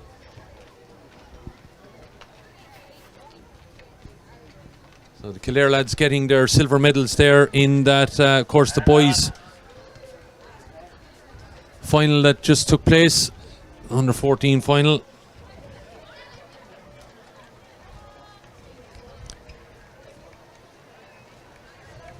Well done to Kildare in second place. The gold medal winners are Sligo. Let's hear it for Sligo. Hey! All the way up the N4. So Sligo victorious then, as you said, in that under 16 decider. So we have the mixed finals to take place. The medal winners in turn 4 by 114 points. Now we're ready to go with the mixed relay under 15. 2 semi-finals, 5 in one and 4 in the other, 3 to qualify. And then we'll have the under 16 girls 4 by 100 final. Great crowd still here in Carlow, as you can imagine. The gazebos, the tents, everything have been up as we prepare. A glorious day. It has been warm. It's a little bit cooler now, thankfully, but it has been a warm day here in Carlow. Loads of medals being handed out. It's great to see athletes going around with medals around their neck. Great to see that they have the pride, and there's still medals to be fought for here. This the mixed relay final, or semi-finals I should say. And away they're going, and Kildare look like they made up a bit of ground, so Offaly on Monaghan. And out far away, Sligo look like they've got some ground, but Kildare might be looking about to hand over just in front, and they have from Offaly just inside them. But it looks like now Kalou is taking Sligo on a bit of a run down the far side. The hurdle race mightn't have gone well for him, but he's leading out well in this second run on the relay, and he's handed the baton over. It's got a bit tight though. Kildare and Sligo and Monaghan maybe have made a bit of a fight back here, have they? But it's Sligo and Offaly now that are going to charge. Kildare trying to get back in this. Coming down the middle now, and the changeover, it looks like it's happening. It's Offaly's to take home. Kildare have all of a sudden made the battle back, and all of a sudden Sligo have tried to get back in here. Mayo are there as well, and Monaghan look like they're out of it. It's going to be Offaly. It's going to be tight between Kildare and Sligo. Kildare have done it from Sligo. Mayo in 4th, Monaghan in 5th, but it's Offaly that are the ones that are victorious. So it's the Offaly, Kildare and Sligo that will be in that final. Then we will have the girls under 16, 4 by 100. And after that will be the mixed relay under 10. So we'll have the mixed relay under 10 final. Under 10 mixed relay teams at the assembly, please. Under 10 mixed relay. They're on the way. And the under 12 relays as well. They will be after the mixed under 10. We will have the girls under 12 final, followed by the boys under 12 final, and all will be wrapped up with the final of the mixed under 15. So we're coming down to the last 4 or 5 events of the day. The cheers go up for Kildare. So just lads, to clear the track as quick as you can. There's another race about to start. Okay, so here we go then in the second semi-final of the mixed relay. For the second semi-final of the mixed under 15. And in lane 1 are the Clontarf crew representing Dublin. In lane 2, it's the Hackettstown crew representing Carlow. In lane 3, it is the Blennerville Balliard crew representing Kerry. And in lane 4, it is the Newport crew for Tipperary. The second semi-final of the under 15 mixed relay, 3 to qualify. So 3 to qualify out of this, so could be a right battle with 4 then in this, see how we go. And away we go then. 3 to qualify for the final. Next up are the girls under 16, girls under 16 relay final. And it's tightly bunched and anything could still happen here. Tipperary might just have the slight edge, but getting in there and on the move as well are Kerry. Carlow now losing a bit of ground on Dublin. Dublin looking to eat inroads though, but Tipperary have made up the ground that they might have lost in that first round. They now got to take it home though, because I think they started with 2 boys and they've 2 girls to finish it out. It's an all sort of a battle up around the top of the turn. Carlow looking to get back in this because they look like they are behind. It's a changeover though for Dublin. 3 qualified though, so there's still all to play for. Dublin now up against Carlow, up against Kerry, with Tipperary coming at the back. It looks like though Kerry are eating back into Dublin's lead. Anything could still happen, but it's Dublin, Kerry and Carlow that will be in the final. Tipperary giving it their all, but not able to make it eventually. So Dublin, Carlow and Kerry will be in that final. Under 10 mixed relay final. So this is still ongoing with the boys, and I believe the girls still have to compete in that competition. The girls and boys in the under 12 relays. The under 12 4x100, if they can make their way to the assembly point as well. But next up on the track are the girls under 16s. So the girls under 16s 4x100 final. This could be another cracking encounter.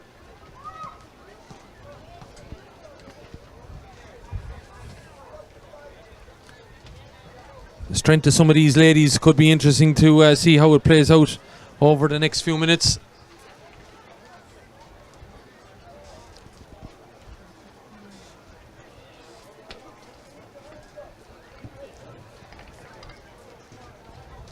As I said, hopefully you've enjoyed the action. Thanks to the camera crew, Entray. You'll catch them at most athletic meetings around the country, especially if you're in Santry or Tullamore. So we're getting ready then for the girls under 16 4x100 final. And in lane 1, representing Enniskeane, are Cork. Lane 2 are Curry of Sligo. Lane 3 are Lakeside of Wicklow. Lane 4 are Tullamore of Offaly. In lane 5 are Slaney Valley of Carlow. And we've also then got representatives from Meath, and that should be the Navan crew out there in lane 6.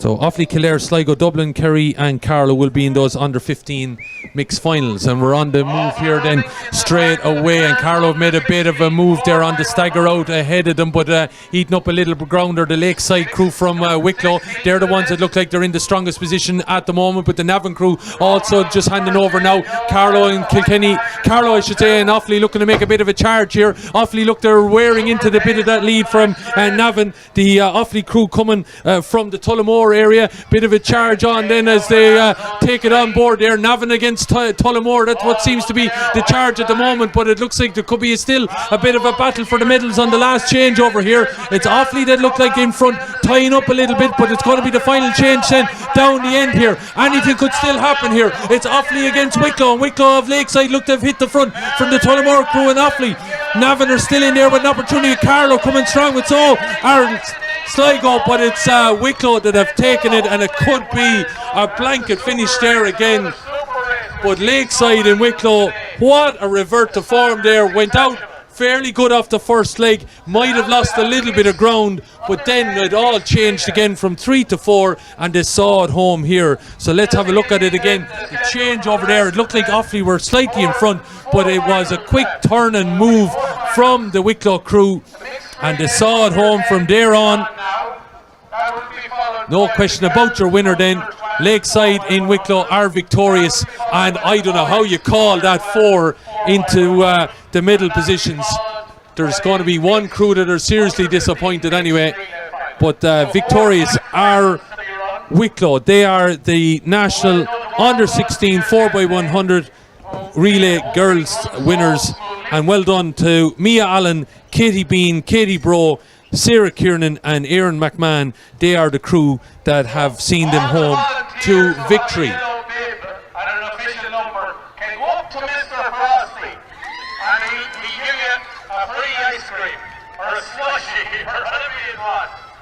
So it looks like, unfortunately, the Navan crew have lost out there. It must have been very, very tight. Owen and myself just looking at that back.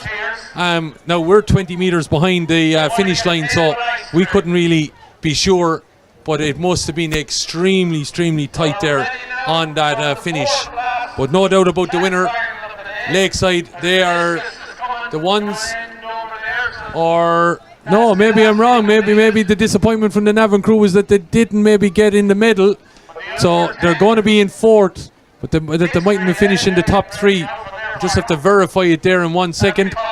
But definite winners are the Lakeside crew from Wicklow anyways. They go up to the table. It looks like Carlow have got the second there, the Slaney Valley crew. The way the order are taken up then, it looks like the Sligo crew from Curry were in third. And yeah, the Offaly crew are the ones that held on then and got fourth. That's the way, looking at that down there, the way they've set themselves up. So well done to Lakeside and Wicklow. They are national champions from the Slaney Valley crew with Carlow.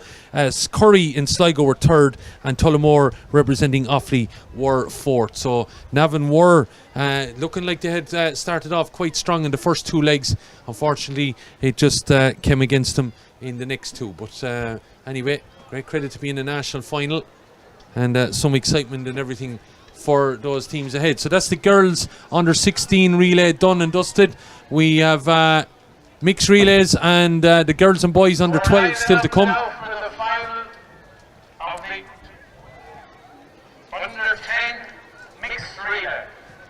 So the under 10 mixed relay final about to get underway.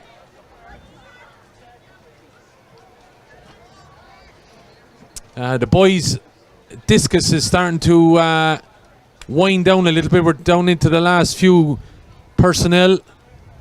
Just out there looking at them, trying to keep in the shade. Mayo are represented out there. Offaly have a representative in the final. Carlow, I think, have a couple of representatives. And maybe Limerick as well. So this is going right to the wire, and the girls' discus still to start. Just as they're lining up for the under 10 mixed relay, we will have the presentation here for the girls. So if the girls want to make their way to the podium. So the under 10 lads and girls about to get underway. So take your places behind the podium, girls. And we get somebody here, Jerry, coming around. So coming up in lane 1 in this mixed relay, the screen crew from Meath. In lane 2 will be the Clongwish crew from Longford. In lane 3, it's the Skerries crew representing Dublin. In lane 4, it is Mayo. In lane 6 is the Ennis St. John's crew from Clare. Lane 5, I should say. Lane 6 then. Looks like just waiting for the young man in the singlet there to be able to turn. There's the Clare crew. There's the young man that we're looking at. He's representing the Woodford Tina crew from Galway. Out then we go to lane 7, and it's Carlow and the Rathvilly crew there from Carlow. And then we can see the back of the number there, the Glenmore Tullaher Rossburkin crew for Kilkenny. So that's the mixed relay. Interesting to see how this plays out. Again, we have 5 girls, 3 boys. Anything, I suppose, potentially it all could balance out as the tactics come to the fore.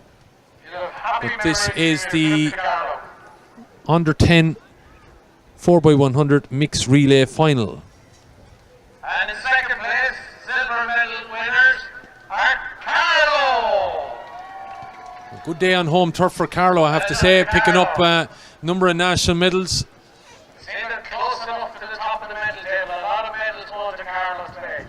Great work being done in the areas, and obviously under the chairmanship of Paul Doug.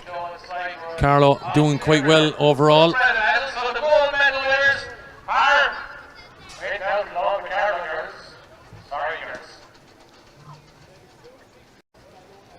So hopefully you've enjoyed the action. As you can see over there, the boys still throwing out the discus. And well done to Wicklow then. They are the National Girls Under 16 champions. Now we can get going with the final of the Under 10 mixed relay. So the Under 10 mixed relay all getting in position and in play and raring to go here in this national final. Zone 2, white flag, zone 3 and zone 4. So Meath in 1, Longford in 2, Dublin in 3, Mayo in 4, Clare in 5, Galway in 6, Carlow in 7, Kilkenny in 8. Starter getting them underway now, these youngsters of course. Sure, we'll be hoping to battle for medals over the next number of years in Camogie. Community games, I should say.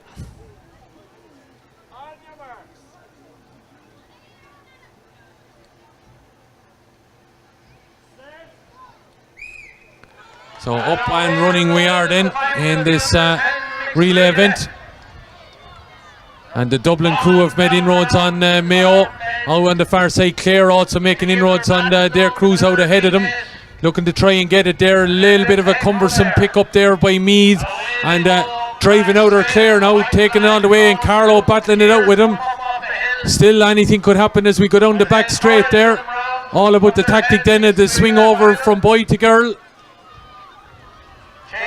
And the changeover seems to have happened quite clean there for Clare. White flags is okay over there. Carlow still in contention. The crew from Galway is still in there, and we'll see as it comes around the bend now what's going to happen here as it meets its way out. Clare get the change over quite quickly. Galway still haven't got it and still haven't given it. Carlow are in the charge here, but it looks like it's Clare's to lose now as they come down the line. Dublin are coming back into this, so are Mayo. Meath are making a bit of a charge on it here. It's going to be Clare's though to take. Dublin maybe coming for the second. No, maybe Mayo just took it for Dublin, and Carlow in fourth. Maybe, just maybe. Great credit to all those crews under 10 giving it their all the way. I know there's disappointment for the Galway crew there, but the changeover, just looking at the bottom, it didn't happen for Galway. It took a little bit of time, and I think that cost them. Not saying they might have medalled, but they would have been a little bit closer for contention. Clare definitely, it's going to be a hard one to call then along the line there. Carlow, Dublin and Mayo in contention there. But I think a little bit of hard luck on the crew from Galway. Woodford Tina, just think that last changeover was difficult to sort out. And well, they've unfortunately not been able to take a victory here, but don't think there was any doubt about the winner. Just going to see how they organise down there to definitely confirm it.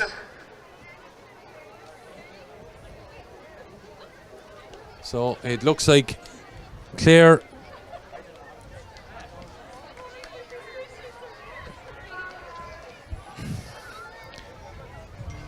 are they stepping forward? Yeah, waiting for all the rest of them to come down.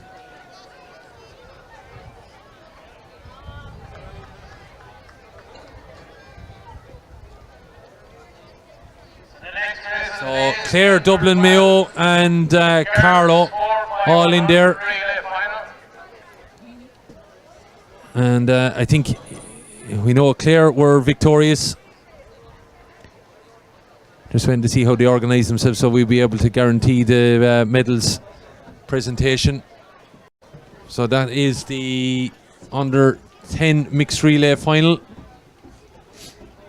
Series performance by the Ennis St. John's crew. Rian Duignan, Alva O'Neill, Juliana Odeput, Ronan Kelly and Sophia Tracy. So we'll do the medal presentation here for the mixed relay. The mixed relay, they're getting up and ready and in position. And by my look at the far side, I think Mayo have been given second there.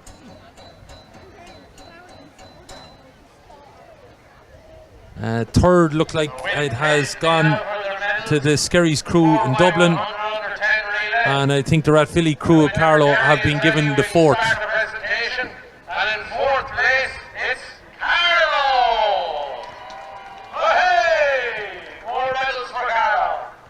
So 4 place there for Carlow. Then third should be Dublin then by the way they're standing down there.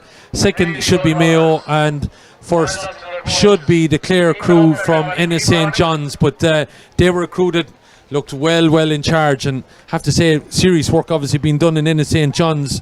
They've been involved in numerous of the relay events here, and some of their athletes as well, and have come away victorious. Carlow, 4th place in the mixed relay under 10. And we're getting ready now for mixed relay under 13 and 15, under 12 finals as well to come with the discus. It's battling it out, the boys are over there. 4 to 5 dumps. Well done. Yeah, cheers. There you go. Back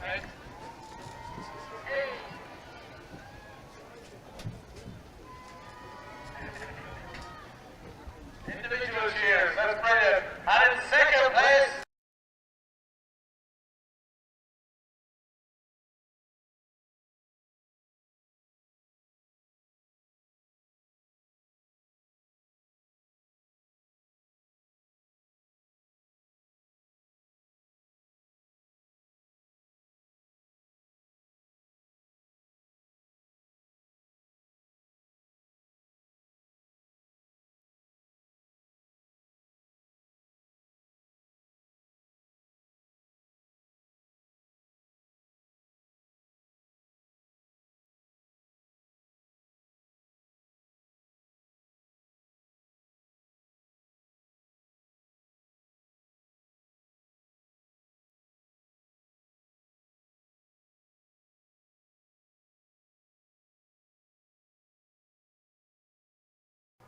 Followed by boys under 12 and the under 15 mixed relay.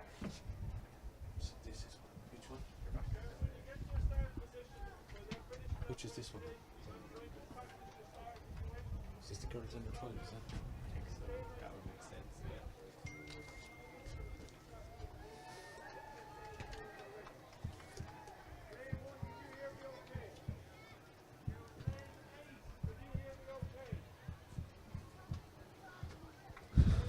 So calling out for the girls' discus.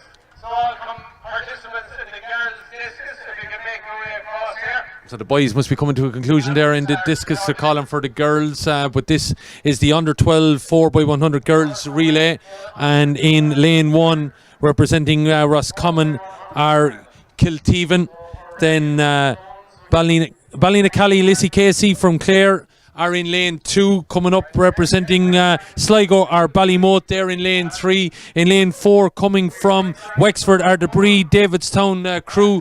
Then out in lane 5 wearing the Lakeside and Wicklow jerseys, they are there in 5. It's Carlow St. Lazarians, they are in lane 6. In lane 7 then it is representing Ratode, Ratbegan and Meath, and then out in lane 8 I think it is Dublin there that are running in that. They would be the Navan Road crew.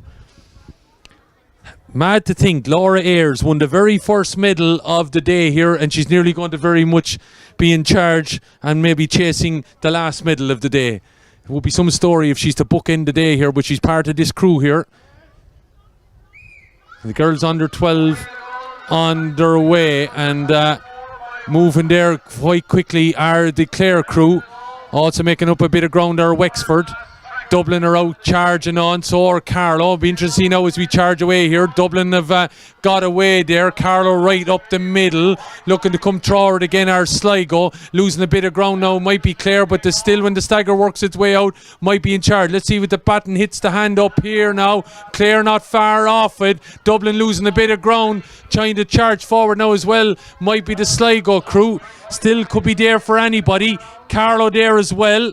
Looking to come around the house now. Is he at the top of the bend? Who's going to get the baton in hand firstly? Wasn't far away for Dublin. Wicklow waiting for it. Wexford having in hand though. So do Clare. It's a blanket finish coming across here. This could be absolutely anybody's. Dublin, Meath all across the track. Wicklow there as well from Wexford. It could be a Leinster opportunity. Wicklow are going to take it from Wexford, I think. Meath and Carlow were there as well, and Dublin not far away. That was something else after running the whole track to see those teams go neck and neck. It's going to be down to the stewards, I think they called that one.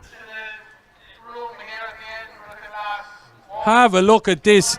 Dublin getting away It was Wicklow. It looked like they were struggling to get the change because the others were already gone. But she made up considerable ground. Wexford were there. Clare were losing a little bit of focus, as were Roscommon outside. But coming up then, Dublin were taking the charge here to Meath. But keeping an eye on matters were the Wicklow crew all the way through the middle. They were just starting to get a bit of light between themselves and Wexford. And looks like Wicklow have taken that. Possibly from Wexford, Meath, Carlow, maybe Clare also in the hunt there at the end. It's a hard one to call, but a phenomenal finish here in the girls under 12 final.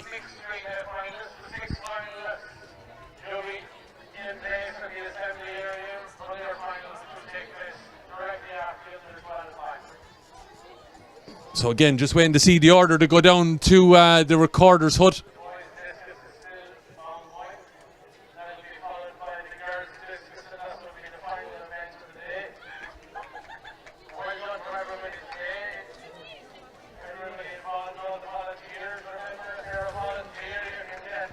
So Meath look like they've got in there by the looks of things.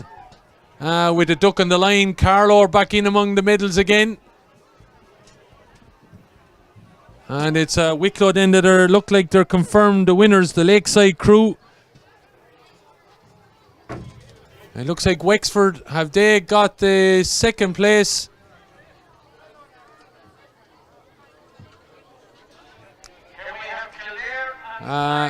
It looks like Carlow have got the third.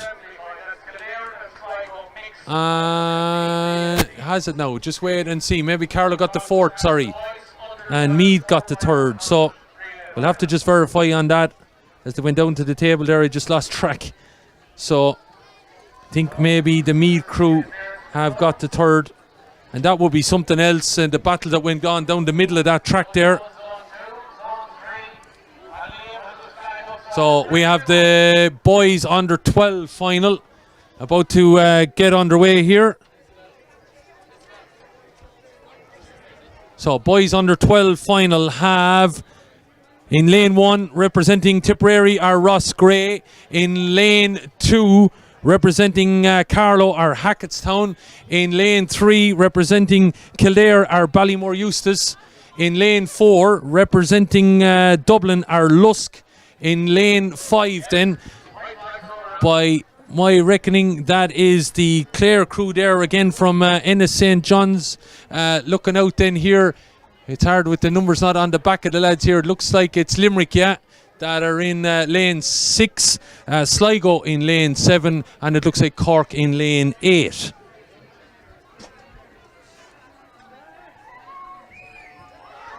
So we're off and running here then, and the crowd trying to get behind them here as we're in the closing stages because, of course, well, everyone loves a relay, and it looks like Limerick have made up considerable ground there on the stagger, and all the crews out in front of them, and they head down the back straight, but they're going to be challenged all the way, it would look like, by the crew that are there from Sligo. Cork have lost a bit of ground. Clare trying to make it up. So Dublin. There's still a battle on in the places, but it looks like the handover might be Limerick's just about. As they go across the top of the bend, Dublin looking to come back into it on the curve. Anything could happen now in the final change over here, as it always does. It's all about the changeover. And who's it in hand of first? It looks like a bit of ground is being made back there by the Clare crew. They're battling away, but Carlow might be out in front here. Carlow about to take another gold medal on their home turf. Clare battling all the way, but it's Carlow, Clare and Limerick. What a finish from the Carlow lads from Hackettstown. Came as far as I could see from about 4th place, going down the back straight, winding up, going across the top of the curve. But all of a sudden, down the back or down the home straight, they were able to take it there. And well done to them. Carlow have more medals all the way down to the end. That is a fine finish by the Hackettstown lads. Carlow confirmed then as being 4th in the girls, 2nd to Clare, 3rd to, and maybe Kildare did they sneak a 4th, so waiting to see on that one.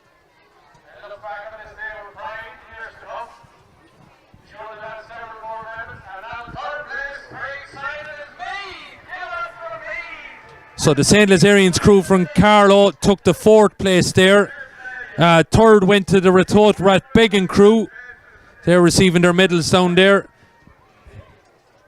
2nd should be Bree Davidson crew then, and then Lakeside represented by Emily Bean, Holly Johnson, Emma Kelly Harney, Hayley O'Neid, Amelia Van Zyl and Isabella Warren. They are the national champions at 4x100 under 12 girls. And when I see a name like Van Zyl, there was a famous rugby coach that came around these parts called Dan Van Zyl.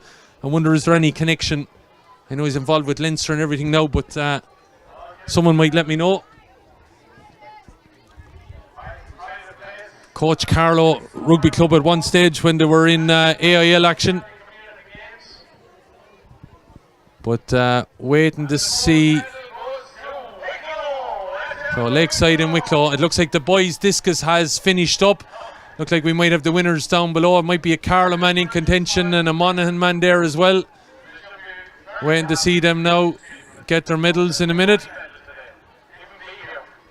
We're still waiting for a call on this relay here. Carlow definite winners. So we're lining up now for the final of the under 15 mixed relay. Mixed relay. The 4 teams here to Carlow, Meath, Wexford and Wicklow. And after that we'll have the presentation to the Have Kildare celebrated because they've just got in? I think they might have. I thought they had, just maybe on the line. Might have been able to pick up a 4th place. We'll wait and see, is it any more?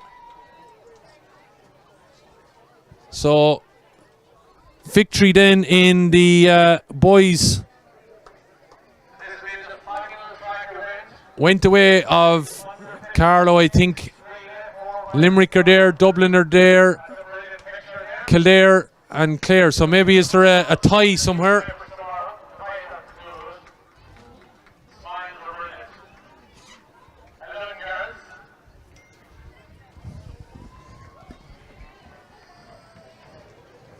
Next up we'll have the presentation to the discus, the winners of the discus. And they really had a tough competition, there was a long competition for that. So, if we're ready with the medals, as soon as we're ready, Jerry will present the medals now to the 4 lads. And in 4th place, all the way from Kerry, it's Dylan O'Brien. Dylan O'Brien then, discus, 4th place. And in 3rd place from Carlow, it's Dara Corcoran. Well done, Dara. Silver medal goes to Monaghan, to Patrick Lavery. Well done, Patrick. And the gold medal goes to Offaly, and it goes to Cian Crumpton. Let's hear it for Cian. And all the medal winners in the boys' discus. Cian, Patrick, Dara, and Dylan. So Cian Crampton, winner of the under 16 boys discus from Edenderry and Offaly. 2nd was Patrick Laverty for Castleblaney and Monaghan. 3rd, Dara Corcoran from Rathvilly and Carlow. 4th was Dylan O'Brien from the Rathmore Guinequilla Club in Kerry. So I think there might have been in that last relay there a bit of a tie, so we'll have to just confirm that in the boys under 12. We're now in the mixed relay territory here. I think it's 15s.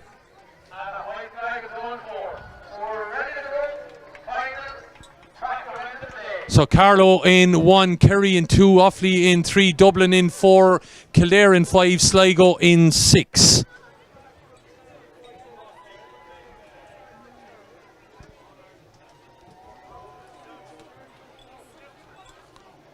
Hackettstown, Blennerville, Balliard, Edenderry, Clontarf, Ballymore Eustace and Cornageha.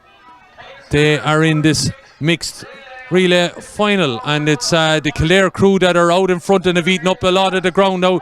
Needing and maybe Offaly as well looking to come into contention. Kildare look like they're taking the baton away. It looked like a bit of a miss, but they might have got there. Sligo eating into the ground again, as the Calloo brothers have done on various different stages in it, and Kildare have lost that bit of ground, but Sligo have gained it. Dublin coming back, and so are Offaly. Change over though might work out for Limerick or Carr. A bit of a slow one there, and now it's reverted to form. Kildare making up some of the ground on the Sligo Sligo in front of them. Clare coming back into it, and so Dublin are still there, or Offaly coming back into it, should say.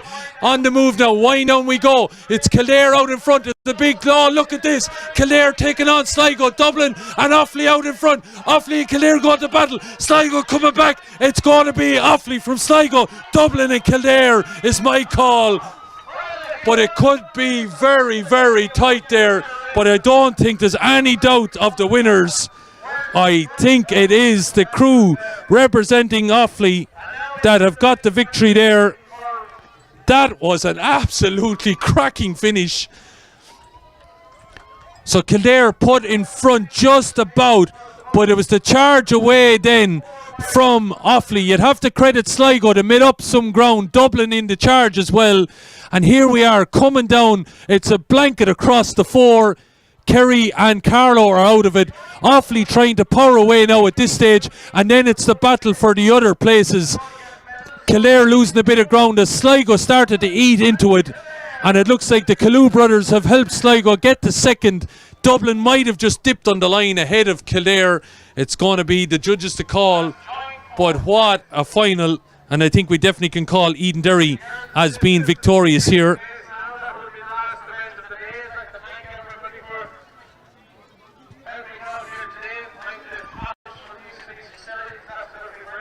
So the girls' discus about to get on their way, but that event might be outside our broadcast, as we will be wrapping up here, I think, on the mixed relay under 13 final that will take place.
So the presentation that's just there on camera is, of course, the boys under 12 4x100 meters relay. I think it got very tight there at the end. I think there might be a couple of ties with the medal presentation taking place, with no doubt about the winners.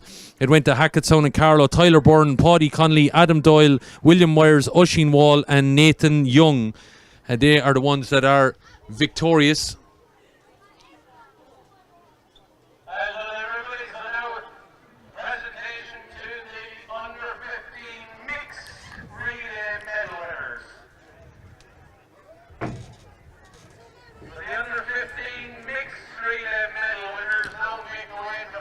So the under 15s making their way down there, and by the looks of things, Kildare and Sligo might have got in the mix there. Offaly, I think I see down there in Dublin as well, but of course Offaly are the winners.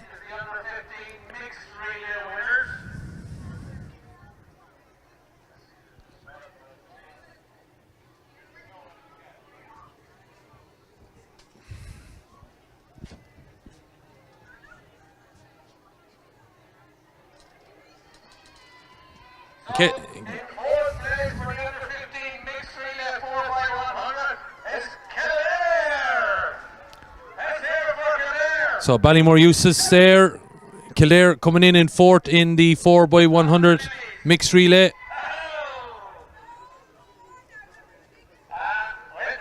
Looks like Dublin have been confirmed, the Clontarf crew there in third. Second are the crew from Cornageha and Sligo. And the winners, as you said, will be Edenderry and Offaly, Alex Bagnall, Emma Collins, Grace Foran, Jonathan Foran, Mary Kilran and Gio George Nabin. So Dublin getting the bronze medal there in the mixed under 15. And the last event then that we're going to have on stream here.